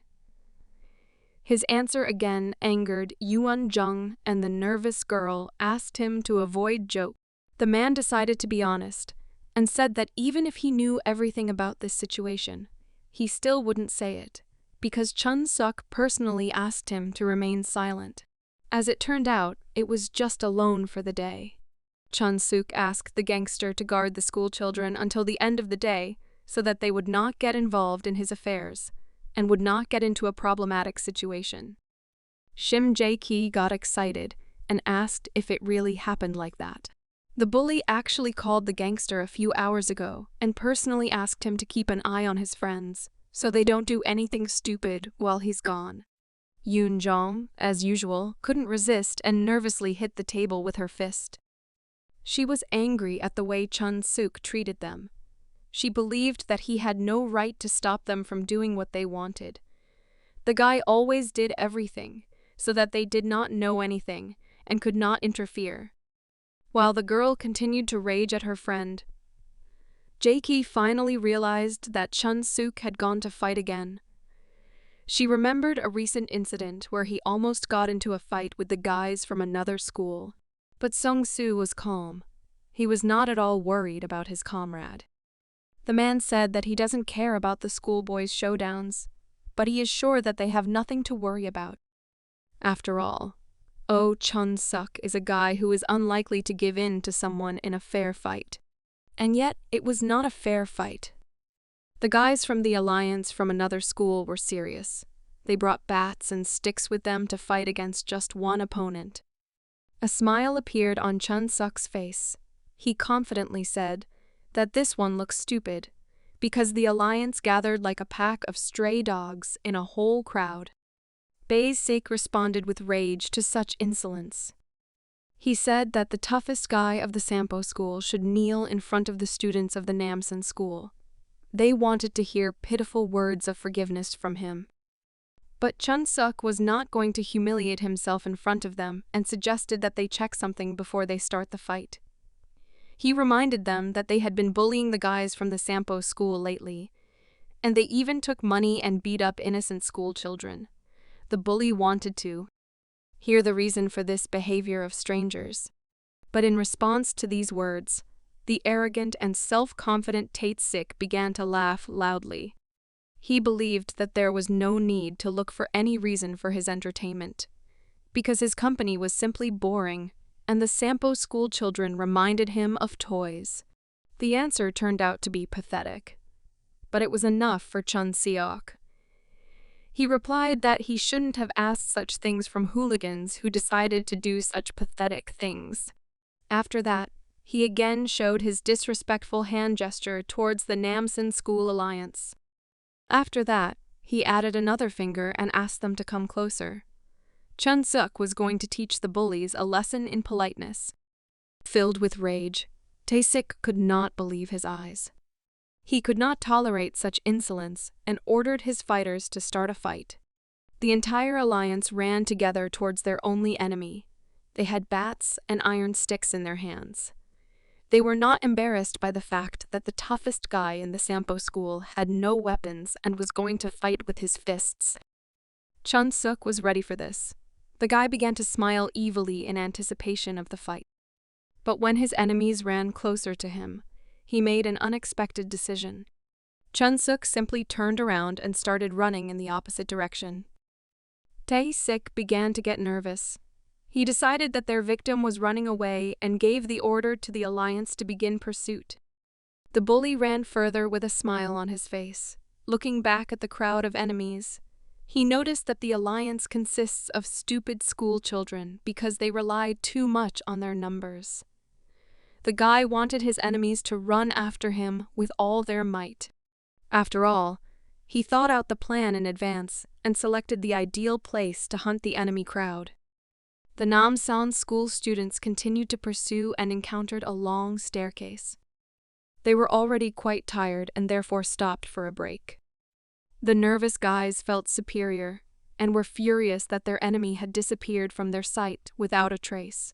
Tae-sik asked his guys to look for the enemy in all the nooks and crannies, since he was sure that the enemy ran in this direction. The tired guys could no longer continue. The guy with purple hair suggested to his nervous leader to just go back, because it was already late in the evening, and it would be easier to just wait for his opponent near the school the next morning. But for Tae-sik, it was a matter of honor, and he angrily closed his comrade's mouth. The bully began to tremble with fear.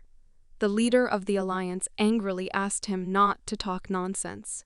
He could not accept such an offer, since he was not going to give up his ambitions.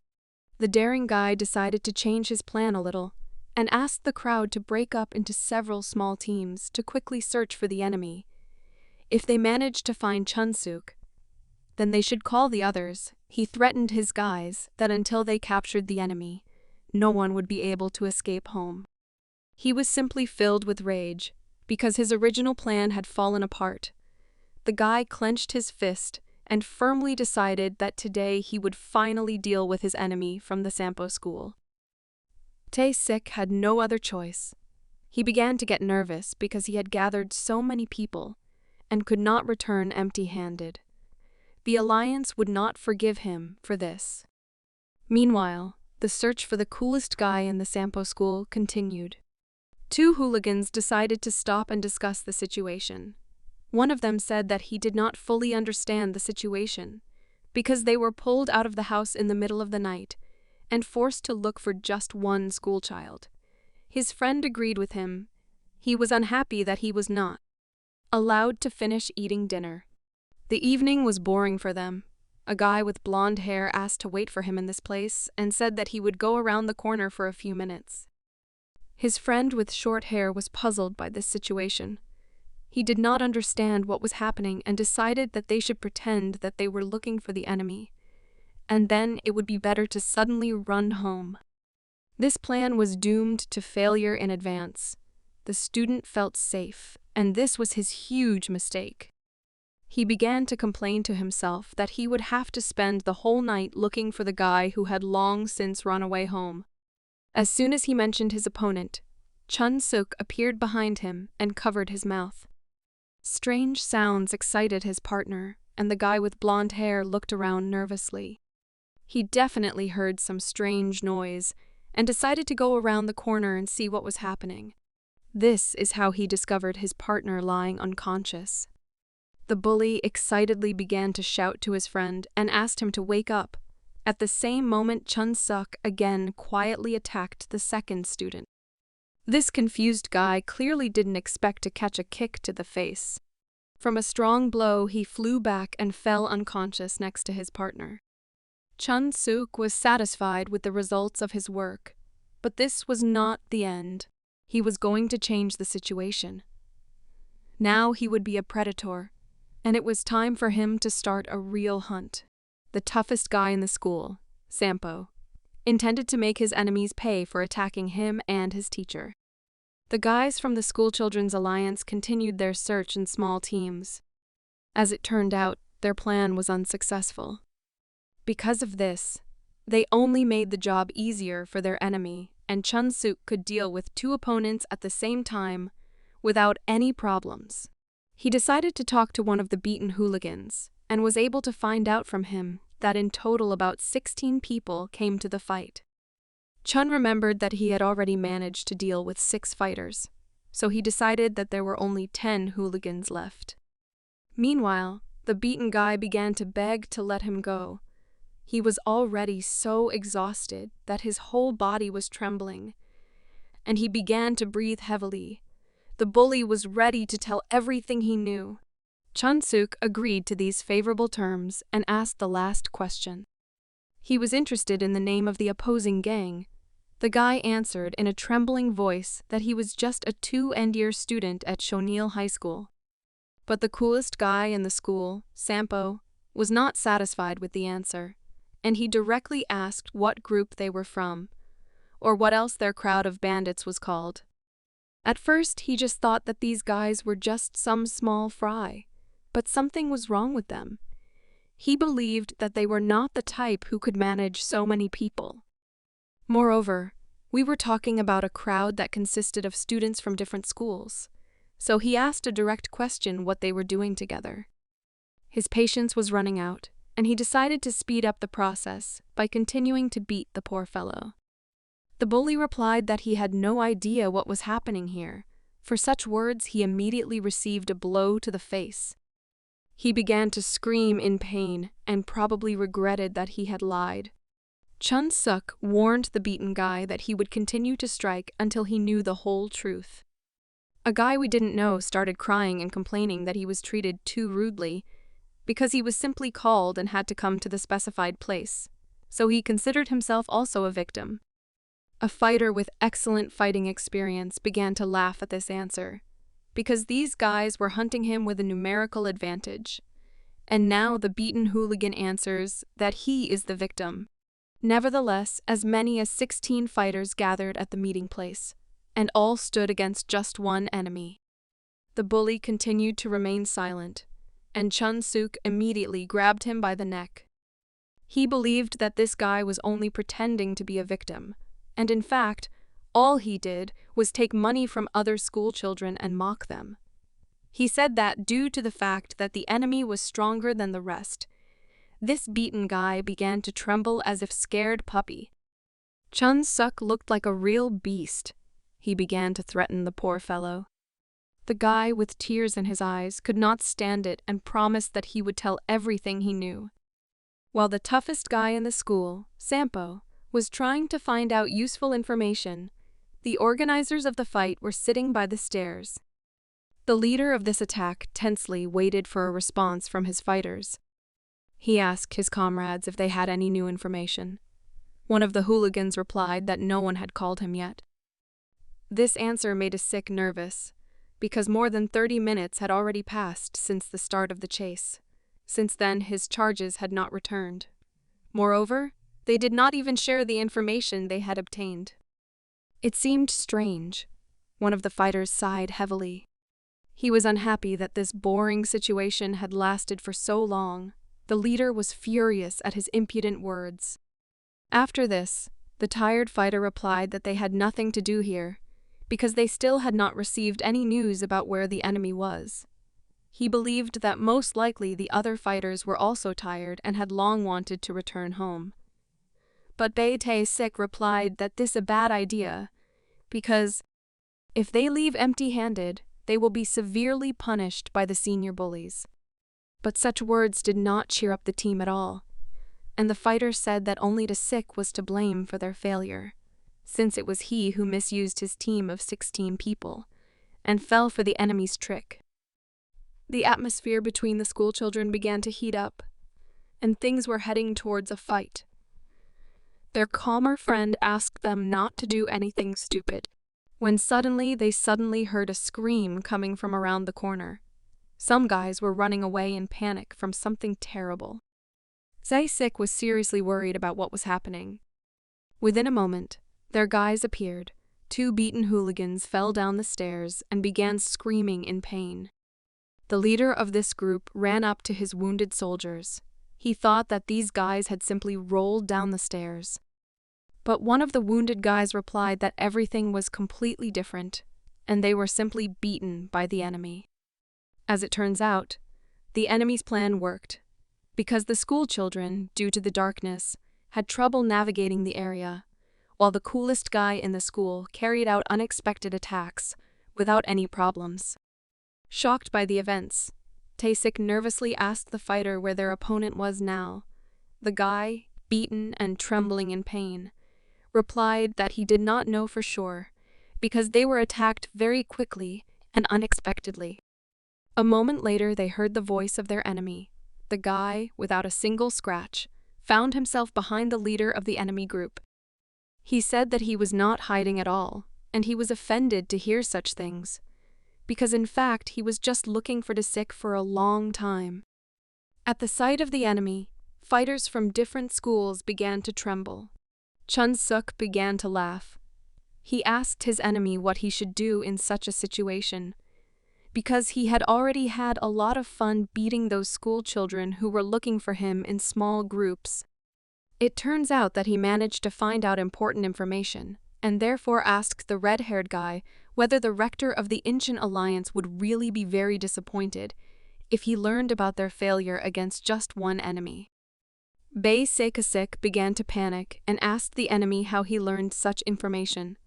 The student of the Sampo school replied that he should not have trusted such pathetic fighters as his subordinates, because these guys did not even have to be severely beaten in order for them to tell him everything he needed information. Chun-suk already knew that in his city there was an alliance of ancient hooligans. It was a group that included hooligans from different schools. The alliance had 10 leaders and a total of about 100 fighters. The most important one is called the rector, and only the more important fighters know about his existence. Chun-suk was touched by what a wonderful organization his enemies had created. The red-haired guy began to get angry because one of his guys spilled the beans and told all their secrets.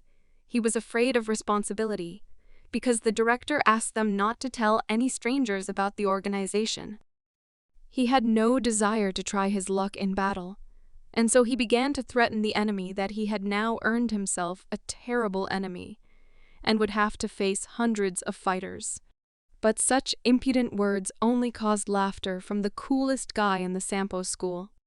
He covered his face with his hand and said that they were pathetic cowards because they relied only on numbers and believed that he would begin to tremble in fear because of their numerical superiority. His words greatly angered the enemy, and he could not come to terms with such impudence of a schoolboy. Chun-suk said that he knows very well such pathetic fighters as they are, because they are the ones who present themselves as strong in front of others and demonstrate their strength in battle against defenseless people. But such fighters at the most important moments run away with their tail between their legs and save only their own lives. Chun-suk said that if their director is a fighter like them, then he understands the level of danger this ancient alliance of hooligans represents. The red-haired guy's patience was at its limit.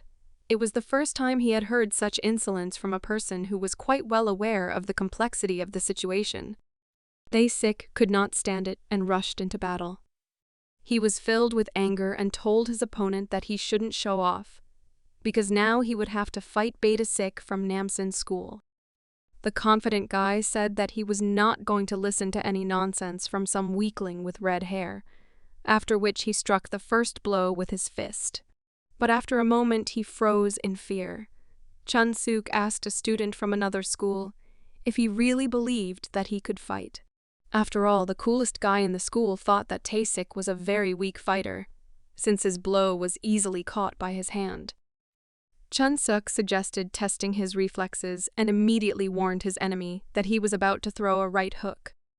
The red-haired boy saw a fist flying at him, and was surprised that his opponent had told him what he was going to do. But such information did not help him dodge, and a powerful blow reached the red-haired guy's face. It was late evening, and tired workers were returning from the factory and similar hard work.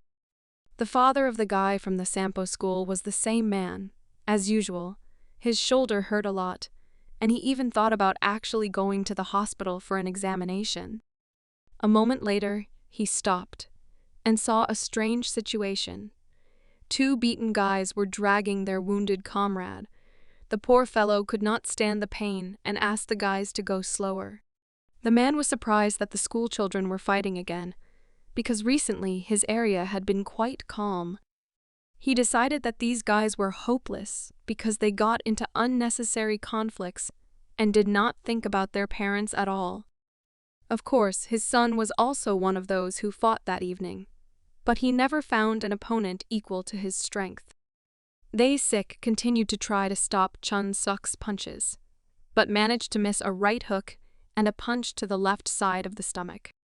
What followed was a powerful uppercut, due to which the guy could barely stand on his feet.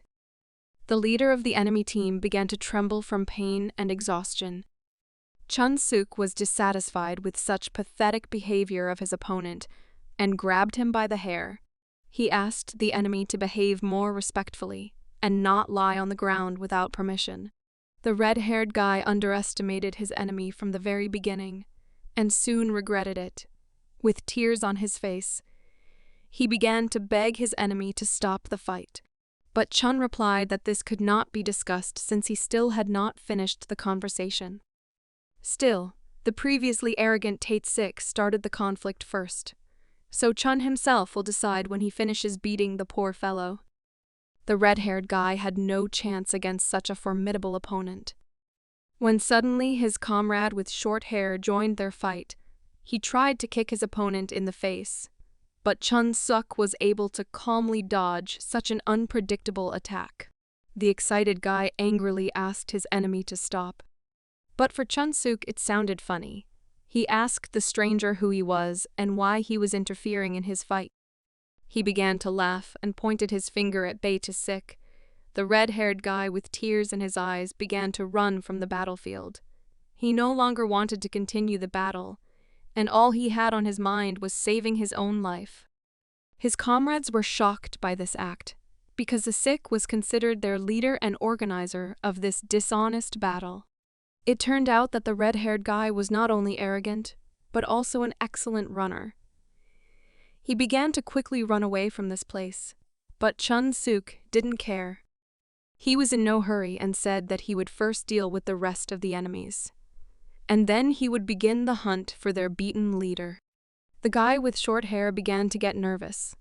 He thought that hurting the enemy with an offensive phrase was a good idea, and began to talk too impudently for such a hopeless situation. The battle turned out to be quite interesting. Their fight brought cold sweat to the face of the guy with long, purple hair. His comrade continued to deliver powerful kicks, but still Chun-suk was able to block each of them. The fighter with incredible experience praised his opponent and said that his kicks are pretty good and he fights much better than his loser boss. From the large number of blows that did not bring any results, the bully began to rage and insult the student from the Sampo school even more. He thought about why his attacks had no effectiveness, because of unnecessary thoughts during the fight.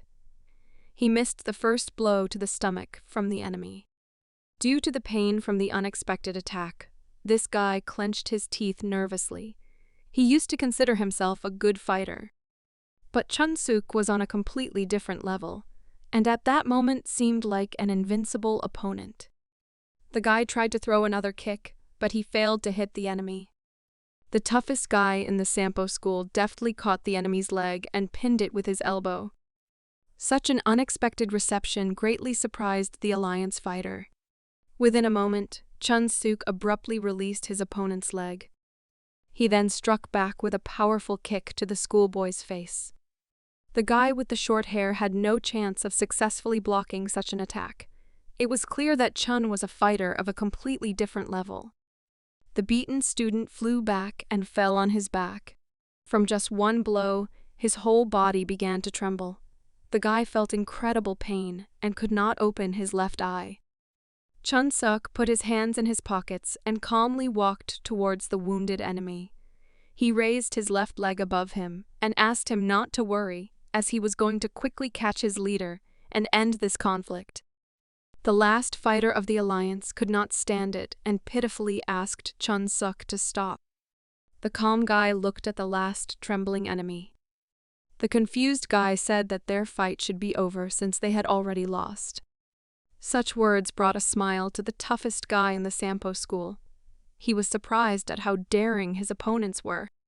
He decided to remind the last fighter that they were the first to come to their school, where everything was quiet and calm, and began to beat the school children. But then, when a worthy opponent appeared in front of them, these pathetic hooligans began to ask for forgiveness.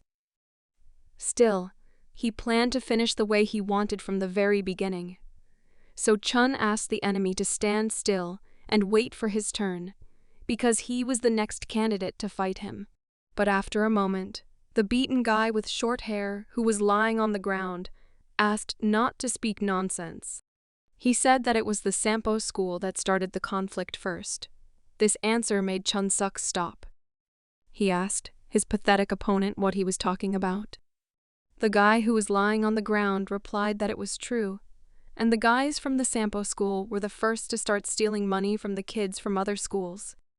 Chun-suk began to get angry, because these words looked like a lie, and he could not understand how this was possible. As it turned out, the students of the Sampo school really did this. Two hooligans persistently tried to take all the money from a defenseless guy in a brown school uniform.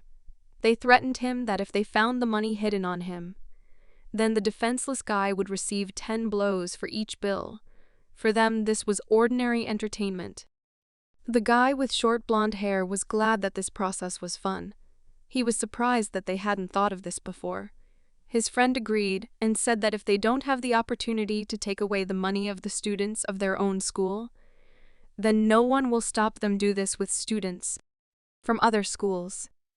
But everything was not so simple. and there were those who decided to join in the conflict and protect the poor fellow.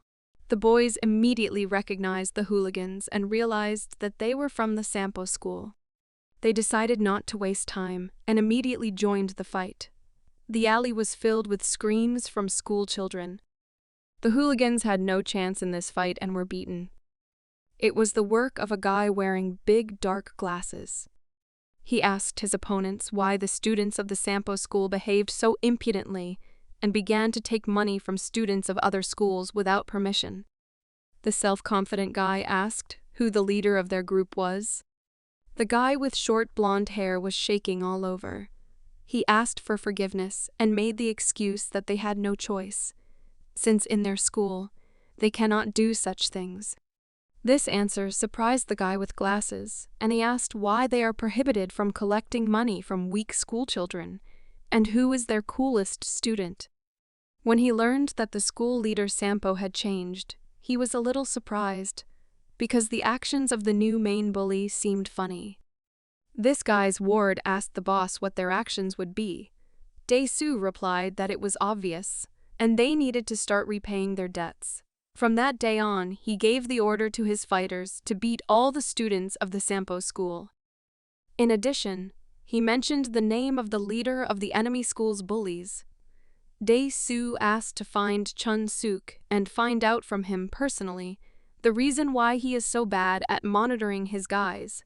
At first, this story seemed strange to the coolest guy in the school, Sampo, but he still remembered that one of the hooligans of his school had an injured arm, and now he realized that some school children began to secretly carry out such activities outside of school.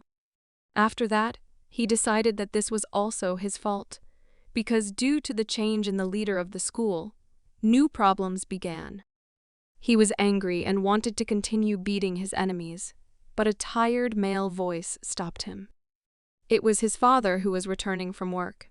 He called his son a hooligan and said that he should not take the path of a bandit again. The guy was confused because he met his father at the most inopportune moment. The man said that his son still could not give up his old habits, and this greatly upsets him. Their conversation was interrupted by the sudden noise of a motorcycle. Oh Chun-suk looked into the distance in confusion, not understanding what was happening. His father also noticed noise and bright lights from across the street. It was an angry and beaten Tae-sik. The guy was racing at high speed on a motorcycle towards his opponent. The red-haired boy couldn't open his right eye, but he had an evil smile on his face as he believed that his plan to destroy the enemy would work. This crazy act was simply terrible. He aimed at the bully's father.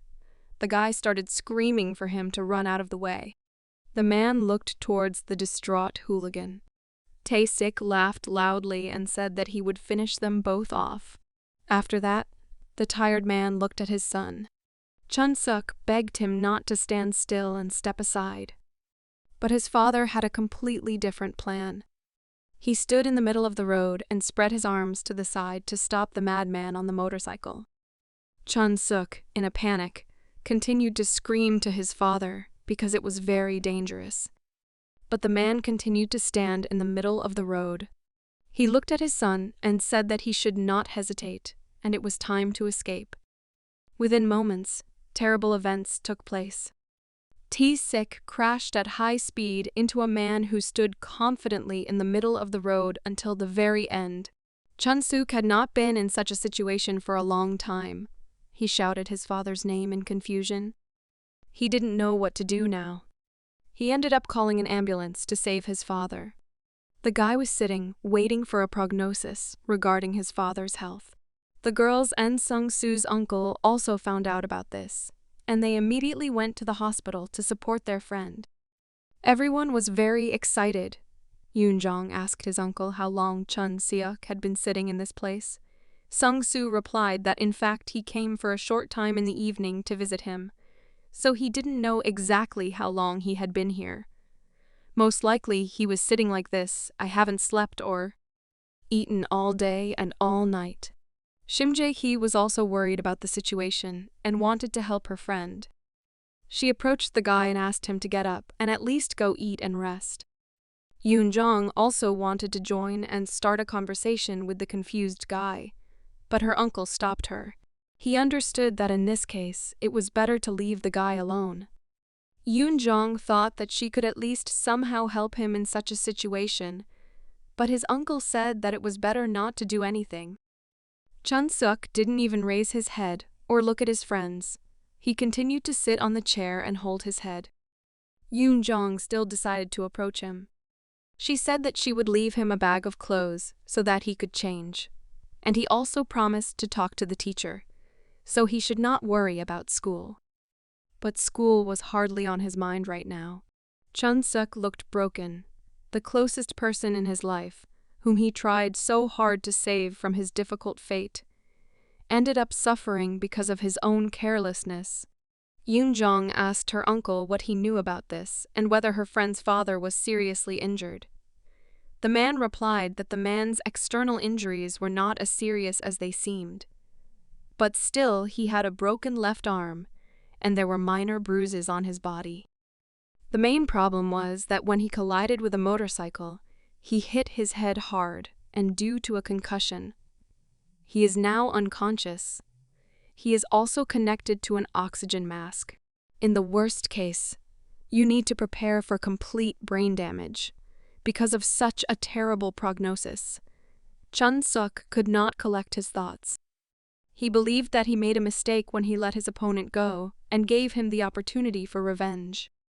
The guy could not forgive himself for this and was filled with hatred. He shouted furiously throughout the hospital and scared the patients and medical staff. It was already evening outside. The hospital workers could not allow such noise inside the building and therefore kicked Chun-suk out onto the street. The guy couldn't calm down. He couldn't accept how it happened, and that because of him, his father was in such a terrible state. He feared the worst because the doctors warned him that his father might have cerebral edema and he would never regain consciousness. The guy did not know what to do in this case. It happened so suddenly, he blamed it all on the hooligans who did not give him peace. The guy nervously clenched his fist and promised himself that he would take revenge and destroy them all. At the moment when he was filled with anger and was ready to destroy everything in his path, an angel appeared next to him and asked if he really believed that this would be right. The sacred being was not sure that the guy's father suffered precisely because of the actions of the hooligans. But the guy could not come to terms with such an opinion. The schoolboy, filled with rage, did not want to listen to such excuses and attacked the angel. But his blow could not reach the sacred being, because the angel does not have a body. He said that Chun-suk was only pretending to be exhausted, but in fact he was full of energy for fighting. The guy panicked and asked the angel if he was connected with what happened. He believed that the angel was the only one who was capable of this, and it was he who brought his father to the battlefield. He did not understand the reason for such actions. The guy asked the angel why he dragged his father into the conflict of hooligans. He believed that the man had nothing to do with what happened that evening. Moreover, he did not admit his guilt in what happened between. There was a fight between them. The calm angel looked accusingly at the schoolboy and was surprised at how pathetic his behavior was. He said that the guy should have realized a long time ago that everything that happens is the result of his own choice. Chun-suk began to tremble with the thought that he was really guilty of choosing such a place and time to meet with the hooligans. He chose this for a successful outcome of the battle, and probably knew that his father usually returned home along this road, so he shouldn't blame the angel for this. The guy couldn't come to terms with this and said that he had no other choice since he was going to fight them alone. But the angel's answer was simple. He said that no one forced him to go into conflict and fight. After all, in fact, he had many options for resolving the conflict. He could call the police, or talk to his teacher. As a last resort, he could consult with his friends and try to find some kind of solution. But the guy wanted to do it his own way, and this led to such a terrible result. Chun-suk finally realized that he was to blame for what happened to his father. As in his previous life, he again made a terrible mistake. The boy, trembling with hatred, agreed with the angel's assumption, but he still could not understand one thing. After all, at that moment, his father himself jumped out onto the road and blocked the path of the hooligan on a motorcycle. Until the very end, he had no doubt that he was doing the right thing. The guy believed that his father could evade without any problems, because the motorcycle was traveling at low speed. But for some reason unknown to him, his father refused to do this. The guy still didn't understand what he was talking about. The disappointed angel said that he was right when he called Chun-suk a pathetic creature, because the guy still doesn't understand why his father did what he did. It was about their family ties. His father was ready to do anything for his son. When his son's safety was threatened, his father was willing to give his life without hesitation to save him. This is how he showed his true parental love, a man who continued to work hard for his son, despite his health condition. At that moment, he was ready to give his life. Realizing such a difficult truth, Chun-suk fell to his knees in front of the sacred being. The angel hoped that this situation would help the guy learn to live. The schoolboy turned to the sacred being with a sincere request. With tears in his words, he was ready for any action and any punishment. He begged the angel to help his father come to his senses. But such a request seemed stupid to the angel. He replied that he was just an observer, not a judge. He was simply watching Chun-suk's actions in his second life and could not interfere in the affairs of this world and the fate of ordinary people.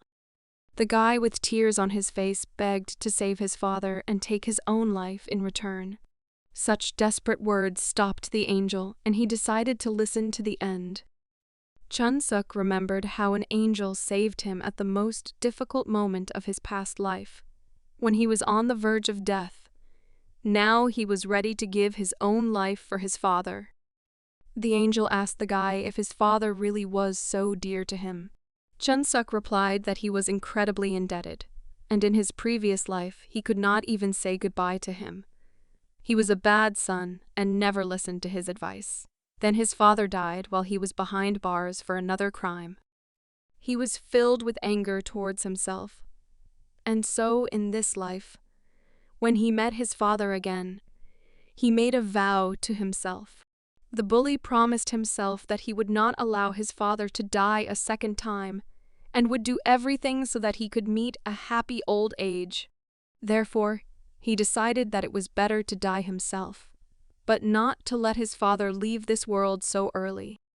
The desperate schoolboy continued to beg the sacred being for this. The angel answered the guy that he really didn't understand anything.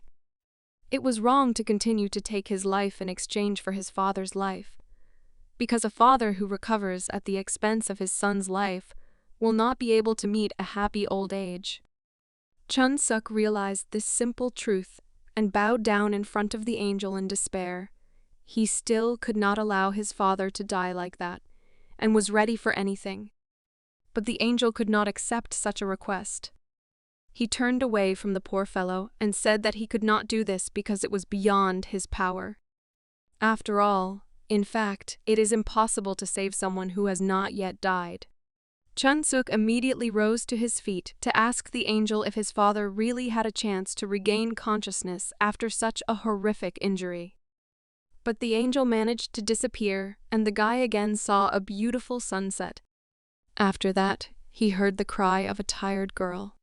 It was Shim Ji-hye, and she was very tired from searching for her friend, as she had to run all over the hospital grounds. The guy was surprised because he thought that his girlfriend had already gone home a long time ago. Ji-hye didn't have time to explain, so she hurried the school's toughest guy Sampo and told him the good news. Because in fact, his father had finally come to his senses. Chun-suk froze for a second in shock at this news.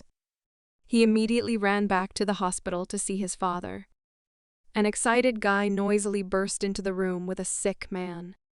His father actually regained consciousness and was already sitting on the bed, Next to him was the doctor who saved his life. Tears of joy appeared in the guy's eyes. His father was alive. But the man's answer simply shocked him. The father did not recognize his son and asked how they knew each other. The man lost his memory. Chun Seok's hands began to tremble with the thought that his father really had cerebral edema. He approached him and took his hands. The guy tried to help his father remember who he was. The bully talked about details of their life together to help him remember him.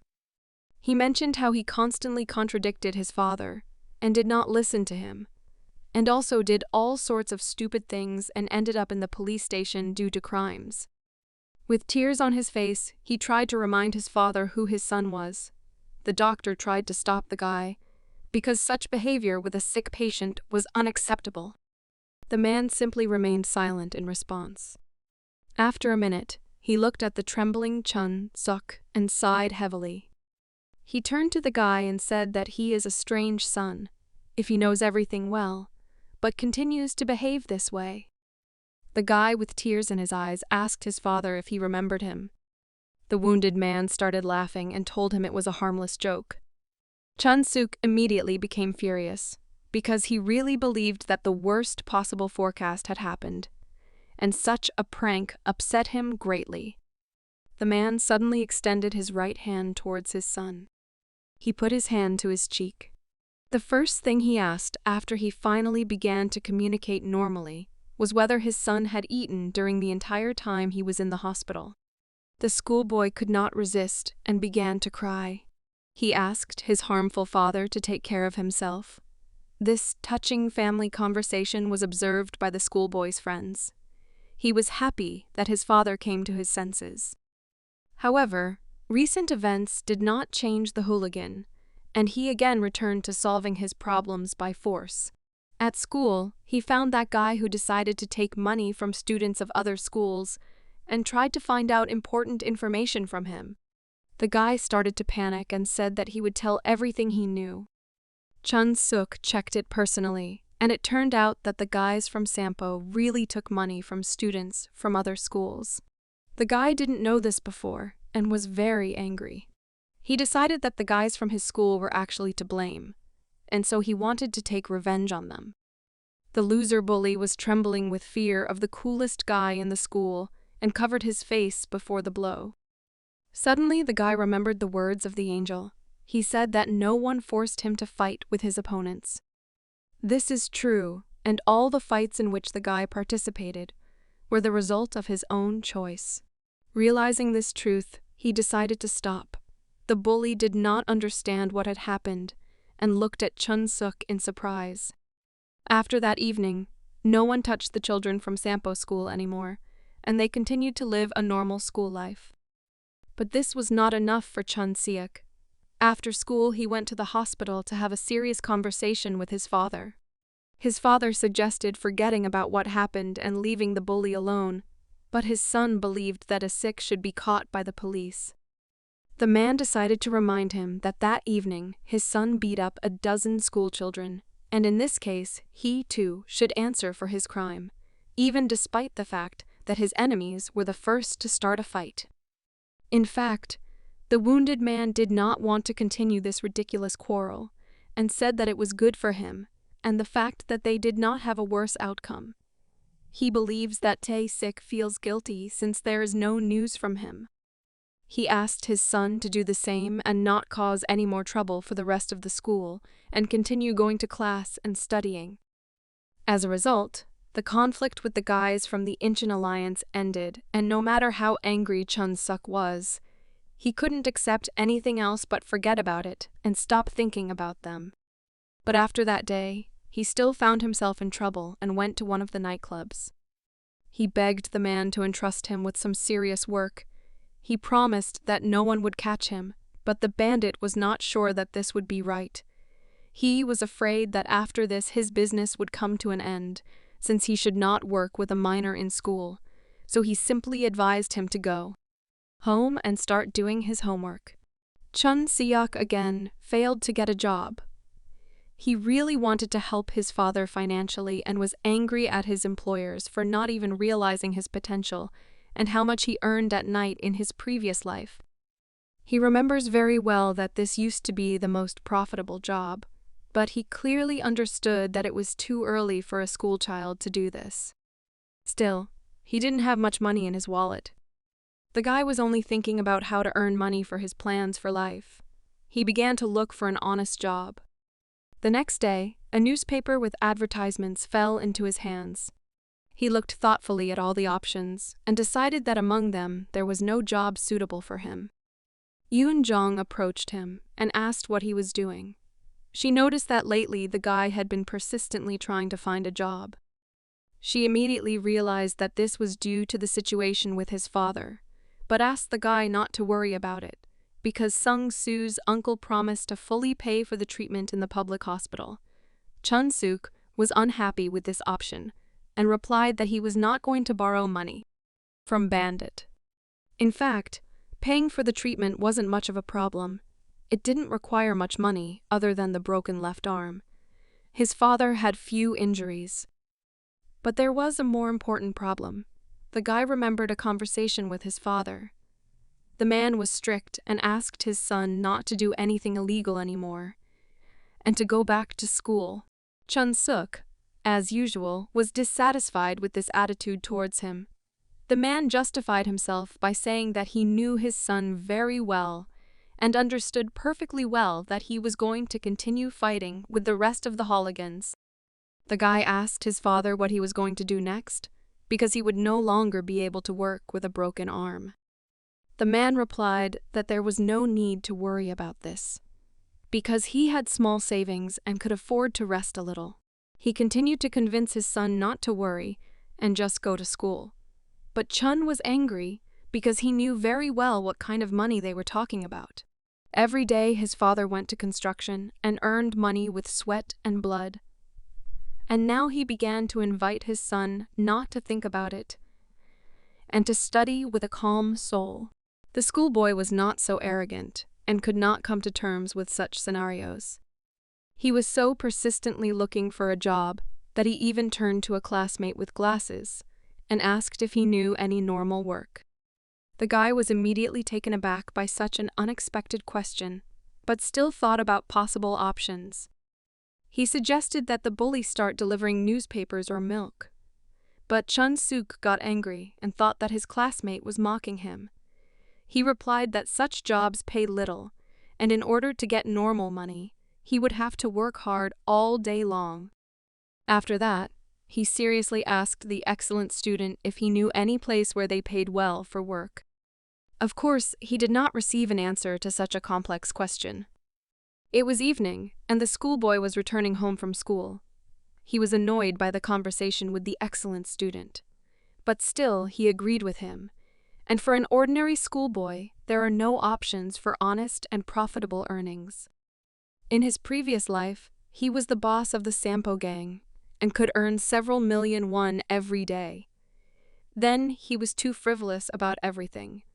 But it was dirty money earned by dishonest means. He could not take this criminal path a second time. Not wanting to repeat his old mistakes, the guy accepted reality as it was and decided that he should still start delivering newspapers. When he was already close to a decision, he noticed a notice that was taped to a post next to him. The guy immediately stopped and noticed this. He picked up this advertisement and was surprised it was about that some company was looking for men to work as a model. Besides, he fit the criteria because they were looking for guys of good appearance with above-average height. The guy thought it was strange because I didn't think models were hired like that. It looked a little strange, and he even thought that this was some kind of new scam. He remembers that once upon a time many scammers lured models and promised to introduce them to stars. In the end, they simply took their money. But still, he had nothing to lose. The guy was expecting fun and decided to try. He decided that if suddenly it turned out to be a hoax, he would simply cripple the bandits a little and demand monetary compensation from them for lost time. When he returned home, he decided not to waste time and immediately called the phone number from the ad. A woman with a gentle voice answered his call, which was a pretty good start. The guy immediately got down to the most important question and asked how much their company pays for modeling work. The woman was surprised that someone contacted them through the ad. She really thought that someone would call them. Chun-suk was wary of this answer, and at first thought that this was some kind of ridiculous joke. He asked why they were distributing job advertisements then. The woman thought it was funny, and she asked the schoolboy if he had checked the conditions of employment. After all, they required guys with above-average height. All candidates must have a strong build. For Chun-suk, this was not a problem, and he said that if they wished, he could even undress for money. The woman was amused by this answer, and she sweetly called the guy funny. She said that now she would like to meet with this candidate and decide whether to hire him or not. But when she found out that Chun-suk was still a high school student, she began to get nervous. Chun-suk immediately began to worry that he had blurted out that he was a student. But the nice woman replied that the fact was that they just hadn't worked with guys who were studying. He decided to justify himself and said that he was an unusual student and they should draw conclusions after their personal meeting. His voice inspired confidence in the woman, and she offered to meet him the next day after school. This option was convenient, and the student agreed, and so they ended the conversation. Chun-suk lay down on the floor and thought. It seemed to him that this company was not a scammer. But he would find out for sure only tomorrow when he met. The guy really hoped for good pay. Besides, he didn't know what kind of company it was. The next day, the guy went to school as usual. This time, he incredibly surprised his friends with his behavior. In his free time from classes, he trained hard in order to show his best side at the casting. Yoon-jong didn't understand what was going on and asked why Chun-suk was doing this, because just yesterday he was just looking for a part-time job, and now he's constantly training. After 50 push-ups, the guy rose to his feet. With a confident smile, he asked his friend not to be surprised and said that from that day on he would work as a model. The girl was shocked and started screaming at the whole school. This happened because Chun-suk threw his t-shirt in the air.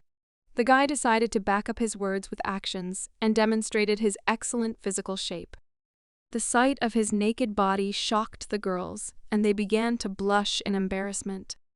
The confident guy asked what they thought about this, and whether it would be enough for him to have such a body to become a supermodel. One of the school children was watching their class.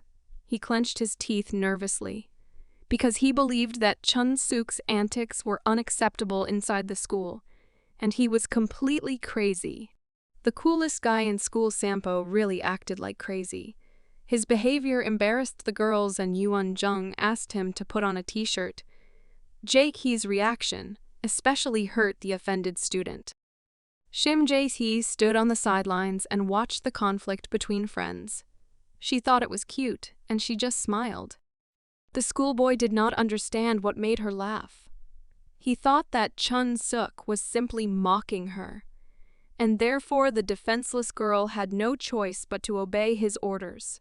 He decided that Jae-hye was simply afraid of this incorrigible bully and was deliberately pretending to laugh. The schoolboy clenched his fist angrily and mentally asked Jae-hye to wait a little longer before he dealt with the bully in front of all the students at their school. When suddenly Chun took him by surprise and turned around, he thought it was his imagination. But still, he had a strange feeling that someone was watching him. After school, all the students calmly returned home. Chun-suk stood with juice in his hands and constantly looked around. The woman from the modeling company said that she would meet him near the main gate of the school in a white car. A moment later, he noticed a suitable car and was surprised. Pleasant music was playing inside the salon, and a woman with a short white dress was sitting there. She turned around when she saw a schoolboy who addressed her. Chun-suk asked the stranger if she was waiting for a model. He said that he was the one who called yesterday based on the advertisement. A pleasant-looking woman in high heels stepped out of her car. She turned to the student and said that she was pleased to meet him. She had already talked to him on the phone. Her name is Kim Hyun-ju. The guy liked her appearance and began to believe even more that this was not a hoax, but a real find. Looking at the woman, he admitted that she looked simply luxurious. She was probably a little over 25 years old, and she already held the position of manager of one of the successful companies. The guy extended his hand in front of him and made a compliment. He said that the woman looked great. The manager was embarrassed and replied that the guy was also in good shape. They got into the car and decided that they would discuss the details along the way. Chun-suk has not driven a car for a long time. Moreover, the driver was a beautiful and confident woman. The last time he drove such an expensive car in his previous life, he sat in the back and felt great. Still, he could not believe that this company immediately agreed to take him. He believed that they saw in him the makings of a supermodel, and he should have immediately gone into this field and not become a bandit. He began to smile and imagine the life that awaited him. The guy believed that, with such success, it would not be difficult for him to become a celebrity and get on TV. Meanwhile, the woman said that they had already arrived. It was a place outside the city. The guy looked around and saw a beautiful and huge mansion. He was surprised by such a beautiful building. But after a moment, he thought about it. After all, this is not a mansion, but some kind of house.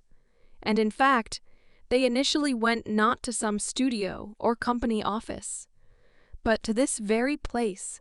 The guy decided to figure out the situation and asked the manager if they had exactly arrived at the address. He was not sure that this was a modeling agency.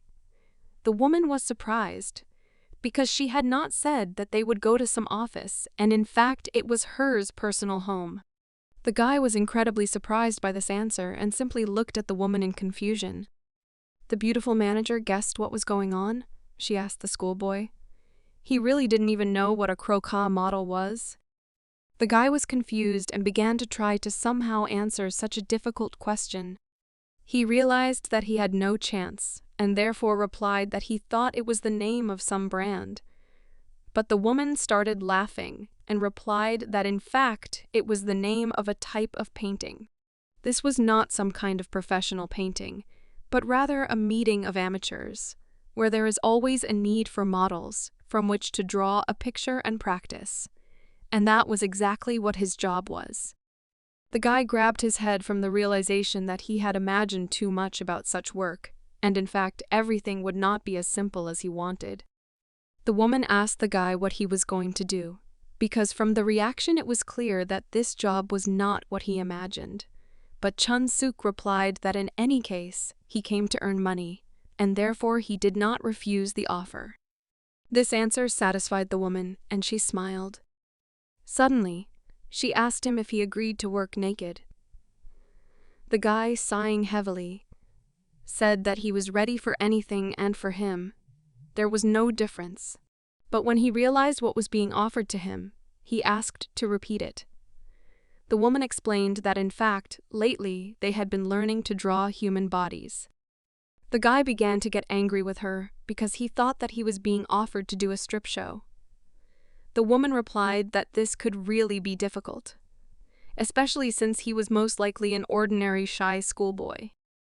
The manager said that she was very sorry because they had not had decent models for a long time and they would really like to work with Chun-suk. The guy froze and began to think about what was happening. There was not a word in the ad that the models would have to pose naked. And now this sweet woman says that some schoolboy who doesn't even know what Crocs are is not suitable for them. The guy for a moment thought that she just wanted to make fun of him for money. He decided that she wanted to show him that he was just a schoolboy, that he did not know life, but he was clearly not who they took him for. The guy suddenly pulled down his pants in front of the lady. The beautiful girl suddenly screamed and began to be embarrassed by what she saw. She asked the schoolboy what he was doing. The woman thought he was crazy. The guy stood in the middle of the street with his pants down. He was surprised by this reaction, because he thought that his task was to demonstrate his naked body. He had already taken his underpants to prove his determination and desire to work together. the confident Chun Suk said that he was ready to undress right now, but he would have to prepare a good payment for this. The woman became even more embarrassed and in a panic began to ask him to stop. She closed her eyes and covered her face. She said that she realized her mistake and asked the guy to put on his pants, after which they entered her house. The real work as a model began, and the woman drew the guy's body. Chun Suk was too impatient and kept asking when the end would be. The manager replied that only 5 minutes had passed, but for the guy it seemed like it had been an hour. The recent situation was still on the mind of the pretty woman. She was afraid that she would have been accused of harassing a schoolboy. She did not expect that Chun would start undressing right on the street. She had not seen such funny guys for a long time. Kim Ha-yoon-jo was once again convinced that hiring a minor was a mistake. But it wasn't as bad as she expected. She looked at the guy's body in surprise. The sight of Chun Seok's body captivated the woman's gaze. For an ordinary schoolboy, he was very good, since he had long limbs and good physical shape. Chun Suk noticed her attentive look and asked not to pretend that she was drawing while she was secretly admiring his body. He wanted to demand additional payment for this, but the woman replied that his assumptions were simply ridiculous. After a while, Kim Hyun-ju said that she had finished drawing. The guy was finally able to relax. He immediately ran up to look at the result. The woman began to feel embarrassed and asked him to put on his outerwear first. His reaction was rather boring, and he said that he didn't see anything special in her painting. The woman replied that it was just her hobby. Chun Suk again asked if everything he did today was considered his real work. He agreed to just stand without clothes, but the woman asked him to get dressed first before answering. The guy apologized for the inconvenience and put on his school uniform. The woman also felt a little guilty for her words, and, considering them rude, apologized. She simply found it funny to look at the student's reaction, so she herself did not notice how carried away she was. The guy smiled back and exhaled. They shook hands as a sign of cooperation. Chun said it didn't matter, because after all he considered himself a little ignorant. But still, he managed to ask another awkward question. The guy asked if Kim Hyun-jo really didn't want to draw the lower part of his body. The woman immediately panicked and said that it was just a joke, and she really didn't want to be imprisoned behind bars for corruption of a minor. It was already late outside, and the woman decided to take the guy home in her car. The guy stopped her, not far from the house, and said that he would go further on foot, since it was difficult to drive a car in his area. The pretty woman agreed and handed over an envelope with money. The guy was surprised because he thought that it was just a trial day, but it was to his advantage, so he did not refuse. The woman said with a smile that this money should be accepted as an apology for her ridiculous behavior. Before saying goodbye, the woman said with a smile on her face that she looked forward to their long-term cooperation. Chun Suk was also satisfied with this kind of work. He agreed with her that it would be good, and he is willing to continue to work hard as a model for her works. After that, they said goodbye and the woman went home. When the car disappeared from sight, Chun Suk immediately took out an envelope from his pocket and began to count the money. It turned out that he was paid more than he expected. But this was not strange, because Kim Hyun-jo is quite a rich woman. He was pleased with this income, because it was not bad for a start. Of course, he was not very happy with the future prospect, because he would have to stand like this in front of unfamiliar women. But it is unlikely that he would be able to find another easy job with such good earnings. The guy thought that it would be nice to buy some meat for his father on the way home. Suddenly, the guy stopped and looked back. The alley was empty, but he definitely heard something. Lately, Chun Suk had the feeling that someone was constantly watching him, but he decided not to pay attention to it, considering that he had become so sensitive due to problems with work. The guy went home. In fact, he was not mistaken, and he was indeed being followed by some unfamiliar woman in a black formal suit. She had a walkie-talkie. She identified herself as Fighter Number 42 and began a report. The stranger confirmed that Oh Chun-suk and the one who participated in the Sampo Gang case were the same person. She asked to report this to the boss.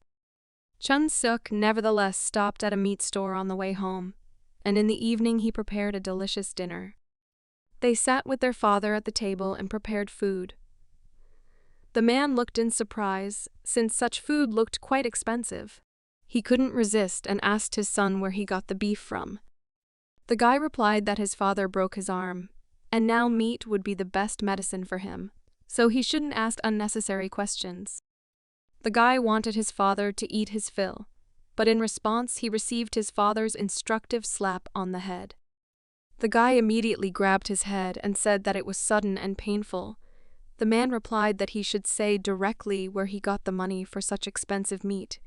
He was worried that his son had done something again, and now he had problems with by law. Chun-suk got mad at these words, because his father really didn't trust him. The guy replied that he didn't do anything illegal, and he was just paid for his part-time work, and with that money he bought food for dinner.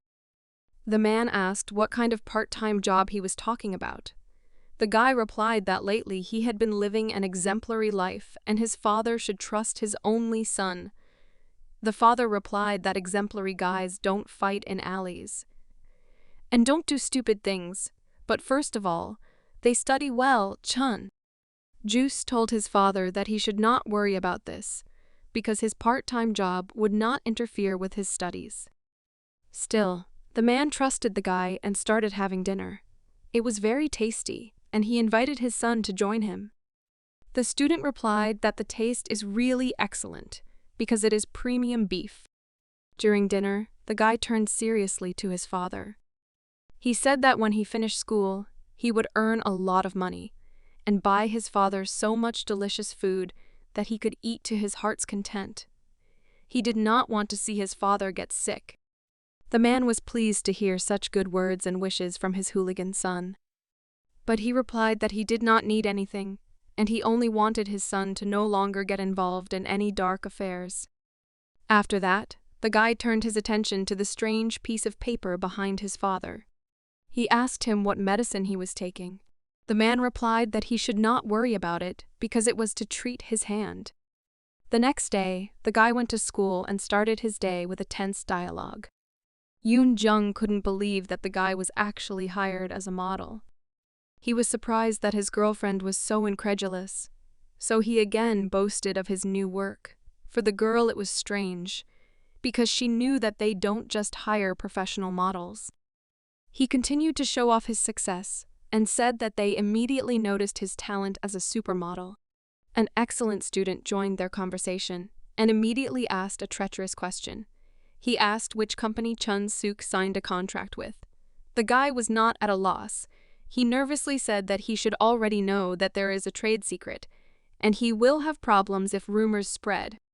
After that, he looked around the class and asked where Shim Ji-hye was.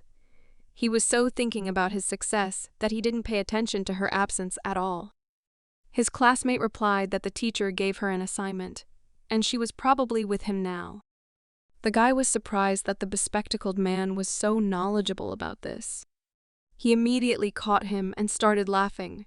He said that if you look closely, he gets the feeling that the excellent student has a special interest in Shim Ji-hye, and probably the fact is that he likes her. The guy was confused and began to make excuses. Chun-suk continued to laugh at him and said that there was nothing bad in this, and he would tell Ji-hye herself about it. Yoon-jong saw this awkward situation and sighed heavily from tension. Meanwhile, there was a lot of work in the teacher's office. Shim Ji-hye approached the teacher and said that she had already sorted through the printouts. The woman was surprised that her student completed the task so quickly. She said that next time she would treat Ji-hye to something tasty. But the shy girl replied that this was not necessary, and that she was ready to help her at any time needed. For the teacher, this seemed surprising, because before the schoolgirl was a downtrodden and gloomy child. But in just a few months, Ji-hye has changed so much that she is now recognizable. The schoolgirl left the office. She thought that it would be nice for her to run into the school cafe for a while. She wanted to buy cookies and treat Chun-suk. The teacher was pleased to watch such a transformation of the shy student. She realized that she had made the right decision when she turned to Chun-suk for help. She sincerely wished Jae-ki to remain as bright and cheerful. Meanwhile, during the break, one of the students was working hard on the horizontal bar. He practiced until his arms were so tired that he could no longer support his weight. The guy worked hard to become stronger. When he finished, he noticed the school children sitting quietly on a bench and discussing something loudly. He recognized the guys from the parallel class. It was Park Jin-gu and Yeon Jong-soo. He remembered them well, because these guys used to be everywhere together. With Oh Chun-suk, together they mocked the defenseless Jae-ki.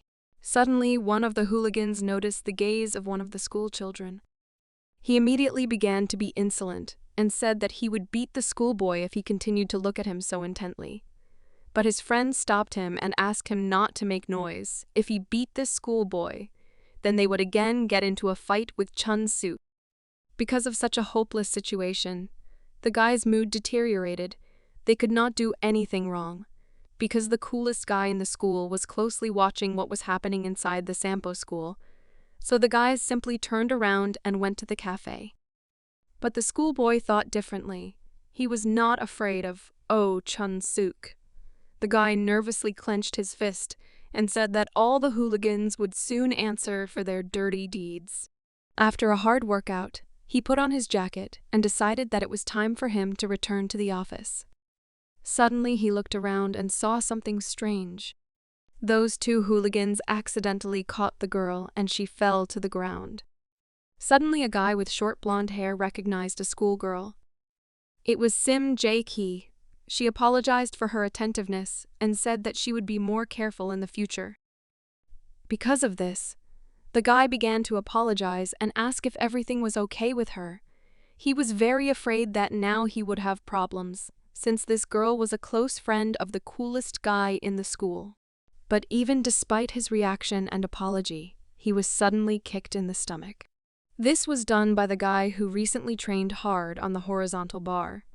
The students were shocked by what was happening. The bully was lying on the ground. He grimaced in pain. The schoolboy asked the girl if everything was okay. He was worried that she was in danger because the hooligans were standing next to her. The confused girl was surprised by what happened. She recognized this guy. His name is Sung-hee. A smile appeared on the guy's face. He told the girl that she shouldn't worry and that he would protect her from the bullies. Meanwhile, the second guy was incredibly angry about what happened.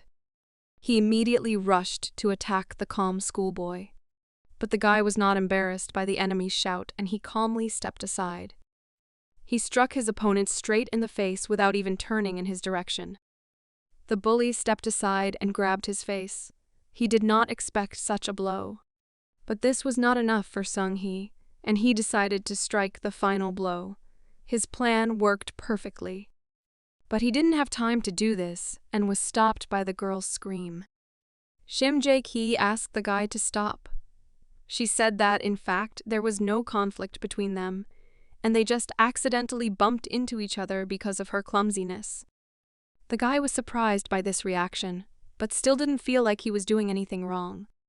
The coolest guy in the school suddenly joined this situation and calmly asked what was going on. Chun-suk was clearly not the person Sung-hee wanted to see at such an inopportune moment. The coolest guy in school politely asked Shim Ji-hye if she was okay. The shy girl replied that she was fine and it was just an accident. But Chun-suk was not sure of her answer. He looked closely at the schoolboy who was standing next to her. He asked the stranger to explain to him the situation that happened, and also asked him to give his name. Sung-hee began to get nervous. He didn't know what to do now, because Chun-suk, whom he hated so much, would most likely want to take revenge for his beaten comrades. But their conversation was interrupted by Jae-hye's scream. She attracted the attention of the school children and asked her friend to stop. She wanted to tell everything that happened. The cheeky schoolboy was shocked that she decided to save him. JC stood up and said that it was some kind of misunderstanding, because she was just walking and accidentally bumped into Jong-soo, and so he decided to help her up. The girl did not want any more fights and asked her friend to forget about it.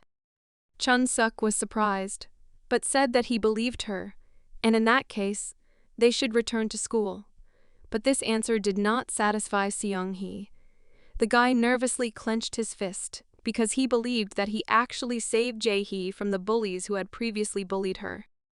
Seung-hee wasn't ready for revenge yet, so he decided to just quietly leave, but was suddenly stopped by Chun-suk.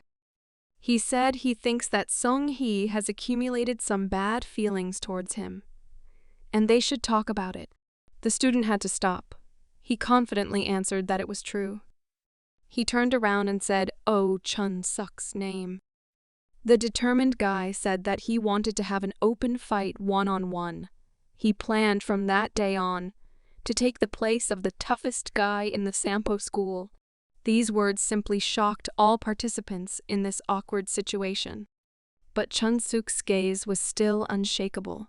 It was strange for him to hear such a statement because he expected to hear something more interesting.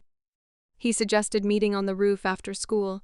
Seung-hee did not object and accepted such battle conditions. After classes, many schoolchildren went to the roof. Still, rumors quickly spread throughout the school. All the students were shocked that Seung-hee challenged the invincible Oh Chun-suk to a fight. They carefully watched the start of the battle. No one knew what to expect from this one-on-one duel. Yoon-jung and Chun-soo also watched this event. This was very unusual, so the girl asked her friend if he knew this schoolboy and whether he fought well. The guy with long hair replied that they had seen each other several times at school, but this was the first time he had seen him in a fight. The school children next to them began to discuss the possible outcome of the fight. They were sure that Oh Chun-suk would not lose, because no one could compare in strength to the toughest guy in the school. Everyone knew perfectly well that he was invincible. But Chun-soo was one of the few who knew what Chun-suk really was. He believes that in reality his boss is not just the strongest, but the one who was able to single-handedly destroy a whole gang of bandits. For him, he has long gone beyond the level of a simple high school student. He didn't know what his opponent was planning, but this fight seemed stupid to him, because Chun-suk was invincible. Jae-hee was also next to them. She was clearly not happy with what was happening. Her friend asked what she knew about the schoolboy and why he was behaving this way. The shy girl remembered a recent incident. She didn't understand why Seung-hee said that he saved her. Suddenly she understood what was being said. She had encountered him before, back when Chun-suk and his friends bullied her. She was shocked that this student actually remembered everything that happened in the past. Moreover, he never gave up the idea of revenge. Before the start of the fight, Oh Chun-suk decided to ask his opponent a question that interested him. The schoolboy didn't know what exactly the coolest guy in the school wanted to tell him, but he immediately warned him that he shouldn't ask for mercy in battle. Chun-suk, of course, was surprised at such an answer, but he asked his own question. He was wondering why this daring schoolboy wanted to become the coolest at Sampo school. The guy looked around at the spectators of his fight. He couldn't admit that this would be revenge for all the pain that Chun-suk caused to the girl he liked. Therefore, Seung-hee replied that a fool like Oh Chun-suk would still not understand him. So there is no point in wasting time on it. The coolest guy in school didn't expect to hear such a daring answer, so he said that Seung-hee seemed different to him than others. The conversation was over, and Chun-suk suggested not to waste time and start fighting. Seung-hee agreed with his opponent. His stance seemed extremely unusual, but he was also ready to fight. The guy started jumping quickly in one place. These movements puzzled Chun-soo, and it seemed that he even recognized this rare position. Chun-suk was also surprised he noticed the light steps of his opponent, and assumed that this was a kickboxing stance. But after a moment, the enemy easily reached the toughest guy in the school, and carried out a high and incredibly fast kick, with his right foot towards the guy's head. The bully was very surprised at such speed, because he had not fought against opponents with similar skills for a long time. This was the most unexpected thing he could see from a guy like Sung-hee. He barely managed to dodge such a quick strike. He managed to dodge this blow, and his attention turned to the next move. Sung-hee started punching. He was so fast that he even clenched his fist right in front of his opponent's face. He delivered many blows with incredible speed, and because of this, even Chun-suk could not react to each attack. The guy was shocked by such unexpected speed. He had not encountered such a dexterous opponent in battle for a long time. Suddenly, he realized that he was distracted, and his fast opponent again changed his fighting style and already directed his attack at him with his left leg with a turn of his torso. This blow was too fast and unexpected, and Chun-suk did not have time to react to it. During this strike, Sung-hee took advantage of the movement of his entire body and forced his leg to turn around and change the trajectory of the opponent's body. As a result, Chun-suk did not fly back. He was aimed at the floor. The guy fell to the ground on his back for the first time in a long time of fighting. Chun-soo was shocked by what happened, because it was the first time he saw his invincible boss on the floor. When suddenly he realized what was happening, he remembered the martial arts from which these incredible, unexpected blows come. These were the techniques of Jeet Kune Do, a martial art that was created by the legendary fighter and actor Bruce Lee. Chun-suk began to rise from the ground and looked at his opponent, not feeling any resistance. Sung-hee asked the toughest guy in the school if this was really all he was capable of. This was not enough for him, and he asked his opponent to return to the fight, because he was going to destroy and humiliate the bully in front of the whole school. Despite his worries, he felt his advantage, because his blows worked and all his work was not in vain. Chun-suk collected his thoughts and began to rise. He sighed with relief and quietly said that he did not expect a high school student to use Jeet Kune Do techniques. He noticed the opponent's clear stance and quick movements.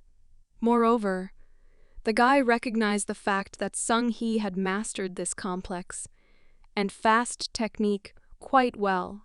Sung-hee was distracted and in surprise asked Chun-suk why he was using such tricks.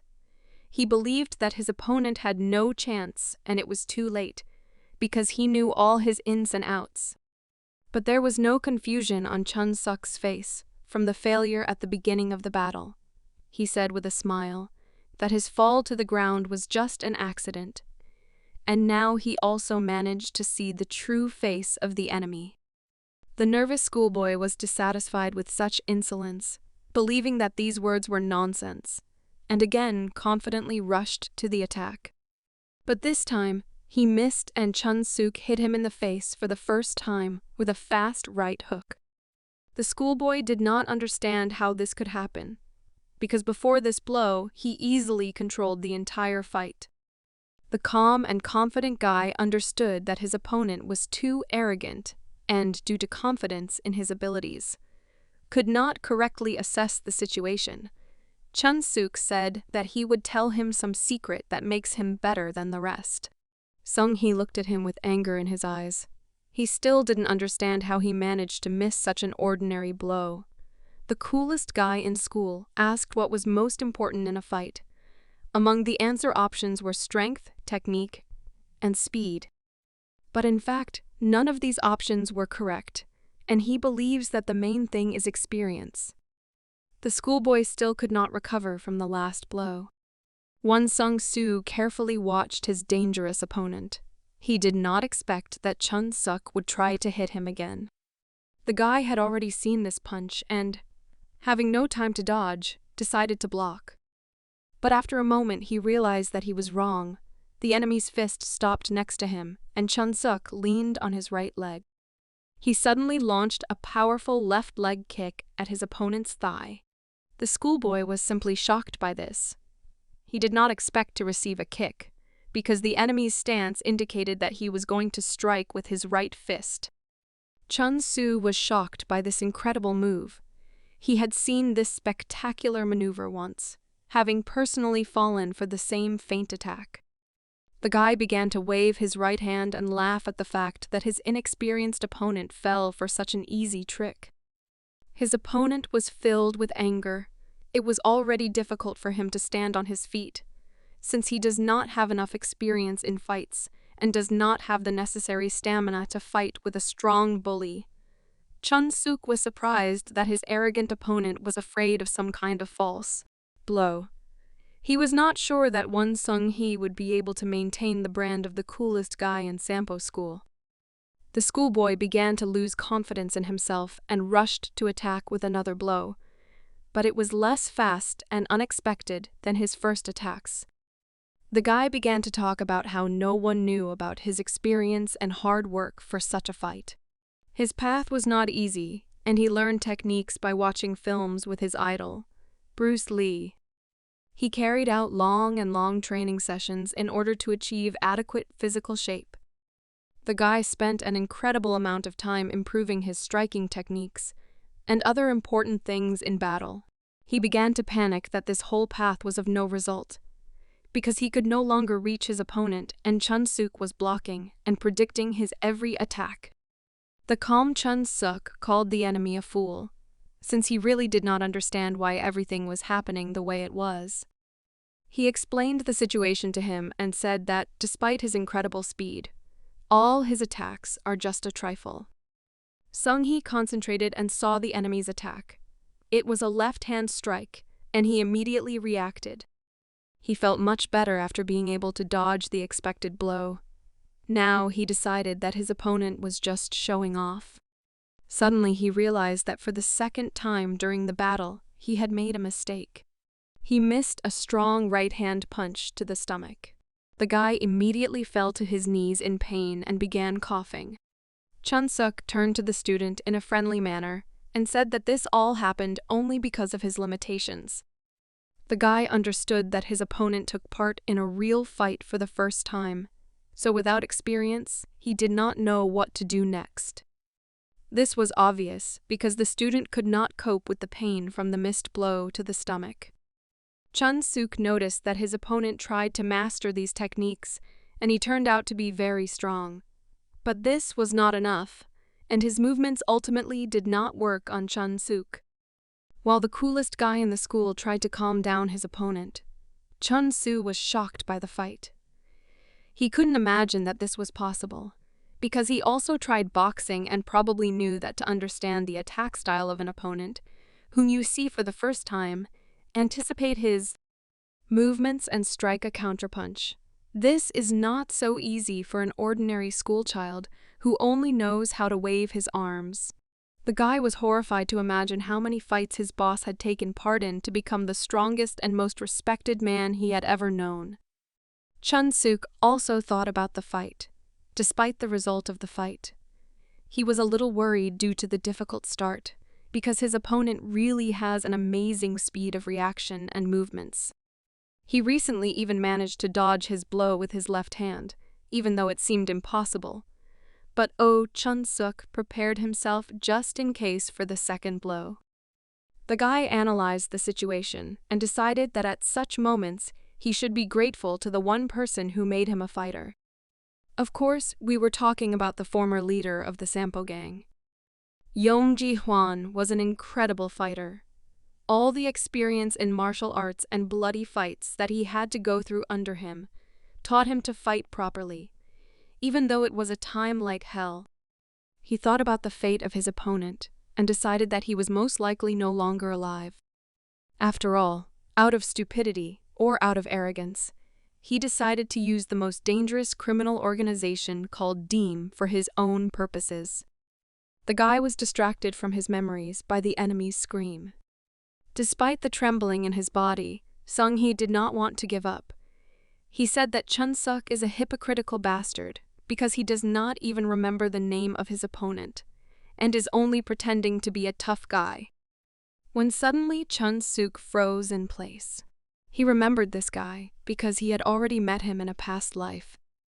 An exhausted Sung-hee continued the conversation and said that Chun-suk beats up his peers for fun, so he doesn't deserve to be called the toughest guy in school, especially just because he can fight better than everyone else. Chun-seok regained a memory from his past life when he beat up an innocent schoolboy who turned out to be Wang Sung-hee. Now this guy reminded himself again and tried to take revenge for everything. He shouted that he was very disgusted to get involved with people like Oh Chun-suk. The coolest guy in school just froze in place. The spectators of this fight also could not move and watched the end of the fight with open mouths. Shim Ji-hye watched the fight of those who were dear to her. Sung-hee was never able to deliver the decisive blow. His opponent stood calmly and looked on. Chun-suk even hid his hands in his trouser pockets. The schoolboy began to fall to the ground. He did not have the strength to continue the fight. Chun-suk still looked at him silently. He had nothing to say. And so their fight ended. Sung-hee lay unconscious on the floor. The surprised schoolchildren finally realized that there would be no continuation. They started shouting about how Oh Chun-suk won, and he really is still the coolest guy in their school. All of them were initially confident of this outcome, although the beginning of the battle surprised them incredibly. The guy remained still invincible. The hooligans who had been beaten in the morning were happy for Seung-hee's defeat, because he had recently caused them problems. Oh, Chun-suk could no longer tolerate this behavior of the school children, and shouted that they should shut up. The surprised school children were immediately confused and looked at the coolest guy in the school. Chun-suk asked them to go home with a serious tone. Since everything was over, he was already starting to get angry due to the disrespectful behavior of the Sampo school students. As a result, everyone began to leave. The guys continued to discuss this fight and the behavior of the toughest guy in the school. They believed that his anger was obvious, since his terrible character of a real bully had not gone away. Oh Chun-suk was still standing on the roof and thinking about what to do now. A moment later, the girl turned to him. It was shy, Shim Ji-hye, and she wanted to tell her something important. The girl began the conversation in a quiet voice. But the guy stopped her and said that he already knew everything. He said that he remembered that he had caused this guy a lot of pain in the past. But not only him, but also Shim Ji-hye, so he asked the girls to go to the playground in front of the school. He decided to stay because he had unfinished business. As the girls started to leave, Chun-suk stopped Ji-hye. The girl turned in his direction in surprise. Chun-suk apologized to her again for everything he did to her in the past. These words brought a gentle smile from the girl. She replied that everything was fine, because he had already apologized to her earlier. A few hours after these events, Sung-hee was still lying on the roof. He returned to consciousness and began to open his eyes. He was lost in time and did not understand why he was seeing stars. The guy stood up abruptly and looked around. He realized that it was already evening, and all this time he had been lying unconscious. He had lost the battle for the title of the toughest guy in the Sampo school. When suddenly he heard the voice of the guy he hated so much. Chun-suk stood at the exit from the roof. He was still here. The coolest guy in the school asked his former rival if everything was okay, and if he had come to his senses. The schoolboy immediately began to get angry at his enemy. This reaction was expected. Sung-hee, filled with hatred, expected something bad from him, and asked him what he was up to. The guy exhaled heavily. It was already cold outside, and steam came out of his mouth. Sung-hee barely got to his feet. His body was trembling. Chun-suk reminded him of his words that he shouldn't pretend to be tough, because he doesn't even remember the name of his opponent. The schoolboy cooled down a little and decided to wait. His opponent's words seemed strange to him. After all, Chun-suk answered that he forgot not only his name, but also all those whom he beat and mocked for fun. He lived for several decades and did not even remember them. The schoolboy was very confused by what he heard and asked what they were talking about. He could not understand why Chun said about several dozen years. The guy with a smile on his face said that things are much worse, because no matter how funny it may sound, no matter how hard he tries, he can't remember the names of those he beat. But for his victims, these are the memories that they are happy about forget. But they just can't. These words were strange and incomprehensible, because they were spoken by a man who was a hooligan. Sung-hee was very angry, as he thought this was hypocrisy on Chun-suk's part.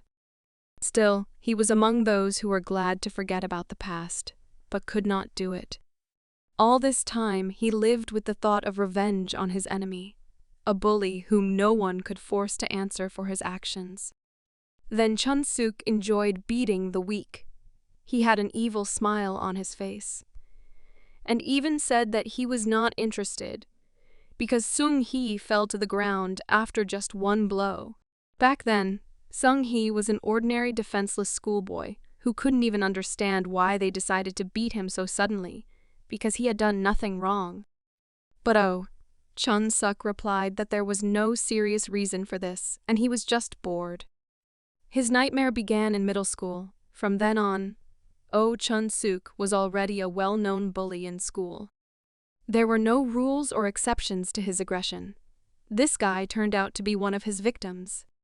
He was filled with rage at such injustice and promised himself that when he graduated from high school, he would take revenge on them. But despite the promise he made to himself, nothing ever changed. After all, there was still a lot of violence at the Sampo school. Hooligans beat up defenseless schoolchildren and threatened that if they evade their blows, it would only get worse. Sung-hee was still a weakling and a coward. He trembled with fear and tried to defend himself. Some unknown bully was another schoolboy who beat him up. Constant pain began to change his life.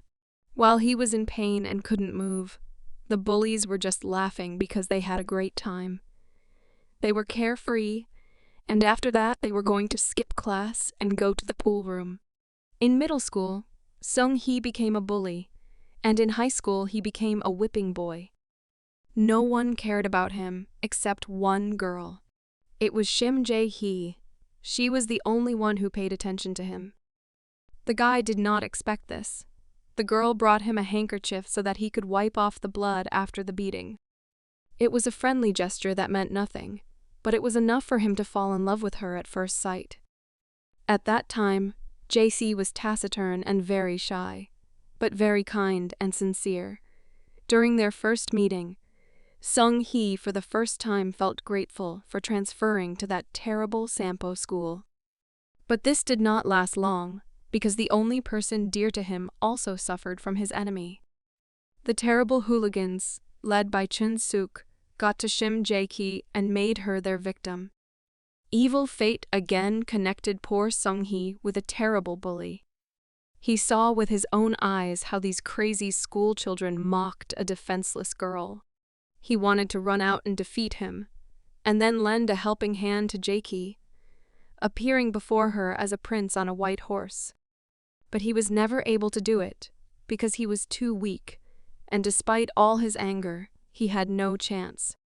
Chun-suk had already defeated him in a duel several times, so he knew for sure that he would not be able to save Ji-hye, and besides, he would also end up beaten. This was precisely his main motivation. He needed to become stronger, so he worked hard on himself. So he began to study Jeet Kune Do, the strongest practical martial art. The guy diligently honed various techniques from the textbook, without missing a day. It was hard, because he had never played sports before. He had to endure this difficult test, gritting his teeth. After that, he saw Ji-hye being bullied several more times, but then he could not do anything and stand up for her. He continued to improve. He was motivated by his hatred of bullies. He wanted to appear in front of the girl in full force and defeat his enemy. And on this cherished day, he became so strong that he was confident that he could already defeat the terrible bully. However, now he is sitting on the roof with him. Sung-hee is filled with hatred, and besides, he did not want to hear these false words about memory.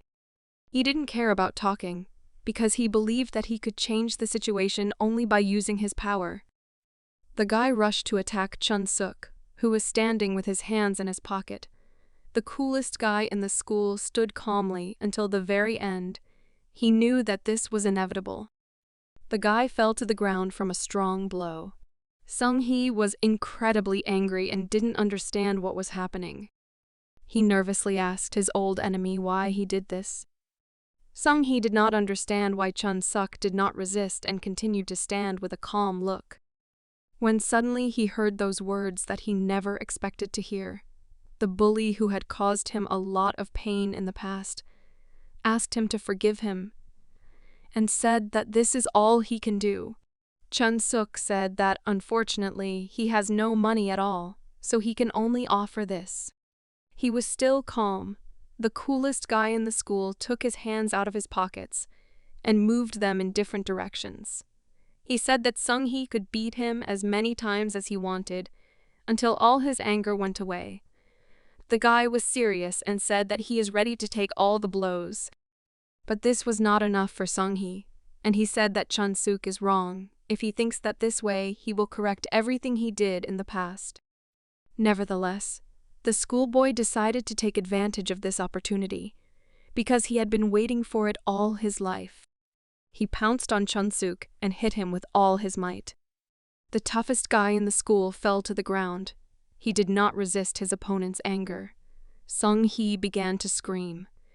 He said that he would take up the offer to beat his opponent until his anger went away. He decided to beat his opponent until he no longer will be able to endure.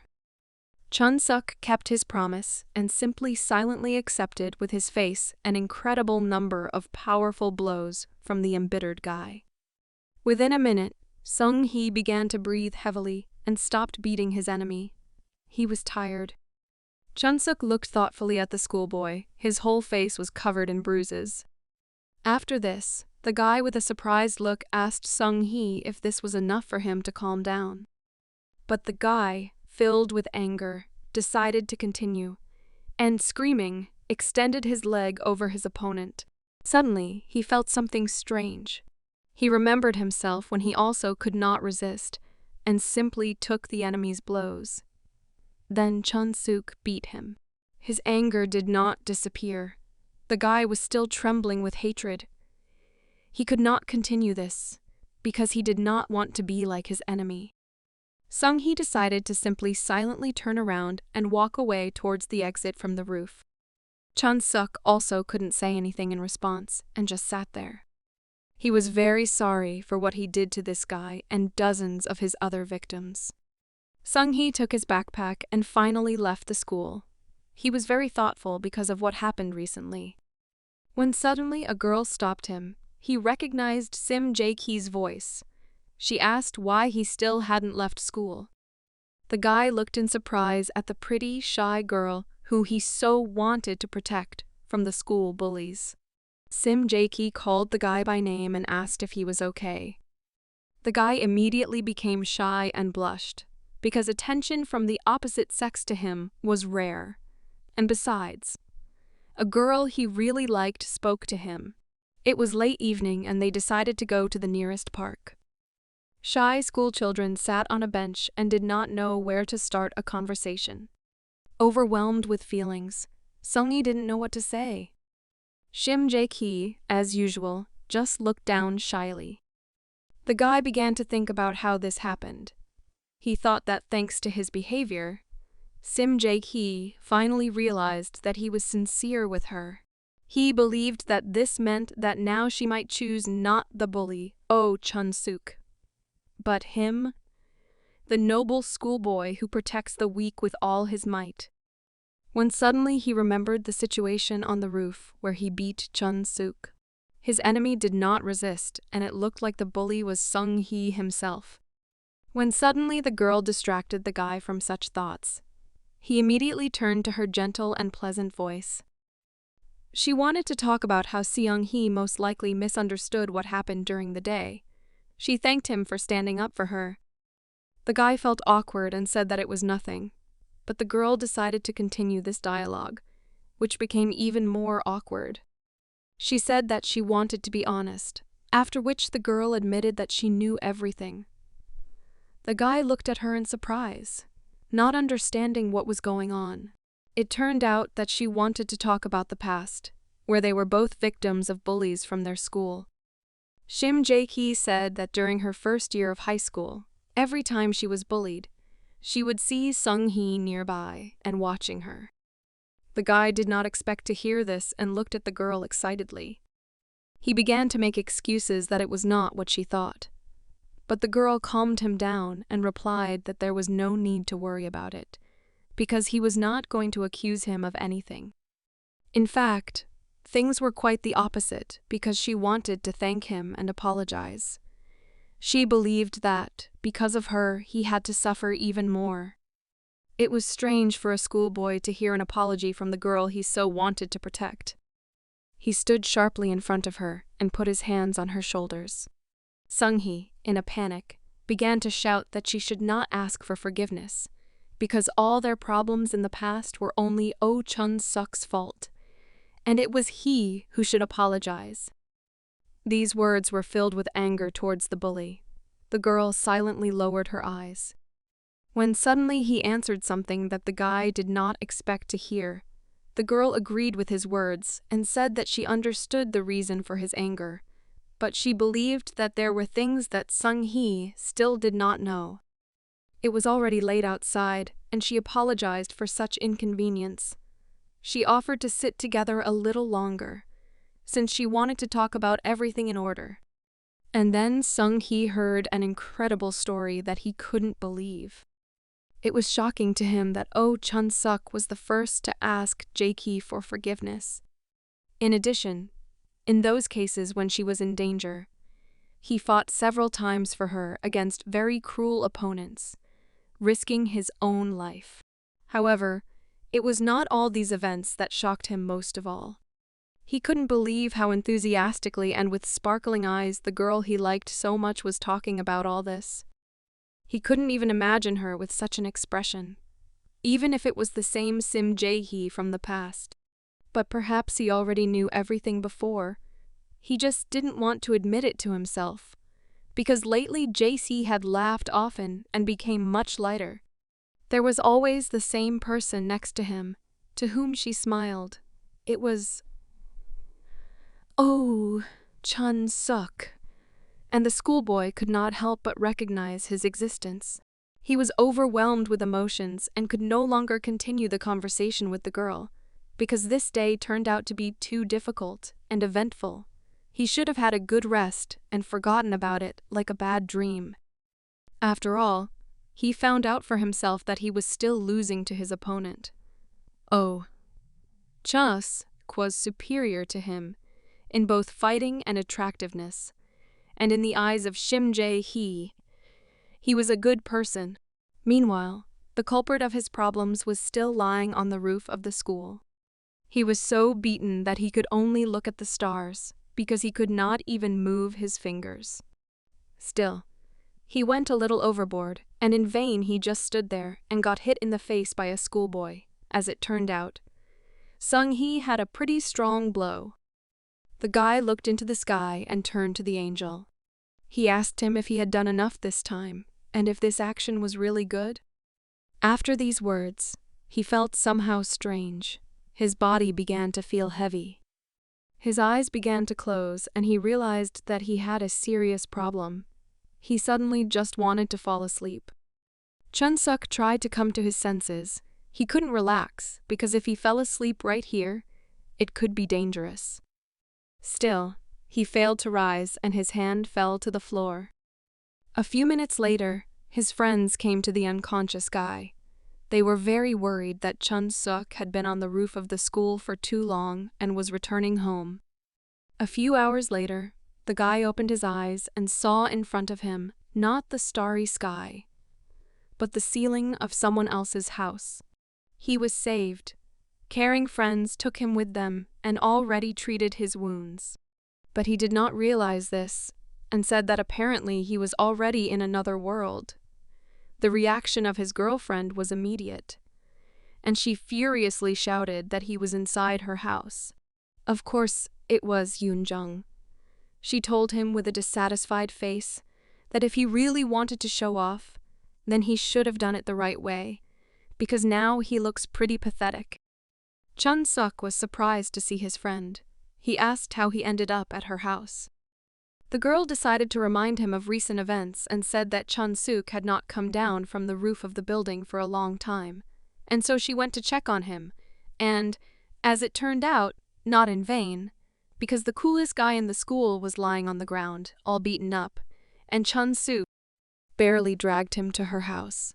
For Chun-suk, such a serious story seemed funny, and he began to tease the impudent girl. He did not understand why he was not taken to his house. The nervous girl replied that her house was much closer to the school. After this, the student decided to relax the situation in the room. He apologized and thanked the girl for her help. After a short silence, Yoon-jung asked if the recent events were connected with Chun-suk's past. The guy replied that this was true. He believed that no matter how hard he tried, he was still a terrible person, and this was not easy to fix. He understood that Sung-hee and Shim Ji-hye were not his only victims, and therefore the past would repeatedly remind him of the old days. His girlfriend looked at him excitedly. Chun-suk threw his hand behind his head and said with a smile that most likely it would later turn out that he even abused the yard dogs, and they would also come to him for revenge.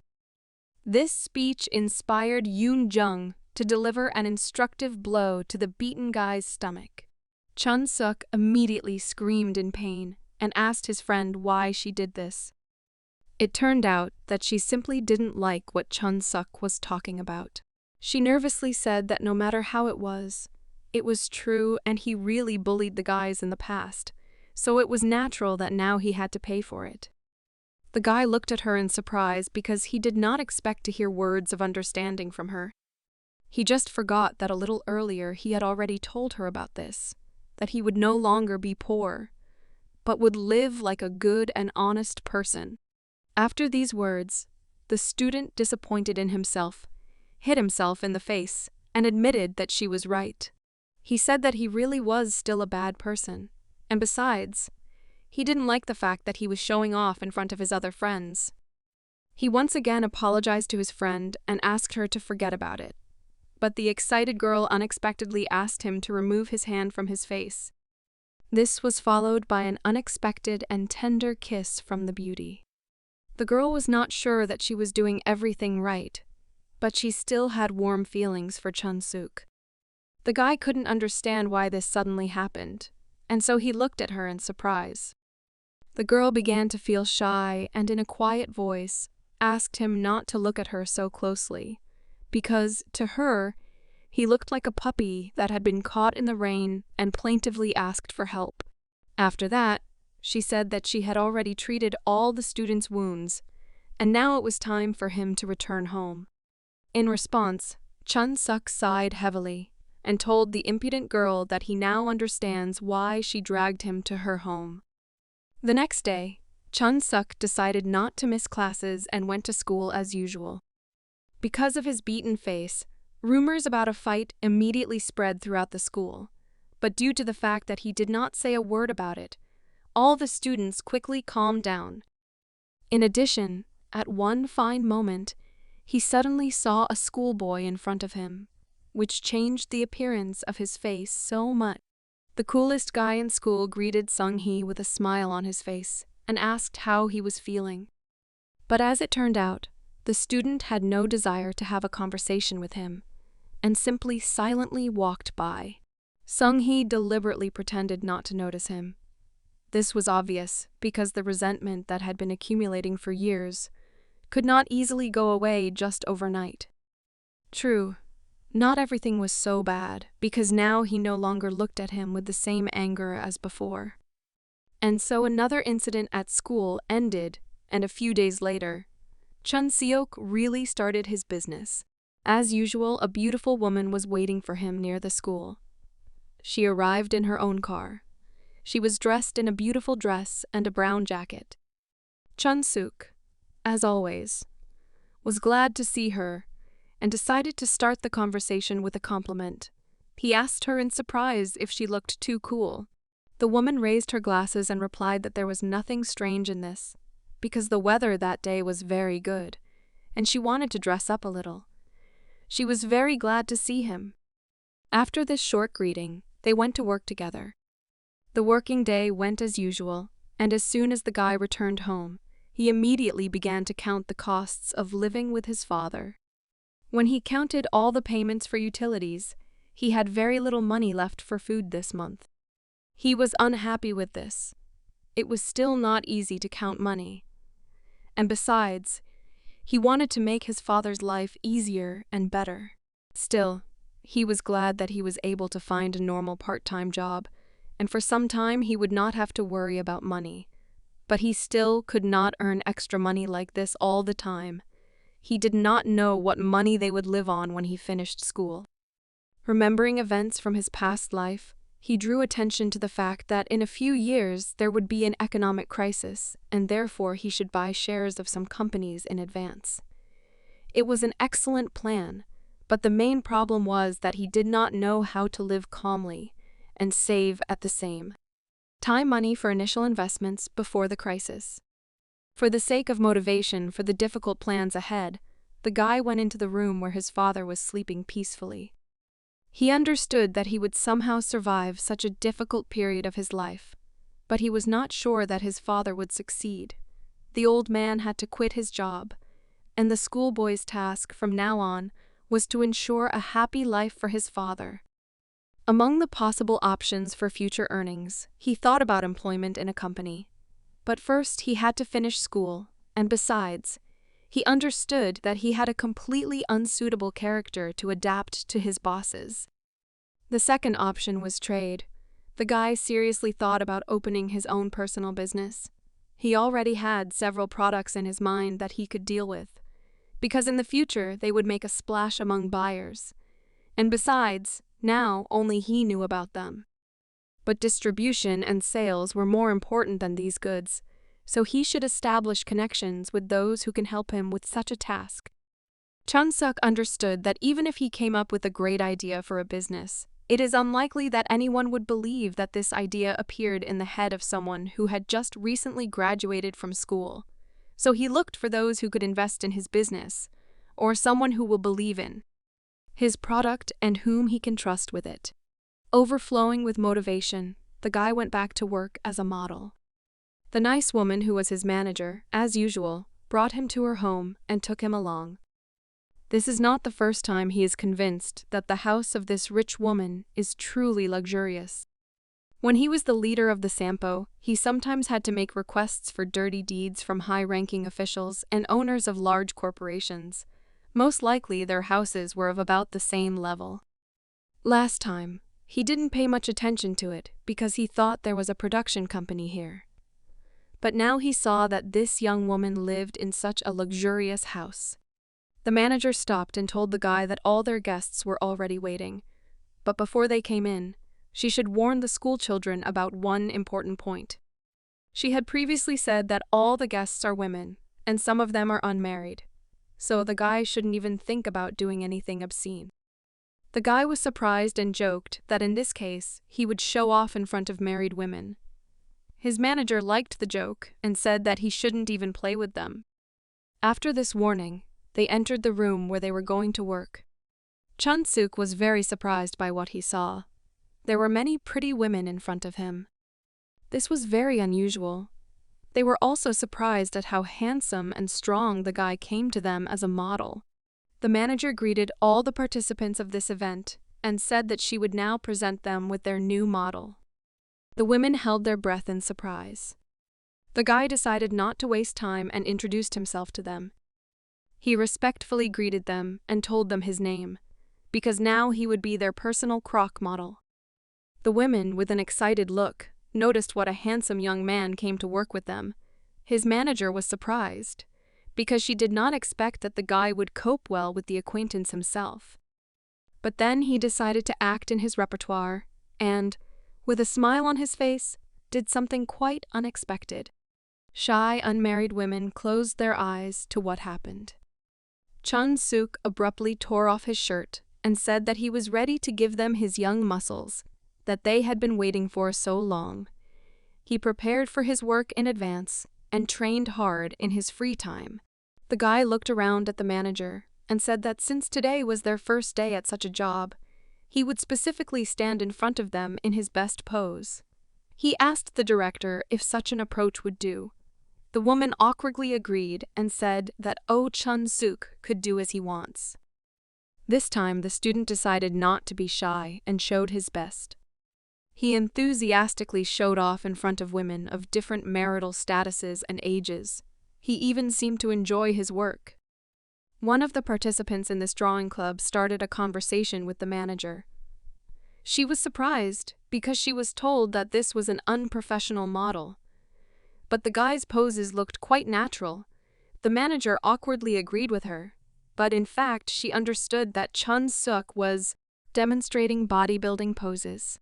After that, she could not stand it and began to laugh sweetly along with the rest of the women, because Chun-suk entered the repertoire and began to show the most ridiculous poses of all possible. He blew his kiss to the audience. Kim Hyun-ju nevertheless distracted him from such unusual antics and said that if he takes strange poses that interfere with their work, then he will not see his salary. In fact, her words were not serious. At that moment, the woman looked quite nice. She was glad that she had come across such an extravagant young man who does everything as he wishes. Although in fact, she did not really like this type men, but on the other hand, she asked herself the question of why. She always wanted to smile.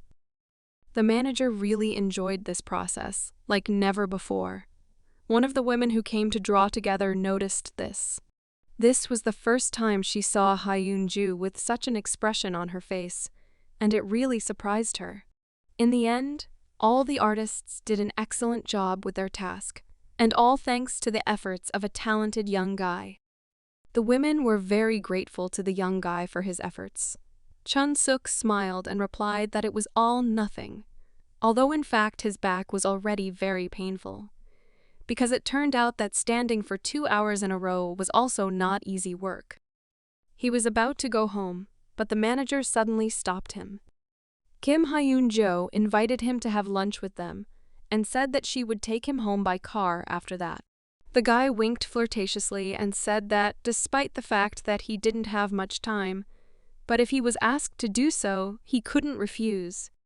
True, in fact, he was just waiting for this offer because rich women had gathered here, and he finally had the opportunity to begin executing his plan to create a profitable business. All the participants of this event went to the garden. They drank tea and discussed this day.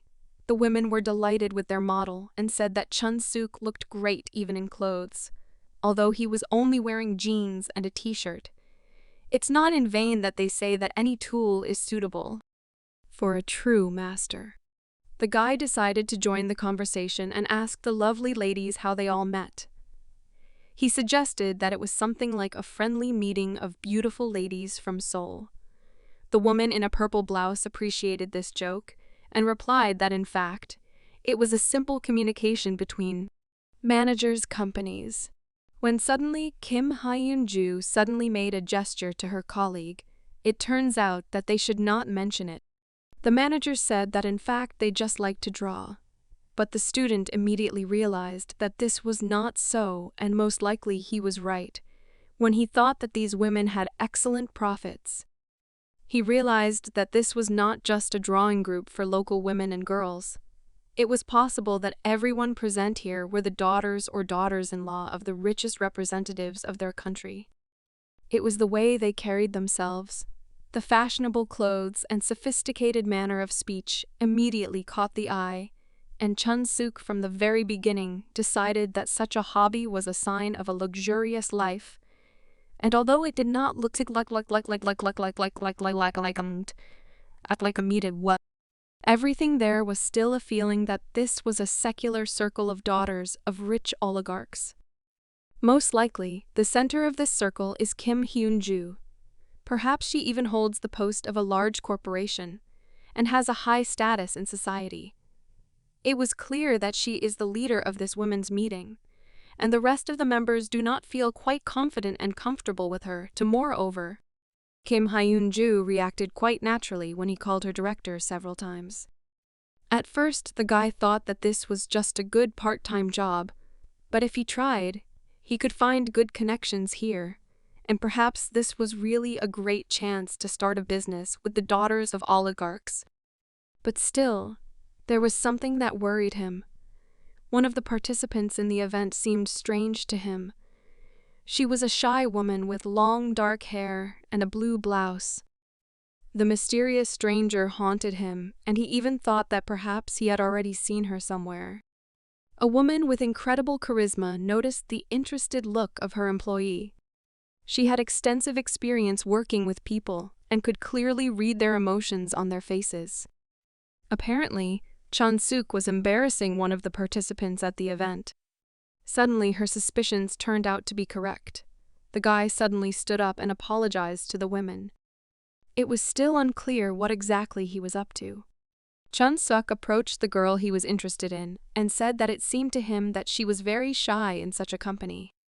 The excited girl looked at the handsome young guy who had a sincere and kind smile on his face and was holding a cup of tea in his hand. The girl immediately looked away. She was uncomfortable and tried to explain the situation, but the guy immediately understood her reaction and apologized for the inconvenience, after which he noticed that she looked very lonely.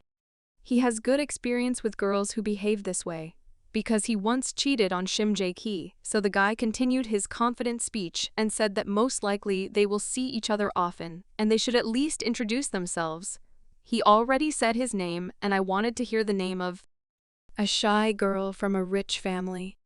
The confused girl replied that her name was Lee Yeon-young.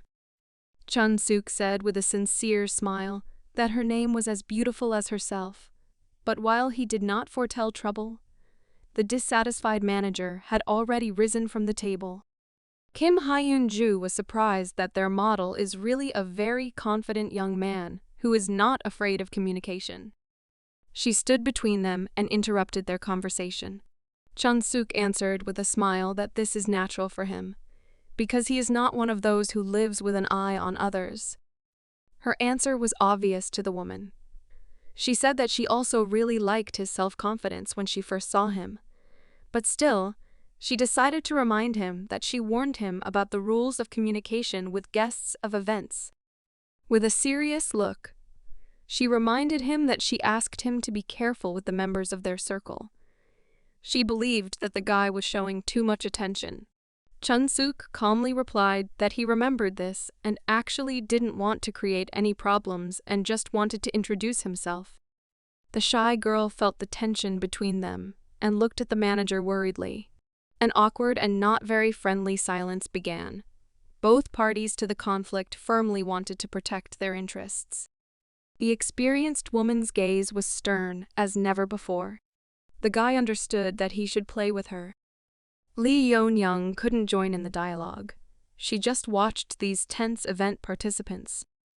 Of course, Chun-suk was the first to give in. He apologized and admitted his guilt.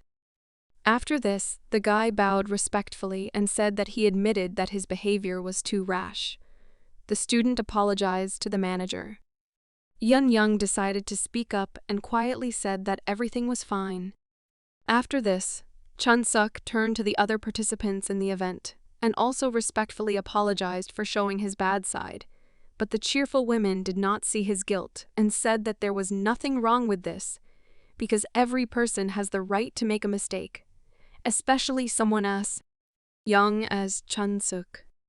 He didn't finish there and discreetly showed a friendly gesture and winked at the mysterious girl.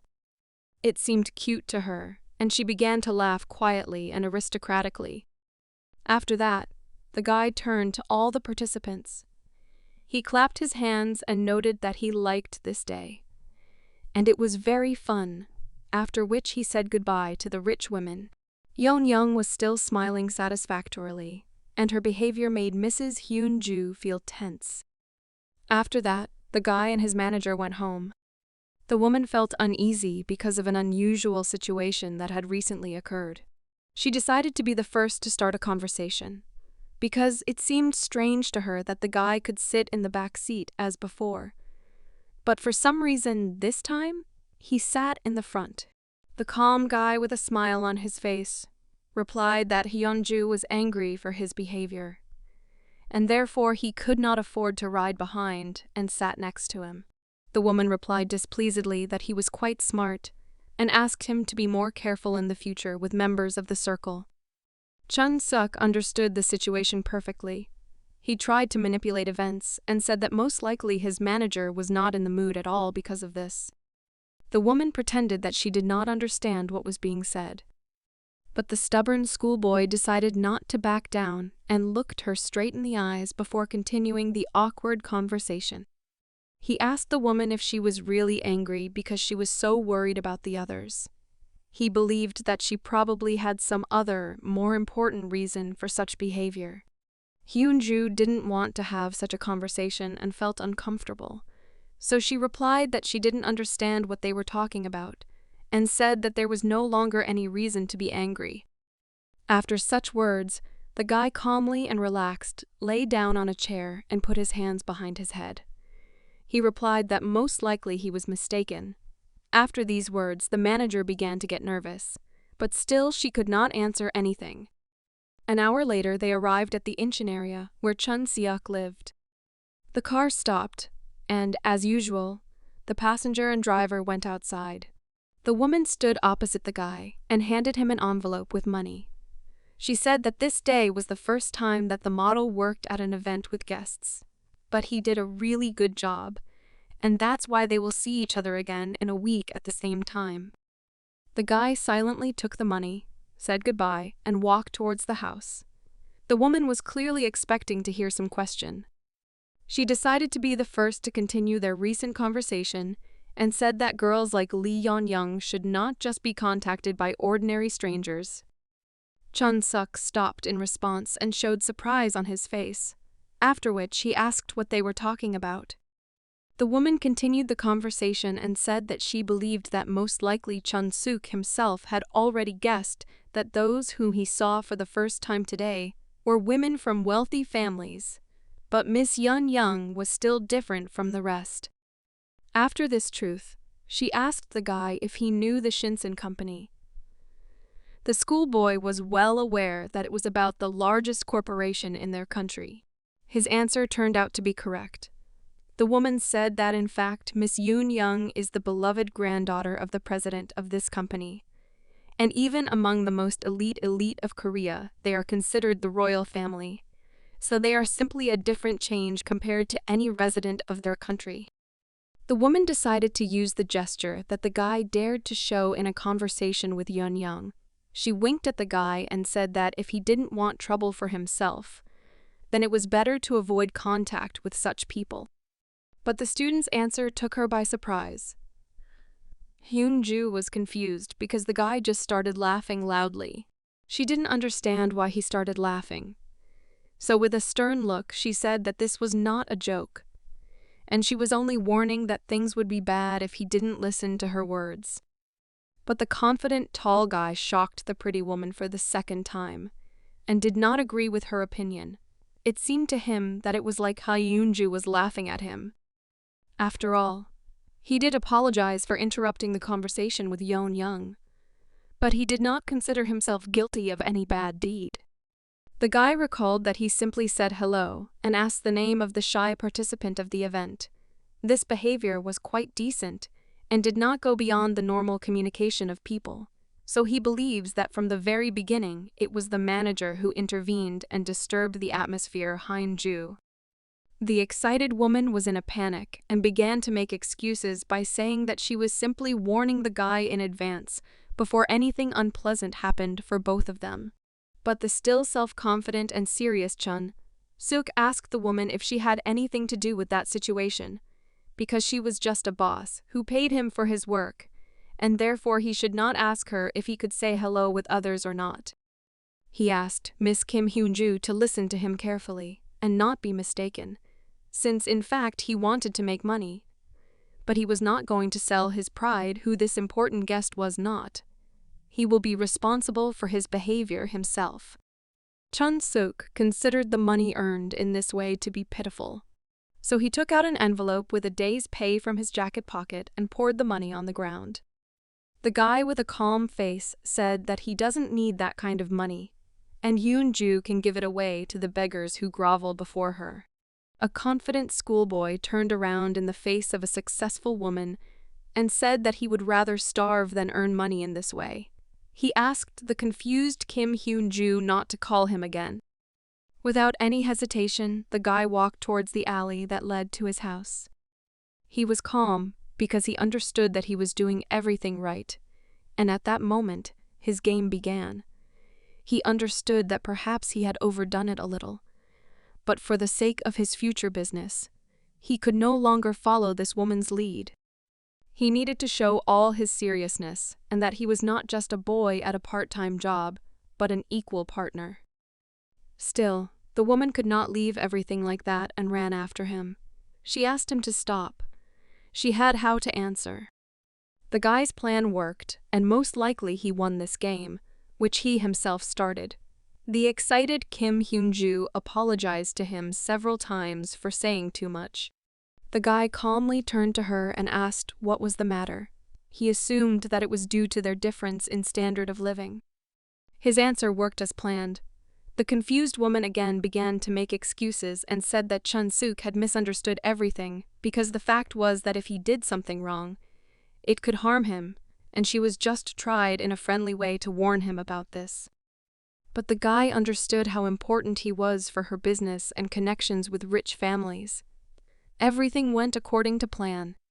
He calmly replied that in this case, he had no desire to change anything in his communication style, and he was ready to take responsibility for his behavior.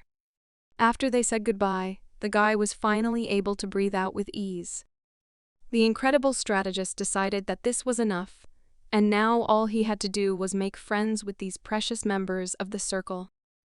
Besides, that girl Lee Yeon-young, if she is the granddaughter of the president of Shinsong Company, then it follows that she is a very influential person.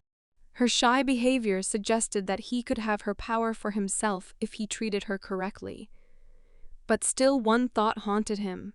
He could not remember when he first saw her, because he had a feeling that this is their first meeting. But no matter how hard he tried, he could not remember this girl from his past life.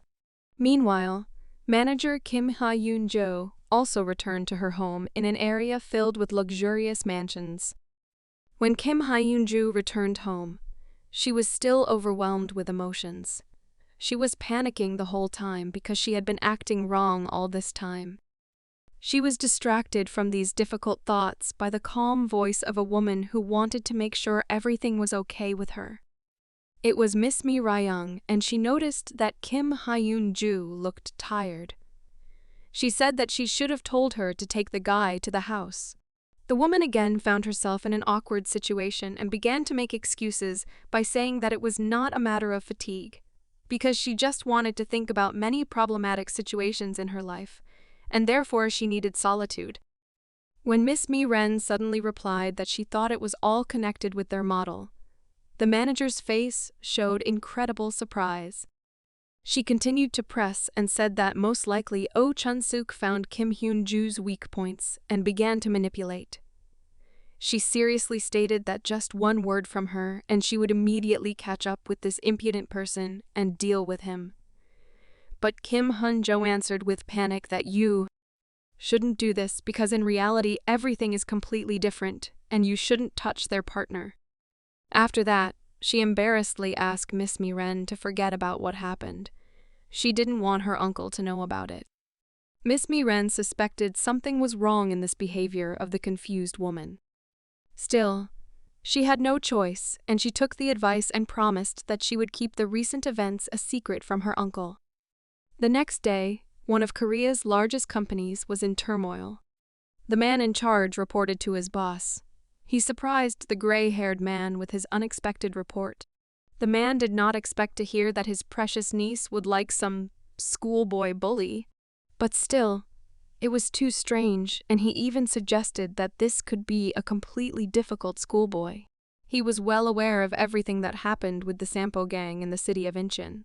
It was about a guy who was able to single-handedly defeat a successful criminal group. From that moment, the man himself became curious to know Chun-suk personally.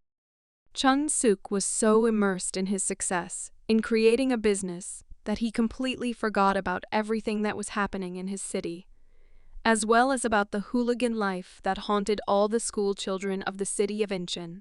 A strong guy raised the beaten guy with one hand to conduct a serious dialogue with him. One of this poor guy's comrades was already lying unconscious.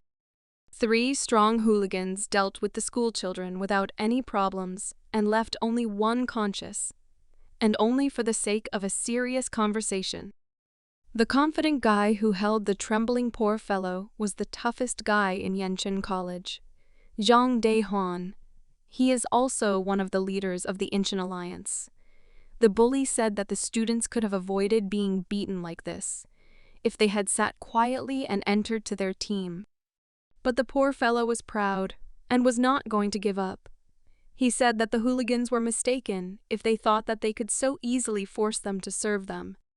He did not take the Incheon Alliance seriously and believed that it was not a real group, but just an alliance of strong guys. The guy immediately got hit when he said that they wouldn't succeed. Jang Dae-hwan clearly did not agree with such words and sent the schoolboy flying. He began to laugh and warm up his fist for the next blows.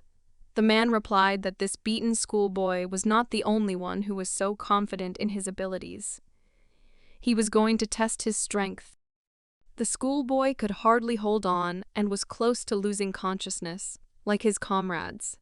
But still he gathered all his courage and shouted that these stupid gorillas would not succeed, and they could even kill him, but he would never work together. He really infuriated the toughest guy at the technical school, but the boss of the alliance stopped the tough guy and decided to sort it out without him.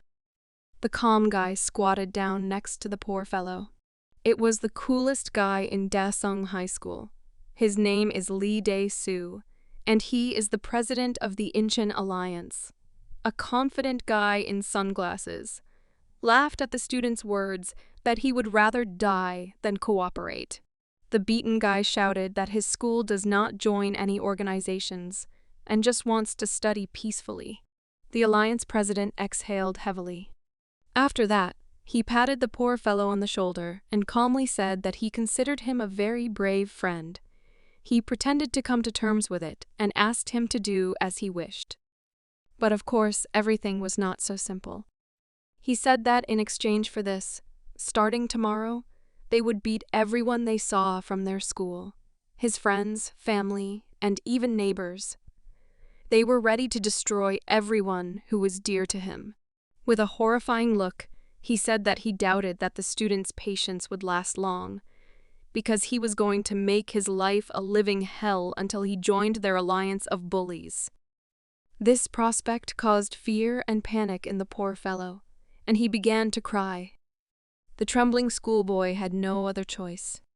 He no-toed to the bully and said that from this day on, Yongsan High School will become part of the Incheon Alliance.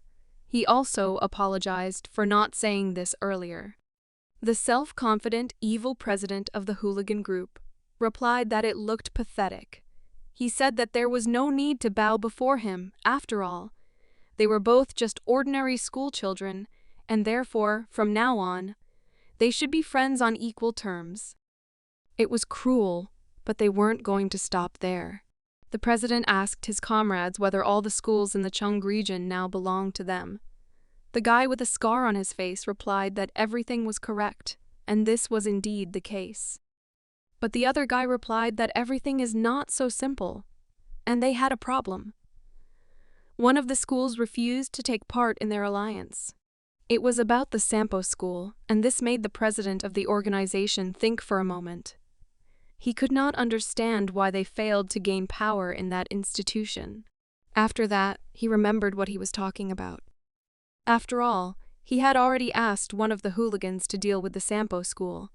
It was about Bae-tae-sik, and when he went to fight the enemy, his entire team of 16 people was destroyed. He could not imagine what kind of guys managed to deal with this fool. But it turned out that he was given incompletely correct information. The coolest guy in Bangji High School decided to clarify the situation. This is one of the leaders of the Inshin Alliance, and his name is Baek Kyu-jin. He said that it was too suspicious and Tae-sik could not just lose. So he personally went to his school and checked everything. Was it really like that? He had to beat the poor fellow a little in order to hear the correct information. It turned out that things were much worse than he could have imagined. After all, it was not the hooligans from Sampo who refused them, but only one of their main hooligans named Oh Chun-suk. And it was he who was able to single-handedly defeat the entire team of the red-haired guy.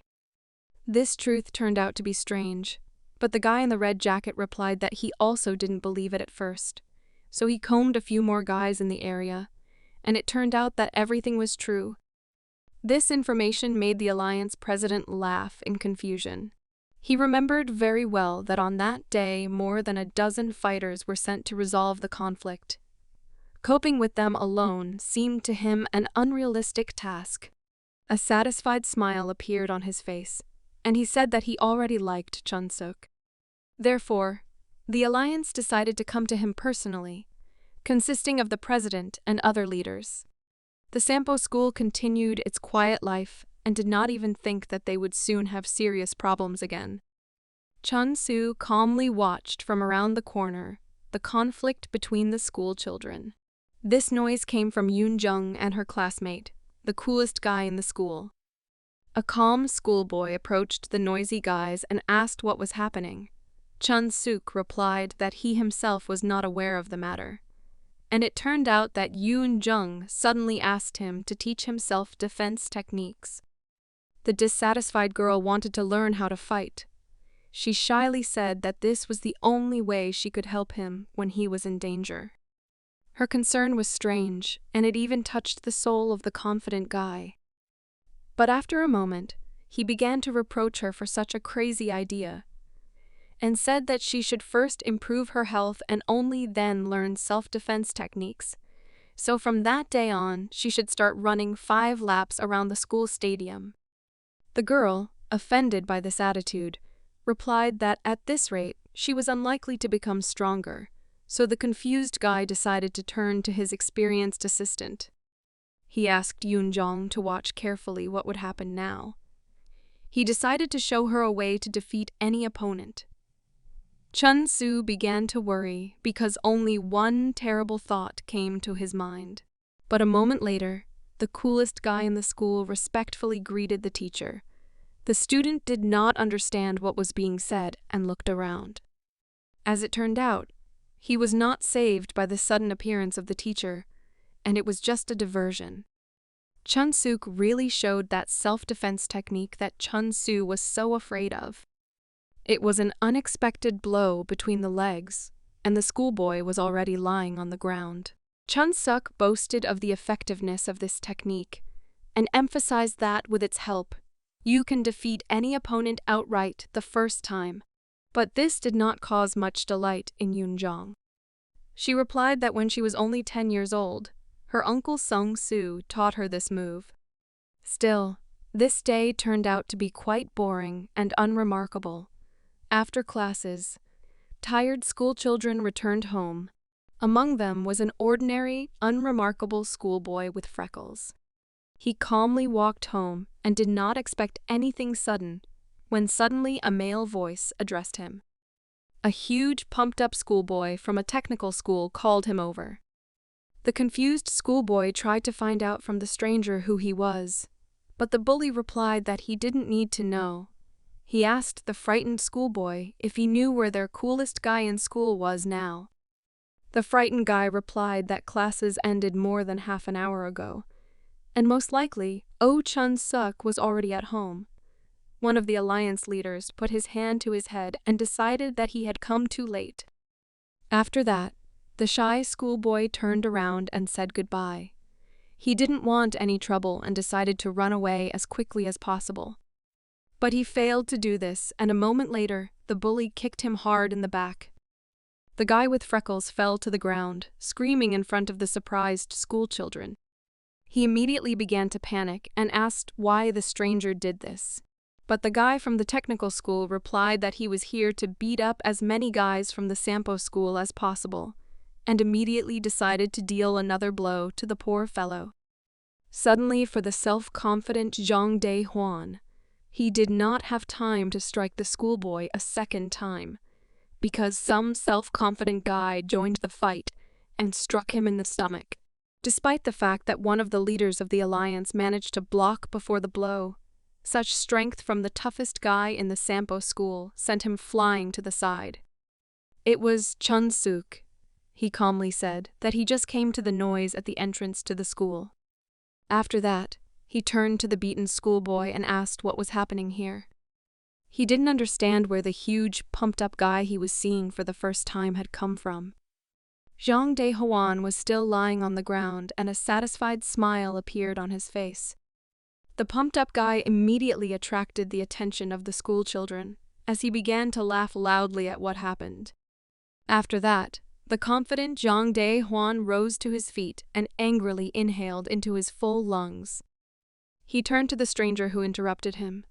The guy realized that this was the same Chun-suk that everyone was talking about.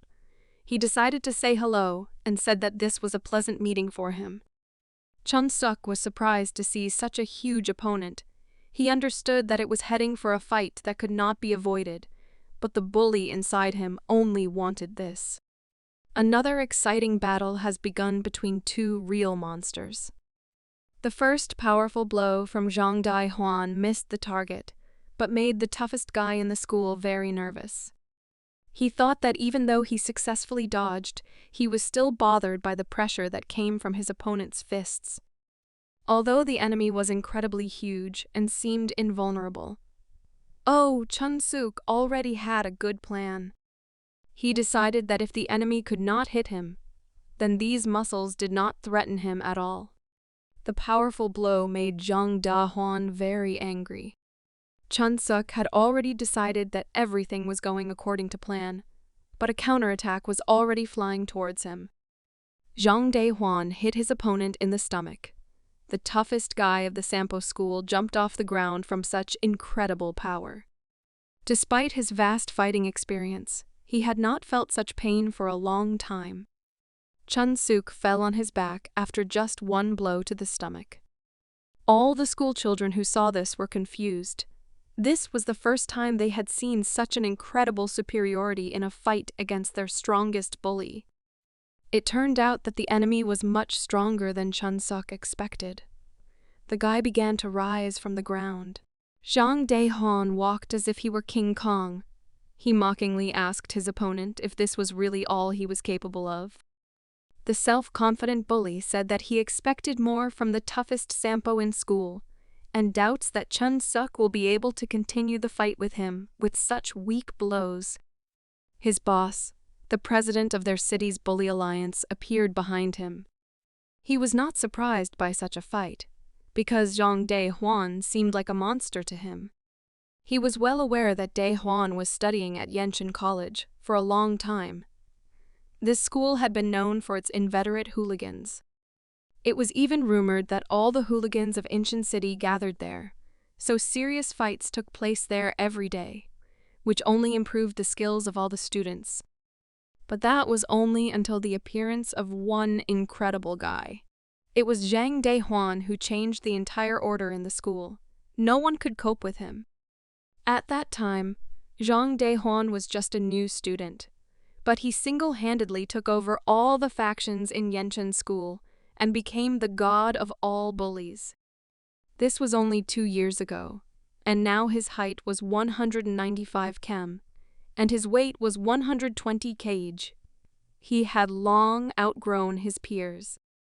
The president of the alliance believed that there was not a high school student in all of Incheon, or even in all of Korea, who would be able to defeat him. Despite such thoughts, he was a little disappointed with what he saw, because he expected a much better fight from the toughest sampo in the school.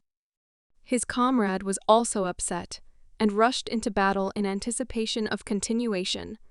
The president decided that Chun-suk's strength was just false rumors. The bully who represented the sampo school had to quickly rise to his feet. He tried not to make mistakes in battle against such a formidable opponent, and continued to deliver precise blows to the enemy's face. But still he could not avoid several more blows in response. Jang Dae-hwan forced him to move to a safe distance. With just a few powerful blows, Oh Chun-suk began to tremble, and the fight became much more difficult. The confident schoolboy said that Chun-suk is very stupid if he still hasn't understood one important thing. He believed that the fists of the toughest guy in the sampo school had no effect on him. He was surprised that the enemy no longer had any special techniques. While he arrogantly continued his speech, Chun-suk managed to catch his breath and rest a little.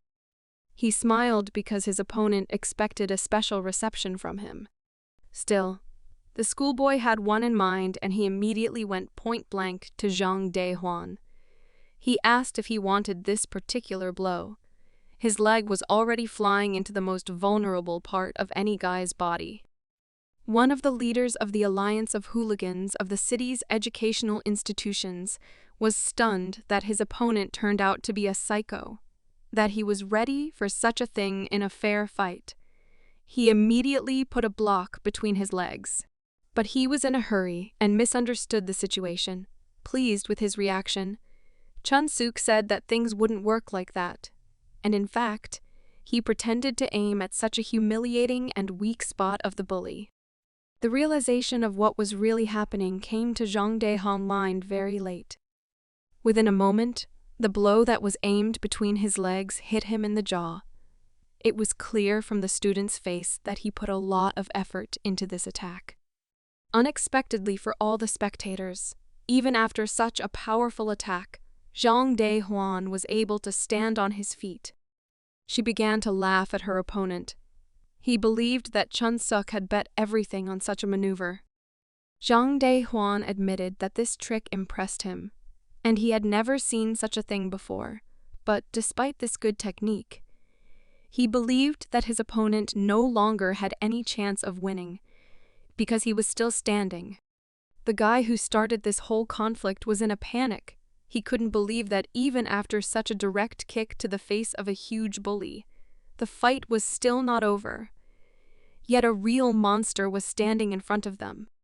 He decided that this was the end, and even the legendary Oh Chun-suk could not defeat such an incredible fighter. But the coolest guy in the school was pleased with the work done. He said that the enemy is mistaken if he thinks that he can still stand on his feet without any problems. Jang Dae-hwan was delighted with the fight and did not pay attention to his well-being. He was surprised to ask his opponent what he could be talking about when he was in such a hopeless situation. Oh Chun-suk turned out to be right. After a moment, his opponent fell sharply to the ground. He himself did not understand how it happened. Those who watched the fight could not understand what happened, and how such a monster as Jang Dae-hwan could suddenly lose his balance. Even the bully himself could not understand why he ended up on the ground. His whole body trembled.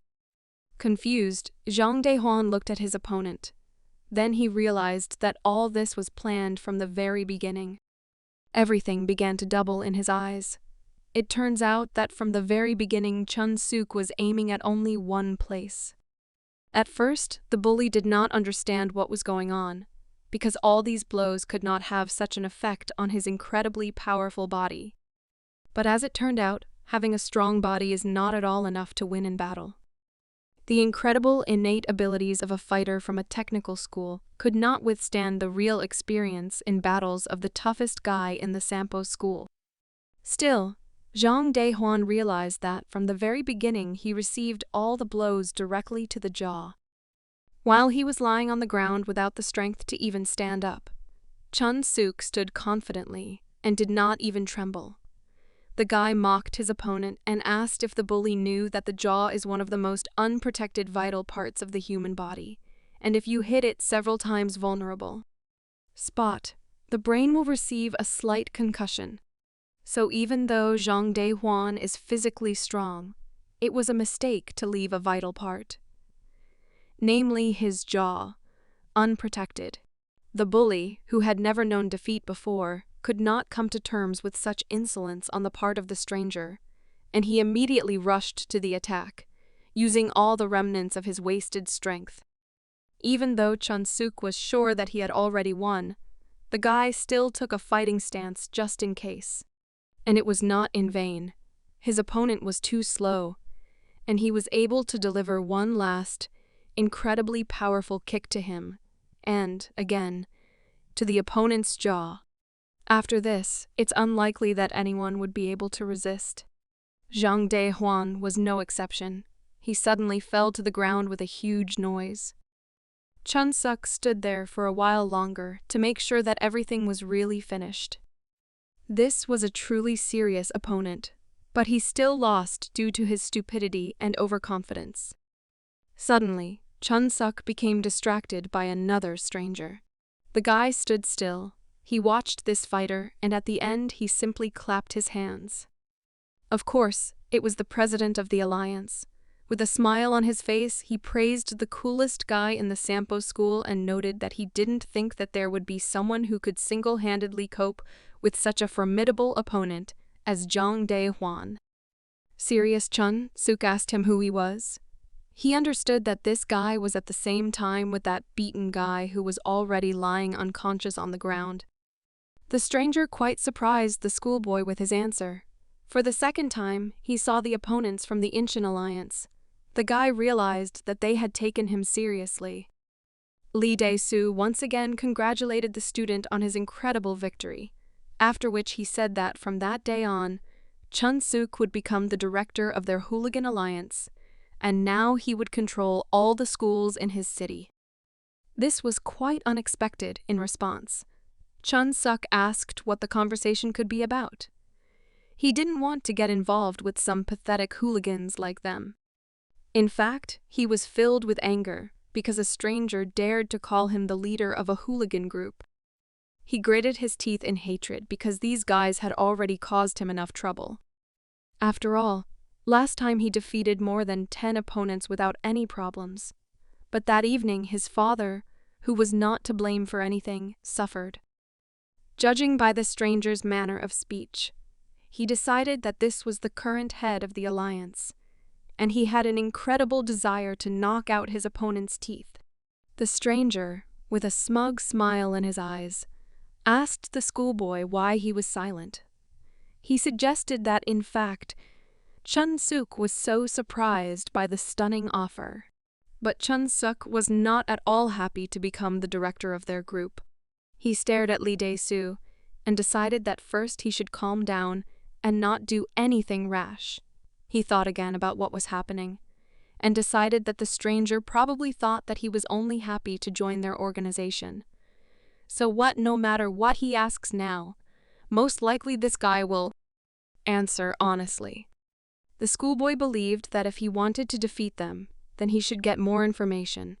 So he decided to ask an awkward question and asked if they were seriously waiting for him in their gang, after he beat up a large number of their fighters. After which Chun Suk said that Lee Dae-soo just pretends to lure him into the gang, while he himself is just waiting for the moment to take revenge. But Lee Dae-soo immediately began to make excuses and replied that everything was completely wrong. He said that the showdown that happened last time did not have any permission from their leaders, and in fact it was the work of one of the alliance members. After that, he looked at the guy who was lying unconscious on the ground. He decided to state that their alliance was considered a rather strong organization.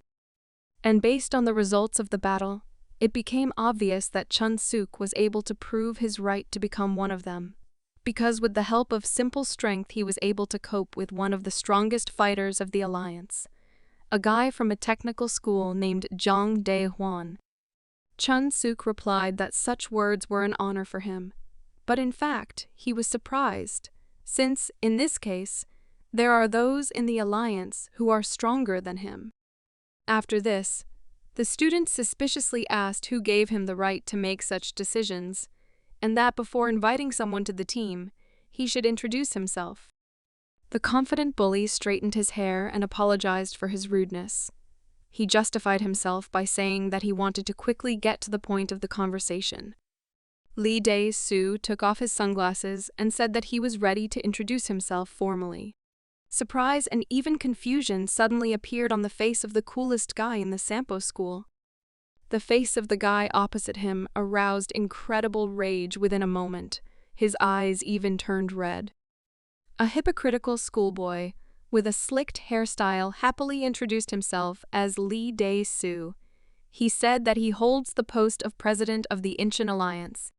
The guy who caused Chun-suk to join the fight simply could not hide his shock. He did not think that he would ever see the president of the Hooligan Alliance.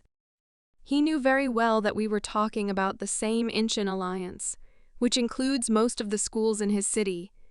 He did not even think that the top of this organization were high school students. Lee Dae-soo awkwardly scratched his nose and said that he was unusual for such universal attention. He said that he hoped for their future cooperation. But a moment later, he saw Oh Chun-suk, filled with rage, attack him. It was lightning fast and unexpected. The students could not understand that the toughest guy in their school dared to challenge such an opponent. But Lee Dae-soo was able to catch his opponent's fist. He immediately asked in a panic why he did that. Anger appeared on his face. He did not expect such courage from his opponent and thought that he was completely crazy. Filled with anger, the president of the Hooligan Alliance said that he treated his enemy with respect and kindness, so he did not expect such rudeness. But looking at this guy, he realized that he literally could not control himself from the incredible amount of hatred. He realized that he was unlikely to be able to have a productive conversation now. Lee Dae-soo decided not to risk it and immediately jumped to a safe distance. He thought that Oh Chun-suk was crazy because he got angry too suddenly. It seemed to him that it happened because of a fight with his comrade, but it still seemed strange. But a sly smile appeared on the face of the coolest guy in the school. Chun-suk put his hand on his head and started laughing loudly at the situation that was happening. He shouted that the angel was spoiling him too much. After this, the guy turned to Lee Dae-soo and asked if he really told the truth when he said that he was glad to see him. In fact, they had known each other for a long time. In his past life, Chun-seok got into a lot of trouble because of this person. He was one of those who destroyed his life. At the very beginning of this fascinating story, we met this man. But until that time, we had never met him again. It turns out that this is the culprit of our hero's failure in a past life, a self-confident man who led the Sampo gang. Chun-suk extended his hand towards the president of the Hooligan Alliance and said that he was also glad to see him again. Unexpectedly for everyone, he called him Sodimun's dog. Lee Dae-soo couldn't hide his surprise and even opened his mouth. He didn't understand what was going on and what they were talking about. He was completely confused and decided that Chun-suk was some kind of psycho. Oh, Chun-suk was aware that he was burning with anger at that moment. But still his opponent's reaction seemed normal. He remembers for sure that Lee Dae-soo is the leader of the Sampo gang in his past life. This guy later began to be called the Sodimun dog. It was he who was responsible for the death of our hero in a past life. At that time, he was his boss, who betrayed him. The student also remembered that every time they drank, Lee Dae-soo would always exaggerate about how popular he was during his school days. Chun-suk did not think that everything would turn out like this. He didn't know whether he should thank the angel for the opportunity to once again see the man who destroyed his past life. But he was distracted by the cry of Lee Dae-soo. The guy said that this was his last chance. But Chun-suk firmly decided that this was his chance, since he found out who exactly the leader of the enemy alliance was. The guy immediately rushed to the attack to destroy the enemy and prevent possible troubles in the future. Moments before he struck the terrified president of the Hooligan Alliance, another opponent in a red jacket appeared. It was one of the leaders of the Incheon Alliance, Baek Kyu-jin from Banji High School. This guy was the best in a fight among all the members of the enemy group. To his surprise, Chun-suk calmly replied that he knew that Lee Dae-soo could not come to such a thing without support. Chun-suk asked the enemy who he was. He assumed that the director of the alliance had appeared in front of him. The calm guy replied that his assumption was correct. After that, they both rushed into the fight again with lightning speed. Baek Kyu-jin turned out to be an incredibly competent fighter. He managed to dodge and block every enemy blow. Oh Chun-suk fought on equal terms, but admitted that this guy was clearly stronger than his previous opponent. After a series of unsuccessful attacks from both sides, both participants in the battle decided to retreat to a safer distance. Baek Kyu-jin was surprised that this was really the guy who was able to defeat more than a dozen of their fighters. The toughest guy in the school also continued to analyze the opponent and admitted that the director of the alliance was much more difficult in a fight than the previous muscular opponent, because Kyu-jin did not have a single weak point. But suddenly for everyone, Lee Dae-soo intervened in their conflict. He stopped his fighter and calmly looked towards the schoolboy, whom he really wanted to get into his team. He had to recognize the enemy's intentions, so he proposed to temporarily postpone negotiations. Oh Chun-suk did not agree with them, and said that no one would let him go until he beat the crap out of them. But it turned out that the point was not at all that this battle would be difficult. A policeman intervened in their conflict. The man shouted with displeasure that the behavior of the schoolchildren was unacceptable, and the hooligans should go home. After that, Lee Dae-soo calmly turned around and began to return to his base. He asked Oh Chun-suk to listen to him carefully. The guy decided to warn the enemy that his actions would not go unanswered, and therefore the alliance would properly show him what it means to be an enemy of the most powerful group in the city. In addition, he said that he was threatening not only him, but the entire Sampo school. After this dialogue, the schoolchildren returned to their lair. Lee Dae-soo gathered all the leaders of the organization in front of him and declared the beginning of their war. All his friends listened attentively to his speech. From that day on, war was declared between the Incheon Alliance and Sampo High School. The president of the group allowed his boys to beat everyone they saw in a Sampo school uniform. This applied to every opponent at any time of the day, even while studying. Filled with rage, Lee Dae-soo said that the war will not end until Oh Chun-suk crawls and kneels before him. After this sudden announcement, they sat together for some time discussing the remaining important tasks, after which they all went home. The last to leave the building was the leader of the Hooligan Alliance, Lee Dae-soo. As it turned out, one of the leaders of their group was still near their lair. He asked why the boss had not yet gone home and had been in an abandoned building for so long. It was Baek Kyu-jin, and despite the fact that the meeting had long ended, he also did not go home. After that, the guys went together to a place that was important to them, where they had an overview of their entire city. Lee Dae-soo turned to his comrade and asked whether his deceased father was really a real gangster. The guy remembered the past and confirmed his words. He said that his father was a real scum. He knew how to wave his fists a little, and therefore found a place for himself in the group. But after the gang was dispersed, he continued to live a riotous life, and therefore he died a little later from a knife wound in one from conflicts. This was quite predictable, because after the state declared war on crime 5 years ago, a huge number of groups disintegrated, and, consequently, there were much fewer gangsters. Lee Dae-soo asked his friend a question about why people, as before, continue to fear bandits more than police officers. The guy was a little confused, but jokingly replied that it was due to the fact that people do not want to die. To his surprise, the boss replied that he was right.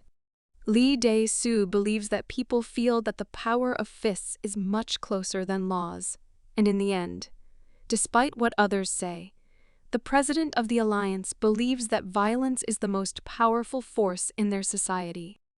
He also wants to become a gangster, but not just some bandit who only knows how to wave his hands. Lee Dae-soo is going to create a powerful organization of enormous proportions and moderate use of violence. Lee Dae-soo wants to use such power to create a corporation, the power over which will be in his hands. After this, the guy drew attention to the abandoned building that they chose as their lair. He said that, in fact, it used to belong to gangsters. Construction was stopped due to non-payment of taxes and problems with the right to profit. But in any case, he believed that the bandit corporation already existed.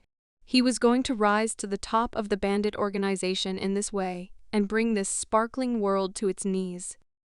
Baek Kyu-jin couldn't help but be surprised by such a motivational speech from his leader. But still, he breathed a sigh of relief and said that Lee Dae-soo could only talk nonsense. But despite such words, he noticed that Lee Dae-soo had actually already done something similar to this absurd idea, because he had made all the hooligans of the city bend to their alliance. The guy in the sunglasses replied that this was true, and he would never forgive those who refused them. So he couldn't just leave Oh-chun-seok and the Sampo school. Under the light of the full moon, they swore that they would destroy everyone in their path and gain incredible power over all of Korea. The next day, Oh-chun-seok went to school as usual. Despite his studies, he still couldn't stop thinking about recent events. He continued to think about Lee Dae-soo. The guy understood that his enemy would probably do something. Because of this, he began to regret that he did not destroy his enemy at the first meeting. When suddenly he was distracted by Shim Ji-hye. The girl sat down next to him on the bench and asked him what he was thinking about. The guy took the drink and replied that he was just thinking about life. After these words, he asked his friend if everything was fine with her lately. The girl was surprised. The guy decided to clarify and ask if everything was okay with the guys from school. It turned out that nothing strange had happened recently, and even those who used to bully were now quiet because of the best guy in school. Chun-suk grabbed his head and said that stupid hooligans still didn't let him relax for a minute. It seemed to him that his head would soon swell due to such problems. The girl asked what they were talking about, and the guy replied that most likely all those hooligans from the alliance would start harassing school children again. So Shim Ji-hye and Yoon-jong would go to school with him so that they would not get into a dangerous situation. In the evening, they did just that and decided to go home together. When Yoon-jong found out about this, she did not understand how this happened. Because recently, Chun-suk had been walking alone because of some part-time job. Her words hurt the guy, and he asked her to be patient for a few more days. Still, they had not been together for a long time. So Yoon-jong decided to continue the conversation and asked about the guy's success in his modeling career. There was a little envy in the eyes of the modest girl. She would like to be just like Yoon-jong, brave and talkative. Yoon-jong really freely communicated with the guy, she mockingly asked, whether Chun-suk had really become a model, because she had long been tormented by the question of why the company needed a high school student. The guy was a little confused and began to put pressure on the girl, saying that, in fact, she didn't even understand anything about fashion. He didn't hear the answer, but he felt something strange. Shy Shim Ji-hye took his jacket sleeve without raising her eyes. Chun-suk understood perfectly what was going on. After all, his girlfriend has feelings for him, but can't decide on something more. He didn't know what to say to her in response, because any words could put her in an awkward position. Still, he decided to take it into his own hands, because for him it really is easier. The guy took his hand out of his pocket and caught the girl's hand. The confused girl blushed at this. After that, she looked at the guy and saw a sincere smile on his face. Shim Ji-hye understood that what she did was not very nice. She couldn't say a word, but she was ashamed in front of Yoon Jung, because she couldn't express her feelings in any other way. She was too cowardly. The school children continued on their way home. The girls did nothing but think about their feelings. But Chun-suk was on the alert all the time. He looked around and decided that so far he did not see any surveillance or attempts to attack. He decided that the enemies had decided to simply wait it out. He was pleased that perhaps everything would go quietly, and the alliance would simply forget about him. But he was wrong, and the hooligans from the alliance had already begun to act. The first schoolboy they recognized was Chun-soo. This guy was calmly returning home after studying, and did not expect trouble. A moment later, the hooligans attacked their victim. It was strange for a fighter from the Sampo school that his cowardly enemies attacked him together. But the hooligans had no sense of pride, and they replied that Chun-soo should not blame them, but his school. Beating a defenseless guy with a numerical advantage, they completely forgot that someone could interfere with them. The self-confident bully flew to the side from a powerful and unexpected kick to the face. It turned out that this conflict was noticed by one of the best fighters of the Sampo school. Sung-hee asked the hooligans who they were and why they attacked guys they didn't know. He immediately recognized the uniform of the guy who was being beaten by the hooligans. He asked the schoolboy if everything was okay with him. Chun-soo was incredibly surprised when he saw his boss's recent opponent. Sung-hee also recognized the beaten guy, thanks to the schoolboy's square chin. He remembered that he was Oh Chun-suk's friend. The disappointed student said that if he had known it was Chun-soo, he would not have helped, but the beaten guy objected, and said that he did not ask him to interfere at all. Their calm conversation seriously angered the hooligans. The guys realized that the stranger was also from the Sampo school, and therefore he should also be punished. They called him a monkey, and this seriously hurt the schoolboy's pride. Sung-soo confidently rushed into battle, despite his lack of experience. His training and a good fight with Chun-seok gave him the opportunity to dodge the enemy's clumsy blows without any problems. He was so filled with anger for the offensive word addressed to him that he could not control himself. Without any doubt, he knocked out his first opponent. One of the hooligans with the reinforcement in his hand could not understand what was happening. A moment later, it was his turn, because Chun-soo joined the battle. Due to the fact that he had already been beaten quite well, he was breathing heavily, but he was still ready to continue the battle. The hooligans were simply shocked that ordinary schoolchildren had the strength to resist, so they decided to simply run away. As a result, Chun-soo and Sung-hee were left alone. The son immediately turned to Chun-soo and asked what he could have done that the guys from another school came for him. But the confused student replied that he did not understand what was happening at all, because he was just calmly returning home. This was a reason to think, because hooligans from other schools usually don't just start fights.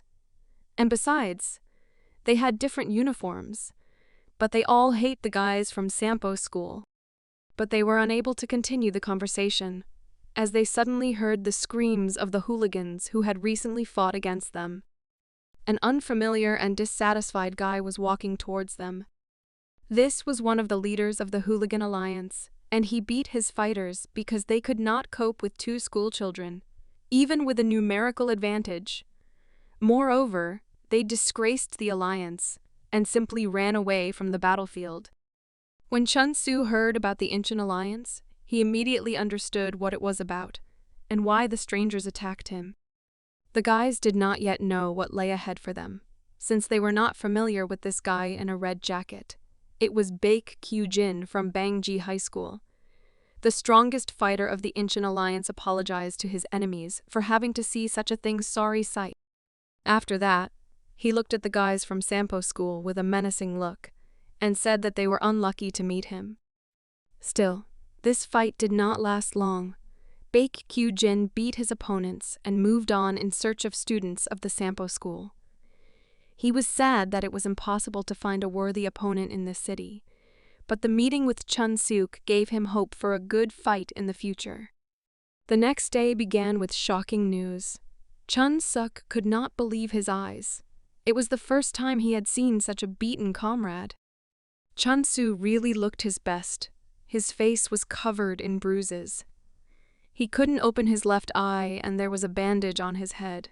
The coolest guy in the school was filled with anger and already guessed that this was the work of the Incheon alliance. Yesterday, he didn't even suspect that the hunt for school children had begun. Chun-soo was surprised that his boss had already expected something like this, but he was still glad that the man he admired was safe and unharmed. Chun-seok asked if everything was okay with his comrade. The guy replied that apart from the wound on his chin, he was fine. He also talked about how Sung-hee also fell under the enemy's hot hand. But despite such events, he asked his boss to avoid fights. Chun-seok did not understand what was going on, because he could not simply tolerate the fact that bullies from different schools began to hunt his acquaintances. When suddenly he was distracted by girls from the first year, they turned to him for help in a panic. It turns out that at that moment there were guys from another school standing in front of the gates to their school. These hooligans were hostile to the entire Sampo. A crowd of school students could be seen on the street. They had all gathered to see with their own eyes what was happening. The situation was simply terrible. One of the strongest fighters of the alliance attacked one of the school teachers. The man could not understand how strangers dared to cause such chaos in someone else's school. His body was trembling, and in fact, an adult man could not even resist the incredibly strong teenager. Jang Dae-hwan was crazy about such entertainment and laughingly told the teacher that this chaos was his job. The English teacher came running to all this fuss. She was shocked by what was happening. One of the hooligans noticed the guy for whom they all gathered at the gates of the Sampo school. Chun-seok, filled with anger, was already running towards them. He shouted to the hooligans that he would destroy them if they did not immediately take their dirty hands off the teacher. Jang Dae-hwan let the poor man go and laughed at the words of the coolest Sampo in school. He started laughing and ordered his guys to leave. The hooligans didn't even pay attention to the enemy's angry cry and simply ran away. The worried teacher turned to the student and asked him not to chase strangers. The man wanted to deal with this problem himself. He had already planned a visit to the school of these hooligans. Even though Oh Chun-seok listened to the advice, he still could not calm down. The situation was terrible, and he didn't know what to do right, because just yesterday, the Alliance started hunting their school children and beat up several pretty strong guys. And the next day, they even appeared at the gates of the Sampo school and began to mock his teacher. In addition, there were countless complaints from other school children. Some had their money taken away, and there were also children who constantly received threats. His difficult thoughts were interrupted by Chun-soo, who again repeated his words that the coolest guy in the school should not go to the president of the alliance. He said that Chun-seok himself understands perfectly well that this is just a trap to lure him out. Another argument was that he was not at all to blame for everything that was happening, because this was just a method of recruiting hooligans. They did this to every school on their way in order to achieve incredible power. Chun-soo was sure that even an incredibly experienced fighter would not be able to cope with 100 teenagers. But Chun-seok answered calmly. He said that he would deal with this problem himself, and the school children should not worry about it. Chun-soo respectfully declined and agreed with his boss's words. He hoped that he would make a wise decision. Still, these words made him think, because he really shouldn't feel responsible for everything that happens. He even thought about simply accepting his enemy's offer and joining the alliance. But still, he did not want to become Lee Dae-soo's pawn, because it seemed humiliating to him. After this, the guy decided to discard unnecessary assumptions and thought about what he should do to leave this Inchin alliance. Still, he knew the answer from the very beginning. He understood perfectly well that alone he would not be able to cope with such a serious opponent. Even if he wanted to get close to Lee Dae-soo, that incredible fighter would not just stand still, so he needed to separate them. But he understood that it was simply impossible to do it alone. The guy closed it and thought about how he could do this. Still, it seemed to him that he still had one way left that could work. There were already rumors at school that the Inchin Alliance was hunting them. Local hooligans did not understand why this was happening. One of the guys decided that this was due to the appearance of the president of their group. That day, Oh Chun-suk refused to join him, and now the beating of school children is revenge for his daring refusal. Despite the fact that now they will have to hide from the alliance fighters, they are still glad that now Chun-suk will definitely be defeated, and perhaps he will even lose the title of the coolest in the Sampo school. One of them even suggested not to waste time and asked to join their team. The second bully thought this was a bad idea, because their entire school was under enemy gunfire, and it was all because of Chun-suk. When suddenly someone they definitely weren't expecting approached them. One of the hooligans began to tremble with fear and closed his mouth. Chun-suk asked if in this case they were going to personally go and provide the enemy with all the information they need. The unsuspecting Hogan replied, "That would be great." Suddenly he realized who asked this question, after which cold sweat appeared on his face in anticipation of the worst possible outcome. Oh Chun-suk began to admire this plan. He said that he really liked it, but the expression on his face definitely said otherwise. He said that he would like to tell other kids from school about such a cool plan. So he invited the hooligans to gather all their friends on the roof of the school. The guys began to tremble with fear, but they understood that they had no other choice and should do as Chun-suk asked. Still, these guys gathered all the hooligans on the roof as requested by the coolest Sampo in school. All these guys were of bad character and could not come to terms with the fact that they were gathered in this place without any explanation. They immediately attacked Park Chin with questions about how he dared to do such a thing.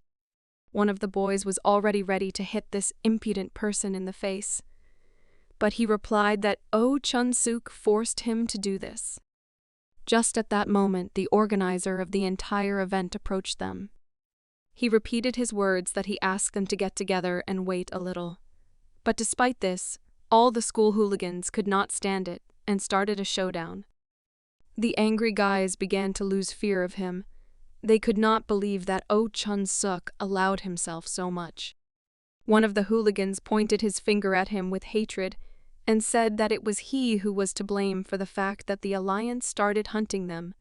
He believed that if Oh Chun-suk was so cool, then he should personally deal with this problem. The coolest guy in the school agreed with the bully's opinion and said that that's why he gathered them in such a place. He said with a satisfied smile that the Sampo school bullies forgot who was in charge here.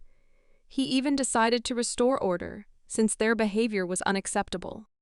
Despite the numerical advantage, the guys were still at a loss in front of such a formidable and experienced opponent. Then a very serious conversation awaited them, and a few days later, unexpected events began to happen. The leaders of the Inchin Alliance were in their lair as usual, but this time they had unexpected guests. Two beaten guys in Sampo school uniform begged the group's president to accept them into the ranks of the alliance. The smug guy in sunglasses objected. He replied that they were crazy. He had no reason for such an action. He said that they were mistaken if they thought that their alliance was a local circle of interests or some kind of refuge for scum. Park Jin continued to panic and beg the president of the organization to accept them. He said that he understood what Lee Dae-soo wanted, and said that they could help him. But the arrogant president of the group replied that they were mistaken if they thought that they could be useful to them. He said that they don't need anything from pathetic kids like them, and that, in fact, their alliance has no interest in their school of losers. Lee Dae-soo, with rage on his face, said that he had only one goal at this moment, and that was Oh Chun-suk. He wanted to punish him for his insolence and impudence, because he was the only one who dared to contradict him and the entire alliance. Therefore, he stated that he was not interested in their proposal, and advised them to thank the coolest guy in Sampo School for the fact that they were suffering from bullies. After that, Lee Dae-soo snapped his fingers and asked his faithful charges to remove these pathetic school children from his sight. But the guys did not want to give up and continued trying to reach the president of the hooligan group. They promised to tell everything about the life of their opponent, because Oh Chun-suk studied with them in the same class, and they knew him very well. These words made the president think about the proposal. He stopped his guys and asked the school children if what they said was really true. The guys with bruises on their faces began to rejoice and awkwardly said that they even went to the same high school with the coolest guy in the school. From that moment on, the group's president changed his attitude towards these guys and decided to make sure that they really knew his opponent closely. But at the end of the dialogue, he unexpectedly said that he was not interested in information. He said that he would accept them into the alliance if they themselves brought Oh Chun-suk to their lair. The guys were simply shocked, because this task sounded like something impossible. Even the best fighter of the alliance, Baek Kyu-jin, did not take such a proposal seriously. The hooligans immediately replied that this was impossible. The president agreed with him and said that Oh Chun-suk was not as stupid as the students of the Sampo school. Therefore, he advised the guys to use their heads and flex their brains to achieve their goal. Lee Dae-soo took off the sunglasses from his face and said that if the school children really know Chun-suk well, then there will surely be many ways to achieve such a goal. He did not want to explain this to them and said that they can do what is convenient for them. After all, they have a numerical majority and a lot of information about the enemy's weaknesses. Pak Chin responded in a panic that if they caught the eye of the coolest Sampo in school, then they would be finished. He decided that the president of the alliance was simply mocking them, because under such conditions, it was simply impossible to bring Oh Chun-suk to their lair. The guy with an interested look asked Lee Dae-soo if he would make them leaders in the alliance if they managed to do as he asked. Despite the fact that this was too arrogant a proposal, Lee Dae-soo agreed with him, because he was simply burning with hatred for Chun-suk. After this dialogue, the school children went home. The president of the alliance, as usual, remained in the lair. The strongest fighter of the group approached him. He could not believe that his boss decided to make these fools leaders of the organization. Lee Dae-soo replied that he himself was not sure about this. He asked his comrade if he thought that these guys were able to bring their enemy to them. Baek Kyu-jin replied that for him, this was nothing more than a stupid joke, and these pathetic hooligans, it will not be possible to fulfill such a promise. Still, he had to deal with this incredible fighter, and he immediately realized an important thing.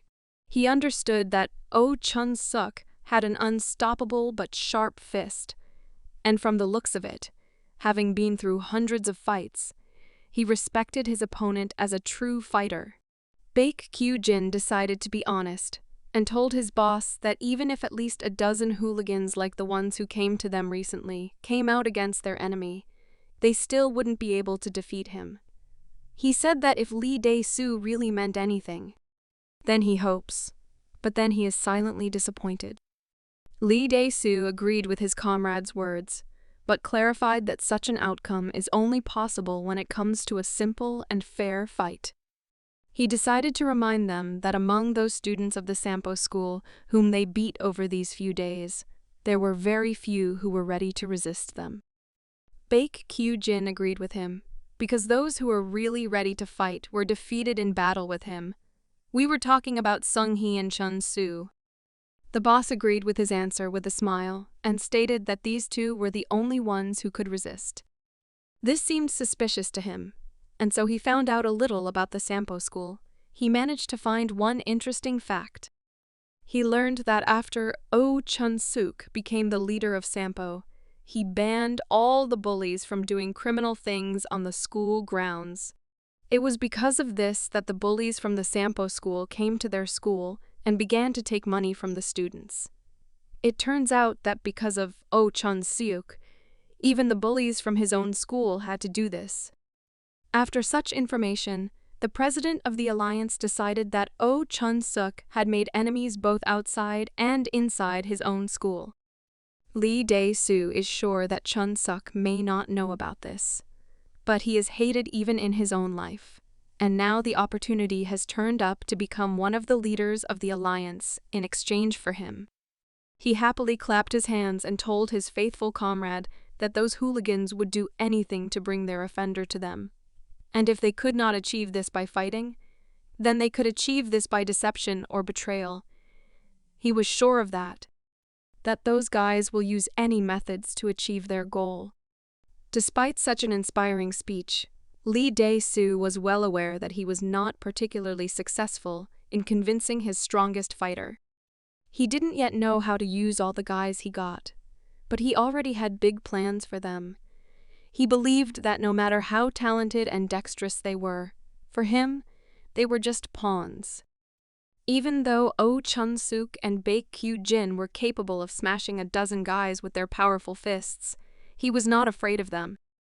Lee Dae-soo understood that he had hundreds of fighters in his hands, and all of them were incredibly loyal to the alliance.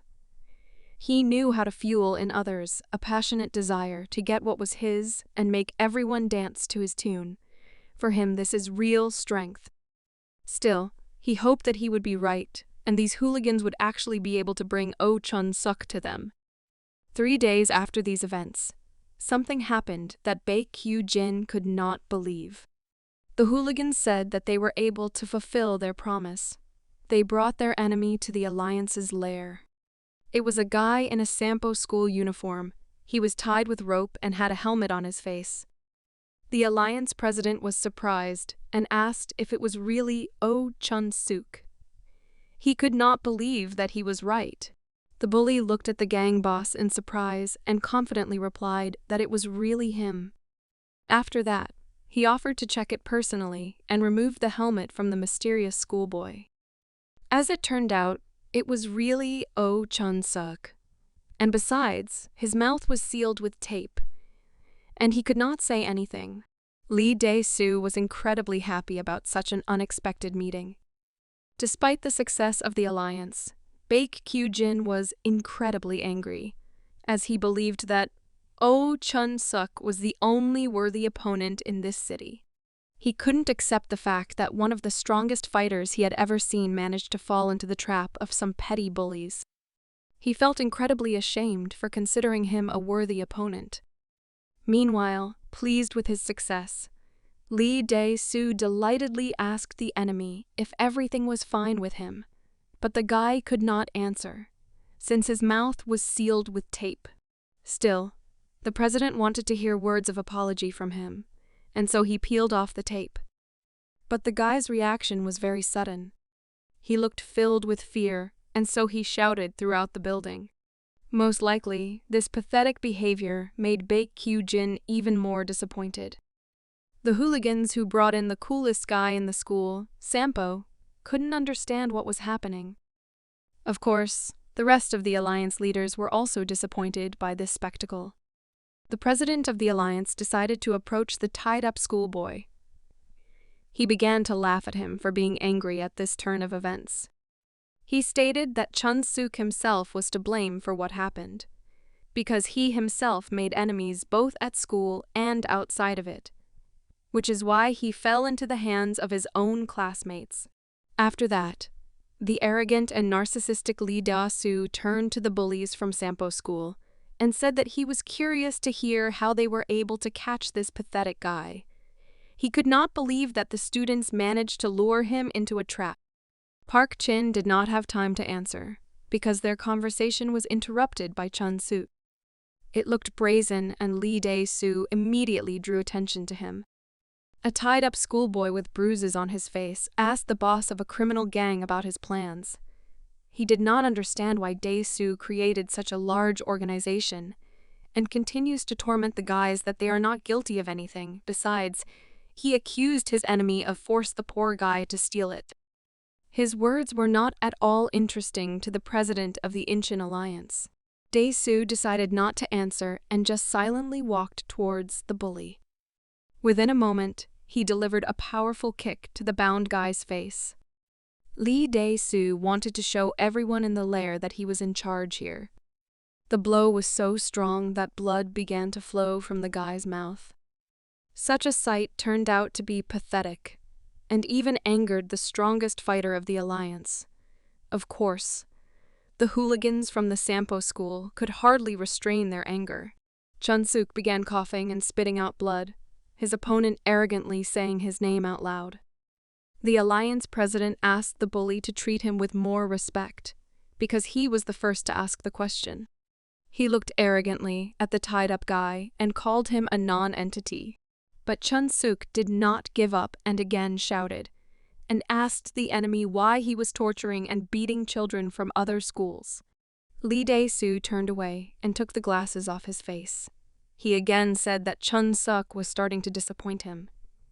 He couldn't believe that the guy who had interested him so much earlier was actually just a stupid schoolboy. After that, he decided to grab the tied-up hooligan by the clothes. He raised his opponent and angrily replied that the answer to his question was obvious. In fact, the evil Lee Dae-soo was doing all these dirty deeds for fun. His eyes were filled with rage. From the very beginning, he hoped that Chun Suk knew the pleasure of violence against those who are much weaker. He believed that, unlike the toughest guy in Sampo school, all high school students dream of this.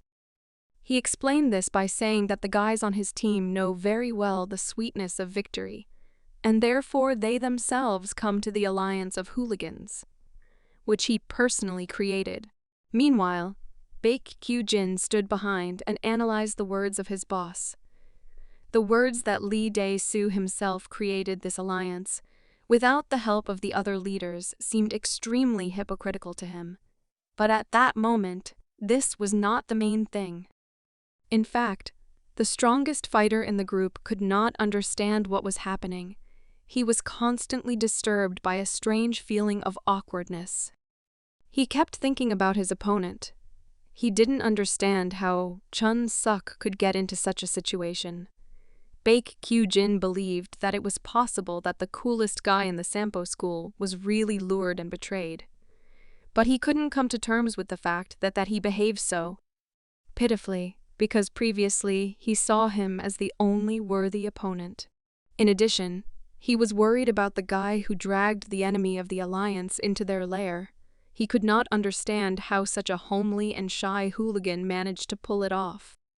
In addition, he did not understand what was wrong with his reaction to the successfully completed task, because the bully from the Sampo school looked very tense. But in theory, he should have been happy that he would soon be accepted into the alliance. While the strongest fighter of the Incheon Alliance began to suspect something was wrong, his boss continued to mock his opponent. He believed that this was his victory, and there was no reason to worry. Confident, Lee Dae-soo once again decided to humiliate his opponent's pride and stepped on him with his foot. The arrogant president looked into the eyes of his opponent and asked him what he was going to do, because it was obvious that the situation was hopeless. Chun Suk continued to demonstrate his weak character and repeated his previous question with panic. He wanted to know the enemy's plans and whether he was really going to get him as one of the alliance fighters. A smile appeared on the face of the group's president. He calmly removed his leg from the enemy's body and replied that before he would really like to get such a fighter into his team. But now he does not feel such a need at all. Lee Dae-soo decided to move away from the lying loser, but suddenly remembered that he had heard interesting rumors. He learned that the coolest guy in school, Sampo, has friends close to him, and they are also considered real beauties. The arrogant alliance president licked his lips in anticipation and said that he would like to meet these girls in person. He believed that he was more suitable for them. Silence began in the old abandoned building. Chun-suk did not know what to answer. But suddenly he responded to the recent words of his opponent. He said in an unusually calm and confident voice that he wanted to endure such treatment towards him for a little longer, but recently realized that he would not succeed. Arrogant and confident of his victory, Lee Dae-soo still did not suspect that his plan was unsuccessful. He looked angrily towards the enemy and asked him to repeat these pitiful words. But when he saw how Chun-suk easily freed himself from the rope, the confident grin on his face instantly disappeared. He immediately began to panic at what had happened, and a cold sweat appeared on his face. This turn of events, of course, shocked not only the president of the Incheon Alliance, but also the leaders of his group. The expression on the face of the toughest guy in the Sampo school immediately changed, in anticipation of a great fight and revenge. He said that he really liked Lee Dae-soo's ridiculous expression on his face. He began to laugh at the fact that such a smart hooligan could not foresee such a turn of events. Lee Dae-soo began to panic, and with a trembling voice, he began to try to find out from his opponent how he was able to free himself from the rope. But Chun-suk said that now Lee Dae-soo will answer him for all his pathetic actions. And what irritated him most of all was the fact that the bully began to threaten the girls dear to him. The president of the alliance tried to justify himself, but Chun-suk turned out to be incredibly fast, and he instantly struck his opponent. In fact, this blow was just a warm-up, and so he wanted to relax a little after what had recently happened. Of course, the unexpected turn of events made the president wonder how this could happen. He guessed that most likely the enemy's hands were poorly tied, and that is why Chun-suk was able to free himself so easily at the moment when it was most convenient for him. Based on this option, he realized that the hooligans from Sampo were simply acting in concert with his enemy. Meanwhile, the leaders also realized everything that had happened, because their president was suddenly on the floor. They began to give orders to their soldiers, but the execution of the plan had already begun. Those guys who came along with the coolest guy in the school, Sampo, also joined the fight. Chun-suk was surprised that the bullies from his school had improved their skills so much lately, and one of them even knew how to do airstrikes. But Jong-soo was not very happy with such a compliment, because they were still in a difficult situation. He asked his comrade not to waste time talking, and to carefully monitor the enemy. Baek Kyu-jin was filled with anger due to the fact that his worthy opponent was simply playing with his feelings all this time, and in fact turned out to be not as pathetic as some of his comrades thought. Next to him stood the no less angry Jang Di-han, a bully decided not to waste time on emotions and ordered his soldiers to take advantage of the numerical advantage and destroy the enemy. As the guys from the Incheon Alliance rushed into battle, they were suddenly distracted by a strange sound. It turned out that Chun-suk decided not to take risks and took with him the rest of the brave hooligans from his school. Among them were Chun-soo, Park Chin, and even the one who recently condemned and sincerely hated the coolest guy in the school. This was an incredible fighter, a schoolboy named Sung-hee. These guys were serious about fighting. Chun-soo suddenly had a mask on his face that covered his wounded square chin. Baek Kyu-jin recognized those whom he had recently beaten in battle. He angrily shouted that Chun-suk was a scoundrel because he had deceived them from the very beginning. The coolest guy in the school, Sampo, was pleased with the results of his plan because everything turned out exactly the way he wanted. Satisfied with the success, the guy began to laugh and asked the enemy if he really thought that everything would be so simple. After these words, He invited the alliance to play for real. It was after these words that the legendary group fight began between the Sampo School hooligans and the Inshin Alliance. But before we get into the fight between the alliance and the hooligans, it's worth going back to the moment when all the hooligans of the Sampo School stood on the roof and listened with confused faces to the plan that they could not refuse. The guys were in a panic. They thought that Chun-suk had gone crazy, because they couldn't believe that this crazy idea would work on their opponents. But for the coolest guy in school, Sampo, it didn't matter. He replied that he didn't see a problem in whether the plan would work or not. Because in fact, at that time, they had no other choice. He perfectly analyzed the situation and realized that they were inferior to the alliance in the number of fighters, so their only way to defeat them was a surprise attack on the president and the leaders of the group. Fighting the entire alliance was tantamount to suicide, because they are not able to go to all the schools and destroy opponents one by one, so the plan he proposed was their only chance of victory. Chun-suk was ready to become bait that the school hooligans would lead straight to the enemy's lair. He wanted to attack the leaders at a moment when they were distracted and would not expect such a sudden attack. In addition, he understood that the school bullies were unlikely to suffer much, because he was the only one who Lee Dae-soo began to hunt. But this reminder caused a stupid idea in the mind of one of the frightened schoolchildren. He said that from the very beginning the enemy's target was Oh Chun-seok, and therefore he himself must deal with the alliance. The other guys supported him and said that it was Oh Chun-suk who started the conflict with the Inshin Alliance, and it was only because of his resistance that all these problems began. The coolest guy in the school just silently listened to all these cowardly words and sighed heavily. After everyone expressed their opinion, Oh Chun-suk admitted that he knew very well the plans of the Sampo School bullies. He said that they think that they can join the alliance, and after that, all their problems will disappear. He thought they were stupid for having such expectations, because the guys didn't even know how their enemy's alliance system worked. He decided to explain the hopelessness of the situation and said that all the hooligans of the alliance study in different schools, but still they call Lee Dae-soo their president and do everything he orders them. The guy perfectly understood what their logic was, because they worked with him not because of his fighting skills, because most of the alliance leaders were much stronger than Lee Dae-soo. Chun-suk decided to explain something that was obvious to him, and showed it with a gesture. It was about money, and it was not difficult to understand, because a group of this size cannot be maintained without paying for the services of hooligans. The guys began to assume that the fact was that Lee Dae-soo was a rich and influential schoolboy, but Chun-suk again called them stupid, because he knew that his opponent was not the son of some oligarch, but an ordinary cunning guy.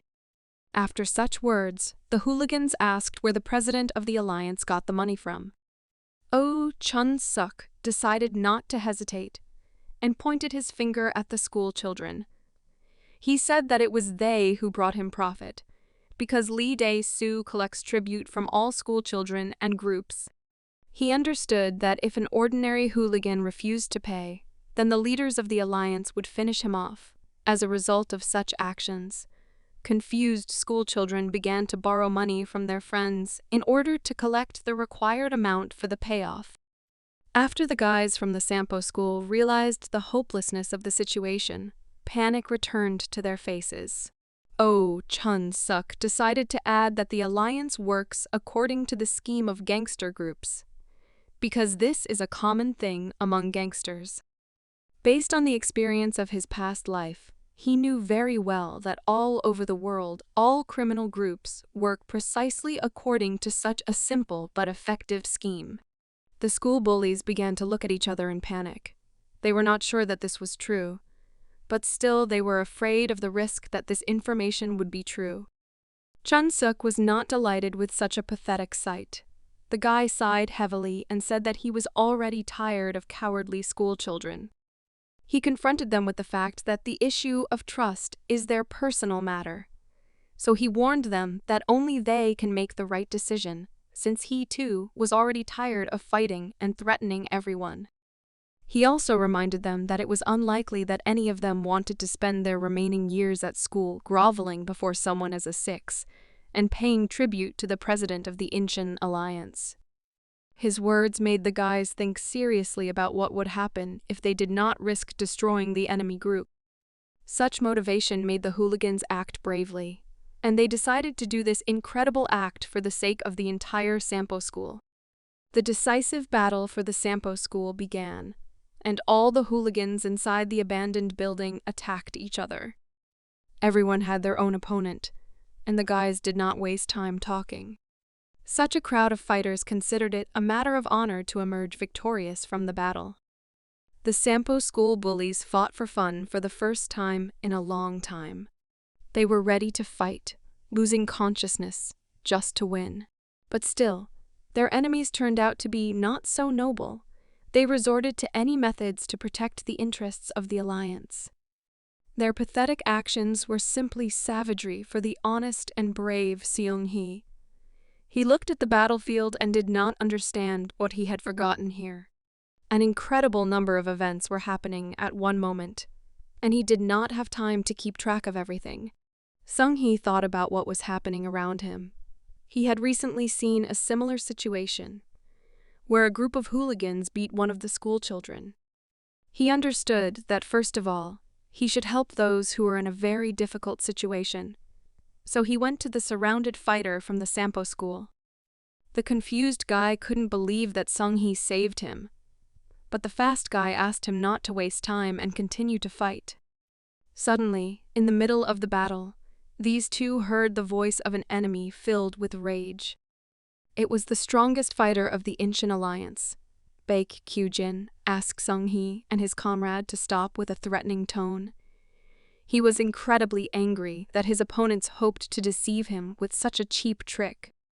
This monster had already beaten several children from the Sampo school, but his anger did not disappear, and he was ready to destroy all his opponents. Seung-hee began to worry. He remembered very well this guy, who he once fought against. During their last meeting, he did not have a single chance of winning. Baek Kyujin sensed the weakness of his opponent and immediately rushed at him. Seung-hee understood that this attack was so fast that he would not have time to dodge, so he simply became defensive. The strongest fighter and leader of the Incheon Alliance struck his blow against the enemy. But he didn't have time. It turned out that his blow was easily blocked. It turned out that Oh Chun-suk had joined them. He was surprised with a grin that Baek Kyujin was so angry, because before he had always seen him with a calm face, and such behavior did not look like his style. The strongest fighter of the Alliance was filled with rage. He loudly shouted the name of his enemy. The already well-beaten bully from the Sampo school said with offense that Chun-suk was late. But the coolest guy in the school replied that all this time he was busy fighting with the leaders of the group. It turned out that he had already managed to defeat one of the strongest fighters of the Alliance. He had to work hard, but still he again managed to cope with the biggest guy from the opposing team. While he calmly talked about what he had already done, his opponent was beside himself with anger and began to blame the student for everything that was happening at that moment. Chun-suk continued to joke with his opponent. He waved his hand and said that they had one unfinished business. After these words, he called his opponent a pathetic loser and asked him not to fight as clumsily as last time. Baek Kyujin was seething with rage and promised that the guy would regret his vile act. But after a moment, Chun-suk was distracted and saw the one who made his rage awaken. It turned out that the president of the Incheon Alliance, Lee Dae-soo, had already woken up and began to think about how to escape from the battlefield. Seeing this, Chun-suk furiously shouted the name of his opponent with all his might. Lee Dae-soo felt afraid of his formidable opponent. Baek Kyujin and Seung-hee realized what was going on. They began to think about how to help their comrades. Lee Dae-soo stood up and looked around. He understood that things were bad for the Alliance, and he should run away to a safer place. Like the last rat, he abandoned all his comrades and ran towards the exit from the abandoned building, which became a battlefield between hooligans. Chun-suk could not allow this to happen and immediately went in pursuit, despite the fact that Sung-hee tried to stop him. The schoolboy warned him about the danger for a reason. After a moment, Chun-suk noticed a fist that was pointed in his direction. He miraculously managed to react to such an unexpected attack from an enemy filled with anger. The strongest fighter of the Alliance, first of all, wanted to fight a truly worthy opponent. He was angry with the toughest guy of the Sampo school and therefore could not let him go. The guy told his enemy that they had unfinished business. Chun-suk was not himself and shouted that he would come back to him and deal with him later. But this answer means nothing to the angry bully. He replied that he would not let him go. So if Chun-suk wants to pass, he will have to step over him. While they were trying to resolve the conflict, Chun-suk was losing precious time because Lee Dae-soo was trying to hide from them. It turned out that Chun was not alone and was stopped by Sung-hee. Despite their conflict in the past, the guy was ready to challenge the strongest fighter of the Incheon Alliance, so that the rest of the guys could cope with the president of the criminal group. The angry Baek-kyu-jin could not allow this to happen. He desperately wanted to fight with the coolest guy in the Sampo school, so he angrily asked Sung-hee not to interfere. But the guy didn't chicken out and said that he would take on the guy in the red jacket. Chun-suk could not believe that the schoolboy whom he had previously caused a lot of pain came to his aid. Still, he decided to ask him again if he was really sure of his decision. The enemy's gaze seemed inhuman, but a fighter like Sung-hee could not retreat from the battlefield. Chun-suk came closer to his comrade and said that the guy with the scar was crazy with anger. And besides, he reminded Sung-hee that he had already lost to him once. The schoolboy remembered that evening and clenched his teeth nervously.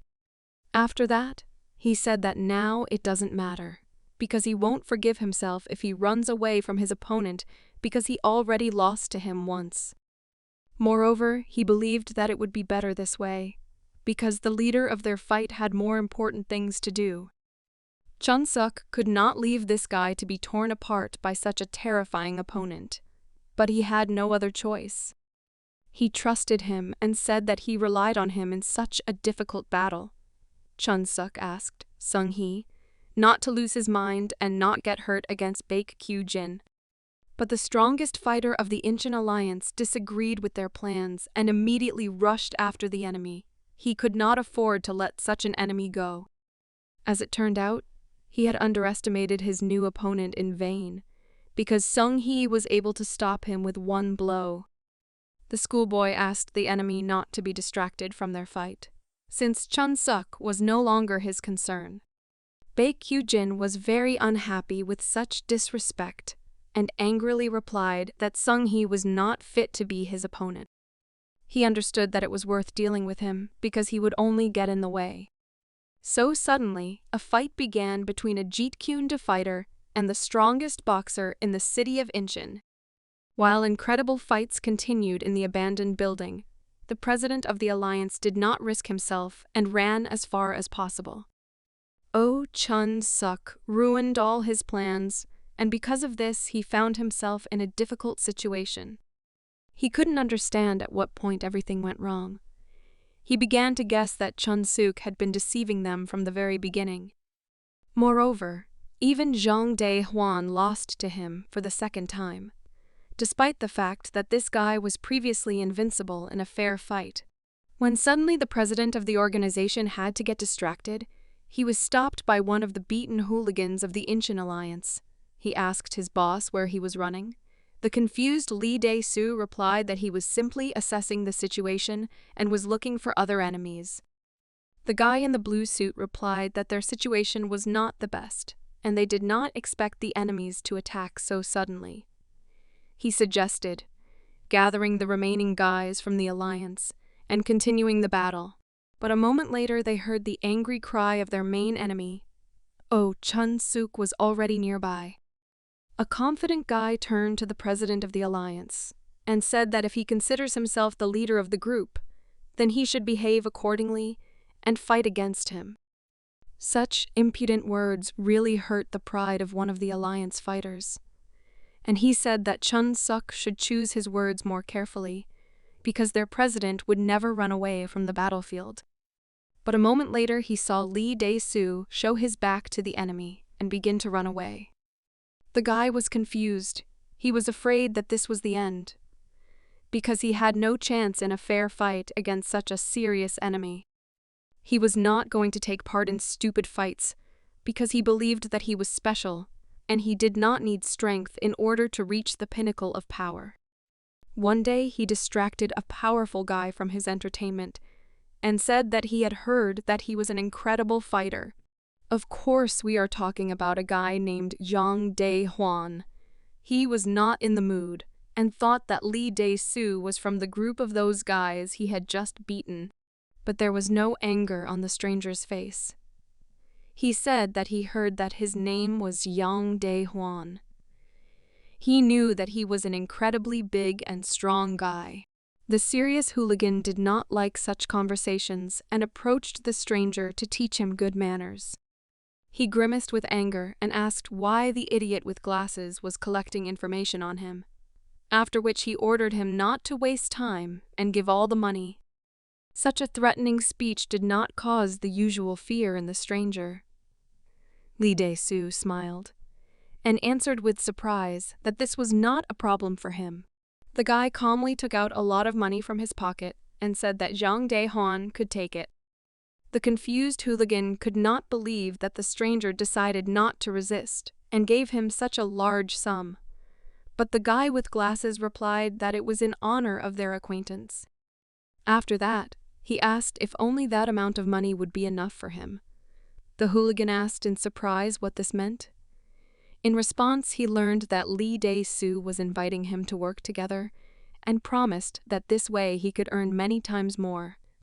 Besides, he promised him a leadership position in his bully alliance. All his life, Lee Dae-soo believed that all hooligans were the same. He understood that they needed money and power. That's how he was able to get another incredible fighter. He heard that Kyu-jin is the strongest guy among the city's high school students. With the help of money and power, he was able to lure kids from different schools without any problems. He understood that such a promise would work on any hooligan, because these fools know nothing of pleasure from fights and stolen money. He used power and money as bait. But if these options did not work, then he used the power of his fighters, which is how Lee Dae-soo created the Incheon Alliance. Everything was according to plan, but only until Oh Chun-suk appeared in his life. He couldn't even imagine that just one guy could destroy his incredible group. After all, everything started out great, and he was confident that he could get such a fighter into his team. He wanted Oh Chun-suk to become one of the leaders of the alliance that would control all the schools in the city of Incheon. Despite the failure in negotiations, the guy decided to show the bully what it means to be an enemy of the alliance. But even such difficulties did not stop his enemy. Oh Chun-suk did not succumb to any conditions and was even able to sneak into his lair and destroy his brilliant plans. Meanwhile, the rest of the hooligans saw their president fleeing from the enemy. Confused and panicked, Lee Dae-soo ordered his soldiers not to stand still and to stop the enemy. Oh Chun-suk immediately shouted that they shouldn't stop him since he wasn't going to fight them. But still, the stupid guys came to the defense of their president and went to battle against their opponent. The coolest guy in school couldn't believe that he would lose sight of Lee Dae-soo again. While the alliance fighters prepared for battle, their cowardly president ran as far as possible. Meanwhile, the battle between the aspiring Jeet Kune-do fighter and the strongest boxer in the city continued. Despite his incredible speed, Sung-hee could not cope with such an experienced opponent. Even one missed blow already made him stagger. His incredible opponent saw his every move and, before the next blow, ironically said that closing his eyes during a fight was an excellent tactic. The schoolboy lost time and realized that he would no longer be able to dodge. He decided to resort to defense. But after a moment, his opponent stopped and called him pathetic. Sung-hee was confused and thought that he was losing.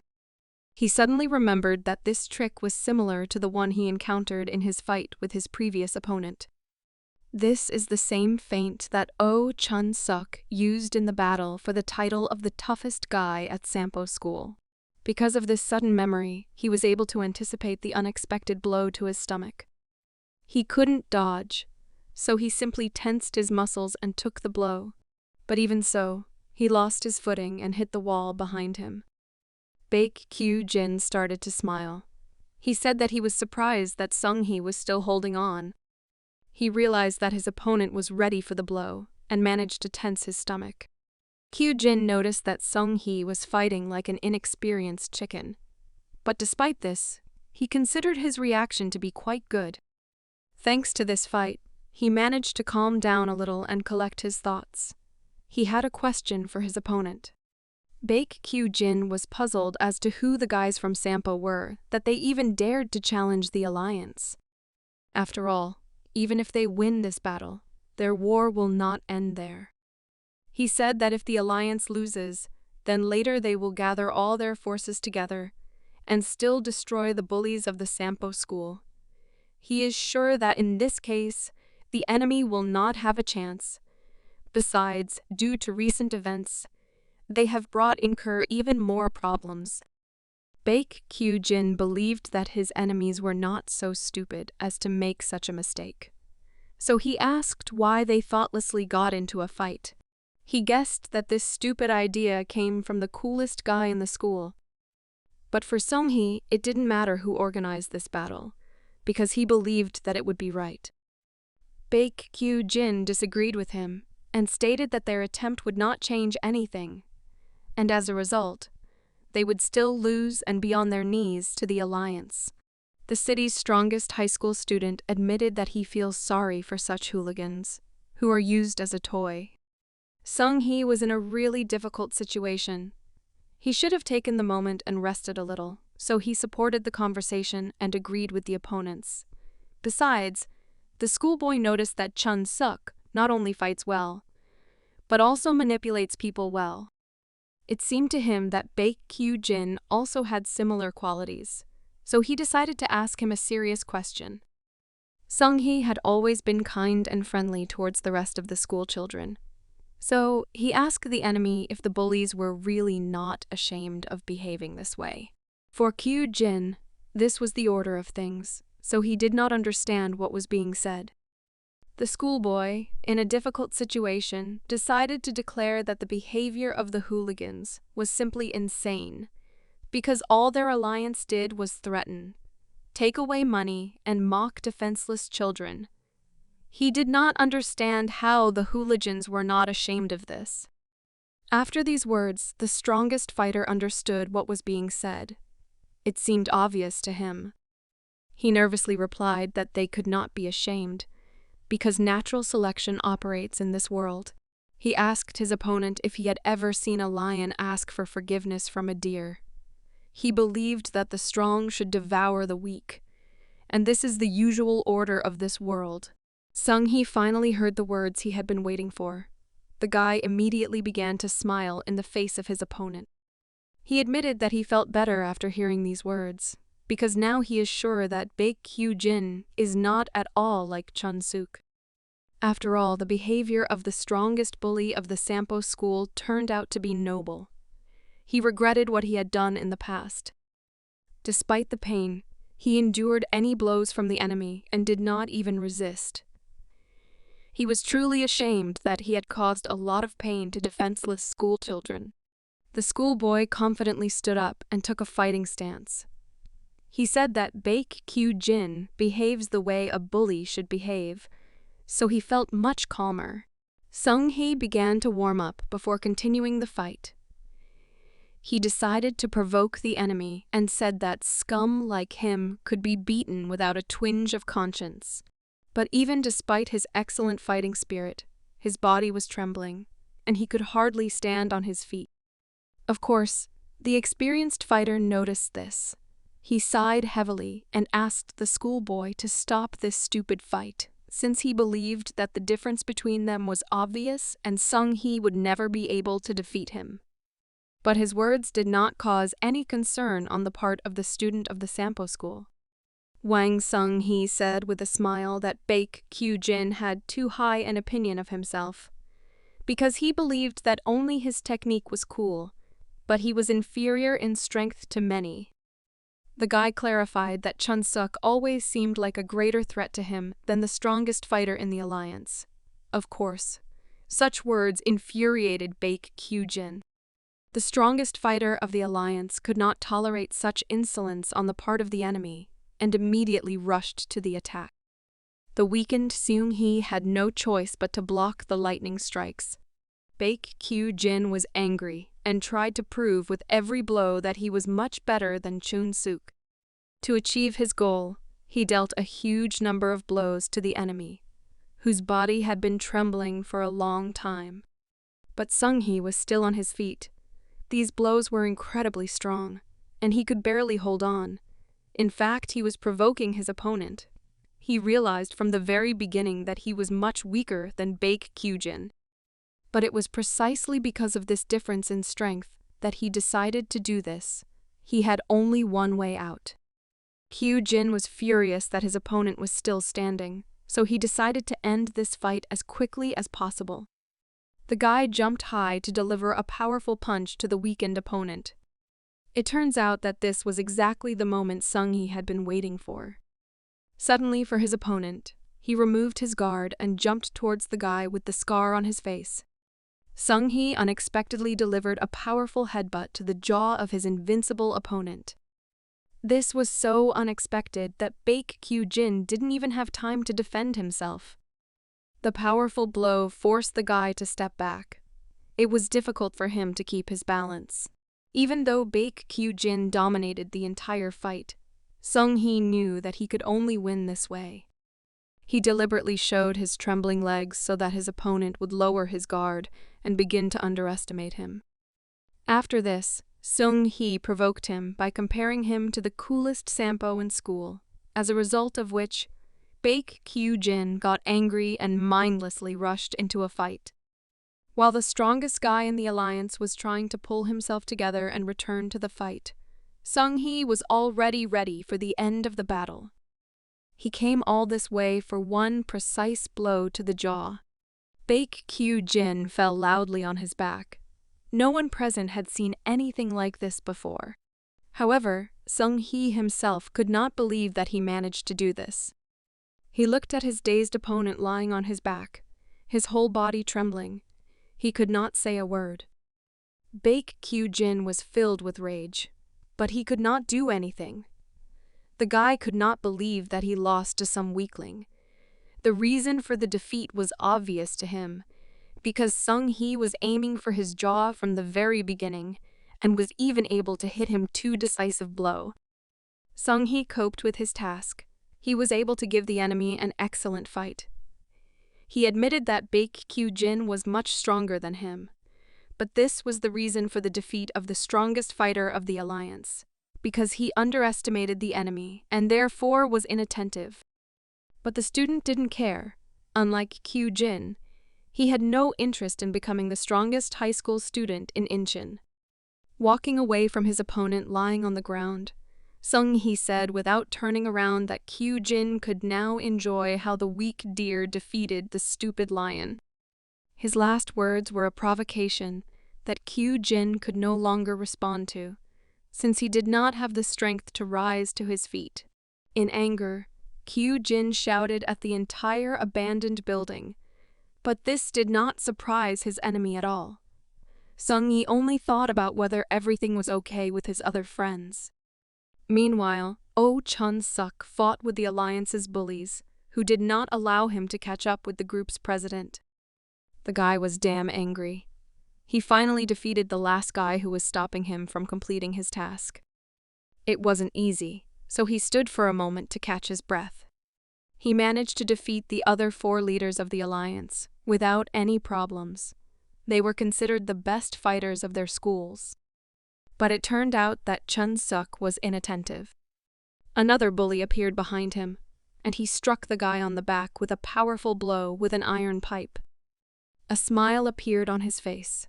He already believed that he had managed to defeat such a terrible opponent. But he was in a hurry. Chun-suk withstood such an unexpected and powerful blow and in response, threw the enemy to the ground. This was the last enemy, and he was already lying unconscious from just one attack from the toughest guy in the Sampo school. Meanwhile, several more hooligans came running to the tired fighter. They were already beaten and worried that they had no chance against such a monster as Chun-suk, because, while pursuing the group's president, he managed to defeat more than a dozen hooligans. Lee Dae-soo hoped until the very end that his guys would be able to defeat such a terrible enemy as Chun-suk. He ordered them to attack the weakened enemy, arguing that defeating him at such a moment would not be difficult. The president was so furious that he began calling his fighters weaklings and unworthy of being in the alliance. This attitude towards his fighters brought a smile to our hero's face. Chun-suk turned to the enemy and said that if he doesn't like something, then he should go fight alone. Of course, Dae-soo did not take criticism in his direction and began to make excuses, when suddenly one of the fighters asked him an awkward question. At this point, the alliance members began to realize that their president was worthless, and all he could do was give orders to the rest of the fighters. The group members had questions for their leader. Lee Dae-soo tried to save himself to the end, and boldly asked the fighters why he was not taking part in the battle. But in response, he heard only the words of his opponent. Chun-suk was surprised that Lee Dae-soo still did not understand one important thing. He believed that money and power, in which the president of the alliance so sacredly believed, were worthless in the end compared to trust. The toughest guy in Sampo school said that despite the complexity of the situation, he is ready to help his enemy. Chun-suk challenged Lee Dae-soo to a fair one-on-one duel. He promised that if he loses, he will loyally serve the Incheon alliance. But if Dae-soo loses, he won't demand anything from him in return. These were ideal conditions, because in this case, he would not lose anything. Chun-suk continued to put pressure on the enemy. He understood that Dae-soo was not able to refuse and simply run away. As a result, the president of the alliance could not resist and agreed to such conditions. The fight between the alliance and the Sampo school hooligans has stopped.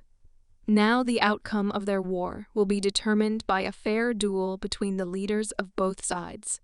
Chun-suk was confident in himself. He stood in anticipation of a great fight. But his opponent was not so calm.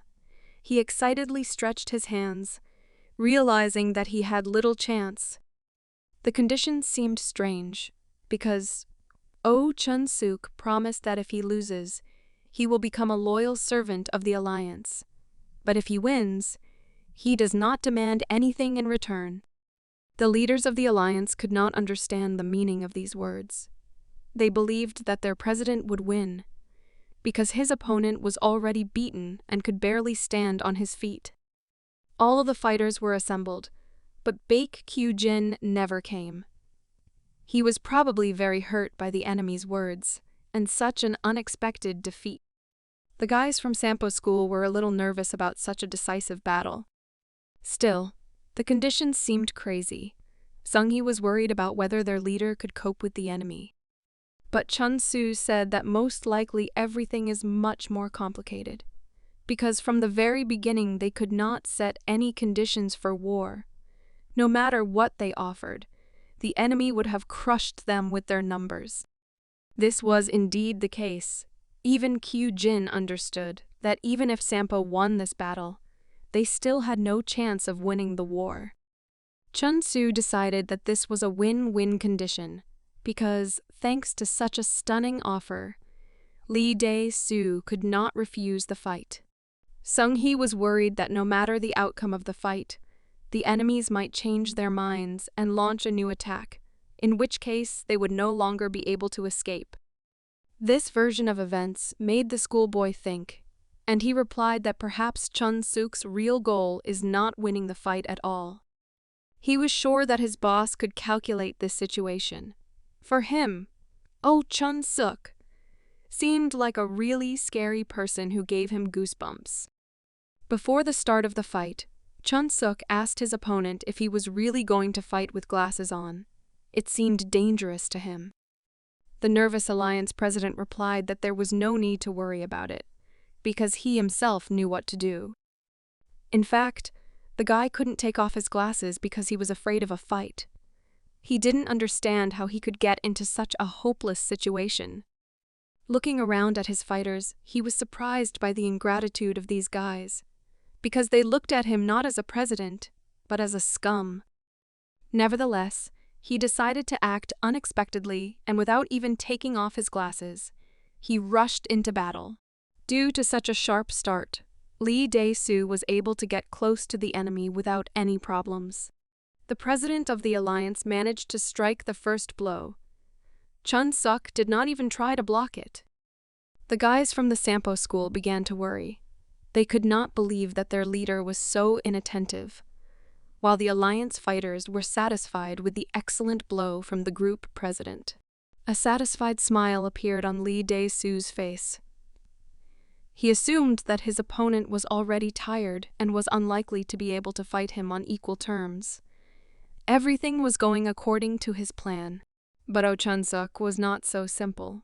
Unexpectedly for everyone, the guy began to laugh quietly. Without wasting any time, Dae-soo launched another blow. He wanted to end this fight as quickly as possible. He believed that he had already won this fight, and said that Chun-suk underestimated him. But it turned out that he was wrong. The coolest guy of the Sampo school caught his opponent's hand without any problems. Lee Dae-soo could not believe that his weakened opponent was able to react to his attack. He tried to remove his hand and strike again, but he was unable to do so. Chun-suk squeezed his opponent's hand tightly. Dae-soo began to tremble in pain. He didn't understand where his enemy got so much strength. He froze in place and couldn't move. Chun-suk turned to his opponent and said that this is his real level, so he should not fight with real bullies. Yet, without his guys, he couldn't even escape from the enemy's hands. The president of the alliance turned out to be completely useless in the fight. The enraged guy, without taking off his glasses, continued the fight with his free hand. In response to this, Chun-suk let go of his opponent's right hand. He dealt a powerful slap to his enemy. Lee Dae-soo's glasses flew off his face from such a powerful blow. The president of the alliance did not expect his opponent to be so fast. The alliance leaders could not understand what happened, because Chun-suk did not fight seriously and just slap. Because of such a blow, Dae-soo became seriously angry. He decided to fight at a longer range and angrily threw a kick. But he did not have time to hit the enemy and received another slap in the face in response. Even the president of the alliance realized that this was not serious, and his opponent was simply mocking him. Chun-suk decided not to waste time catching up and simply caught his enemy by his tie. After that, he once again raised his palm high. The opponent's dominance made Lee Dae-soo tremble in fear. The next blow reached Chun-suk and reached the enemy's face. The guys from Sampo looked at this fight with their mouths open in surprise. Some of them already guessed why their leader chose slaps. Still, a slap in the face is not a technique for fighting, to give a slap. You need to aim only at the opponent's face. Compared to a fist, such a blow is dispersed, so it cannot be called a normal attack and regarded as an effective method of fighting. But the reason for this repeated ineffective action was not for the sake of winning a fight. Chun-suk just wanted to leave an imprint in the memory of everyone who watched such a humiliating beating of the alliance president. He wanted to prove to everyone that this was enough for him to resist the enemy. He showed everyone the huge difference in their abilities. The guy standing in front of the Alliance president made it clear that he was someone whom Lee Dae-soo could not defeat, no matter how hard he tried.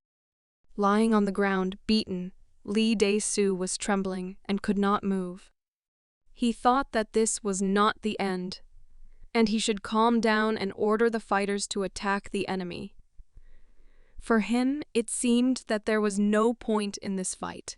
Chun-suk did not waste any time and continued to mock the enemy.